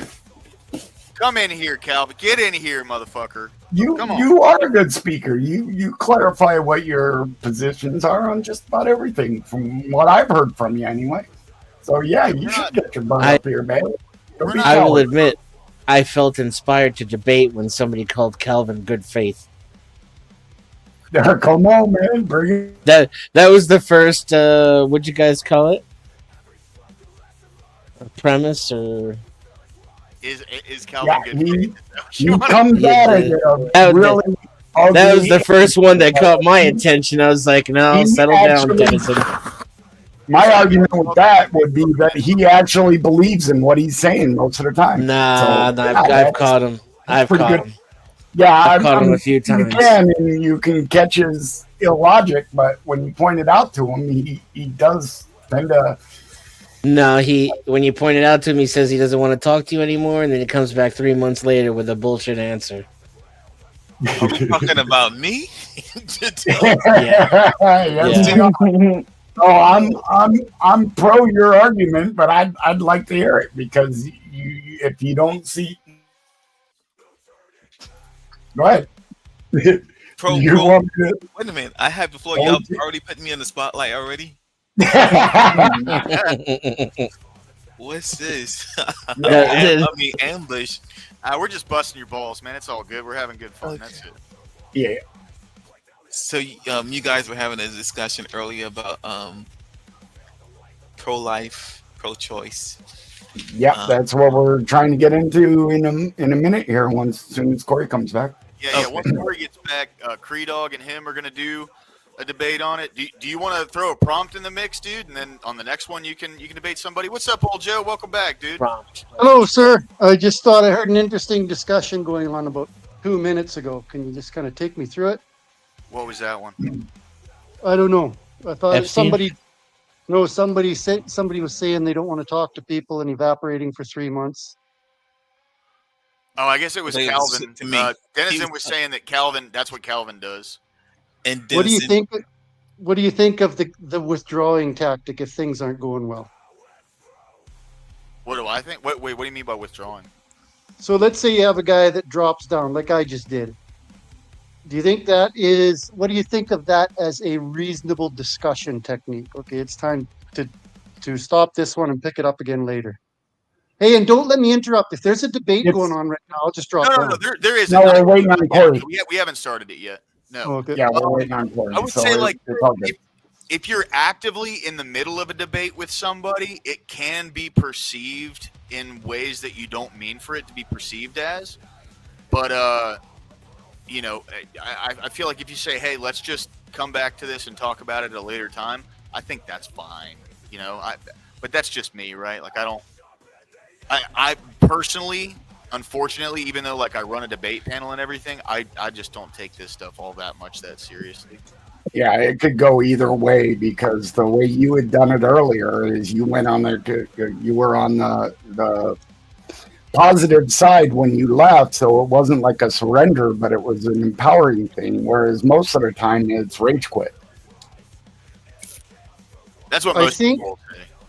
I think the value of these kind of discussions in the panelverse is tremendous. I really do. The ability to have a discussion and remove sort of the personal element in a way because we're all sitting on a panel. So what I really think lower class is for even for having these discussions and holding them, like I say thank you to them for that. Yeah, man. I'm glad people come in and spill their thoughts, you know, and like that stuff to me is really like it's important to have like a good discourse between, you know, different topics and stuff.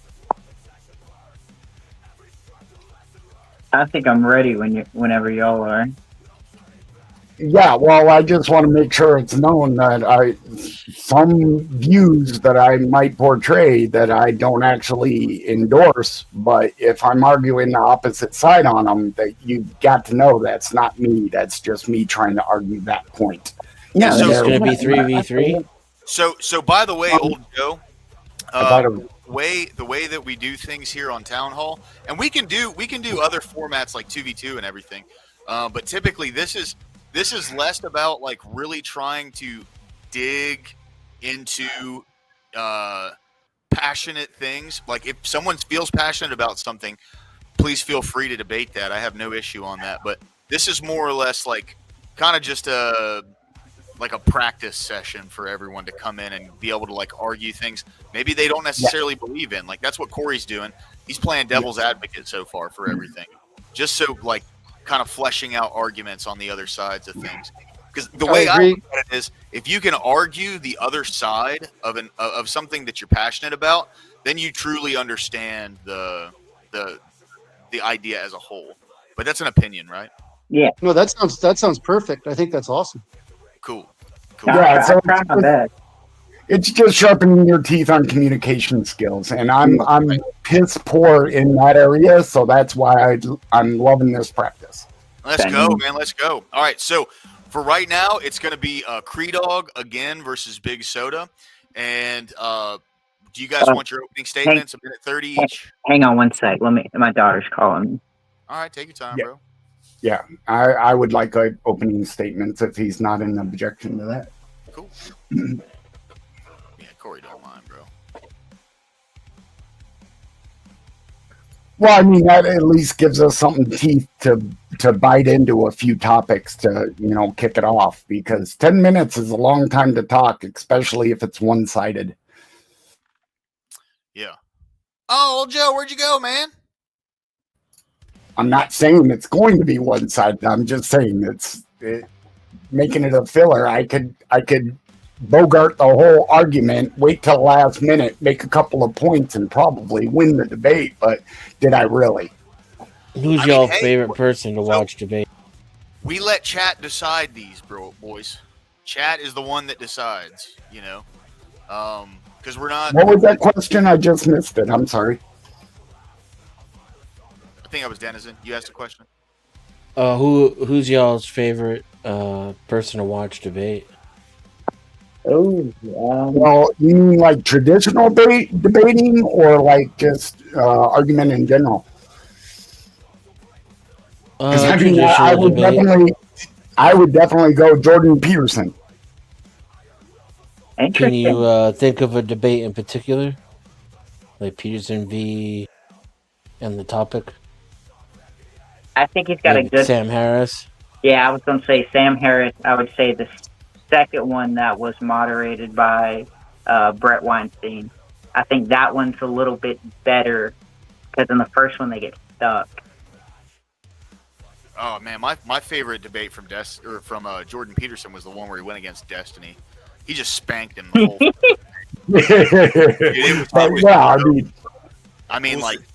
It was a beat down, dude. What was the topic? So the topic was there was kind of a bunch of different topics they went over because it wasn't necessarily like a debate, right? But the most important parts was when they started going over like government overreach and how the government like being able to take so much ground when it came to the way that they rolled out everything during COVID was just terrible. And I mean, Destiny couldn't for the life of him catch any ground in that debate, like at all. It was glorious. Did you guys see the debate last night on Raging Tomato with Andrew and that other guy debating? I did not. Yeah, I didn't either. I'm ready, by the way. Okay. All right, Denizen, Calvin, I'm going to put you guys in the back while they do opening statements and then have their 10 minutes. So once we get oh shit! Get in position. I can't wait for my new chair to get here because this stool is awkward for me. But yeah, Cree Dog, you're in the affirmative, correct? Affirmative that it is negative. Correct. Wonderful. All right. So you got 1:30, and your time starts now. So I guess I'm doing the opener. Yes. Yeah, I don't see any positivity from Planned Parenthood in any way, shape, or form. How it can be a positive to end life is just beyond me. And I may hold biased opinion on it, and based in Christian values, but I'm not seeing how it's good at all. I could put it in a personal aspect. When my first son was conceived and we went to Planned Parenthood, I didn't know what it was. I was a kid, and they were trying to talk my girlfriend into ending that child's life. And it was the biggest blessing I've ever had in my life to have a child. And to strip that of someone is immoral and there's so much wrong from that organization, from the conception of that organization. And if you want to get into the harvesting of baby body parts and trying to, what is it called? Trying to scientize it because we need stem cells for research purposes. I'm going with the fact that is pure evil. And that's about the end of my opening. Okay. All right. Hey, man, 1:25. That was almost on the nose, dude. Good job. All right, Big Soda. Opening statement. Time starts now. All right. So if I'm arguing the positive position, I would probably rank it closer to the net positive. So something like slightly over positive. I do hold the position that ending the lives of babies are an evil. I would guess I would probably argue that that's more the mother's evil than the Planned Parenthood's evil. I would argue that the mothers are making the individual choice to choose to end the baby's life. I think that Planned Parenthood is also bigger than abortion. So I would say that if Planned Parenthood does most 90% of their operations doing stuff other than abortion, that would greatly overweigh the negativity that comes from ending the baby's life. And I'll probably end there. All right. 53 seconds. All right, boys, we got 10 minutes on the clock. Get ready, set, go. Yeah, my contention with that is that is not what the case in most abortion offices is. All of 90% of Planned Parenthood is all about ending the baby's life, and that's it. They give out some condoms, they give some advice, but they're trying to talk those little girls into ending children, and that's just pure evil. So how do you contend with that? I contend with that by saying I think it's anecdotal evidence. I think we only have slight bits of examples of this being done. I would say the overwhelming, I think on Planned Parenthood website, they rate that abortion's only 90% of the total care that they provide to their patients. I would probably say that you can't bring the whole of Planned Parenthood down by just saying just because of less than 10% of it is evil, that it makes the whole thing then evil. I would say that the 90% still good, which would lean it toward a net positive. Yeah, I'm in contention with that because I think it's 90% the other way around. It's only for that purpose. And the other aspects or revenues that they're exploring has nothing to do with it. It's more so for the scientists and whatnot to harvest these baby buddy parts. I have a friend named David Dandelion that actually went into these clinics and recorded them in 2014. And he exposed Planned Parenthood for what it really was. And all it is a gigantic evil organization. I would probably say that you have yes, you have your anecdotal experience, but it would be on you to refute the fact that Planned Parenthood themselves, and I guess people who recommend Planned How is that anecdotal as it's happening all over the country? There's been movies made about it. There's I don't think the contention is in that. Can you tell me what else Planned Parenthood actually does that's net positive? I could say they give advice, they give care, they give mammograms, they give any type of direction for the doctor. What is that advice? Advice could be on what they should trying to steer them towards ending a child's life. Hey, Creedog. Yeah. Let him get his points out. Try not to interrupt that much. Okay? I'm sorry. Yep. Well, I'll do better. My bad. The advice would come from what stages they should take during the pregnancy. Is there a risk to the child? I would also say other advice could be like what type of things do they need to do? Do they need to become more exercise? Do they need to eat better? Do they need to do things to improve the baby's life? Okay. I'll come at this a different direction because I did not receive any of that advice. All of my children's births were high-risk pregnancies. I had 4 children, so I mean I have a personal interest in this matter. But we did not get any of that advice from Planned Parenthood. They just wanted to end the child's life. We got sent elsewhere as immediately as we said, "No, you ain't doing that."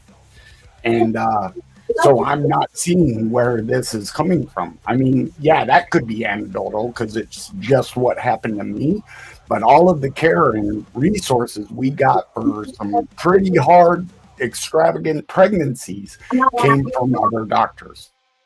Well, I would contend to the fact that yes, you probably have negative experiences, but then we would have to weigh all the experiences of women going through that, and then have to see, hey, does this lean in a general positive direction or a general negative direction? So I would say it's okay. Go ahead.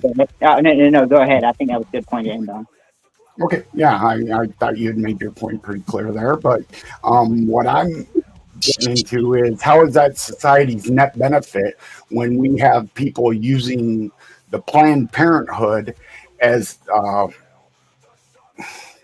way to end children's life and as so there's no consequence for what they're doing, having 5, 6, 7, 8 abortions and celebrating that. How is that a net positive for society?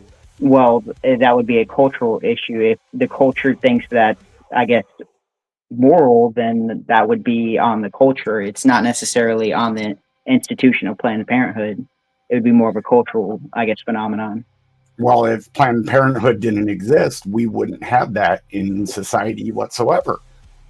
I would argue, well, actually, I think we would still have that because I think it's not only just Planned Parenthood that may be pushing it. I would argue that other institutions have pushed it as well, as long as actual people inside the society that pushed it, like actual individuals, excuse me. Yeah, I'm not convinced that there's any good coming from Planned Parenthood, let alone the atrocities that do occur as a result of having it here on the planet. I wish every one of them would just cease to exist tomorrow, but I can't make that happen. So that's fair, but I would argue to the prompt of the debate that you're proving the positive. So you would have to come with I guess resources to then prove your case that it's a net negative. And I think if we know that it provides care, and we have doctors, we have physicians, and all this stuff recommend it, that it would be on you to then prove that what they're saying isn't true. No, not really, because ending 5,000 lives per day is not a good thing. So, with that just in mind, and they're the ones doing it, how are we come to contention that anything good can come about that?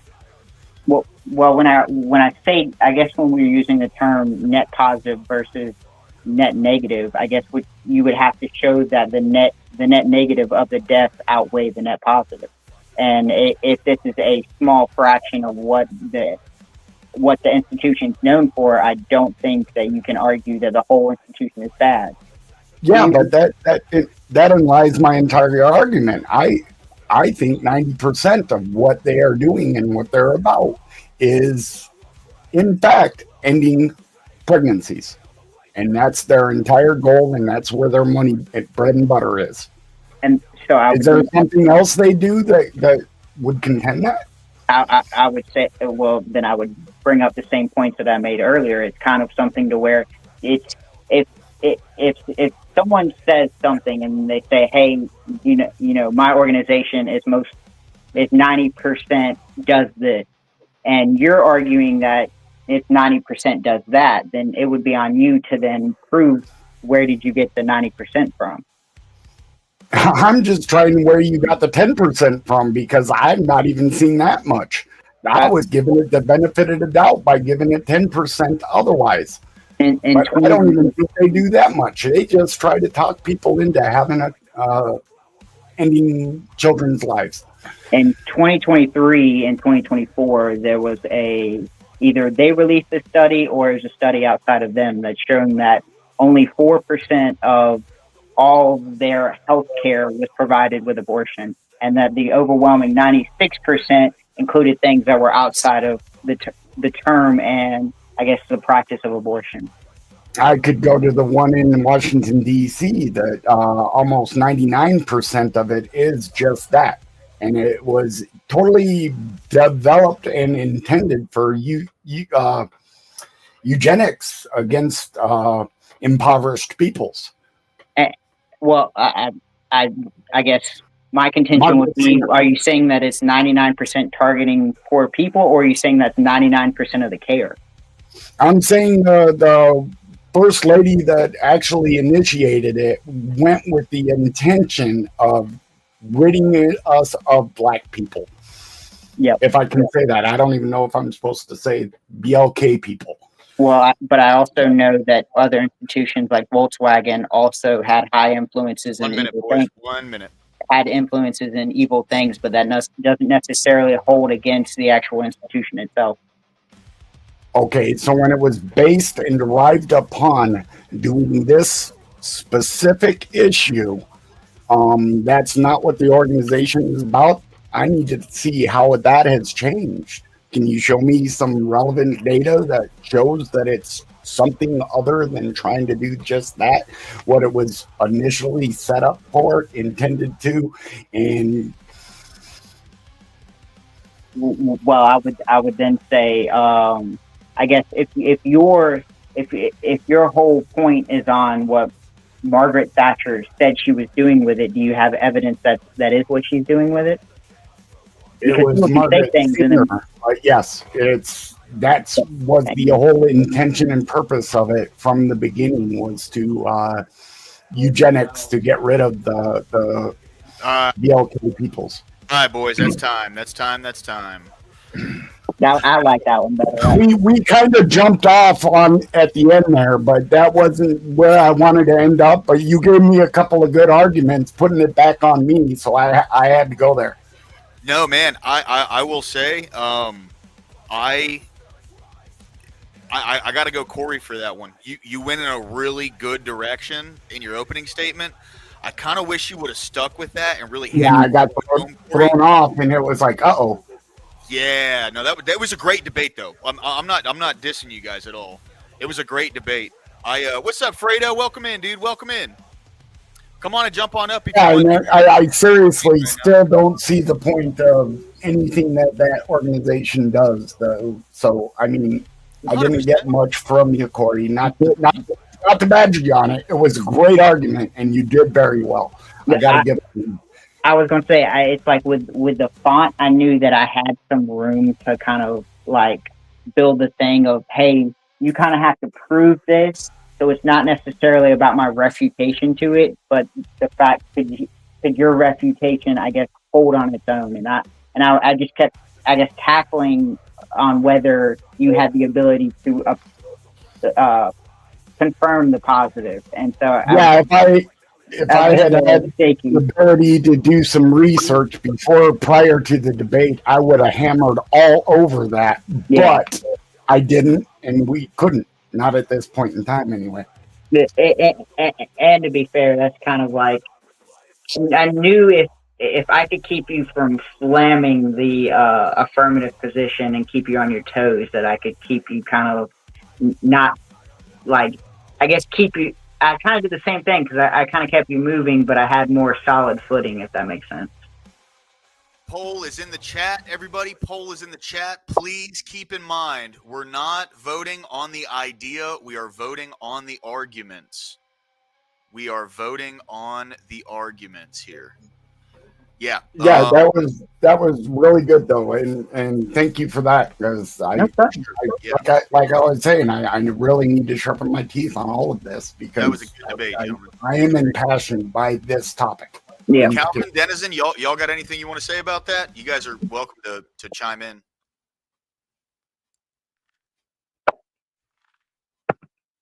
Good advice. Duly noted. Hey, Vibe, Calvin, Vibe, Fredo, if you guys want to jump in, we're just doing open panel debates right now. We got Epstein themes. If you don't want to go that route with any of the prompts we have, it was kind of hard to choose some really, really good ones. But please jump on in. What's going on, Scott? Welcome in, bro. Glad to see you all. See you. Yeah, so well, we're doing open panel debates. We got I have a shitload of prompts here. A little spin wheel for it. We got some Epstein prompts if you guys want to go that route, or I have a shitload of prompts for a bunch of other different topics. So old Joe, if you want to jump on in, I know Calvin wanted to debate. No, I don't want to. I would come in and help out or whatever, because I do have I do represent the independent and a lot of the left stuff viewpoint, but I think, dude, I think you and old Joe would probably come to like agreement on quite a lot of things. He's a pretty moderate center guy, so. Okay.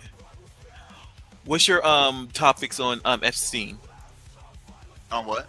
On Epstein? Okay, yeah. So prompts for Epstein was Epstein Mossad?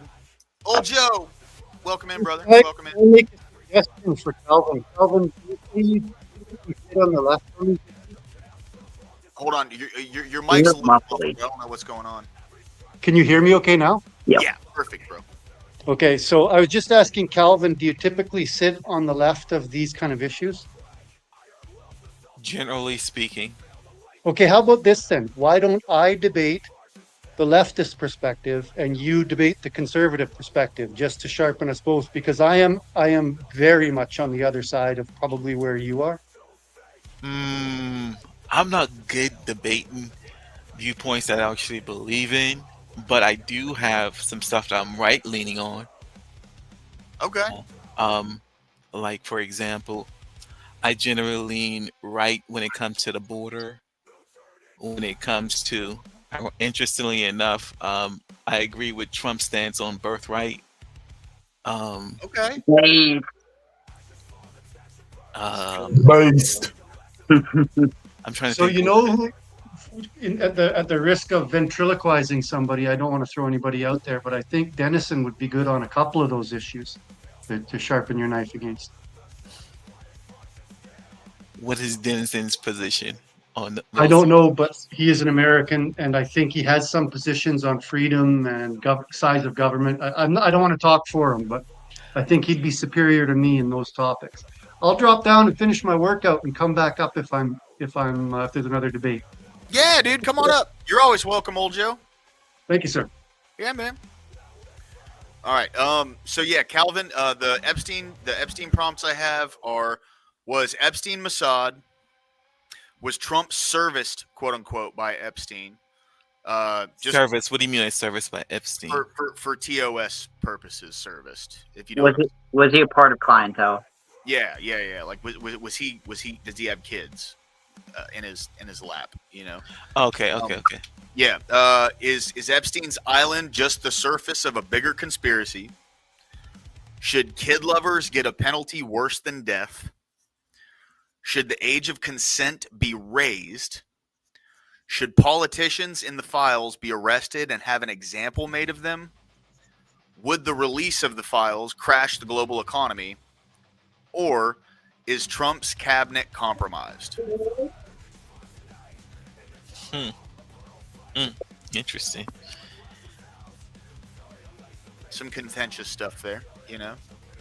And I made sure to choose should the age of consent be raised instead of could it be changed, because I don't want anybody arguing for a lowering of the age of consent on my stream. Sorry, I refuse to have that happen here. So. And plus, that's one that I don't think. I think most normal people probably would have a problem with taking up. Devil's advocate on that, absolutely, and I would have a problem with them doing it too. So yeah, I'm not trying to get uncomfortable on my own stream. You know what I mean? That's fair. Yeah. I don't want to. I don't. That's ew. Yeah, exactly. That's where I'm at with it, bro. Fucking yuck, you know? I'd be down to argue almost, at least most of that devil's advocate or at least Toby. But then I have a shitload of other prompts too, Calvin. So like, here I'll share my screen real quick. Give me just a sec. Also, I guess you could also, if you feel comfortable with a certain topic, you could also add that as well. Yeah. If you have one you'd like to add, bro, please throw it in there. We're not really taking any of this stuff seriously, man. This is just like sharpening debate skills, you know? Understood. Yeah. But so for abortion up top, I have induced birth versus abortion. My body, my choice, ? Is it forcing them to stay pregnant if they chose to have sex? When does a baby become a life with value? And is Planned Parenthood a net negative? And then First Amendment, is hate speech truly harmful? Should the government decide and legislate hate speech? Should Christians take control of the government and impose morality? Disagree with that. Can we? Of course, yeah. I mean, I do too. I'm not like I'm a Christian, but I am not an authoritarian at all. And then, can we truly have separation of church and state? And then, war is: should we reinstitute the draft? Mandatory 2 years should mandatory 2-year service be required to vote? Should we exert power over the rest of the world? And are military strikes a declaration of war? And the wild card is so that has a bunch of different ones on it. So that's: should we be able to hold the medical industry accountable? Is the economy able to self-regulate, or does it have to be under a moral system? Is semantics important in a debate? Individual rights or national security? Should jabs be a societal requirement? Is privilege an unappreciated trait by those privileged? Is homelessness a choice that should be respected? Are kids the cure to nihilism? What is the purpose of prison reform, and does it work? I guess, does prison reform work would be a better way to word that. Should everybody be given a home? Can free trade be detrimental to the economic market? Should employers be able to give IQ tests to new hires? Is morality objective? Are men responsible to protect all women? Should men die for women? Should false SA claims be punished as harshly as SA? and this is more of like a meme, but should Myron Gaines be in prison? And then fat people, I have, is being morbidly obese beautiful? Should people be more conscious of their health? Is fat acceptance good for society? And is being fat good for someone? And then accountability. Do some homeless people deserve to be homeless? Should women have the freedom to put themselves in a vulnerable position? Should any group be a protected class? Should the country pay for your student loans? Should women be held more accountable for their sexual past than men? Can there be accountability outside of religion? Then LGBTQ. Should people be proud of basic sexual instinct? Are people born gay? Should people affirm gender? Do people feel offended or do women feel offended when confused with a transgender man? Or transgender woman, sorry. Is transgenderism a feminist response to force doctrine? Or is it moral to disown your LGBTQ kid? So, who would I be going up against if I took on the topic? Anybody want to jump in, guys? Anybody from chat or Corey or I was gonna say I'll do it. I'll play either devil's advocate or positive position on pretty much any of these issues. I was looking at some of them kind of stood out to me. I don't know if you need me to chime in. Yeah, pick a topic, and then somebody that wants to debate you can. It was something in the fact I saw. Should people be is being fat a good accountability? Okay. Do some homeless people deserve to be homeless? Yes. You want to take that one? That's one I would say I agree with that. I don't know who would. So you take the affirmative on that? Yes, some do. Yeah. Okay. Corey, would you be No, that's negative on that? Okay, let me. I can go. We go somewhere else. I saw Give me, a couple of give me 30 seconds and see if I can form an argument around that. Yeah. Yeah, homelessness Corey's good, is Calvin. Corey's a good. crisis, not a. He can really like pull an argument out of his ass for stuff.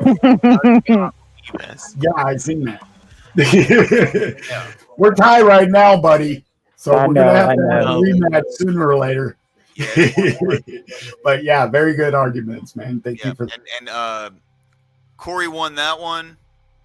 Oh, what's up, Istami? Hey, you fell asleep, dude. Thanks for the watch hours, bro. I fucking appreciate it, my dude. Thank you, man. Yeah. So yeah. According to chat, Corey won that one 60-40. Big soda. Can you scroll back up a little bit more? I'm gonna be honest. I don't think I can do that one. Can you do that one, Free Dog, or is that one? I saw The some homeless one is wild. Shit.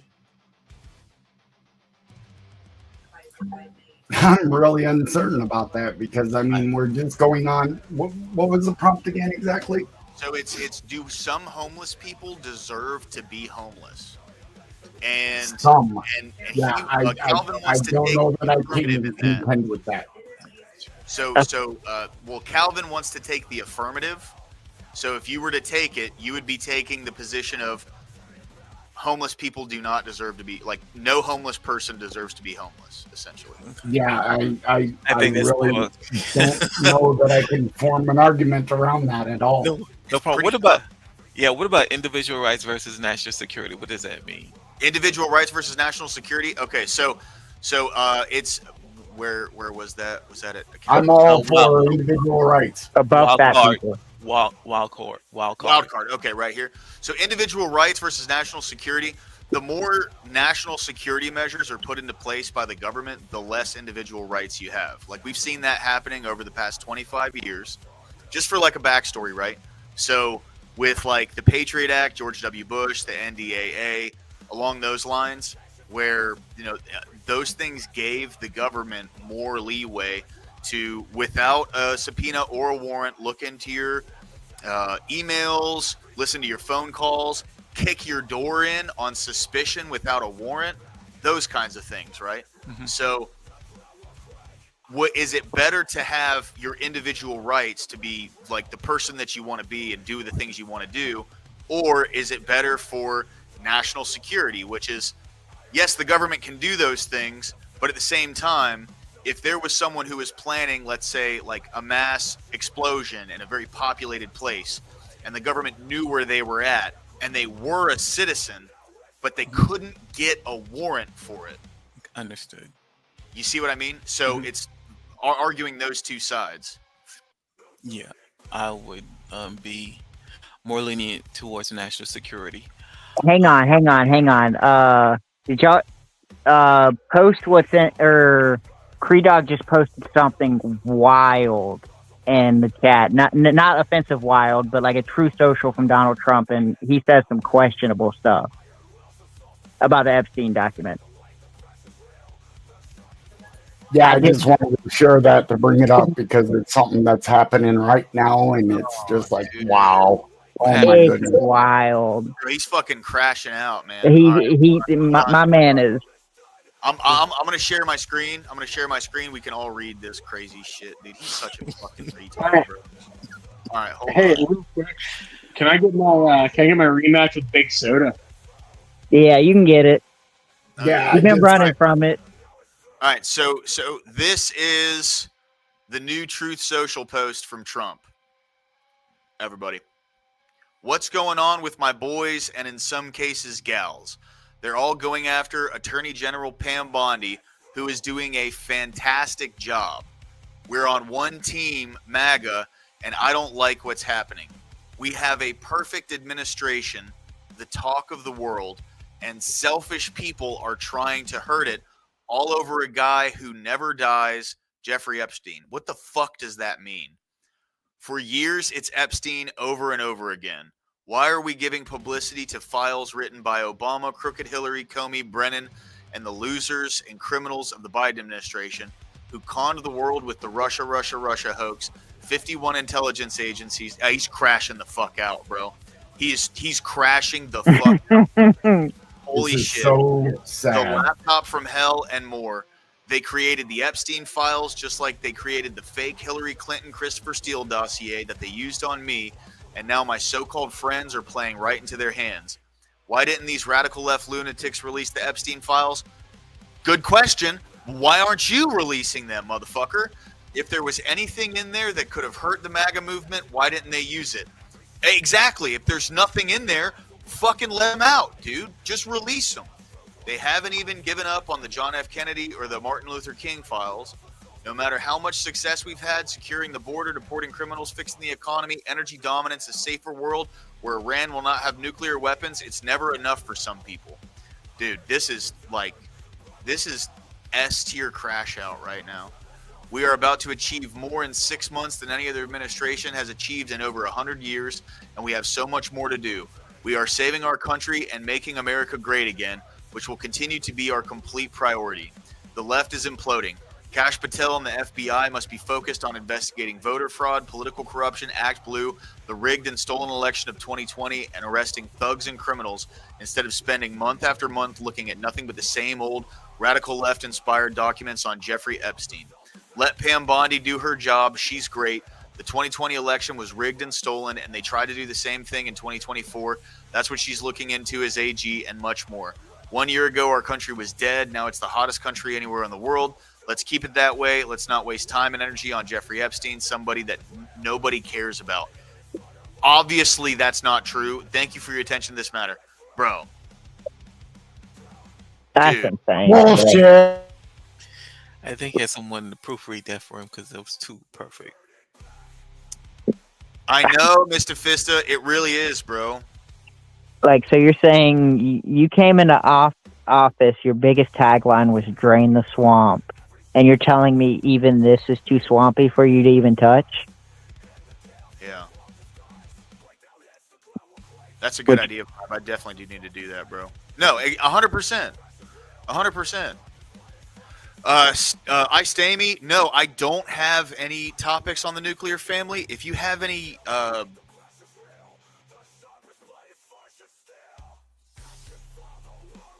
I hear what you're saying there. I hear what you're saying. if you have anything you want to like contribute, I would definitely like throw it into the list, bro, for sure. Any nuclear family prompts or anything. All right, so which one are we going with, boys? National security versus individual Alawine. state. Didn't Alawine want a rematch with Big Soda? I'm fine with that too. Okay, yeah. Which one you want? Roll Ashton. Ashton versus Corey. What do y'all want? Y'all want an Epstein topic, or y'all want to? I'll let Corey pick the topic since he kicked my ass the last one. So We were tied. I think we ended up tied that exchange. I'm going to go ahead and step down, guys. I got some stuff to do around the house. So it was nice hearing from you. I'll leave you on in the background so I can hear this. But thank you for having me. Have a good day. Thanks, Creedog. Have a good one, brother. All right. So We can do an Epstein one. you guys want to try an Epstein one? We can do an Epstein one. Want to hear the Epstein prompts, Ashton? I mean, I'm down. All right. So, was Epstein Mossad? Was Trump serviced by Epstein? Is Epstein's island just the surface of a bigger conspiracy? Should kid lovers get a penalty worse than death? Should the age of consent be raised? Should politicians in the files be arrested and have an example made of them? Would the release of the files crash the global economy? Is Trump's cabinet compromised? Corey, how do you feel about going on the age of consent being raised? Because I'm good with that. My only question is, like, are we saying, like, from age of consent as in someone who's above the legal age? 18. I guess. 18. Okay. So what it's asking for is the person in the affirmative would say it should be higher than 18. The person in the negative would say it stays at 18. I can argue for higher. I think I could argue for lower. If you need a minute or two, man, by all means, I'll take you on that one. Because I'm definitely feeling weird, like, thinking of the arguments, but I think I can. So, is he proving the positive, or am I proving the negative? He's the one who's taking the affirmative on it. So he's the one who's going to be going first. He's going to have to make a convincing argument that the age of consent should be raised. Which 18, higher than 18. We're not talking about below 18. We're not talking about lowering it below 18. It's either staying at 18 or going above 18. I'm not having that kind of bullshit argument on my fucking panels. No, I would never expect you to on that one. Yeah. There's some lines that you do not cross, and that's just one of those lines. Agreed.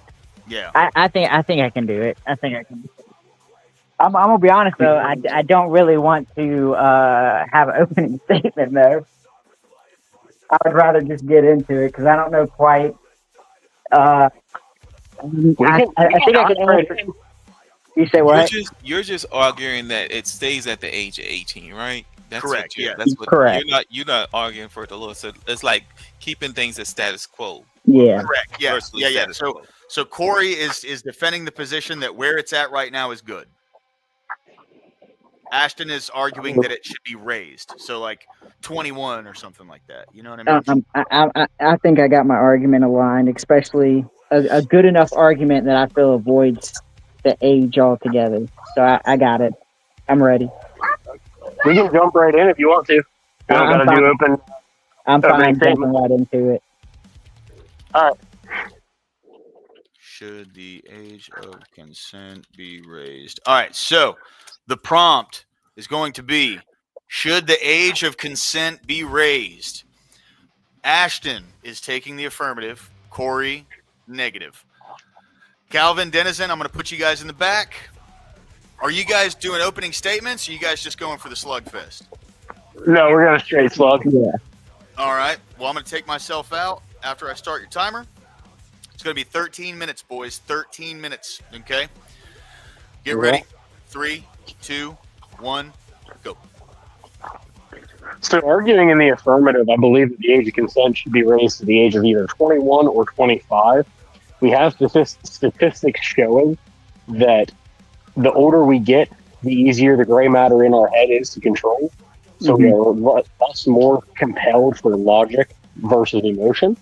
Now, that doesn't just boil down to men or women, that boils down to both sexes. If you really think about it and look at it at a logical standpoint, a lot of the things within our age categories from 21 to 25, you have more of a mature level with you versus the teenage years to where 18, 19, all you're thinking of is partying and having fun and doing all those great things. So, I mean, raising it to 21 to 25 era, I think that would give us a lot more of a maturity factor and also allow for a more adult types of situations to be more fruitful.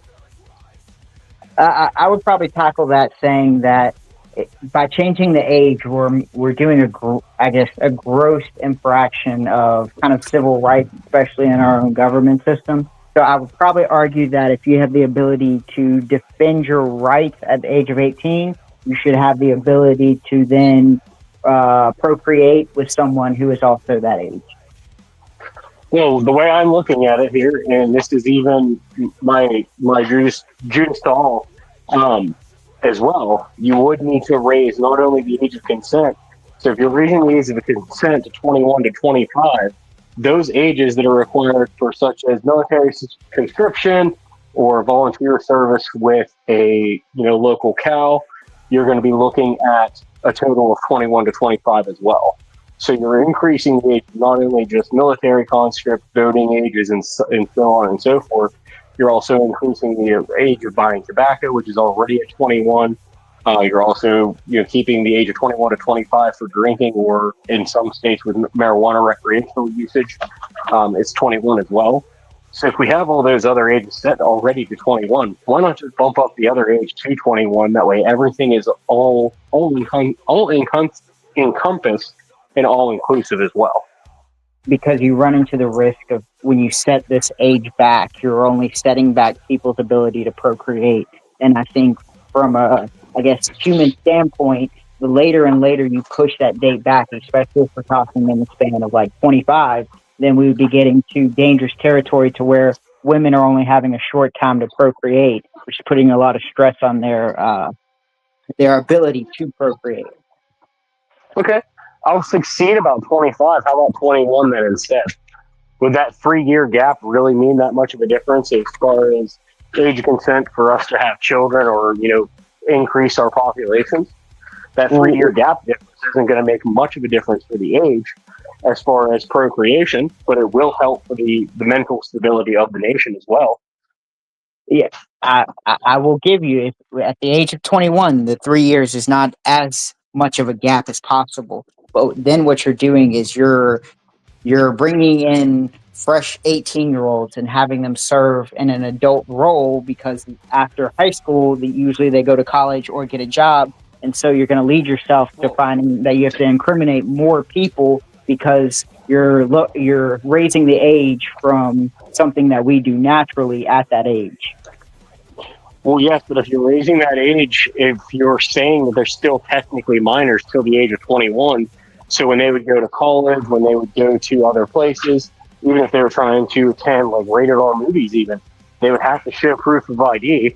So if you're just changing it to 21 and older only for all adults, then you're not really changing much other than cutting out a few years of age range. It's not really hurting anything in the population. Well, what you're doing is you're taking... You can go ahead. I guess what I would tackle that is, well, now you're setting a standard of, before it was the age of 18, now it's being moved to the age of 21. Is now you have functioning adults in a world where they are functioning as adults, but yet you're taking the, privileges and responsibilities of being an adult. Well, no, I'm saying that at the age of 18, 19, 20, and before 21, you're technically not an adult yet. Yes, your body might be retrospectively look like an adult body, but at the same time, you don't have the mental faculties at the age of 18 to discern whether being an adult is safe or honorable or what it might be for you. You have to take into the consideration that when an 18-year-old is making a decision call, they're not looking at the decision for the rest of their life. They're looking at the decision for a short term. Whereas a 21 to 25-year-old person is looking at what is my future going to look like if I follow through or follow down this path. There's a more mature sense about that person versus an immature person.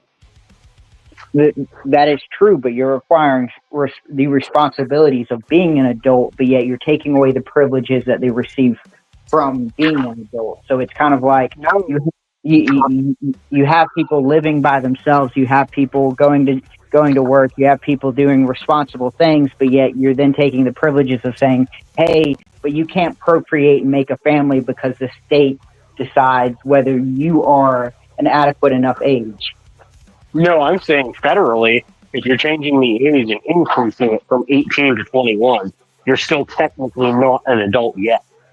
So yes, you can still work as a child and work as a minor, though. If you really want to boil it down to that, you just don't pay as much in taxes, state or federally, if you bring it down to that aspect. So we're still allowing minors and stuff to work and do adult-style things, but it's not changing the fact that they're still children, so they can't, go out and buy a house, so they can't go out and just do whatever they want to do from the ages of 18 to 21, which really, if you break it down in today's society, you can't really do hardly anything at 18 anymore like you could back 10, 15 years ago. That's correct, but you're still giving the responsibility of finishing school, going to work, getting a job, having the responsibility of paying into the government, but then you're taking away the access of the said privilege of consummating and creating a family. You're leaning on the fact that now the government has to decide, oh, well, what happens when it's 21, and then what happens when they decide, well, it can't just be 21, we'll move it back to 25. And then so now you have to change every aspect of being an adult and moving it back further, so that way people can, I guess, actually not fill adult roles and do adult responsibilities, but yet cannot consummate and create a family. I hope I'm saying that word right. Yeah, but we're at the same time, we're already allowing that to take place. We allow 14, 15, 16, 17-year-olds to go out and get a job right now, don't we? With workers' permit, they're only allowed so many hours a week, and they can't go over a certain set amount of hours. What would be the difference between doing that until you're 17 or doing that until you're 21? Well, because then if you think about it from a maturity level, one, if you're starting those people out of intro positions or introduction positions, they're going to learn a lot more in those years, in those formative years of working with the company, to where when they do hit adulthood, they could be already at well enough age to allow themselves to make more money. But see, the difference is the 16 and 17 argument, there's restrictions with it. And so the restrictions would be like, hey, we're not going to allow you to work a full week, or A, you still have to be attending school, or A, you still should be living with your parents. But then when you're 18, you then go out on your own, at least by today's standards. And so by increasing that, you will have people out there living on their own, but yet you will not, I guess you will be having the government take away their rights. So they'll be able to represent themselves, but they won't be able to vote their right back. Yeah, but at the same time, though, like I said, the only thing we really allow right now at 18 is military conscription and voting. Everything else, tobacco usage, alcohol usage, buying cars, buying housing, stuff to that extent, you have to be 21 or older to do all those things. So that 3-year gap between 18 and 21, you still can't do most adult things that you want to do. That is correct, but I would argue that we've looked at that situation as an infringement of their rights, because they're able to represent themselves, but yet they have the government telling them something that they cannot do. And it's kind of like, if they have the ability to vote, but don't have the ability to then do all these said things, if we're changing the age back, then it's just going to be one of the considered one of the most massive infringements of rights that we have. And as a free society, I would argue that we would go against that. Yeah, but like I said, though, we're not necessarily hurting really anything with freedoms or anything to that extent. If you're raising that age from 18 to 21, you're still holding within the same stipulations that you can't have military conscription, and you can't have voting. Those would be the two major issues with the age being changed, other than maybe some worker permits. Other than that, you can still go to school. You can still join trades. You can still join a trade school or a trade union at the age of 16 to 18. And then that actually more well equips you in life later on in years as well, if you think about it that way, because then you get extra time before adulthood, and where you actually have to start paying bills and worrying about your own finances and worrying about your own future, to where you can kind of still, hey, as a society normal, hey, live with your parents until you're 21, 22. Then you're already well equipped to go out into the world and start your own company, or go to school and become the next scientist or the best mathematician or whatever it might be.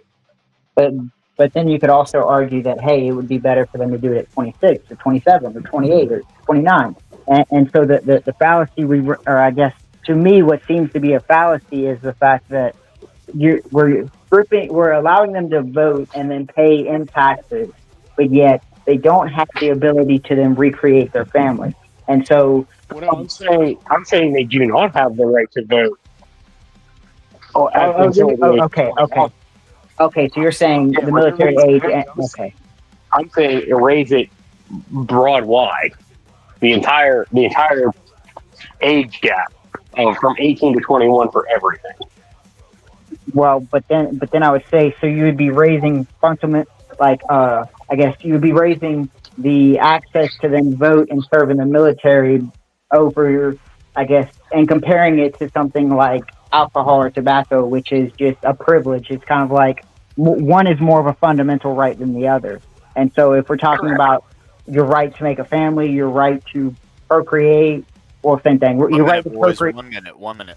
Your right, I guess I'll end it with this. Your right to procreate, your right to build a family, and then now you're voting, and then now your military service is kind of like, that seems like a huge violation with the system that we're in right now. And so I would argue that I don't think this would be a net benefit. I think this would be a net negative. Like, negative in general. I'm looking at the benefits of it this way as well, though, especially whenever it comes to military conscription and stuff to that extent. At that point in time, we're going to have able-bodied men and women that aren't greenhorns whenever it comes to, athletic activities or something to that extent, to where their body actually has some years of usage in it, so it has a better muscle memory or a better refined muscle control. That's where I'm looking at it through that lens as well. I'll let it end with that argument. That was a pretty good argument. Yeah, I'll end it there. I was gonna say, because I know we got a couple seconds left. That's it. That's time. Perfect. You guys ended right at time. Ashton, good job. Good job. Yeah, that was good, boys. That was good. I really, honestly, don't have much critique I can add. Calvin, you got anything to say to that?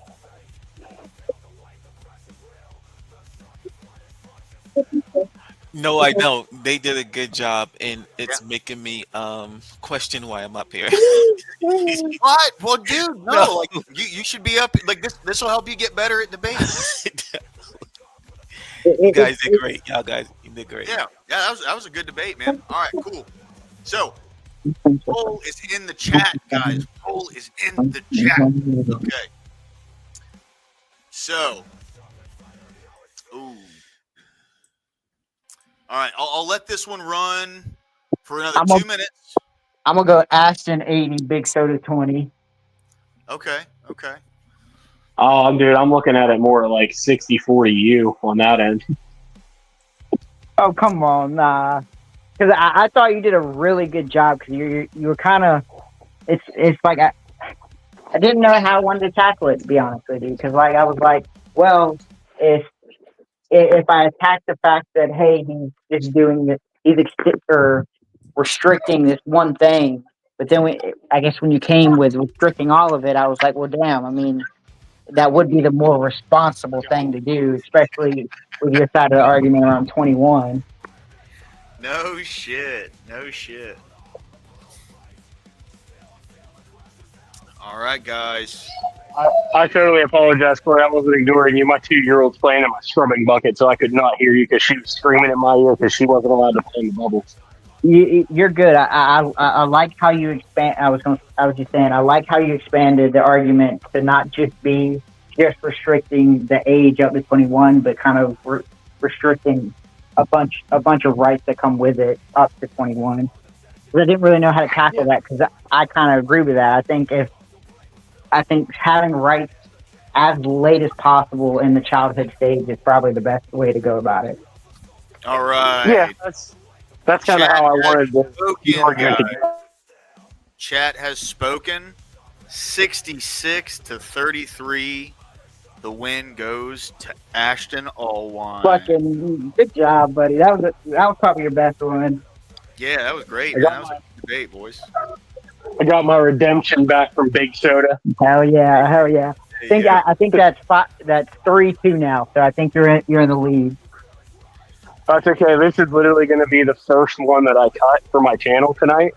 I'm going to go back through, and this is going to be my first actual video on YouTube whenever I'm editing and shit. Perfect. Yeah, man, that'd be cool.